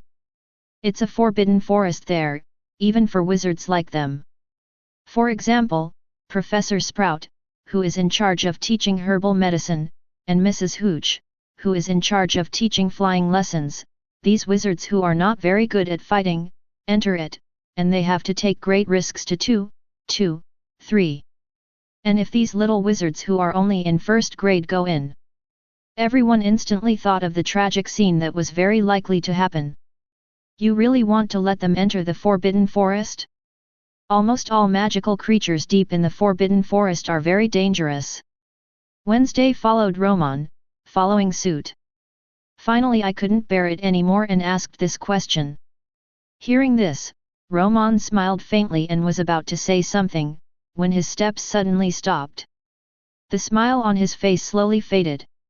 "Oh ho ho ho, nasty Kowalski, Mr. Principal, where are you going? The more than 10 years in Azkaban probably didn't make you forget how to navigate the Hogwarts building, right?" Romon looked at the figure penetrating from the ceiling above his head, and a cold light flashed in his eyes. Bloody Barrow. Looking at the road in front of him, from the time he traveled to this world until now, when he was still a Hogwarts student, he seemed to be at odds with him, all kinds of Hogwarts ghosts who made trouble for him. When Romon first appeared, the magic power on his body spread quietly around him. Because of the incident in the restaurant, Dumbledore and the others were still in the restaurant, appeasing and persuading the young wizards, while some professors who were not present were also making plans for today's class. As if he had noticed something, Wednesday, who was standing next to Romon, looked warily at the ceiling and floor around him. "Mr. Barrow, I have always had a question. I don't seem to have provoked you, why do you always try to find ways to target me?" Romon asked with a smile. In his perception, unfortunately, there were no people or ghosts around at all. Even where they were at this moment, there was not even a single magical portrait that could be seen everywhere in Hogwarts. He didn't seem to notice the coldness in Romon's voice. Or because he has absolute confidence in his ghost identity, the Bloodman Barrow didn't mean to hide anything. With thick curly hair and an old and angry face, he just looked at Romon's side. "Wednesday. Damn Romon Kowalski, there seems to be no shortage of beauties around you. Of course, all of this is because you can shamelessly coerce them. It was the same in Slytherin, and it was the same in Ravenclaw. You bloody scumbag, I will never make it easier for you." Romon frowned, opened his mouth, and stared at the bloody barrow floating in front of him with an unbelievable expression. At this moment, the other party still pulled out the non-existent ghost long knife from time to time, and pierced Romon's chest, with an already wretched face, and deliberately made such provocative behavior it made Romon feel sick while sleeping. "Hee, it really is a reason that surprised me," Romon murmured. For a long time, he thought that he was studying magic spells, or that he offended this guy in front of him who had been established for as long as Hogwarts without knowing anything. "But I never thought that it was all because of my female fate. Ha ha ha, now that you know this, what can you do? How can you, an evil guy like you, still be appreciated by Helena, you? I'm not interested in listening to this idiot like a defeated dog, telling some crazy dog-licking lines in front of me." There was a sudden burst of creepy energy from Romon. The moment grey-green magical energy rises. Originally, he was still waving the sword in his hand non-stop at Romon. Even if he couldn't hurt him at all, the Bloodman Barrow, who was still going to be disgusted, froze in an instant. Kr. Soul Curse Underworld Lantern. With a clatter, a lantern suddenly appeared in Romon's hand, and before the Bloodman Barrow in front of him could react in the next 10 moments, 10 big green hands popped out in an instant. Instantly caught the Bloodman Barrow, who didn't know what to do. "Ah! Damn Silver Devil, let me out! Dumbledore won't let you go! You can't kill me! Dumbledore will soon find out that I'm missing. You won't get anything good to eat. You! I have no interest in continuing to listen to this trash talk. Fortunately, in order to deal with this guy, I worked day and night for more than half a month before I researched that bottle of top-notch potion named Grey Barrow's Lamentation. Without anyone noticing. When Romon brought the Bloodman Barrow back to his Palace of Truth, the Bloodman Barrow who was locked in the spirit lamp finally realized the seriousness of the matter. What on earth are you going to do? Damn it, let me out quickly. Let me out, and I swear I will never bother you again. Romon Kowalski, what are you going to do? Romon ignored the other party's pleading or insults, and had no intention of hiding the other party looking at the soul lamp that kept swaying dark green flames on the table. In front of Romon was a mechanical doll that seemed to have many parts completed. The click-click sound of the gears and bearings rotating, accompanied by the operation of Romon's hands, came from the doll's body. And with every movement of Romon, waves of magic power gradually emitted from the doll in front of him. This is surprisingly something similar to an alchemical product. Don't worry, dirty ghost, the master will give you a new home soon. How arrogant you were before, I hope you can still remain immortal in the future. Elizabeth spit out snake letters and floated around the soul lamp. Bloody Barrow, who was imprisoned in it, looked puzzled. At this time, Wednesday, who served as Romon's assistant and handed him the special parts he needed from time to time, was staring at the lantern in front of him with a sinister smile on his face. "Don't worry, to a certain extent, you will indeed not die. Of course, at that time, you were still not Bloody Barrow, but it's hard to say." "Walter? What does this mean? Let me out, let me out." Romon did not let Mr. Barrow, who was the first to join the academy in the early days of Hogwarts, wait too long. Although the alchemy products in his hands require him to make parts one by one, the assembly does not take too much time. As the last part was assembled, there were bursts of clicking sounds. A green female-shaped mechanical doll appeared in front of everyone. With a slightly delicate face, if it weren't for the metal body, she would probably be a cute little girl. "What on earth are you going to do?" Bloody Barrow's horrified voice came. Romon stepped forward, held up the soul lamp in front of him, stared at the green ghost energy body in the lantern, and made a clicking sound from his mouth. "Mr. Barrow, to be honest, if it weren't for your provocation again, I might have forgotten you. However, I also want to thank you, for allowing me to find a new goal so quickly. It's extremely rare for a ghost to exist from the 11th century to today. If it's Helena Ravenclaw, I might have some trouble if I capture her, but you, who cares about you, Bloody Barrow?" Romon had a smile on his face. After learning that the other party was constantly targeting him because he was jealous of his femininity, this funny reason could not make him feel the slightest anger. The opposite of. Looking at the ghost of Bloody Barrow in front of him, who had become a possession in his hands, Romon couldn't hide the smile on his face.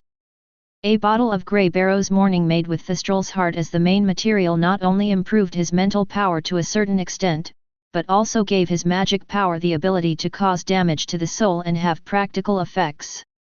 Although this power, named Soul Curse by Romon, consumes magic power 100 times more than ordinary curses. But what also made it easy for Romon was to capture the precious alchemy material of Urn Barrow. Ignoring Bloody Barrow's pleading that almost abandoned his dignity, Romon immediately began to prepare the magic circle for refining his next treasure. "Palace of Truth, top floor. Please let me go. I mean no harm, Your Majesty the Silver Demon King, I will never bother you again in the future, please." Gently place the pleading Blood Man Barrow, together with the soul-inducing lamp that imprisons him, in the center of the floor with a special formation. "Mr. Barrow, although your spirit body will continue to exist, your consciousness will be obliterated by me." Watching Wednesday slowly push the girl doll into the magic circle, Romon said to let the bloody man. Barrow's words were almost frightening. "I don't know if you will be reincarnated after you lose consciousness, but, if you see the god of death, please say hello to him." "I hope so too. Waiting to meet him." Saying that, not giving the other party a chance to reply. The moment Wednesday stepped out of the magic circle, dark green flames instantly rose up. Ah! Dark green flames rose fiercely on the top floor of the Palace of Truth. At the same time, 4 figures appeared outside the Forbidden Forest of Hogwarts in the early morning. "Harry Potter, you have not received the mission from Professor Romon. You will not get any benefits from entering the Forbidden Forest with us." Although not a house, and still the Slytherin wizard who hates Gryffindor the most, Draco still took the initiative and cooperated with Shameless and Neville, who were also determined to enter the depths of the Forbidden Forest. Reached cooperation.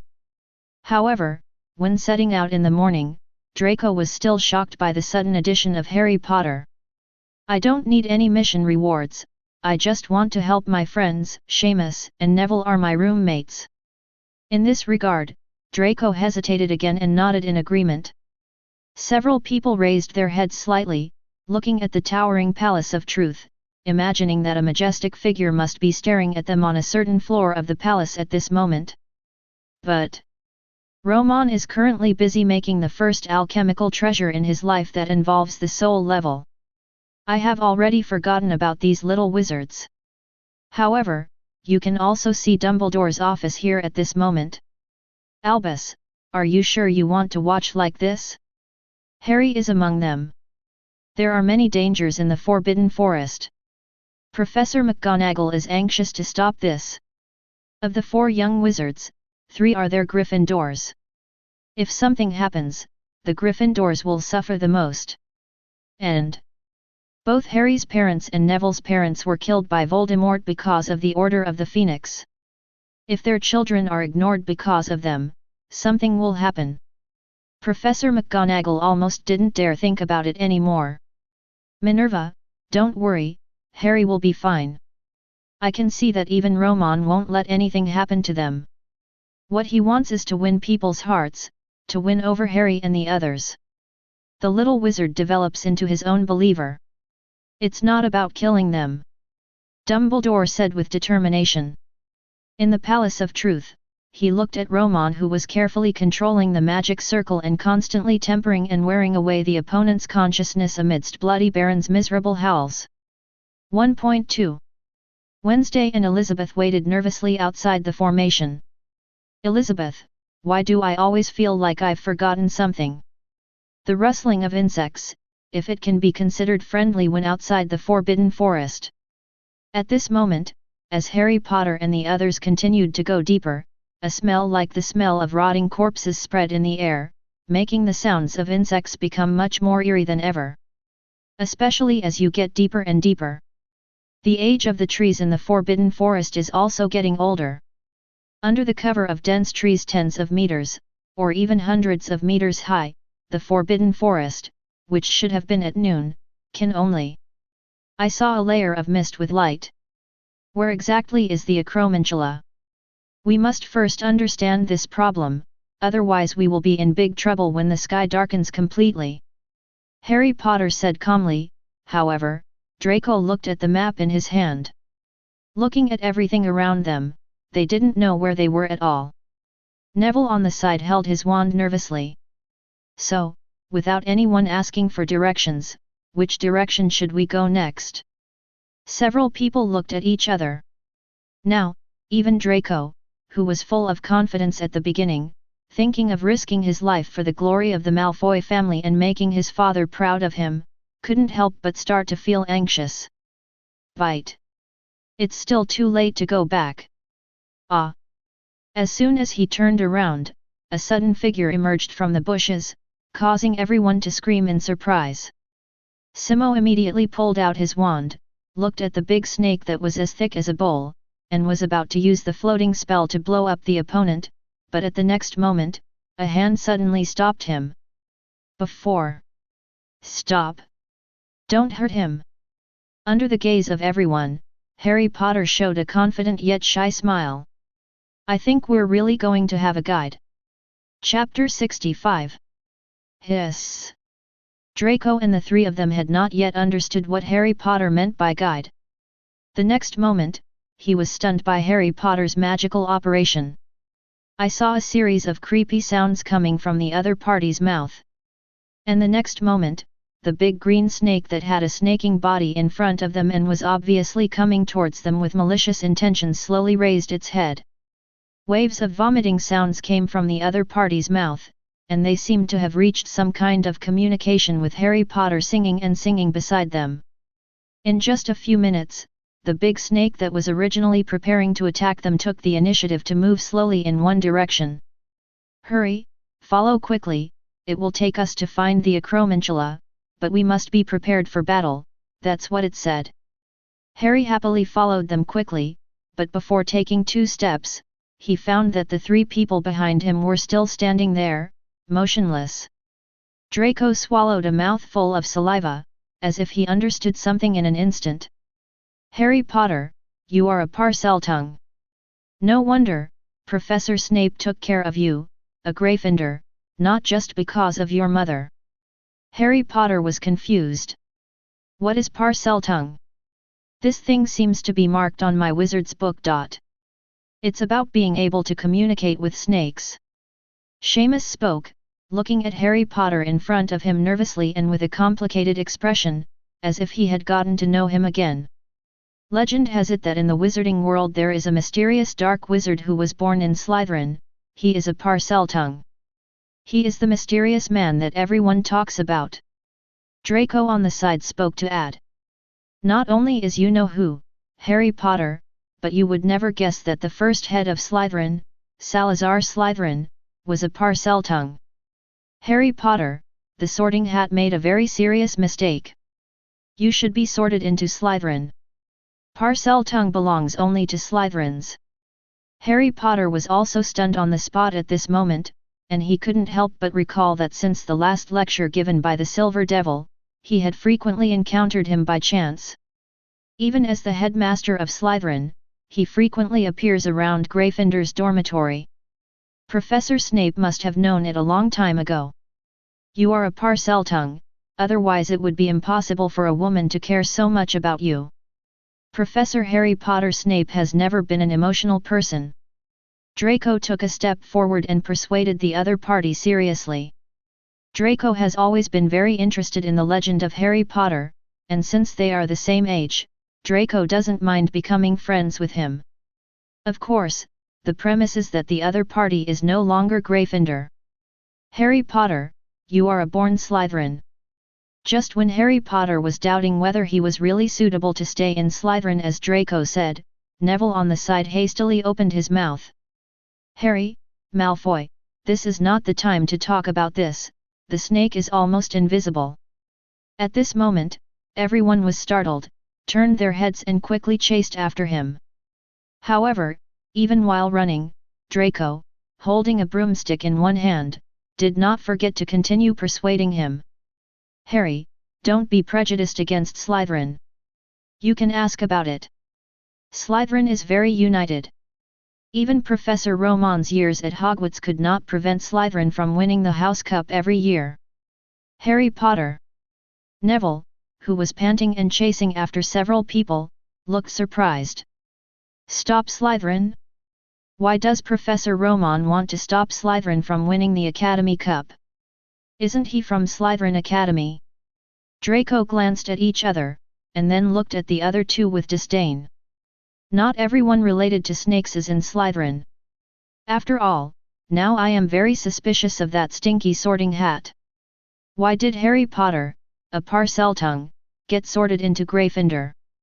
And why was the powerful Silver Demon King assigned to the Ravenclaw in the Nerd Colony?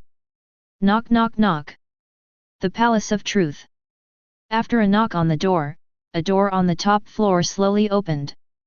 When Wednesday walked into it, he saw Romon sitting cross-legged next to a huge magic circle burning with dark green flames, maintaining something seriously. In the magic circle, as the top alchemy material that was sent to the door on his own initiative, Bloody Barrow has stopped howling miserably. But the strong will that has existed for centuries was something Romon didn't expect.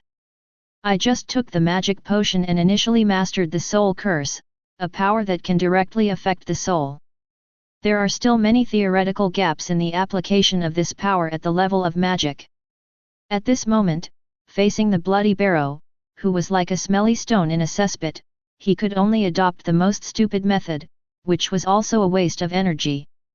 Sure enough, as you said, the entire Hogwarts didn't notice that this guy disappeared, and even Dumbledore didn't have any special reaction.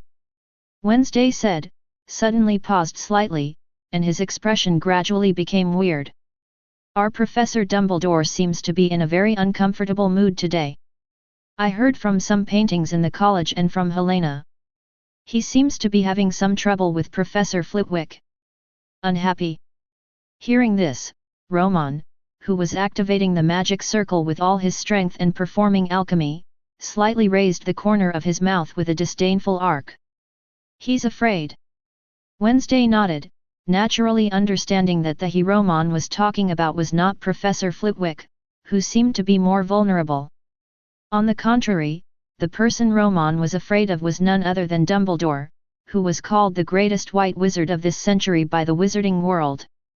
When Wednesday thought about the cold chill that he felt when he passed by Dumbledore when he entered the academy today, he not only did not feel the slightest fear, but also became very excited.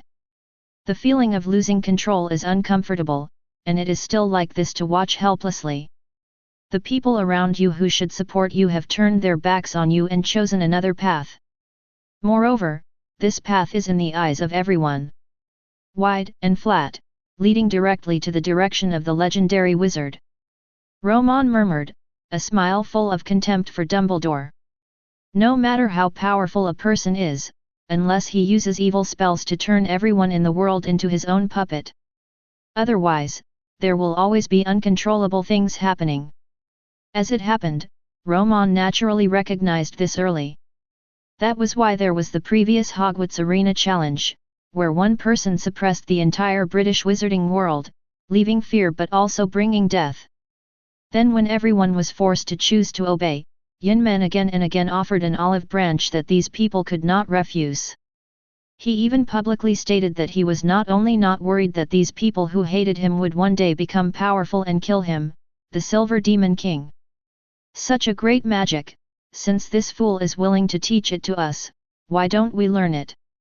Of course I didn't give in. I was just accumulating strength and waiting for a perfect opportunity to retaliate. I'm not after the Silver Demon King, but I may be able to get more power from him in this way. I still want to kill this demon in the end.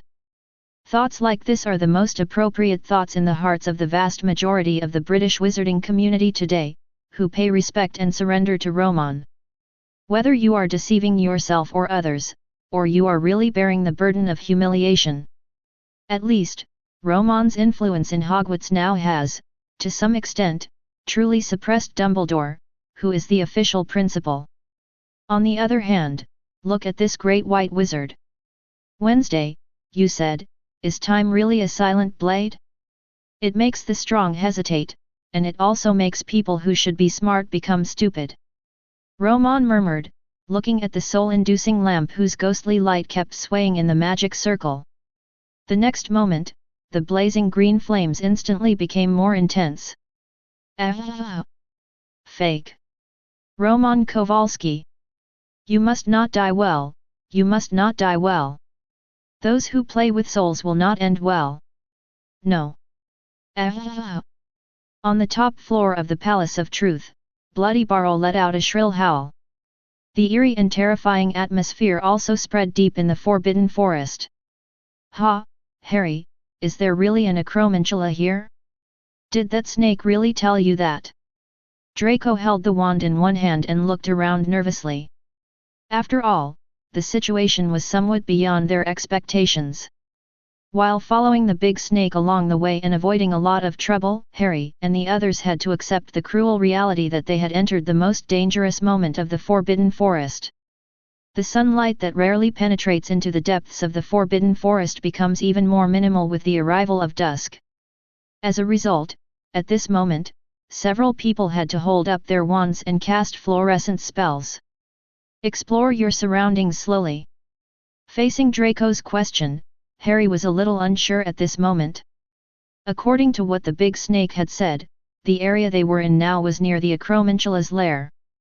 The other party even told them not to go too deep and just look around. The population of acromantulas is not small and so on. This ability to obtain information from snakes immediately filled Draco and others with admiration and desire, especially Draco as a Slytherin. As the son of Lucius, a former Death Eater, although at this moment he did not know that his father had also worked for a mysterious man. But he also accepted a lot of Slytherin ideas. Among them, Lucius's admiration for Parseltongue also reached Draco. And just when Draco was slightly distracted, a series of dense and creepy sounds suddenly frightened him. Harry! Did you hear something? It seems like something is coming, a lot. Draco's face turned slightly pale, and the wand in his hand trembled slightly. In the trembling weak fluorescence, the next moment, balls reflecting the jet-black luster filled the darkness like a flood, instantly occupying it. The sight of several people. God! Draco stared at it blankly. It was only about the size of a muggle car, with jet-black fur all over its body, and even more ferocious eyeballs. There is no doubt that the snake did not deceive them. They had really entered the acromantula's lair. 4 wizards who broke into the Forbidden Forest without listening to the Hogwarts professors. A deep voice sounded. When several people looked up, they were shocked to find an even larger acromantula, calmly standing in the middle of several big trees, in a cave made of spider webs. The gloomy eyes stared at Harry Potter and the others below. "It's a pity that you will become a delicious snack for my children." Aragog, the acromantula, said that the next moment, the acromantulas around him suddenly turned like a herd of crazy cattle, waving their poisonous teeth fiercely towards them. Harry and others gathered around to kill him. The flames are blazing. A magic spell was issued from Harry Potter's wand, and when a circle of flames rose up, several people didn't even have time to relax and shouted hurriedly, "Run! Run on the broom!" Among the people who came back to their senses in shock, Draco immediately sat astride his broom, and without waiting for Harry Potter to react, he grabbed Shameless, who was standing beside him without a broom. "I won't take this guy Longbottom with me." Looking at the few people flying high into the sky in the blink of an eye, Aragog roared sharply, "Get 'em!" Harry and the others, who had just taken off and quickly shuttled through the dense jungle, raised their heads again and were shocked to discover that acrospirids were falling from the sky with their silk threads hanging on them. "Be careful, release your magic quickly, attack quickly!" Draco yelled in collapse. However, such an exciting scene, as well as the acromantula that passed by him dangerously, frightened Simo behind him, and he was instantly confused. "What magic?" Draco was furious. "What difference does it make to you? Attack, click!" The next moment, looking at the acromantula coming towards him in the darkness with its webs dangling, Seamus Finnegan finally waved his staff. Wingardim Leviosa! Boom! A dazzling fluorescent light instantly exploded on the acromantula, and the huge air wave shocked Draco, who was riding the broom. His eyes were stunned and he almost hit his head against the tree.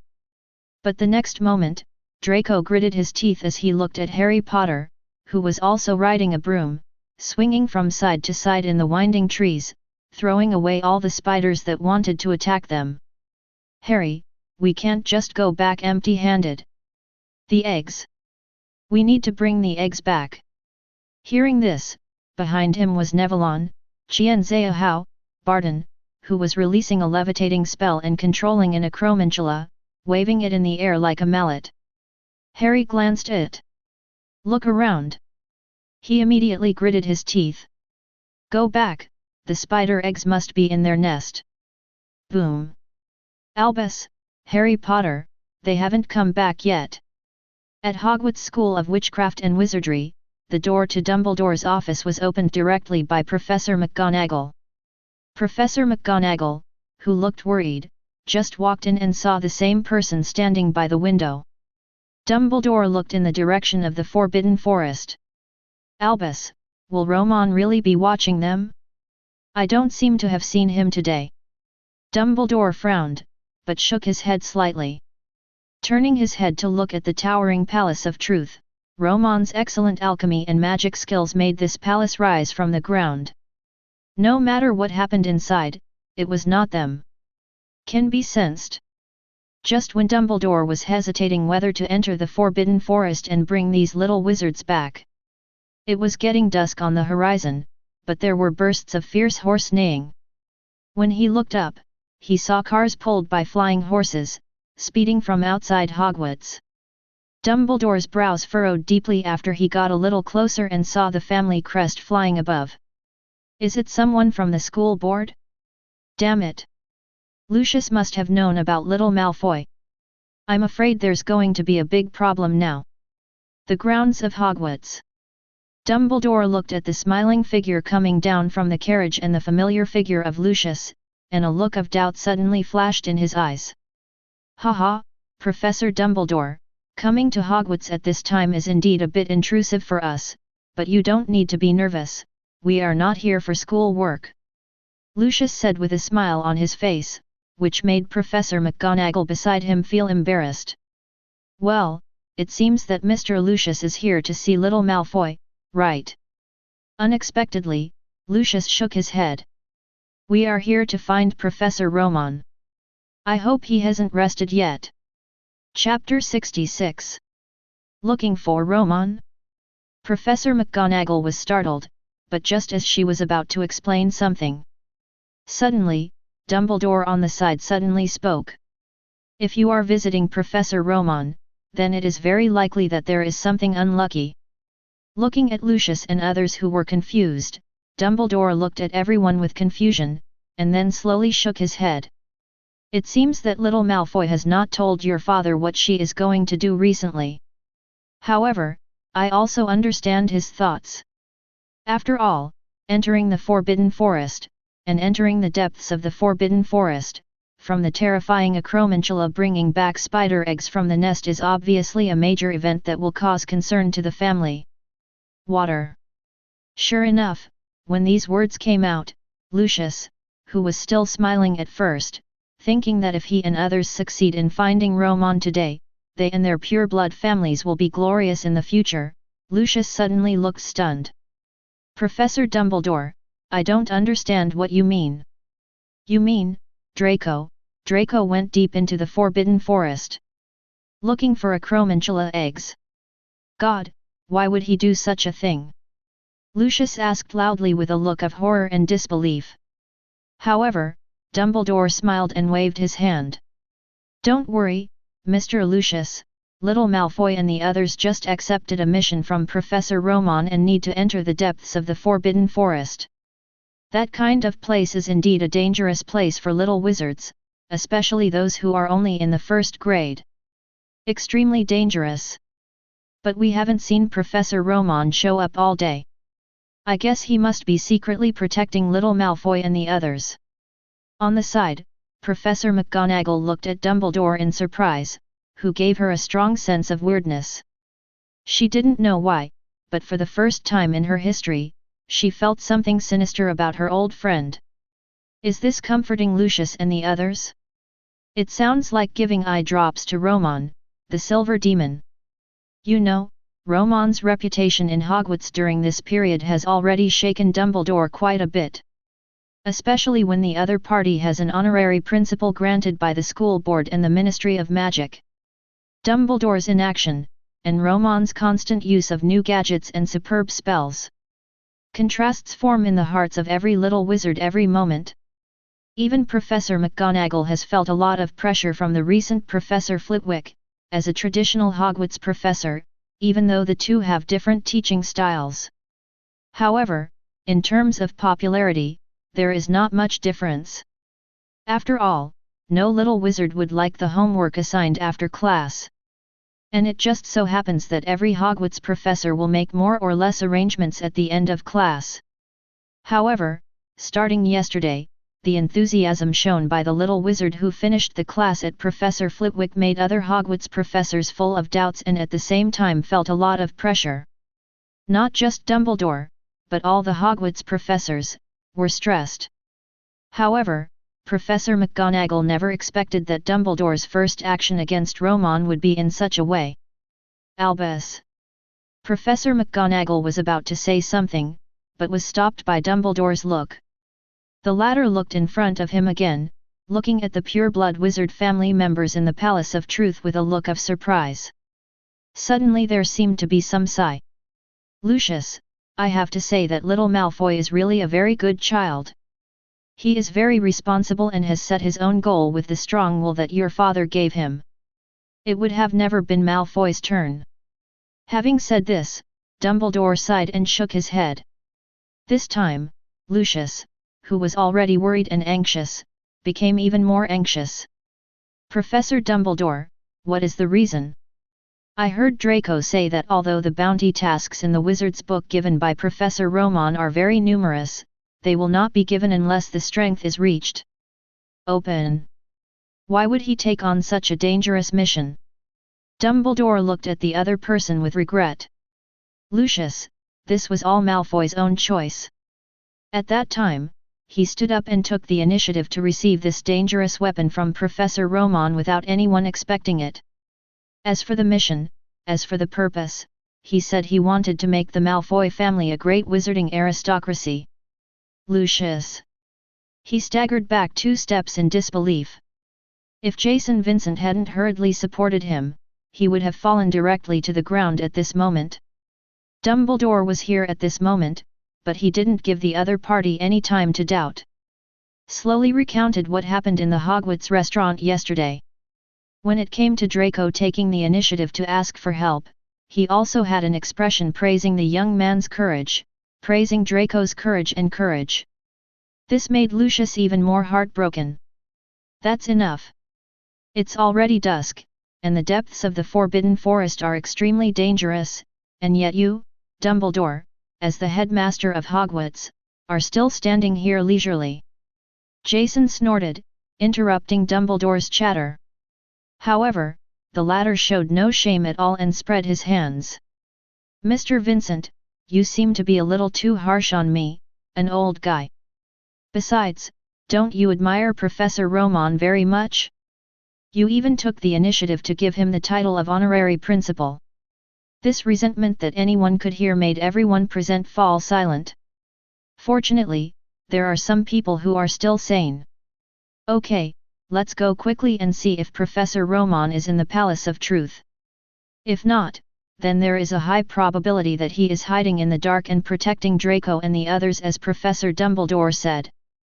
If that's the case, with Professor Romon's strength, Draco and the others will definitely not be in any danger. The words of the head of the Rozier family instantly woke up the melancholy and self-reproaching Lucius. Ignoring the resentful Dumbledore here, Lucius quickly led everyone towards the Palace of Truth. The huge Eye of Truth at the top of the Palace of Truth is like a bright moon emitting powerful magic power even in the dark night. Lucius and others stood in front of the palace gate, hesitated for a moment, then gritted their teeth and knocked on the door. After a long moment of silence, under the nervous gaze of Lucius and others, the door slowly opened. This is not a good time for visitors, Chief Malfoy and these unimportant gentlemen. Wednesday was wearing a long black dress and standing at the door, even though she didn't have any magic power on her body. Facing these wizards who are considered top in the wizarding world, there is no intention of giving them any face. Ahem, sorry, Miss Adams, no offense, but we do have a very important matter and want to meet with Professor Romon. There is really no way. Wednesday said calmly. Professor Romon is currently busy with the work at hand and will not accept your visit. Gentlemen, if you leave now, I estimate that you will still have a barely complete sleep. With that said, Wednesday was ready to close the door. However, the words she spoke made everyone present take a breath. Wait, so Professor Romon is in the palace now? Wednesday frowned, otherwise? I think I just made it very clear. Even if Professor Romon is in the palace, he will not see you. He is very busy now. Looking at the tightly closed door in front of me. Jason and others standing next to Lucius looked at each other in confusion. Romon was here, and above their heads, they also saw the talking bird snake beside Romon, floating left and right around the Eye of Truth at the top of the palace. That is to say. Damn it! Little Malfoy and the others are not protected by any wizards. This bad news brought Lucius's already strong psychological defense to the verge of collapse. I thought about when I met Draco a few days ago, he had a serious look on his face, saying that he wanted to make the Malfoy family a great wizarding noble and a strong bloodline in family affairs. All kinds of pictures made him couldn't help but tremble his hands and slowly touch the wand in his arms. Albus, what on earth are you thinking? It's not like you can do that kind of thing just now. At the same time, Professor McGonagall also looked at Dumbledore in front of him with a strange expression. It's unbelievable. Although they were a little far away, after releasing a small magic spell, the two of them could hear the situation over there clearly. Romon did not send any protective force. You're going to kill them. Minerva, I think what will kill them is the Professor Romon you call them, and their own inability to endure temptation. While Dumbledore walked quickly towards the direction of the Forbidden Forest, he vehemently retorted. Haven't you discovered it yet? The Silver Demon King never cares whether these little wizards will die in the Forbidden Forest. He will just keep throwing out temptations one after another, making the lost wizards throw away their precious things for these things. Life. I just wanted to warn you, but I never thought that he really wasn't prepared for any safety measures. Just when everyone was about to enter the Forbidden Forest and prepare to rescue. Suddenly, a faint rumbling sound came from the distance, causing everyone's footsteps to pause. Then, everyone's expressions changed drastically in an instant. Damn! Something went wrong. It's the direction deep into the Forbidden Forest, that place. Hagrid. Hagrid, who had just ran out of his hut, looked nervous and was wearing a long apron. Hagrid, is that direction over there the area the Acromantula calls? Dumbledore asked. Hagrid glanced at him and nodded nervously. Ask for flowers. Yes, that side is indeed the direction of the Acromantula, but why does it seem like there is movement to release the spell over there? What happened? Professor McGonagall looked at the big man with an ugly expression. Hagrid, you are a gamekeeper and you live at the entrance of the Forbidden Forest. Don't you even know that Harry Potter and the others entered the Forbidden Forest this morning? What on earth are you doing? Not having time to pay attention to Hagrid, whose expression changed greatly, Professor McGonagall and the others quickly rushed towards the Forbidden Forest. When they were about to carry out rescue, a voice suddenly came. Wait! Nobody can go in. When everyone turned their heads, they saw a gloomy look on their faces. Lucius stood up slowly. Walter! Lucius, little Malfoy is inside, that's your only son. That's his choice too. Lucius roared, his eyes filled with bloodshot eyes. He is my pride. But it is his own choice. Either die in the Forbidden Forest, or complete the mission and bring back what the Silver Devil needs. I believe my son will be able to experience it. Professor McGonagall couldn't understand. You are crazy. No matter what, even if you refuse to rescue Draco, we will not give up our few Gryffindors. With that said, McGonagall took the lead and rushed into the Forbidden Forest. Watching the other party's leaving figure, the pure-blood wizards couldn't help but look at Lucius beside them. At this moment, even they didn't know how Lucius got there. Draco is the other party's only son, and he is also his biological son. At this moment, deep in the Forbidden Forest, in the lair of the Acromantula, Draco and others were covered in sticky spider silk. At the door of an Acromantula's lair, Harry Potter and Shameless were waving their wands nervously, driving away the swarm of pitch-black Acromantulas that were dripping in like a tide from outside. 0. I got it. Harry, retreat quickly. If you don't leave, you really won't be able to leave. Draco and Neville each held 2 grey Acromantula eggs in their arms, ignoring the spider silk above their heads, and shouted hurriedly. Seeing this, Harry immediately increased the intensity of his flaming spell and at the same time, he immediately sat astride the prepared broomstick. Wingardim Leviosa.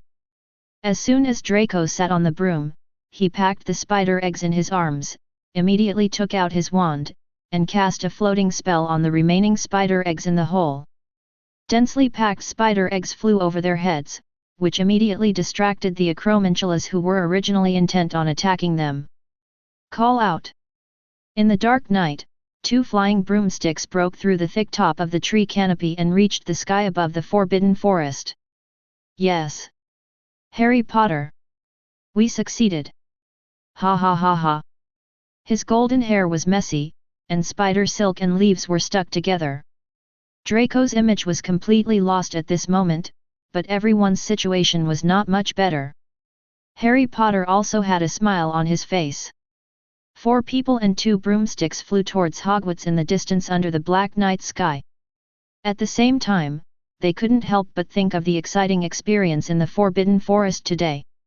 Harry Potter couldn't help but look in Draco's direction. There is no doubt that the other party's performance today has refreshed his understanding of Slytherin. As if he felt something, Draco turned his head slightly and looked at each other. Harry, there is no doubt that if you participate in Quidditch, you will be a very good player. You are so handsome today, ha ha ha. Sitting behind him, Simo, whose face was full of grey and black, also spoke. Then what do you think of my exploding levitating spell? Ha ha ha ha, so cool. Guys like you should come to Slytherin. The wind in the Forbidden Forest in the dark night was biting, but the divisions couldn't feel any chill at all at this moment. Just as they were flying towards Hogwarts, they saw Professor Dumbledore and McGonagall anxiously arriving. Oh, Merlin, I really feel like crying when I see you are okay. On the outskirts of the Forbidden Forest, Professor McGonagall stepped forward and grabbed Harry Potter and the others. The worried look in his eyes made even Draco, a Slytherin, feel slightly ashamed. Okay, forget about that mission. It's all Professor Romon's trick. It seems I have to have a good chat with Minister Fudge of the Ministry of Magic. A place like the Forbidden Forest is absolutely. The little wizard cannot be allowed in, not even at Romon's request. While Professor McGonagall was still chattering, Dumbledore was looking at Draco aside. Mr. Malfoy, your father is very worried about you. I hope you have realized the horror of the Forbidden Forest. And understand what prohibited trade items are. Draco and the others looked at each other, and it was obvious that neither Professor McGonagall nor Dumbledore was the one. None of them thought that they could complete the task set by Romon. They just thought they entered the area where the acromantula was, and then ran out in fear. Draco and Harry looked at each other. At this moment, a consensus was quietly reached. Chapter 67. Oh! Thank God! Harry. On the outskirts of the Forbidden Forest at night, under the reflection of the huge Eye of Truth at the top of the Palace of Truth, the slightly desolate night was broken by Hagrid's loud voice. Lucius, who was surrounded by people from pure-blood wizard families, suddenly raised his head. Next moment, before Hagrid's huge body rushed in front of Harry and the others, Lucius' figure suddenly appeared in front of Draco with a crash. Without waiting for any reaction from the latter, the next moment he suddenly embraced the other person into his arms. It seems that our Mr. Lucius still can't worry about little Malfoy after all. If I were you, I wouldn't continue to let the Silver Devil do whatever he wants and torment these little wizards who don't understand everything yet. Dumbledore's voice sounded faintly. However, Lucius was not interested in paying attention to this old guy at this moment. After groping around Draco for a long time, he finally breathed a sigh of relief after confirming that he was not injured. Okay, Mr. Draco, and Harry, as for how to deal with your entering the depths of the Forbidden Forest, I will inform you tomorrow after discussing with Principal Dumbledore the result. As for you now, I think it's better to go back to your dormitory quickly, wash up, and have a good rest. Professor McGonagall looked serious. He has once again returned to the unsmiling headmaster Gryffindor that everyone remembers. However, at this moment, a slightly frivolous voice came from the grass on one side. Good evening everyone, such a lively night is rare in Hogwarts. After all, when I went to Hogwarts alone at night, there were not so many people accompanying me. Romon. Seeing this figure, Professor McGonagall's unhappy expression instantly became angry. Like an angry lioness, she stood in front of Harry and the others in an instant, glaring at 513 Romon's face without a trace of guilt. Romon Kowalski. You are taking human life lightly. If Harry and the others were not lucky enough, have you ever thought about what would have happened today? That's an acromantula, a highly poisonous acromantula that eats human flesh. And there are a group of them. Do you know what you're doing? Professor McGonagall, who pays attention to conversation, even cursed. One can imagine how disgusted Romon is at this moment in the eyes of the other party. The most wrong thing I did in my life was to put the sorting hat on your head. I should have tried my best to stop Dumbledore and agree to your application to study at Hogwarts. Professor McGonagall said through gritted teeth, and Dumbledore on the side also took a step forward. Professor Romon, regarding the extremely dangerous inducement mission you issued today to the first-year Mr. Malfoy and several other young wizards, I will file a lawsuit with the British Ministry of Magic. This has obviously gone beyond what you said before. The scope of reasonable wizard motivation teaching. Seeing this old guy acting like a good old guy, Romon curled his lips in disdain. He looked at Lucius, who was holding his son Draco, and was silent. So, as a member of the school board, Mr. Lucius, do we also think so? Everyone looked at Lucius. The latter suddenly shook his head without hesitation. No, I think all of Professor Romon's actions are within reasonable limits. There was no so-called out-of-range behavior as Professor Dumbledore said tonight. Mr. Malfoy. Draco almost died deep in the Forbidden Forest. You are also a wizard born in Hogwarts. You should be very aware of the horrors in the Forbidden Forest. Professor McGonagall looked at Lucius in disbelief and questioned. However, the latter seemed to have entered a certain state, shaking his head slowly with firm eyes. Of course I know the situation in the Forbidden Forest. I even collected some special potions for Professor Romon when he entered the Forbidden Forest. There are indeed dangers in the Forbidden Forest, but I believe Professor Romon can agree with my son Draco. He must be thinking that he is qualified enough to complete this task. Draco, who was held in his father's arms, suddenly showed a happy smile. Harry Potter on the side looked at Draco being held in his father's arms, and couldn't help but show some envy in his eyes. At this moment, hearing Lucius's words, Romon also raised his eyebrows at him with satisfaction. Then he glanced at Draco in the other person's arms. I have to admit that maybe I really have the ability to train, or maybe the Malfoy family lineage really contains some kind of passive skill that can bend and stretch. At this moment, even his own son really almost died in the spider lair. Lucius still stood firmly on Romon's side in front of Dumbledore and others. Seeing the undisguised pride on Romon's face, Professor Dumbledore and Professor McGonagall couldn't help but turn pale. Romon smiled slightly. So, our little wizard, will you bring me what I need? Professor McGonagall, Walter? What do you still care about at this time? Are you fully capable of going to Watershed by yourself? The furious Professor McGonagall was halfway through his words when he cursed again. Looking blankly at Draco with a smile on his face, he took out a grey spider egg from his arms. Following the opponent's movements, at this moment Harry Potter, Neville Longbottom and Seamus Finnegan, who had a charred face, slowly and carefully took out 10 spider eggs from their arms. At this time, even Dumbledore was stunned. It's completely unbelievable how these little wizards did it. That dark environment, the dense acromantula, and other magical creatures you may encounter. But Draco and others are just first-year wizards at Hogwarts. How did you do it? On the side, Hagrid, who was standing farthest away from Romon, couldn't help but exclaimed. As the former master of the acromantula Aragog, he knew the other party's descendants very well. They were cruel and vicious, and would never show mercy when facing intruders. Moreover, he had not told Aragog about the existence of Harry Potter and others. The other party would never restrain his descendants and let them bring out these 4 spider eggs. When Draco was finally asked this question, Draco, who had been impatient for a long time, was the first to speak. They recounted their actions today in the Forbidden Forest.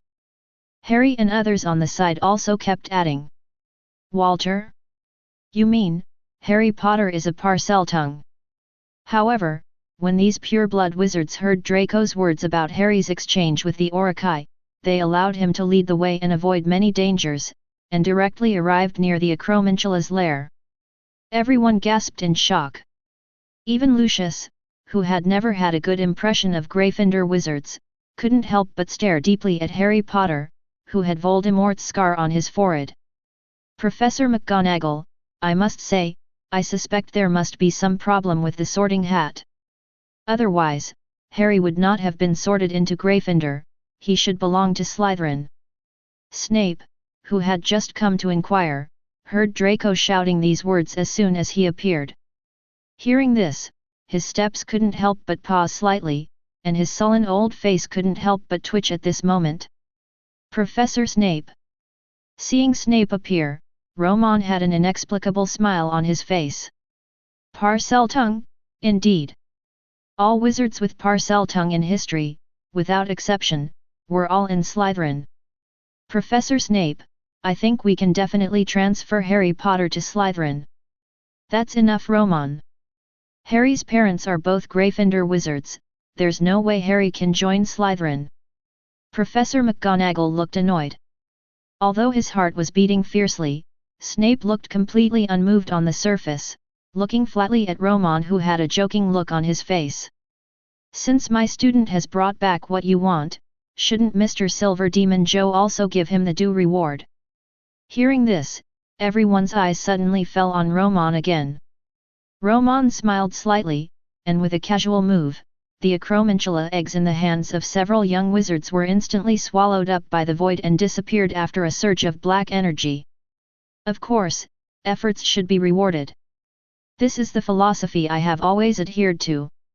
However, I think that about their rewards, you are not only interested in Professor Snape, but also the other little wizards who will be rewarded if they know that Harry Potter and the others have completed their mission. Romon turned to look at Dumbledore. Professor Dumbledore, at dinner time tomorrow at the Hogwarts restaurant, as the principal of Hogwarts, I think you still need to be present. Walter. Harry. You mean, you really did it? In the restaurant early the next morning, a group of Gryffindor wizards looked at the appearance of Harry Potter and the others, especially when they heard the other party say that they had completed the task issued by Romon. An exclamation suddenly broke the tranquility of this breakfast. Haha, it was a bit embarrassing, and it was indeed very dangerous, but fortunately, there was no danger. On the side, Ronald looked at Shameless and Neville, who looked happy. He couldn't help but curl his lips. It's a pity that the Silver Devil didn't publish a mission for you in the wizard's book. Harry, your efforts were completely in vain. Hearing this, Harry, who was still smiling at first, couldn't help but shrink a little. He glanced at the other party calmly and said calmly, I'm doing it for my friends, not for rewards. Suddenly, a pair of disdainful looks once again caused Ronald, who had just gained some attention, to suffer a sharp decline in his image in the eyes of everyone. Hermione, who was sitting opposite Harry, looked at Harry and others with smiles on their faces. But he couldn't help but look towards the restaurant, in the direction of Romon. Perhaps he was preparing a reward, but Romon did not show up for breakfast. As if something suddenly occurred to her, Hermione suddenly turned her head and looked in the other direction, with displeasure written all over her face. I saw, as if I was looking towards where Romon was sitting, on Slytherin's seat, a girl with short black hair was looking over there expectantly. Little Slytherin. Do you really think Professor Romon is really interested in you? He only pays attention to you because your mother and he are classmates. Hermione murmured. However, there is no doubt that a woman's sixth sense is sensitive, as Hermione said. When scolding each other. On the Slytherin side, Pansy Parkinson also turned his head and looked over. Eyes facing each other. For a moment, there was a faint smell of something burning in the air. However, at this moment, the protagonist in the eyes of these little wizards. But they were not as busy preparing rewards as they imagined. The top floor of the Palace of Truth. In Romon's hand is a smooth dark green jade. Holding it in his hand, he can feel two sensations of warmth and coldness, alternating back and forth. After 2 days of continuous soul curse burning, Bloody Barrow finally completely disappeared from this world. What is left behind is the one in Romon's hand. According to his appraisal, its value is no less valuable than the Tyrant's Dark Crown, a top-notch potion. Is this the last step? Wednesday, who was standing on the edge of a pile that was 3 to 4 meters high and looked like a hill, asked curiously. Romon didn't speak, but the magic power on his body gradually began to work. The jade in his hand flew in the air and landed on top of the puppet that Romon had prepared before. The next moment, Romon suddenly began to mutter something. Spells that were so obscure that even Wednesday couldn't tell which language they were in came out from Romon's mouth. Crash la la la. Each book is as thick as a dictionary and can be read automatically without wind. As the pages of the book were turned by magic, golden characters emerged from the pages one by one, like energy snakes composed of words, winding towards the treasure above the doll. Jade comes together. Golden light penetrated into it, stimulating waves of ripples on the surface of the jade. A trace of golden light began to gradually shine in the dark green jade. Elizabeth, who was floating in midair like a ribbon, saw this scene, and her eyes could not help but reveal a bit of madman-like obsession. Hiss, when the master is working, he is like a god descending from the divine world, my god. On the side, Wednesday frowned slightly and just glanced at the other party. Immediately, he was greeted with a somewhat sharp and mean curse. What are you looking at? Chocolate biscuits. Wednesday. If he couldn't kill this guy even with a chainsaw, Wednesday vowed to turn this beast, whose species he couldn't recognize, into snake soup. By Chi. This day is definitely the most difficult day for the little 1.5 wizards. During this period, except in Professor Flitwick's class that day, a group of young wizards, because what he took out, which was said to be the new magic theory from the Silver Devil, were able to listen carefully beyond the course. Even Professor McGonagall couldn't make these little wizards become serious in his own class. The tortured day for the little wizard, and the arrival of dinner time also made the professors of Hogwarts breathe a sigh of relief. Among them, young wizards like Draco, who were about to receive mission rewards, had no time to care about the dinner in front of them. He kept looking up at the door of the restaurant. A figure came in, and Draco was about to get up happily. The person who came was Mrs. Hooch, who was in charge of flying lessons. Draco sat down disappointed. Another figure came in, Harry Potter looked up, and Professor Flitwick walked in with a smile on his face. Although all the little wizards still saluted and said hello. But everyone could see that these little guys were completely absent-minded. Later, when Dumbledore, Professor McGonagall, and even Professor Snape, who rarely appeared in the restaurant, had arrived at the restaurant, Romon's figure was slowly disappearing. Has not appeared yet. God, it's already dinner time. Could it be that the Silver Devil hasn't prepared the reward yet, so he's avoiding it? Ronald muttered quietly, and Harry glanced at him and ignored him. Professor Romon must have been delayed by something. I heard that it takes a lot of effort to deal with acromantula eggs. After hearing about Harry's safety, Neville and Shameless nodded and prepared to enjoy the dinner in front of them, although they were also a little worried. However, at this moment, a sound of footsteps suddenly came from the door of the restaurant. Professor Romon, Miss Adams, A&D. Walter. Chapter 68. All the little wizards, especially Draco, stood up excitedly when they saw Romon appearing at the door of the restaurant. However, when he saw the strange figure behind the other party, he said the words of greeting. But everyone was stunned on the spot. Hey, what is that? A doll. A metal doll, wow doll, she seems to be able to hear me, she is looking at me. Oh my god, is this alchemy? At the dining table where the professors were at this moment, Dumbledore was also slightly startled when he saw the female metal doll behind Romon. But fortunately, the doll in front of me is larger, more advanced and sophisticated than some of the magic toy shops in Diagon Alley. It is not as visually appealing as Elizabeth, who transformed into Quetzalcoatl at that time and summoned wind and thunder. Impact.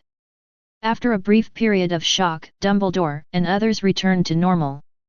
Romon smiled and waved to these little wizards. Amid the crowd's admiration, he slowly sat down at his dining table like a star in the wizarding world. Since Romon's warning, Quirrell, who was supposed to sit next to him, moved to the corner by himself. Romon and Snape sat next to each other. Nice to see you, Professor Romon. Snape spoke calmly. When Romon heard this, he looked at him with a deep look. Ever since the lesson at the Palace of Truth that day, Snape had been avoiding him. However, Romon could clearly notice that since Professor Flitwick began to teach some of the magic theories developed by Romon in class, this old friend of Slytherin also learned to actively flatter him like Lucius and the others. He smiled slightly as a greeting. There was no need to show off, and Romon was not in the habit of being stared at by so many eyes while eating. He waved to Draco, who was already impatient, as well as Neville and Shameless, who were sitting on the Gryffindor seats. Immediately, the three of them quickly ran from their seats to the front. Under the gaze of the entire Hogwarts wizards, each one excitedly stood at the front, waiting for the reward Romon gave them. Everyone looked at the three people with envy. However, few people could feel jealous when they thought that they were facing the terrifying Acromantula swarm. After all, the wizards present were all very aware of how terrifying the Acromantula was. Especially those senior wizards who have taken relevant magical creature courses, although they feel that a few people can succeed and are not injured, it is full of incredible. At this moment, he still gave them respectful looks. Feeling the gazes coming from around them, whether it was Draco who was used to focused gazes, or Shamus and Neville who had never experienced such treatment, the three of them couldn't help but feel a little restrained. At this time, Romon slowly stood up from his position. He looked around and then glanced at Dumbledore sitting next to him, with the corners of his mouth slightly raised. I am an idealist, although today I am called the evil silver demon by you and your parents. But I still want to say something that I highly recommend. If you give, you will be rewarded. If you give the same amount, you will get the same reward. This is obviously impossible in the wizarding world, but here. I must sincerely congratulate you, because with me, you little wizards at Hogwarts will be able to enjoy this happily. The beauty that comes from ideals. Regardless of whether everyone took his words seriously, Romon looked at the three people standing in front of him, and first set his eyes on Neville Longbottom. Neville Longbottom, for the sake of your parents, you can come to me, the Silver Demon King you don't know, regardless of the dangers you may encounter, make your request, and bravely risk your life to enter the Forbidden Forest. Deep down, return safely. Faith for the family's recovery. At the risk of losing your life. And the composure he showed during the battle with the Acromantula. Romon slowly raised his hand, and in the next moment a burst of dark energy surged, bursts of bright golden light gradually emerged from it, and three light groups slowly floated in front of Neville Longbottom. As a reward for your hard work, I can let you choose one of these three rewards. The eyes of everyone present were focused on the three light groups that Romon took out. The light dispersed, and the lineup of the three items slowly appeared. Dumbledore and other professors at Hogwarts also stared at these three objects curiously. Feeling the faint energy fluctuations coming from above, their expressions became solemn. Curse Scroll Métis Rubbing is a basic spell that gathers wisdom, can quickly obtain wisdom from books, and improve wizard thinking. Although it is only a basic spell structure, it has strong potential because of its own. I gave it the name of the Goddess of Wisdom. Just the first treasure instantly shocked the entire audience. Especially on Ravenclaw's side, a famous wizard stood up anxiously, raised his head high and looked at the scroll in the dazzling golden light. The vaguely flowing divine light, although it was just a blind trick created by Romon, instantly made these little wizards start to have infinite reverie in their hearts. Why should this kind of treasure be given to Gryffindor? This treasure belongs naturally to the Ravenclaw. An emotion called jealousy and desire was quietly born without anyone expecting it. Next, Romon introduced two other treasures. A bottle of potion and a dagger. A-level potion Barrow's gift, it can effectively treat the mental damage caused by the Cruciatus curse. One bottle of potion can easily heal two people. You can use it to treat your parents.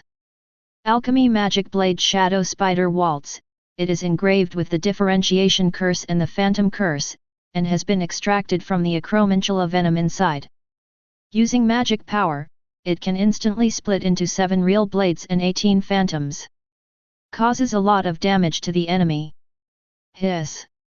Amidst the gasps of air, everyone on the Slytherin side looked at the strange blue-purple dagger floating in front of Romon with fiery eyes.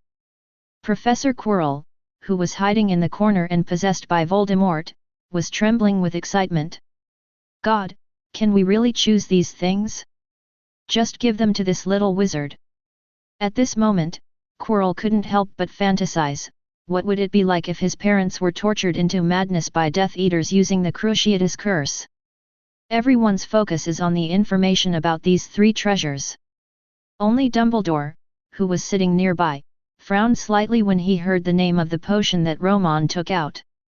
He glanced at the walls and ceiling around the restaurant without saying anything.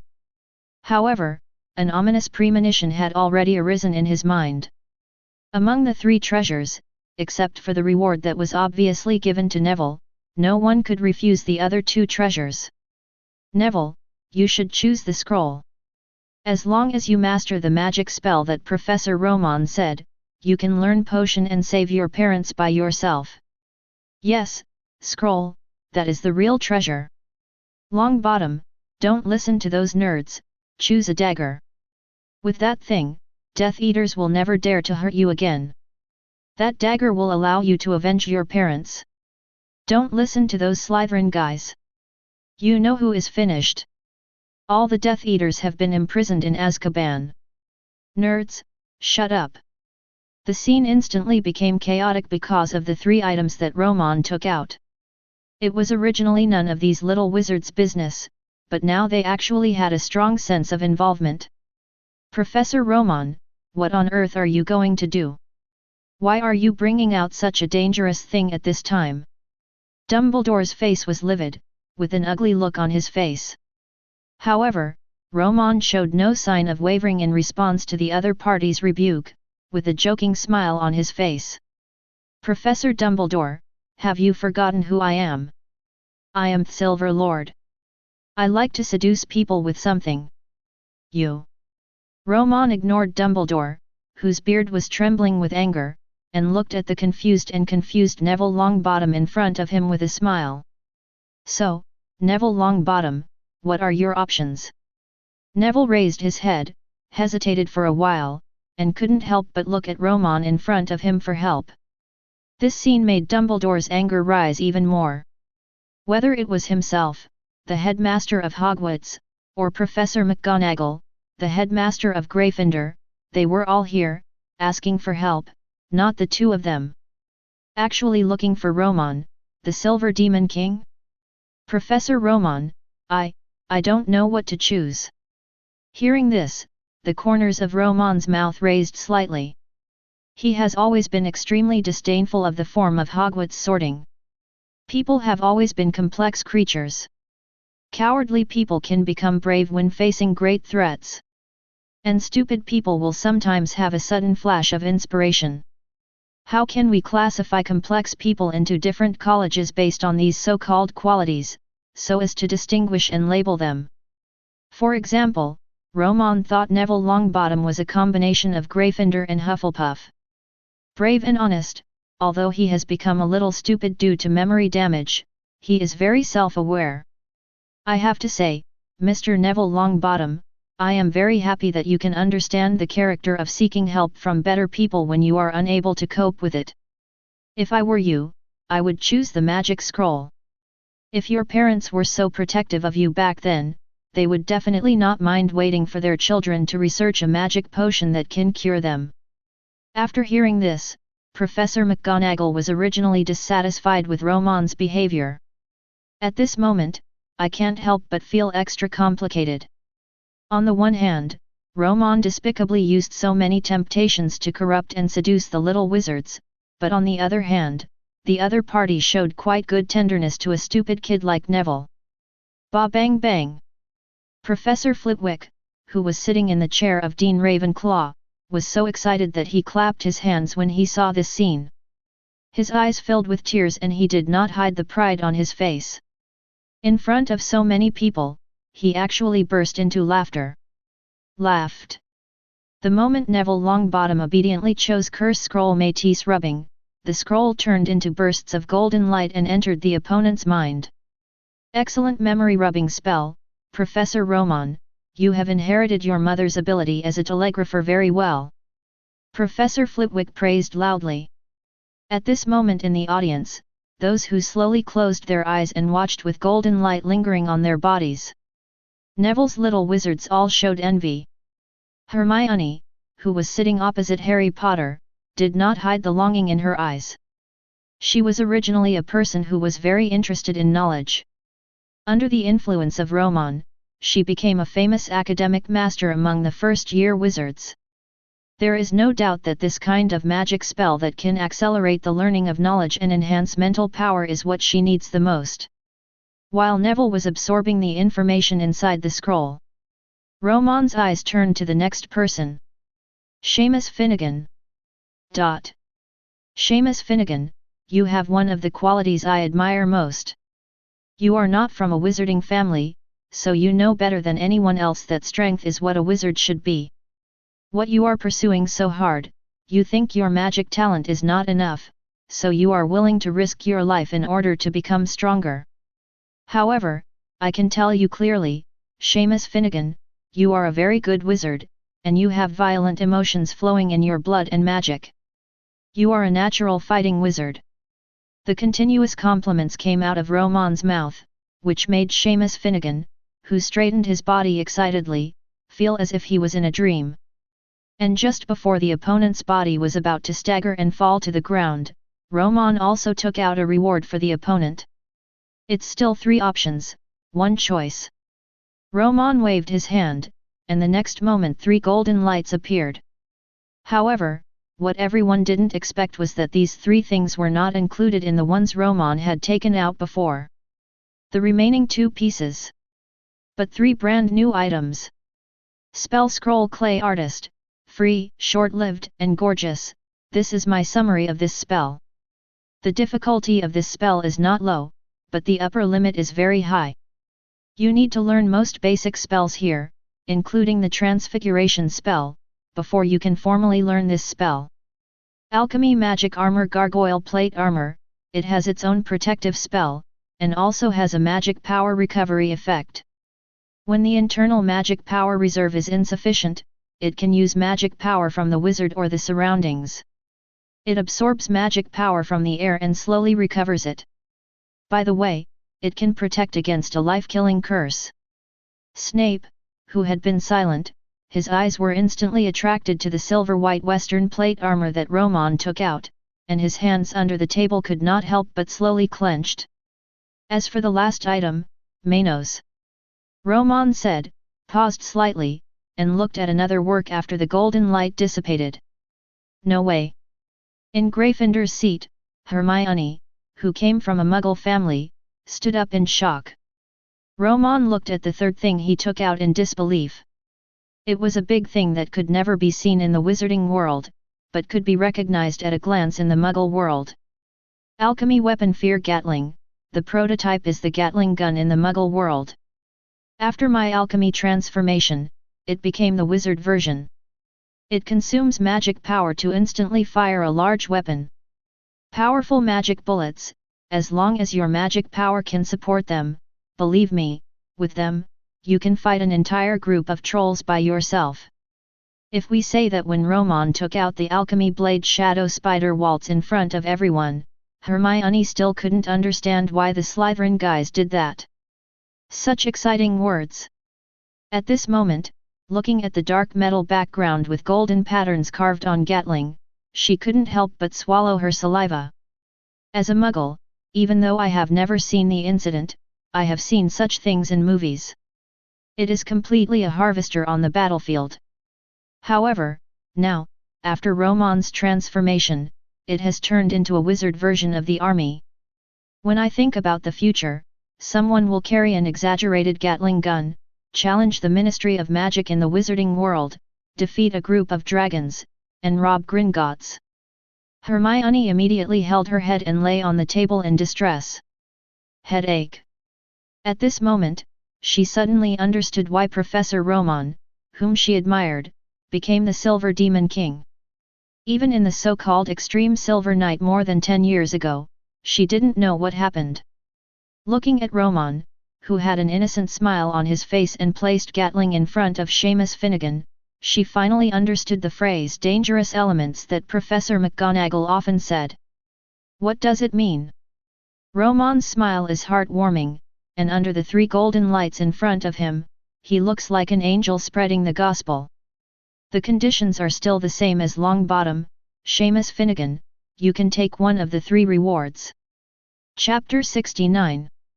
Choose one of 3 rewards, Mr. Seamus Finnegan, please make your choice. Romon's voice sounded again in the Hogwarts dining hall. Compared with the choice that Neville Longbottom had to face last time, everyone was looking at the reward that Seamus Finnegan was facing now, and they were equally full of envy and enthusiasm.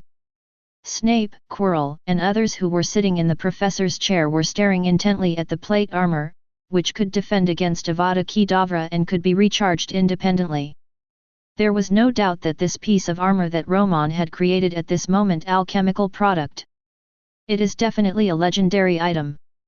Even the sacred artifacts circulated in various branches of Hogwarts have only a symbolic meaning in front of Romon's plate armor. And although it is unclear how powerful the Fear Maker, a magical weapon based on weapons from the Muggle world, can be. But, just like what Romon said, one person takes on an entire group of trolls. It also instantly attracted the attention of many people. A defensive plate armor and an enemy-killing weapon. It can be said that if any person or family present gets these 2 things, their status in the wizarding world will be greatly improved. Both of these things can be used as family heirlooms and be passed down from generation to generation.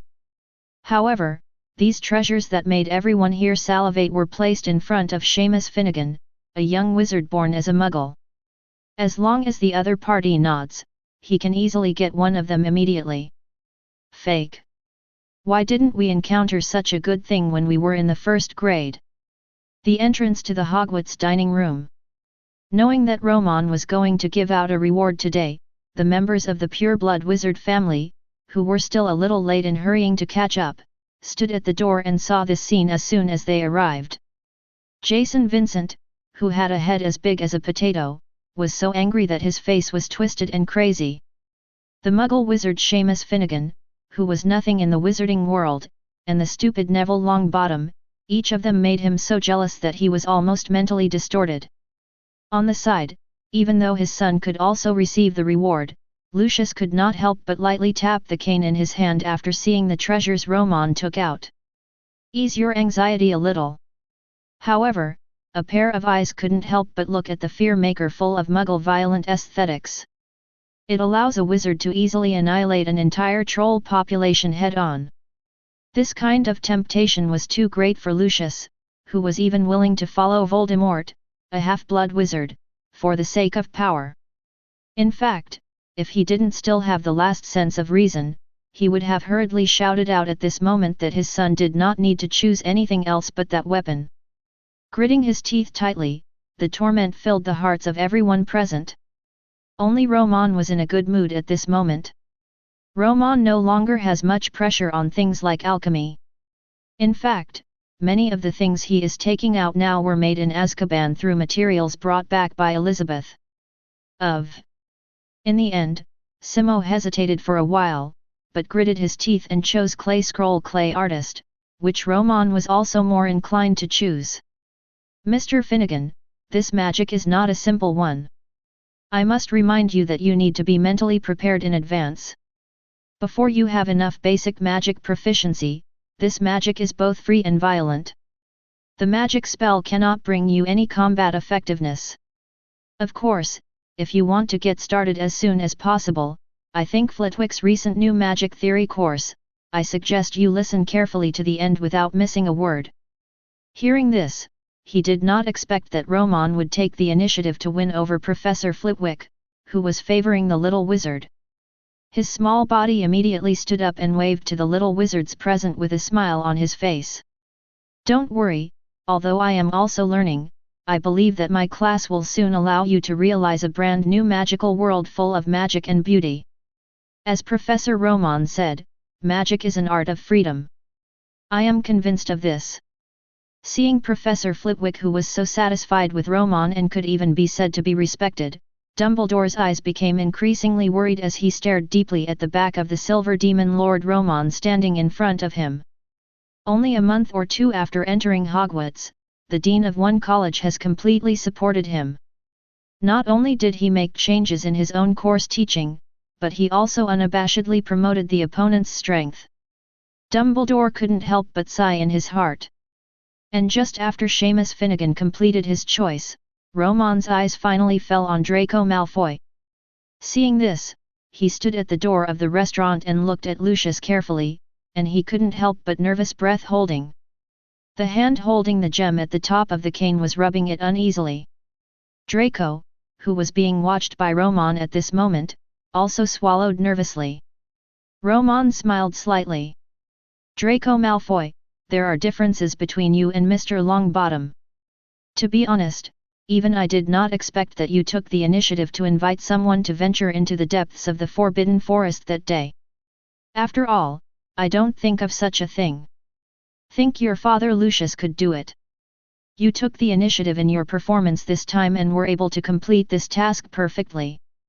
The reward I give you is a little different.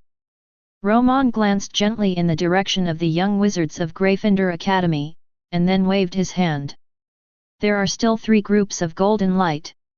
A and grade potion Blood of Ouroboros, named after the eternal snake Ouroboros, which illustrates the great effect this potion will bring.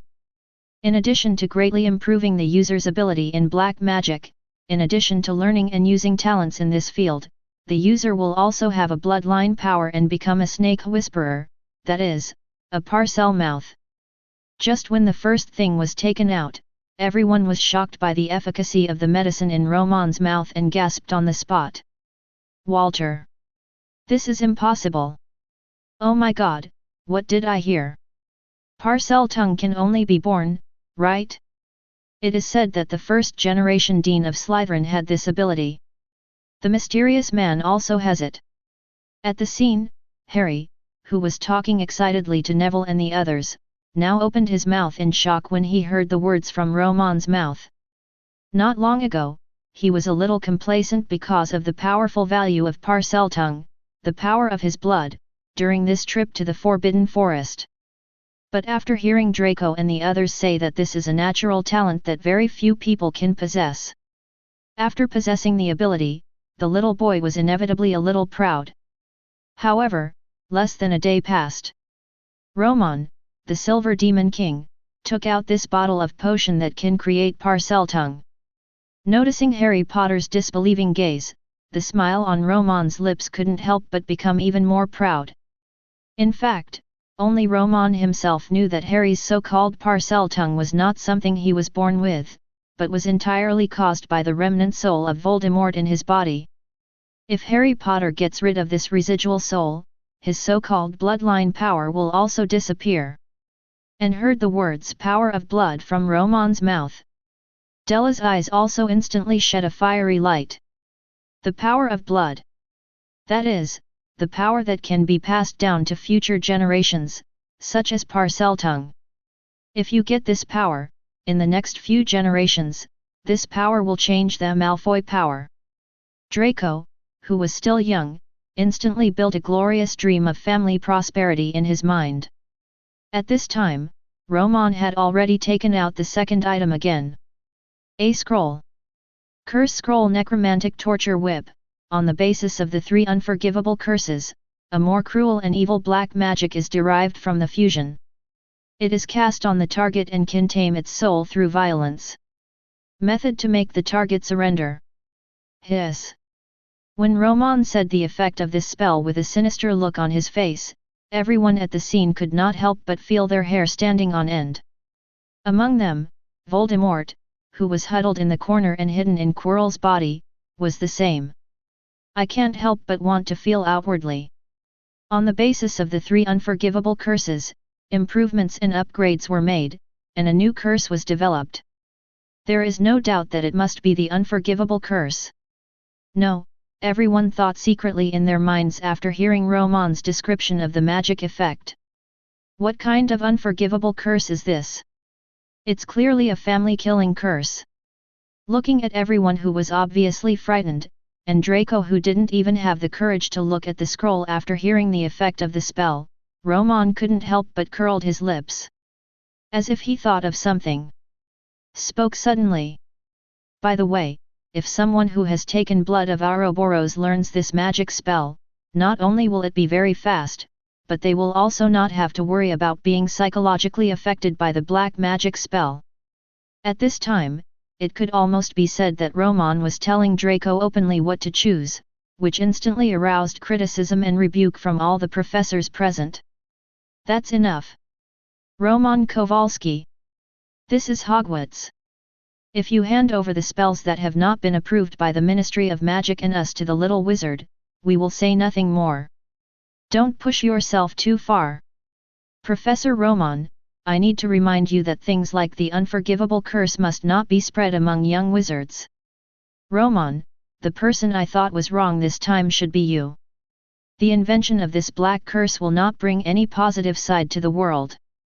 Seeing that even Professor Flitwick, who had supported him before, now expressed helpless opposition. Romon, however, seemed to be mentally prepared, and ignored everyone, taking out the last treasure this time. A glowing red light, like a bloodstone, appeared in the golden light. Alchemy Essence Blood Soul Stone, it is made by condensing the blood essence of at least 500 high-level wizards and tempering it with the blessing of various magic spells. It can allow wizards who have been dead for less than a day to recover without serious physical damage. Resurrected on the spot. Please give me flowers. But there is a drawback.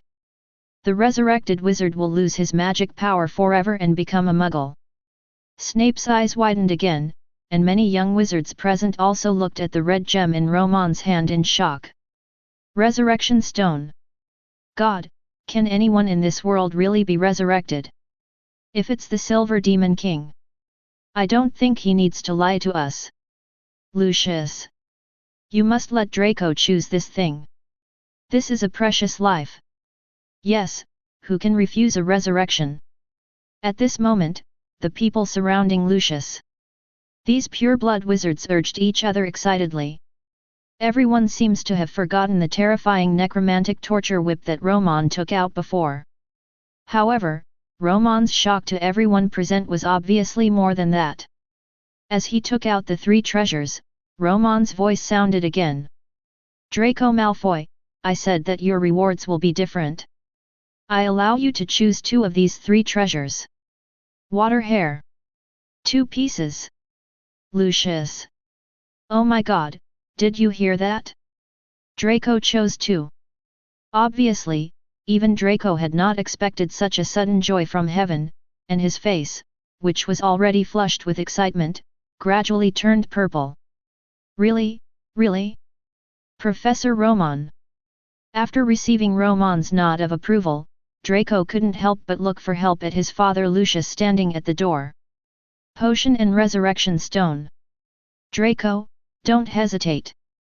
Hurry up and choose the Potion and Resurrection Stone. Before Lucius said anything, Jason Vincent on the side was already shouting anxiously. On the side, Dumbledore also rarely spoke at this time. Little Malfoy, even if you learn the unforgivable curse, the wizarding world will not allow you to use it, and you will be imprisoned in Azkaban. Draco suddenly couldn't help but become a little hesitant. Just when he was about to choose the Potion and Resurrection Stone according to the opinions of the people around him, Lucius, who was standing at the door, suddenly spoke.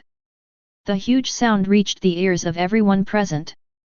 Professor Romon, I have a question. If Draco chooses to learn the spell you invented, if he encounters some problems with the spell, can he do it regularly? Go to the Palace of Truth to ask for your advice. Hearing this, the expressions of Dumbledore and others present changed.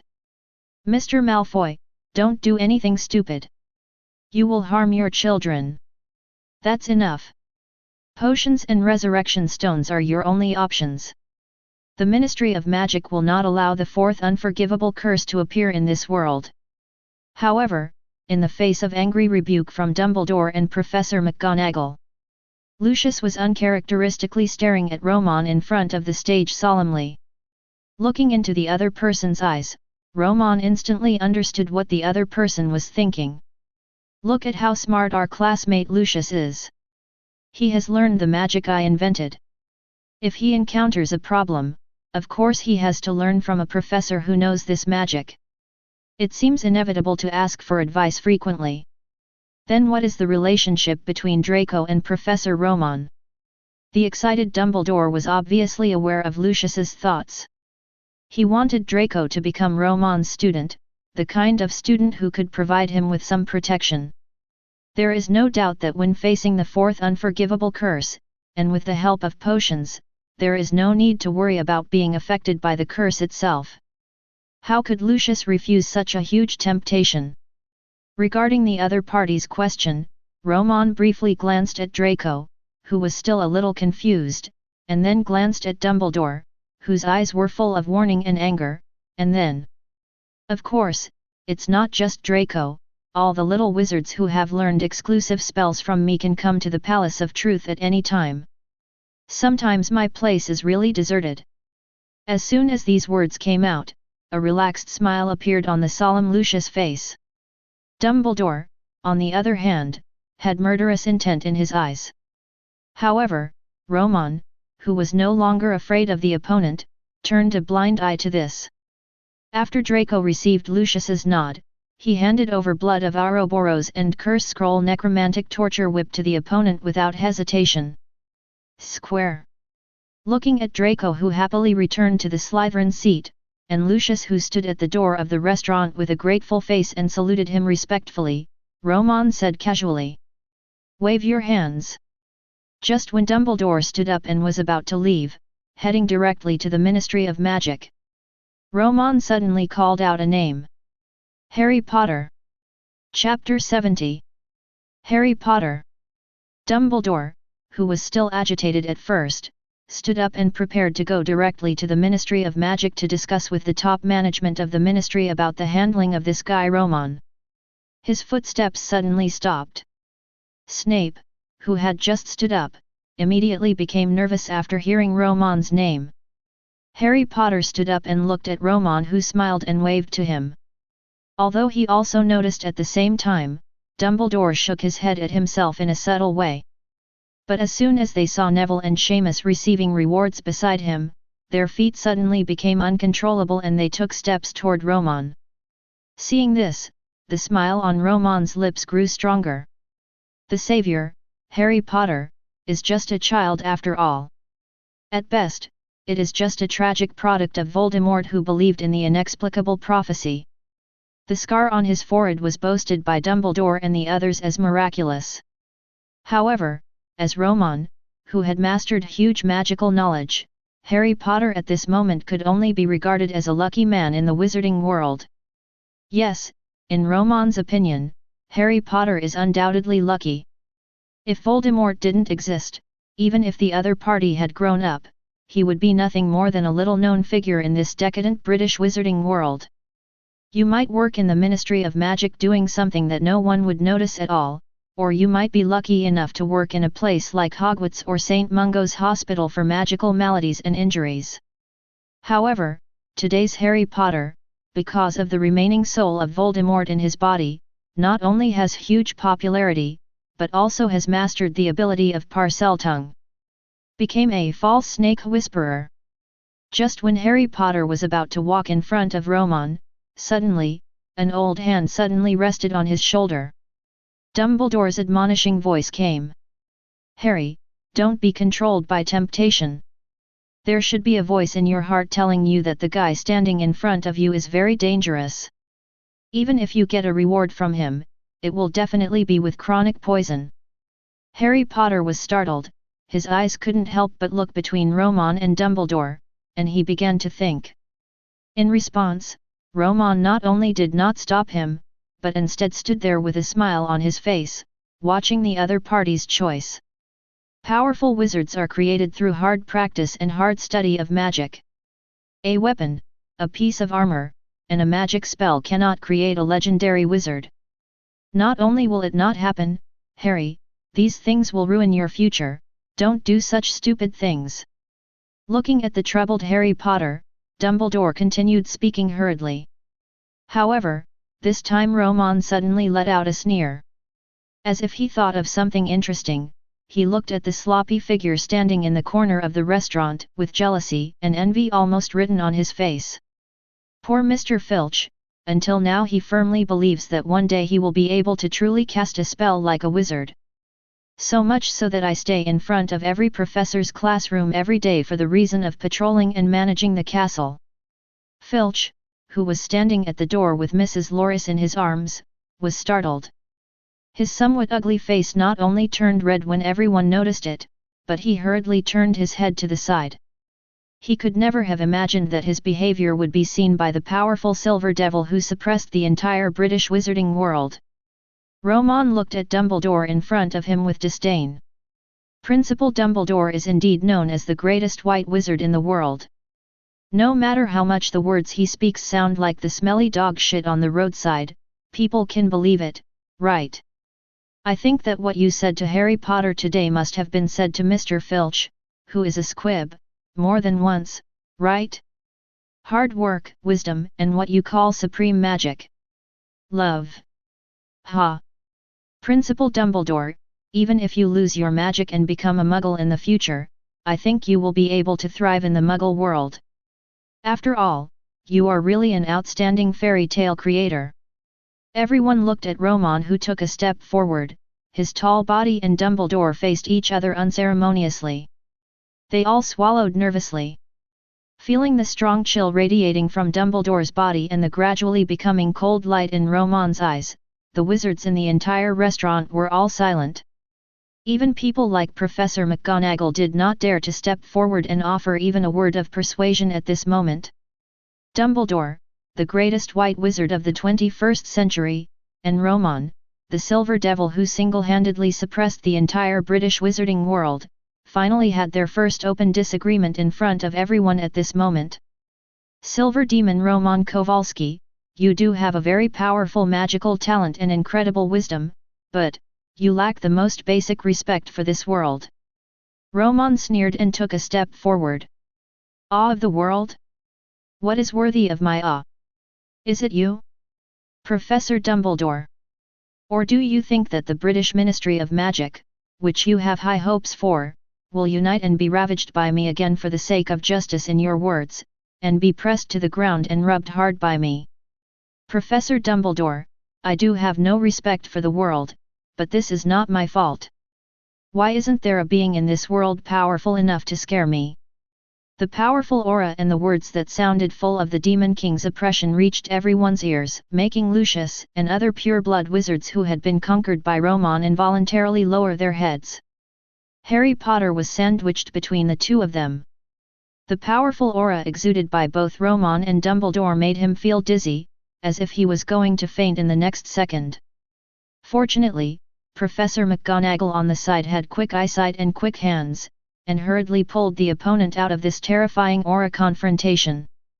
Dumbledore's beard and hair were flying in the wind, and his loud voice seemed to have rolling thunder, bombarding the hearts of everyone present.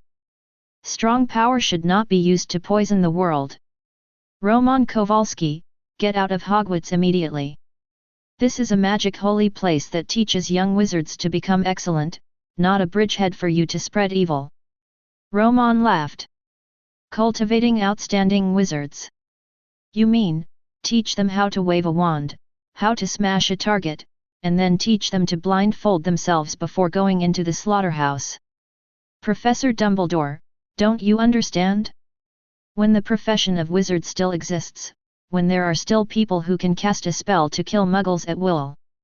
The so-called wizarding world full of love that you talk about is impossible to realize. I just let the little wizards see the bloody slaughterhouse when they are about to enjoy the meat on the plate, so that they will not be locked up one by hypocritical guys like you. I don't care if they become a good person or a bad person, but I can guarantee that they will become a strong person who is strong enough to protect themselves and those around them when their own interests are harmed. I don't force them to become strong men on the top of the mountain or ants underground. I only provide them with the direction of choice and never force others to make ideas that go against their own inner wishes. This is me, the Silver Devil, Romon Kowalski. Then what? The disdain in Romon's eyes became more and more intense, and the machine gun-like questioning made Dumbledore's so-called justice have no place to stand facing Romon, who was pressing forward step by step. He actually took a step back uncontrollably at this moment. Excuse me, Professor Dumbledore? Who are you? As the headmaster of Hogwarts, what can you bring to these little wizards? If you, Dumbledore, were powerful enough to deny Voldemort any chance, would poor Harry Potter still be like this, alone, studying at Hogwarts as an orphan? Dumbledore. Faced with the bloody facts that Romon directly laid out, and the remarks that he could not refute. At this moment, facing the doubtful and questioning eyes around him, even a being like Dumbledore was rendered speechless for a moment. His pupils were trembling, and he was clenching his teeth as if he wanted to eat Romon alive. However, his eyes did not have any ability to cast spells. The upright posture at this moment is like a solitary scarecrow in the wheat field. Except for the scattered crows descending on it, it is no longer recognized by everything around it. Professor McGonagall hugged Harry, but looked at his old Sunday friend. Romon, a young junior, trampled on the other party's authority and dignity in front of so many people. However, even Professor McGonagall wanted to refute Romon's logic at this moment, but he couldn't think of any starting point for a while. Just like what Romon said. The real money things Romon brought out had an immediate effect on the improvement of the wizards at Hogwarts, and everything also gave the little wizards great autonomy. If you want to learn spells honestly like you did at Hogwarts in the past, you can throw the wizard's book aside and discard it. Romon will not impose any penalties for this. Even the Silver Demon King's bounty missions above are all tasks of different difficulty given to different little wizards. You can do it or you cannot do it. Even Professor Flitwick and even a relatively old-fashioned professor like McGonagall couldn't help but have a new idea in their hearts with the appearance of Romon. Change. If they don't want to be eliminated, they must follow Romon's footsteps, follow the magic theories developed by Romon, and make changes to the current British wizarding world. Seeing that Dumbledore was speechless, a victorious smile suddenly appeared on Romon's face. He looked at Harry, who was protected in Professor McGonagall's arms. With a wave of his hand, two objects appeared in front of everyone in two shining golden light balls. Harry Potter, since you took the initiative to join this mission, there is no bounty mission per se, but for the sake of your outstanding performance, you can choose one of these two treasures as your reward. Certainly. Romon glanced sideways at Dumbledore, who looked aggrieved. You can also listen to the Great White Wizard's advice, give up this reward, and be an upright wizard. Listening to Romon's sinister words, Dumbledore was so angry that he even thought of pulling out the Elder Wand on the spot. At this time, everyone finally learned the information about the two things in front of them from Romon's mouth. B-level magic potion Snake God Slaughter Essence. The essence tissue of more than 100 kinds of snake magic creatures is collected and brewed with a variety of magic potions. After being used by snake magic creatures, it can greatly increase the strength of the opponent, and there is a certain chance that it will undergo bloodline advancement. Grade signs. Spell Scroll Snake Cave. Summon snake-like magical creatures that have been contracted or tamed for use in battles or other things. If you want to learn this spell, you need to be familiar with the Traceless Stretch spell, Appearance Change, etc. This high-level magic spell has a certain degree of control. It was all about snakes, which made Draco's eyes instantly light up on the Slytherin side. Although Dumbledore in front of him was staring at him with his eyes fixed on him, his warning was self-evident. Professor McGonagall beside him was also pulling at him faintly. However, after just a slight hesitation, and after seeing the encouraging looks from Gryffindor and Slytherin, and several friends, Harry finally stood up under Romon's smiling gaze. Take this step. 1. Under Dumbledore's disappointed gaze, he chose the cursed scroll in Romon's hand. Seeing Harry happily returning to the Gryffindor table and greeted by a large crowd of congratulatory and envious young wizards, Dumbledore no longer had any interest in staying. With a cold snort, he immediately walked out of the Hogwarts restaurant. Romon didn't say anything about the opponent's departure. Now it's just that he can no longer carry him here. In the future, Romon can't guarantee whether Hogwarts will have enough land to host Dumbledore.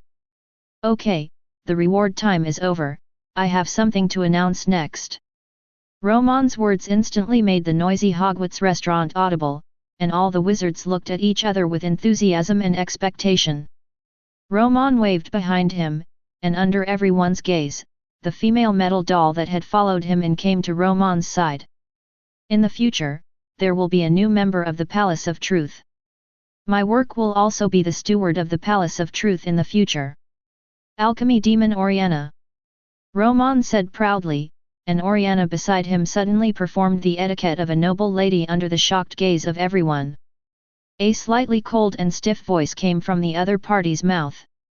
I am Oriana. I will serve as the housekeeper of the Palace of Truth from now on. I will be responsible for the daily maintenance of the palace, the logistical processing of bounty tasks issued by the Lord, Goodly, and the subsequent construction and operation of the Truth Society's pharmacy. Work. Hearing this, everyone present was shocked. Professor McGonagall turned his head slightly and asked Professor Flitwick, whose eyes were also widened. Professor Flitwick, do you think this thing is really an alchemy doll? Alchemy dolls are items found in some wizard toy stores in Diagon Alley. They can generally do some simple actions, say some repeated words, and so on. However, whether it is Professor McGonagall or Professor Flitwick who also has certain research in alchemy. At this moment, no one could understand Oriana's existence. The other party seems to be a being who truly possesses wisdom, and life.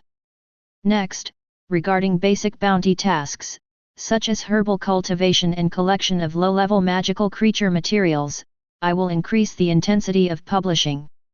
Little wizards can exchange for various needed magic potions at the potion workshop that will be established soon. Those that increase magic power, improve mental strength, and even increase lifespan. Romon looked at everyone whose faces were already flushed with excitement, smiled and opened his arms. The door to magic has officially opened. Chase or stop, the choice is in your hands, and... Next, Romon sat back at his seat and enjoyed his dinner. However, the little wizards in the entire restaurant were all too excited to sit still. Some young wizards want to imitate Harry and others and see if they can get any tasks from Romon. But he was frightened away by Elizabeth on the side. Romon was enjoying his dinner quietly while watching these little wizards holding their wizard's book fiercely and discussing their next plan to become stronger. The smile in his eyes could not be concealed no matter what. Next, Dharma Temple will surely have another wave of gains soon. Suddenly, a voice came from among the little wizards. Oh my god! There was a theft at Gringotts. Chapter 71. Oh my god! There was a theft at Gringotts. The sudden exclamation was quite obvious in the noisy environment. Romon heard the sound and looked around, only to see Ronald, who was sitting at the Gryffindor table, getting a copy of the Daily Prophet from the Owl. He stood up excitedly. There was a look of disbelief on his face, even though the other party's reaction made people lose interest after getting a brief attention. Harry Potter, who was on the side, took the newspaper from the other party's hand and couldn't help but frown slightly after seeing some of the information on it. Just like in the plot, the vault where the theft occurred was the same one that Hagrid took him to before. While Romon was enjoying the steak in front of him, the mellow sauce made the already good steak even more delicious. His eyes briefly glanced at Quirrell in the corner, seemingly with deep meaning. The latter was obviously aware of Romon's gaze, but he did not dare to look at Romon at all. Professor Romon, the blood soul stone you took out is the resurrection stone. Does it really have the ability to resurrect the dead? The materials you mentioned are not easy to obtain. Snape's voice came. Romon turned his head and saw the other person's expression that wanted to ask for advice but was also full of embarrassment. A smile that could only be described as polite reminded Romon of Lucius and the others who were standing at the door. Compared to these people, Snape was obviously still in the early stages of ingratiating himself with others. Romon didn't speak, but looked at the other person with half-smiling eyes. Just a look. In an instant, Snape's heart skipped a beat.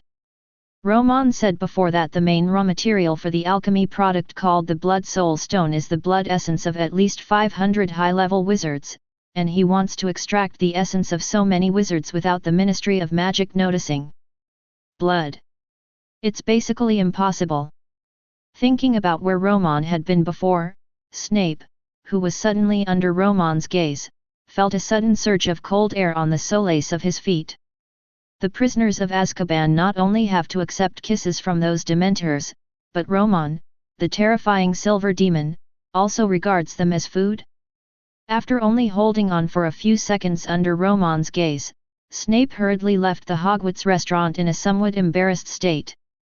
Just when he was about to return to his pharmacy room to calm down, Dumbledore's figure was already one step ahead, appearing at the door of his apothecary room. It can be seen, Severus, that the Silver Devil puts a lot of pressure on you. Dumbledore looked at Snape, who had a hint of sweat on his forehead and his face was slightly pale, and sighed. Without waiting for the other party to ask about his purpose, he went straight to the point. Severus, do you still remember the name of the potion that the Silver Demon took out just now that can cure the long bottoms? Hearing this, Snape frowned slightly. Barrow's bonus. Dumbledore nodded, and then said something with a solemn expression that shocked Snape. Bloody Barrow seems to be missing. Even Miss Helena said she hasn't seen him for several days. Severus, this is not normal. And the alchemist that the Silver Devil brought to the restaurant today, can you detect it? Snape.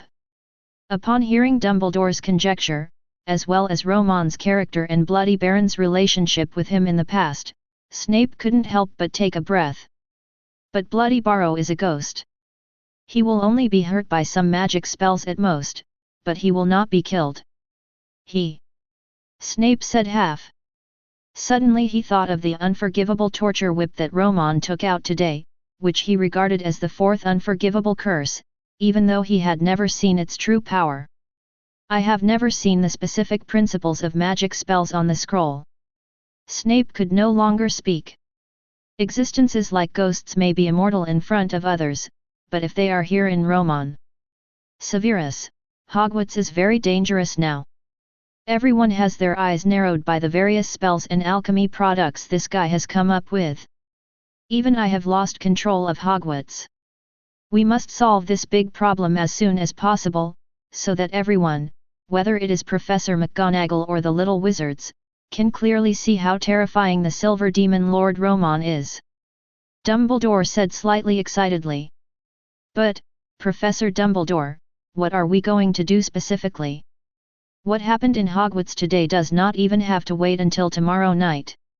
It will soon be spread among some wizarding families tonight. At noon tomorrow at the latest, the entire British wizarding world will know about the benefits that Harry and the others have received from the Silver Demon. How are we going to unite the entire British wizarding community and drive away the Silver Devil with just words and a missing Hogwarts ghost? Dumbledore. Looking at Snape, who looked serious in front of him and had no intention of humiliating him, Dumbledore opened his mouth, but for a moment he didn't know what to say. Indeed. I just learned about Barrow's disappearance from Helena, so I think I found a huge loophole in Romon, and can connect him with the murderer, thus making the wizarding world fear him and stay away from him. But he ignored one thing. Bloody Barrow is just a dispensable figure in the wizarding world. No, that's not right. This guy isn't even a human being. According to the laws of the wizarding world, ghosts do not have any legal protective effect, and even the Ministry of Magic does not recognize their certified existence in the wizarding world. At most, they are just special magical creatures free range in Hogwarts. Dumbledore Snape, who looked speechless and obviously had no concrete solution, shook his head in disappointment. Professor Dumbledore, given today's situation, I may have thought of what Romon is planning to do. He is using another way to tame the entire British wizarding world. Of course, I think you have seen this. But why do you know that he wants to use these things to seduce the defenseless little wizards and gradually tame them, but you only stop them verbally again and again? Dumbledore pondered. Under Snape's analysis, the White Wizard finally calmed down from Romon's stimulation. Professor Dumbledore, you should come up with something that is equally attractive to the junior masters and the British cardinal community. In the Hogwarts restaurant, after the meal, Romon didn't know the conspiracy behind Dumbledore and the others. The little wizards from the 4 major colleges looked at and greeted them with admiration, and strolled back towards their own Palace of Truth. While walking casually in the corridors of Hogwarts, his eyes kept looking around. Especially after seeing some ancient magic paintings, my eyes paused briefly. A small movement, but it frightened the protagonists in the painting, and they all fled and disappeared. It seems that our Professor Dumbledore has indeed discovered it. Romon smiled and murmured to himself. As for the name of the bottle of potion, of course it was Romon's deliberate choice to proactively remind and provoke Dumbledore, the White Wizard. However, the other party still did not take the initiative to launch a magic attack on himself. This, although expected, left Romon visibly disappointed. Professor Romon, thank you for paying attention to me. Well, I mean, I didn't expect that anyone would pay attention to me, a squib. A figure suddenly appeared when Romon was about to turn the corner. Seeing Filch in front of him, who was so excited that he seemed to be suffering from epilepsy, Romon frowned slightly. The smell and image of the other person really made him a little afraid to compliment him. However, looking at the other party's humble appearance, he didn't even dare to look directly at himself. And the way he obviously wanted something from him, but was so humble that he didn't dare to speak, made Romon's heart move. He stretched out a hand and patted the other person's shoulder briefly. Mr. Filch, you were already working at Hogwarts when I was still studying at Hogwarts. There is no need to be so formal. I know what you want to say. Seeing the other person raising his head excitedly, Romon smiled slightly. Look for me in the Palace of Truth in 3 days. After 3 days, I promise you that hard work will once again shine in your hands and shine as they should have. With that said, Romon had already passed by the other party. After a brief moment of astonishment, Filch fell to his knees on the ground with a plop. Long live Silver, His Majesty the Silver Demon King, CGDC. After Romon's reward for the Hogwarts restaurant was released, the entire Hogwarts little wizards were in an extremely excited state for the next 2 days. Almost all the little wizards have become part of Hogwarts. Get up in the dormitory, eat in the restaurant, teach the professor, and then work outside the Palace of Truth. Romon, the gold galleons sent by the Malfoy family will be used up soon. All the necessary magic metals and potion raw materials have been purchased according to your requirements. But, do we really not consider paying back the money? Standing by the window, drinking a cup of coffee, and looking out the window at the little wizards who were busy building the planned Warcraft fortress, Romon couldn't help but smile. Repay the money? On Wednesday, why don't you contact Lucius and the others and talk to them about repaying the money? If they are willing, I wouldn't mind returning the money to them later. Wednesday was silent for a moment, silently crossing out a line on the notebook in his hand. After that night in the restaurant, a total of 17 families, including the Malfoy family, inexplicably donated a full 200,000 gold to Romon on the grounds of supporting potion research and jointly promoting the development of potions in the wizarding world. Galleons. With such a large amount of gold galleons, even pure-blood wizarding families like Malfoy and others have hidden family backgrounds. This time it can basically be regarded as a complete stud for Romon. While Wednesday was talking to Romon about today's events, at the same time, several special figures, led by Professor McGonagall, came to the door of the Palace of Truth. There was no need to knock on the door, but a mechanical ball at the door shot out a ray of light and swept over several people. A voice sounded. Gryffindor head of Hogwarts, Professor McGonagall, permission to enter. The chief goblin of Gringotts and 4 registered goblins of Gringotts. Visitor registration is completed and entry is allowed. The door opened, and the sight that greeted Professor McGonagall and others was momentarily sluggish. I saw that the Palace of Truth seemed empty more than a month ago. At this moment, there are more mechanical dolls. These mechanical dolls are either carrying something or doing some work that looks like decoration. This picture, which had never been seen before in the magic world, made several people immediately feel the terrifying background represented by the Silver Demon King himself. Gentlemen, I think it's better to forget about it today. It's really your reason for coming. Professor McGonagall hesitated and wanted to persuade him, but the leader of the goblin hesitated and still shook his head and walked into the king. Professor Romon, these goblins from Gringotts have something to discuss with you. Looking at Romon, who is dressed in a suit and leather shoes, he doesn't look like a wizard, but like a rich young man from the Muggle world, the goblin of Gringotts. After a brief pause, he said. Even if he took out a document from his body, pushed in front of Romon. Professor Romon, regarding the offense I gave you more than a month ago, we at Gringotts are willing to give you a sum of gold galleons as compensation. However, we hope to be able to get the Norwegian Spinosaurus that you captured was redeemed. Fairies are just like that, and they won't do any perfunctory things in a humane way. Romon glanced at the price given by the other party. 50,000 gold galleons. Seeing this price, Romon's eyes suddenly turned cold. He made a casual move, and a mirror flew into his hand. He looked at his face seriously, and then a strange expression suddenly appeared on his face. Professor McGonagall, even though I don't have the appearance of the legendary devil, but why are these dirty stinky dwarfs from Gringotts in front of me able to pretend to be human and dog-like? Appear in front of me. Looking at the Gringotts goblin who was sitting in his seat with a shocked look on his face, Romon's lips curved into a cruel arc. And you dare to bargain in front of me? Is this the power you have? Ah! A shrill howl, accompanied by the dark green light that suddenly bloomed in Romon's hand, was howled from the mouths of several fairies present the next moment. Walter! Romon! What are you doing? Go to sleep! Professor McGonagall was about to stop her, but the next moment, a circle of dark energy suddenly wrapped around her body, binding her unable to move. Amidst the bursts of pitiful howls, in a few short seconds, it gradually turned into a mummy, and finally, with a touch, it dispersed and turned into a goblin with a touch of dust. Professor McGonagall was so frightened by this terrifying scene that he froze in place. Looking at the dark green light group in Romon's hand that vaguely looked like a fairy, she instantly thought of what Dumbledore told her yesterday. Damn it! Have you really killed Bloody Barrow?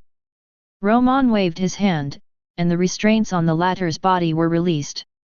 Looking at Professor McGonagall who was retreating continuously, the smile on Romon's face was full of sincere joy. Oh my god, Professor McGonagall is just a ghost turned into a prostitute. Just kill him. It's not an important matter. Why should you be so serious? Besides, Professor McGonagall does seem to have some misunderstandings about me. Romon rubbed a few trophies in his hand and stared at the other person with a predator-like gaze. Like before, I will never give a second chance to someone who provokes me. Obviously, our Mr. Lucius must do this. More sensible than you. Romon didn't care at all what would happen after Professor McGonagall left the Palace of Truth. Maybe Dumbledore will use this to attack him, the Silver Demon, or maybe some people who don't care about life or death will lose their IQ again. But these are not what Romon cares about at the moment. In his mind, the Dharma Temple underwent new changes with the appearance of several gadgets in his hands. Fairy Essence Extraction, 5% completed. The 4 Gringotts goblins made Romon's synthesis formula instantly complete by 5 percentage points. The research on the essence of the bloodline of any wizard that was originally needed to synthesize the final mythic alchemy body of God was also completed on the body of the young wizard Harry Potter 2 days ago. Collect. Look at the progress bar of 95% of the fairy essence extraction left at the end. The corners of Romon's mouth curled up slightly. Chapter 72. That night. As the largest market in the British wizarding world, even at night, there are still a lot of pedestrians in Diagon Alley, but it is definitely sparser compared to during the day. However, even so, Diagon Alley is still bustling with activity. Some young wizard couples whose little wizards went to Hogwarts enjoyed a rare moment of their own two-person world, wandering around in wizard shops. At this moment, a huge roar came from the center of Diagon Alley. Bursts of strong whines and thunder sounds that were extremely familiar to all British wizards suddenly swept through the surroundings. Boom! FK. What happened? Did someone attack Diagon Alley? Careful, no, look. Look over there at Gringotts. It's the Silver Demon King's familiar. The lively atmosphere was broken instantly. Everyone exclaimed and looked in the direction of the sound, and then they saw the terrifying giant snake that they could not forget to this day. The terrifying body of Quetzalcoatl, which was more than 100 meters long, was hovering in the sky above Gringotts. At the same time, it kept bombarding the bottom of Gringotts with thick thunderbolts. In just the blink of an eye, a big hole had been blasted above Gringotts. Elizabeth's shrill voice echoed throughout Diagon Alley. Dirty goblin! You are such a shitty little dwarf, you dare to come here to challenge my master, you will all die today. The sharp voice, full of anger that seemed to destroy everything, instantly stunned the wizards in Diagon Alley. What fuck? Those damn goblins came to provoke the Silver Demon King regardless of life or death. Is this true? I think, it's most likely true. Don't forget, just a while ago, a treasure trove was stolen in Gringotts. Although they said there was no damage, 182. These goblins are most likely looking for the Silver Devil to get the captured adult Norwegian Spiny back. They really don't know how to live or die. With Romon's instructions in advance, Elizabeth launched her attack at this moment, and the scene was extremely frightening as if the entire diagonal belt was going to be destroyed. However, in reality, the thunderbolts all hit Gringotts in the center of Diagon Alley. In just the effort of breathing, a panicked goblin ran out of it. While holding back his own strength, he launched a counterattack against Elizabeth in the sky. While looking at the wizards around Diagon Alley, he shouted hurriedly. Stop watching! The Silver Devil is going to take away all your savings. Are you just going to watch like this? Attack! Report to the Ministry of Magic quickly, we need aura support. Hurry up! The sound of the magic spell breaking through the air came in the dark night, accompanied by the magic spells rising into the sky and roaring towards Elizabeth above. However, for these anxious goblins who were trying to recruit helpers around them, even some people present showed enough concern for the first time. However, the terrifying image of the Silver Devil is still vivid in his mind. Everyone couldn't help but look at Elizabeth above their heads. Then, a trembling voice of questioning came. Damn goblins, don't expect us to work for you. The Silver Demon King has no interest in those gold galleons at all. His target is you dirty stinky dwarves. After hearing this, everyone looked up and saw a dozen fairies who had just released the spell being swept into the sky after a strong wind blew by. With several successive strong winds rising, in just the blink of an eye, almost most of the goblins in Gringotts suddenly appeared in the sky, as if they were fruits picked from a tree by Elizabeth. After confirming that the quantity met the master's requirements, even though he wanted to help the master bring back all the gold galleons in the treasure house below. When she thought of Romon's instructions, Elizabeth snorted coldly and instantly rose into the sky. In the blink of an eye, she was surrounded by the figures of hundreds of Gringotts goblins and disappeared into the night. The situation here also immediately caused shock to the Ministry of Magic.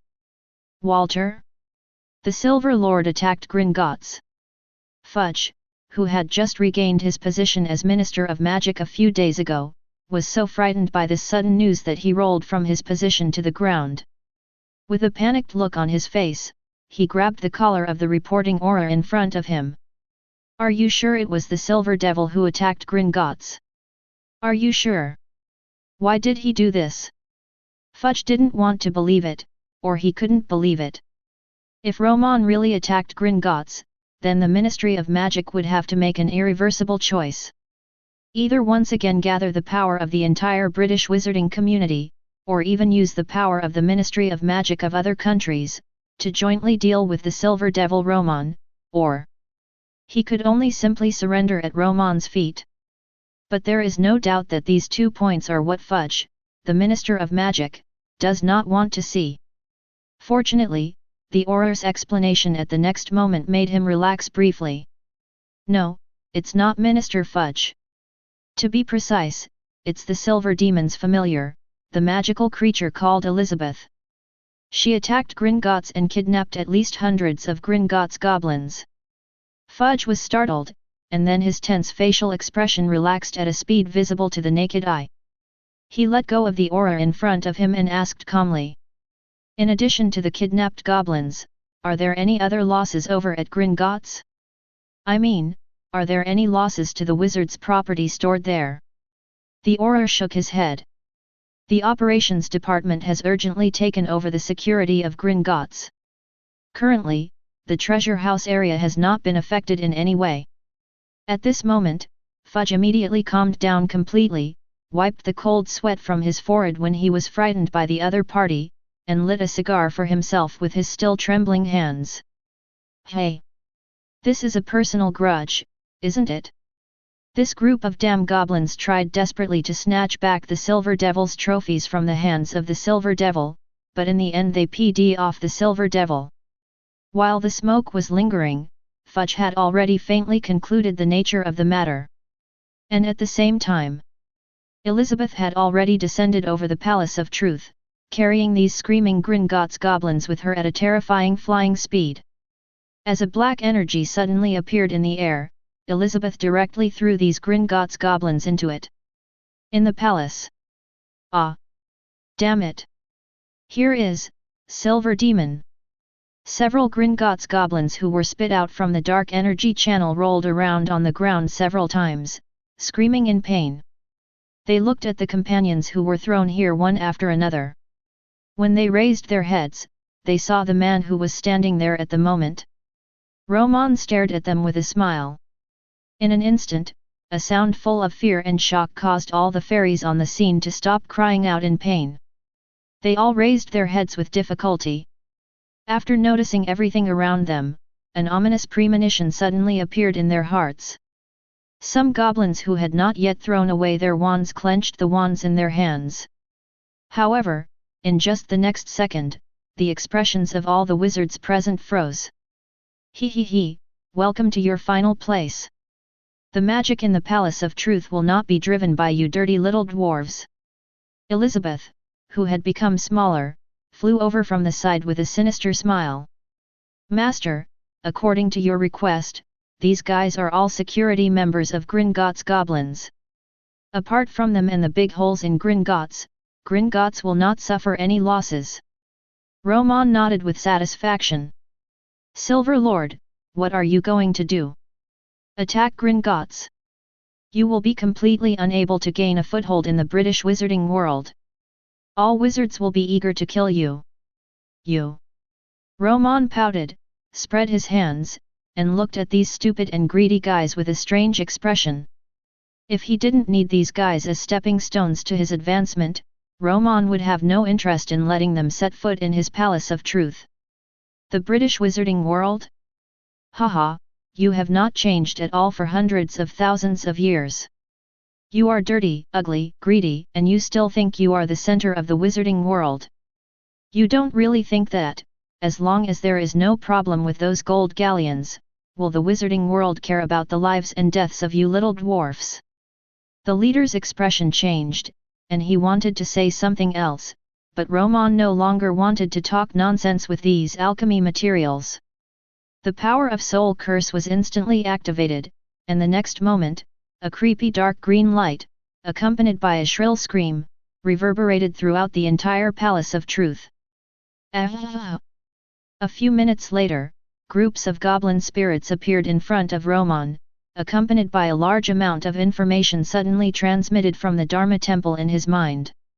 Fairy Essence Extraction, 15% completed. Fairy Essence Extraction, 25% completed. Fairy Essence Extraction, 35% completed. The last piece of knowledge about the goblin spirit was formed in Romon's mind, and the next moment Romon's consciousness entered the Dharma Temple. The dazzling golden light burned fiercely like the sun in the mid-air of the Dharma Temple. It was a line of synthetic formulas. Magic Compound Potion, 100% completed, plus research on the essence of the blood of any wizard, 100% completed, plus the theory of creating any high-level magical creature, 100% completed, plus fairy essence extraction, 100% completed, completed 100%, equals mythical alchemy body of God. Watching this long-awaited synthesis formula turn into bursts of golden light, it instantly spread out and became a brand new top magic knowledge in his mind. In the Palace of Truth, Romon closed his eyes slightly, and everyone around him, including Wednesday and Elizabeth, chose to wait quietly aside. After waiting for a short moment, when Romon opened his eyes again, both of them immediately saw the fiery look of ecstasy in each other's eyes. "Master, have you gained anything else?" Romon smiled slightly and looked at Elizabeth aside, with excitement like a science madman in his eyes. The harvest is indeed a harvest, and it is a very huge harvest. If it had been someone else who had attacked Gringotts, even if no savings had been lost, all the aurors responsible for the arrest would have been dispatched. However, Romon sighed. The next day, the little wizards continued as usual, casting some simple spells around the Palace of Truth and completing some tasks in their respective wizards' books. Although it is boring, everyone is full of motivation every time they look at the rising demon points in their wizard's book. "Harry, what do you think about it? I have asked Professor Snape for you. Although there is no such precedent, after all, except for Slytherin, there is no Parselmouth in the academy. If you agree, he will ask Professor McGonagall to apply for your transfer." Draco, who had the Slytherin mark on his body, stood in the middle of a group of lion cubs, and under everyone's strange gaze, persuaded Harry Potter to join Slytherin. Even though some little lions were very unhappy about this. But, as Draco said, Parseltongue should be in Slytherin. Just when Harry was hesitating, suddenly, Goyle, standing behind Draco, saw something. "Look, Pansy was driven back by Miss Elizabeth again. How many times has this happened?" Hermione, who had just cast a levitating spell on the side, spoke coldly. "The 5th time, it was obvious that Miss Pansy was addicted to taking shortcuts." Under the gaze of everyone, in an open space not far away, Romon, the Silver Demon King, was carving something on the grass, with puppets acting as assistants around him. Each held buckets filled with various potions they didn't recognize and followed them aside. Romon, on the other hand, kept taking these potions and was busy in the open space. With that serious look, 267 was the only one who was as eager for quick success as Pansy, and there were some little girls who couldn't see the situation clearly. They still moved forward, but Elizabeth didn't directly kill the opponent with a thunderbolt. All because he was afraid that thunder would disturb Romon's work. At this moment, suddenly a group of people walked quickly in the direction of Hogwarts Castle in the distance. The leader of the old man was recognized by everyone at a glance. "Hey, it's the Minister of Magic? Is he also here to see Professor Romon?" "No, it's not just the Minister of Magic. My God, the entire Ministry of Magic, almost most of the department leaders are here. Draco, look, Uncle Malfoy is here too. And my mother, why are they all here?" What happened? Under the gaze of these little wizards, Fudge and everyone walked towards this side in darkness. That solemn expression, combined with the dark crowd, made the little wizards feel nervous, as if something terrible was about to happen next. However, just when Fudge and the others were about to reach Romon, looking at Romon who was busy, everyone seemed to feel something and immediately stopped. Although there was obviously something very important to see Romon, at this moment even Fudge, who was the Minister of Magic, actually chose to wait quietly by the side. However, this wait went directly from early morning to afternoon. The little wizards have completed today's lessons, but Fudge and the others can only wait quietly until the last bucket of special potion is used up in the hands of the puppet assistant beside Romon. Long time no see, Minister Fudge. I can tell you must have something important to do. Looking at Romon with a smile on his face, and then at Elizabeth who didn't think anything was wrong next to him, Fudge took a deep breath, and a smile suddenly appeared on his face. Professor Romon, last night Gringotts was attacked by Miss Elizabeth beside you. Because Miss Elizabeth was too powerful, it caused a certain impact. Therefore, I would like to ask what the specific reason is. The extremely polite question made such a shocking event as the attack on Gringotts seem so funny and ordinary at the moment, as if asking Romon why he littered everywhere. Romon didn't hide anything. They have provoked the wrong people, Minister Fudge. I am very willing to respect you, you are also a very dedicated minister, but, to be honest, as the British Minister of Magic, haven't you ever considered this question? The Silver Demon King's praise and the support shown in his words made the smile on Fudge's face turn slightly rosy. I see, then it seems that this is a very common personal feud. However, Professor Romon, I really don't understand what your question means. Romon smiled. Minister Fudge, shouldn't the Wizarding Bank be in the hands of wizards? Hearing this, he looked at Romon's meaningful eyes. Everyone present was shocked, and the meaning was very obvious. Chapter 73. As Romon said these words, the scene fell into dead silence. It could be said that they were emboldening each other and came to Romon for an explanation. When they heard the meaning of Romon's words, they couldn't help but look at each other. Even Fudge couldn't help but hesitate a little at this moment. He glanced at the people around him and coughed twice. He was obviously here to provoke his troops to hold him accountable, but at this moment, there was a flattering and uneasy apologetic smile on his face. Professor Romon, I still don't quite understand what you mean. After all, Gringotts has existed for thousands of years, and the goblins have always been responsible for this aspect. Never. Fudge was about to say never makes a mistake, but when he thought of the theft in Silver Night more than 10 years ago, the theft of the treasure house some time ago, and Elizabeth's attack on Gringotts last night, he suddenly became speechless. Speechless. Romon smiled slightly, threw aside the brush made of special magical creature hair needed to lay out the route of the magic circle, and jumped outside the magic circle. Looking at Fudge who was hesitant. Minister Fudge, our Professor Dumbledore must have been telling you a lot about the recent happenings at Hogwarts during this period. Look at those little wizards over there, they have only been in school for 2 months. About. However, if you look at the magic spells they have mastered now, some talented young wizards have mastered at least 5 or 6 magic spells and practiced using them. Look in the direction of Romon's finger.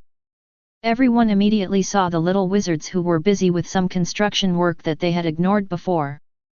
Some simple ones such as floating spells, low-level transformation spells, and even some attack spells needed to attack gravel. Already used. These were things that the original Hogwarts could not do. Gringotts, which has not changed for hundreds or even thousands of years, is just like the British wizarding community, which has not made any progress in these hundreds of years. Minister Fudge, don't you hope that the British wizarding community can be like these young wizards? A huge improvement. Romon's seductive voice sounded in Fudge's ears.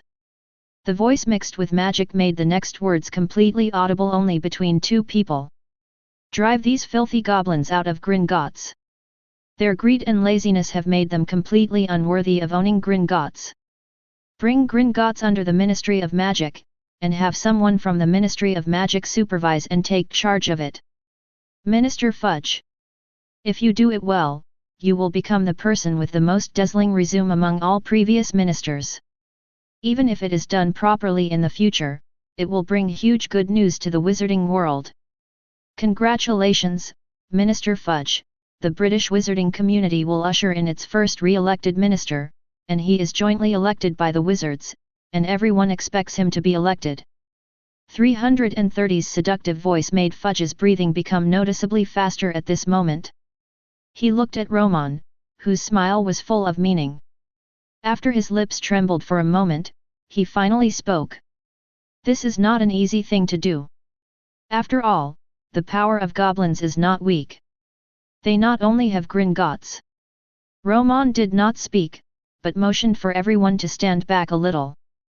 Dear colleagues in the British wizarding world, since you happen to be here today, I sincerely invite you to appreciate the next important moment in the wizarding world, and at the same time, it is also a new masterpiece of mine. No, it should be said to be my crowning masterpiece today. Everyone looked at this scene with confusion and curiosity. Among the crowd, the pure-blood wizard families like Lucius seemed to have realized something, and they all stared at the magic spells on the ground without blinking. The strange symbols and graphic connections were mixed together, making it impossible for them to remember it even if they tried desperately. Watching helplessly, Romon waved to Elizabeth, who was already impatient. The latter immediately flew to the center of the magic circle, and at the same time, slowly circled and landed on the ground. Romon casually made a move, and the next moment, a flame shot out, and a 7-color firewall 1 or 2 meters high suddenly rose from the edge of the entire magic circle. Miss Elizabeth was originally just a very ordinary white snake. Later, through my magical potion upgrades and transformations, she gradually gained wisdom and mastered the magic power. Then he mastered the terrifying magical power like Quetzalcoatl in mythology. Romon spoke calmly, while Elizabeth in the magic circle was excited and nervous as she vomited the snake letter. Under the gaze of everyone, Romon looked around. However, even though she is Quetzalcoatl, Miss Elizabeth is still just a magical creature. At best, there are 10 magics powerful enough to destroy most things. 17. Hearing this, everyone's hearts jumped. Even before Romon said it clearly, Fudge and others had already made a terrible suspicion in their minds. Is he going to? Romon did not speak, but turned his back to everyone. The majestic magic power surged out of his body like a tsunami. In an instant, the flames outside the circle, CGBD, suddenly erupted. The terrifying energy rises, directly penetrating the clouds in the sky, like a golden red light pillar reaching the sky. At this time, bursts of words that no one could understand, or could even be said to be inaudible at all, and something that should be like a spell, began to come out of Romon's mouth. Hogwarts, Headmaster's office. When Fudge and others arrived, Dumbledore did not come forward. In fact, during this period of contact, he had thoroughly seen through these guys in the Ministry of Magic, whether it was Fudge as the Minister of Magic, or the Department of Law, who seemed to be unselfish to the outside world. Division Chief Barty Crouch. They are all a bunch of people who are greedy for power and extremely afraid of taking risks. Dumbledore has not yet revealed his idea of letting them unite with the Ministry of Magic of other countries to jointly eliminate the Silver Devil Romon. Song let them put pressure on the Silver Devil and the American magical resistance. Let the Silver Demon King leave, and these people will feel as if their tails have been stepped on. From being in a dilemma at the beginning, refusing politely, to later simply avoiding him. All these factors have led Dumbledore to abandon this seemingly more reasonable route and think of his own Order of the Phoenix. Just when he was thinking that the Order of the Phoenix had too few manpower and lacked enough alliance strength to fight against Romon, a strong wave of magic power outside suddenly shocked him out of his thoughts. Walter. Dumbledore put his hands on the window in disbelief and leaned forward to look outside the window in the direction of Romon and others. Even though the terrifying magic power that reached into the sky was created with the support of the magic circle, the thumping sound like a heartbeat in the magic circle made the powerful Dumbledore swallow a gulp. Saliva. It seems that there is some terrible existence that is about to be born from some magic. This scene was so shocking that Dumbledore couldn't sit still on the spot. The figure instantly appeared at the Palace of Truth, followed by Professor McGonagall, Professor Flitwick, Snape, and others. God, Romon Kowalski! What the hell are you doing? Just 2 days ago, he killed the goblin from Gringotts in front of him, and today he made such a big fuss. Professor McGonagall's attitude towards Romon can be said to be extremely cold. Looking at the field, Romon, who was being watched by everyone, was still presiding over this large-scale magic circle ceremony without knowing what to do.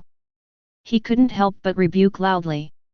However, at this time, Fudge, the Minister of Magic on the side, looked at her with a rare seriousness and sternness, and said in a deliberately low voice, "Warning. Professor McGonagall, please don't disturb Professor Romon at this time, he is doing a very great thing." McGonagall opened his mouth and looked at Dumbledore aside. However, before Dumbledore could speak, Fudge's warning came to him this time. "Including you, Professor Dumbledore. As the headmaster of Hogwarts, you have recently done nothing to improve the educational standards of the school. Instead, you have targeted and slandered Professor Romon in various ways. In view of your contributions to the wizarding world over the years, we will not give any pursue. But, don't be stupid at this time." To be honest, when he said such words at this moment, Fudge's heart was trembling violently.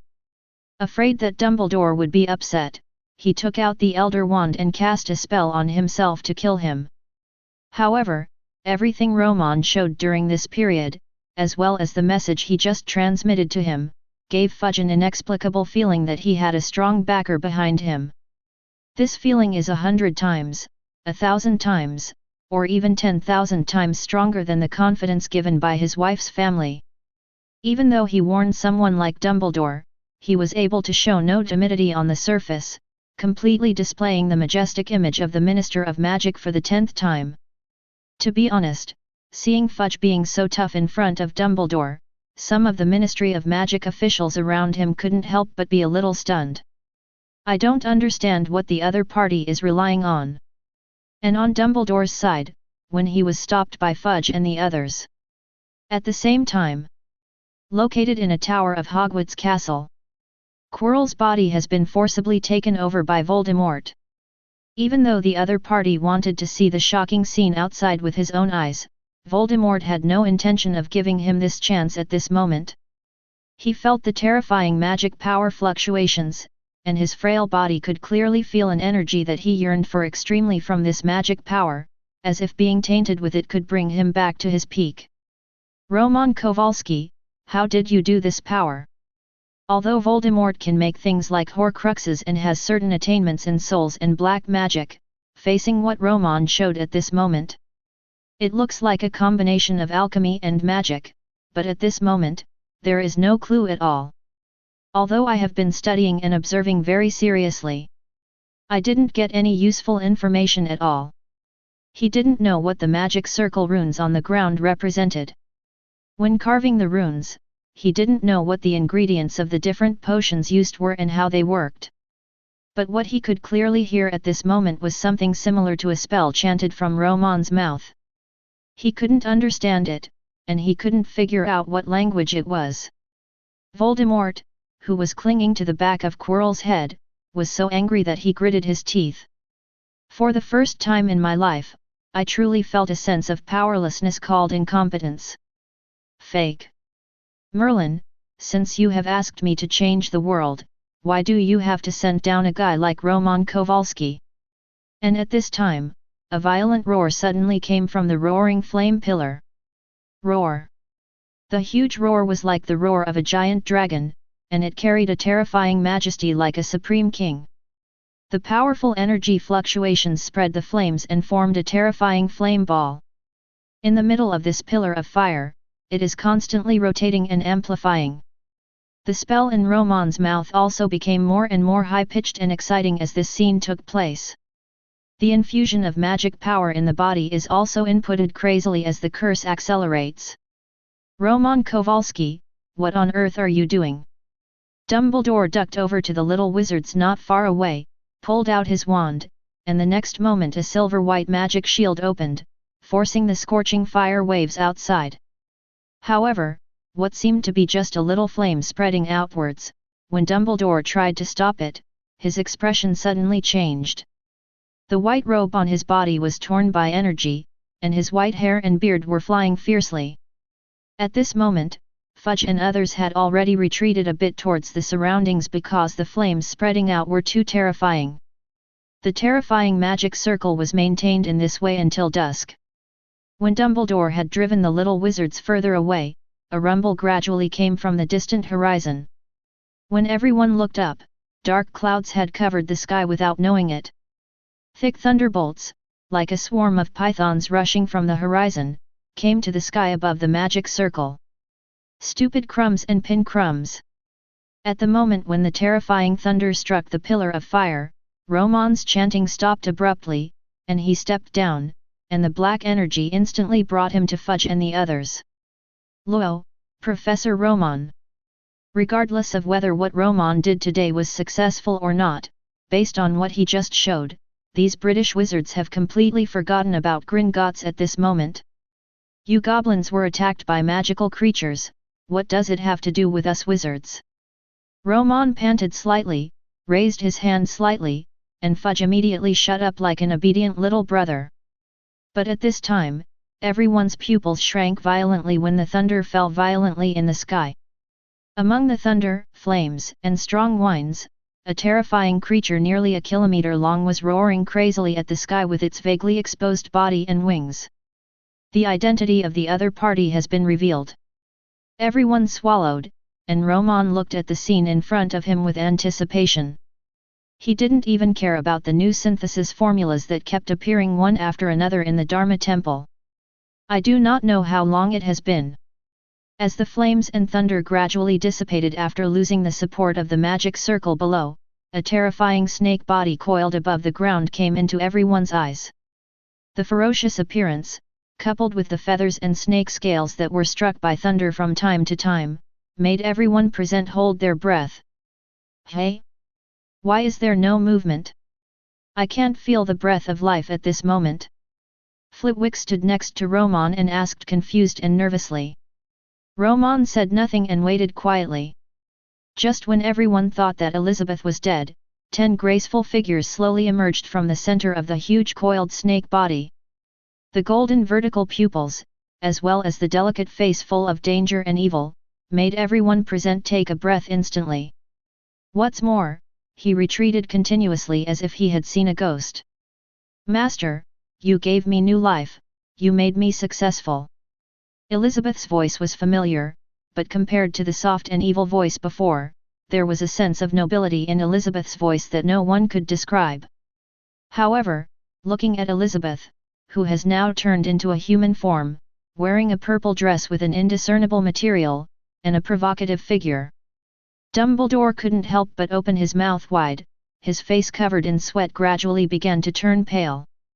Magical creature, turned into a human, the short Professor Flitwick screamed. Even a knowledgeable person like him was completely unable to understand the scene in front of him. Romon on the side smiled slightly and added. Human? No, no, no, Professor Flitwick, if Elizabeth is a human, there is no doubt that she is not my masterpiece, she is now a god.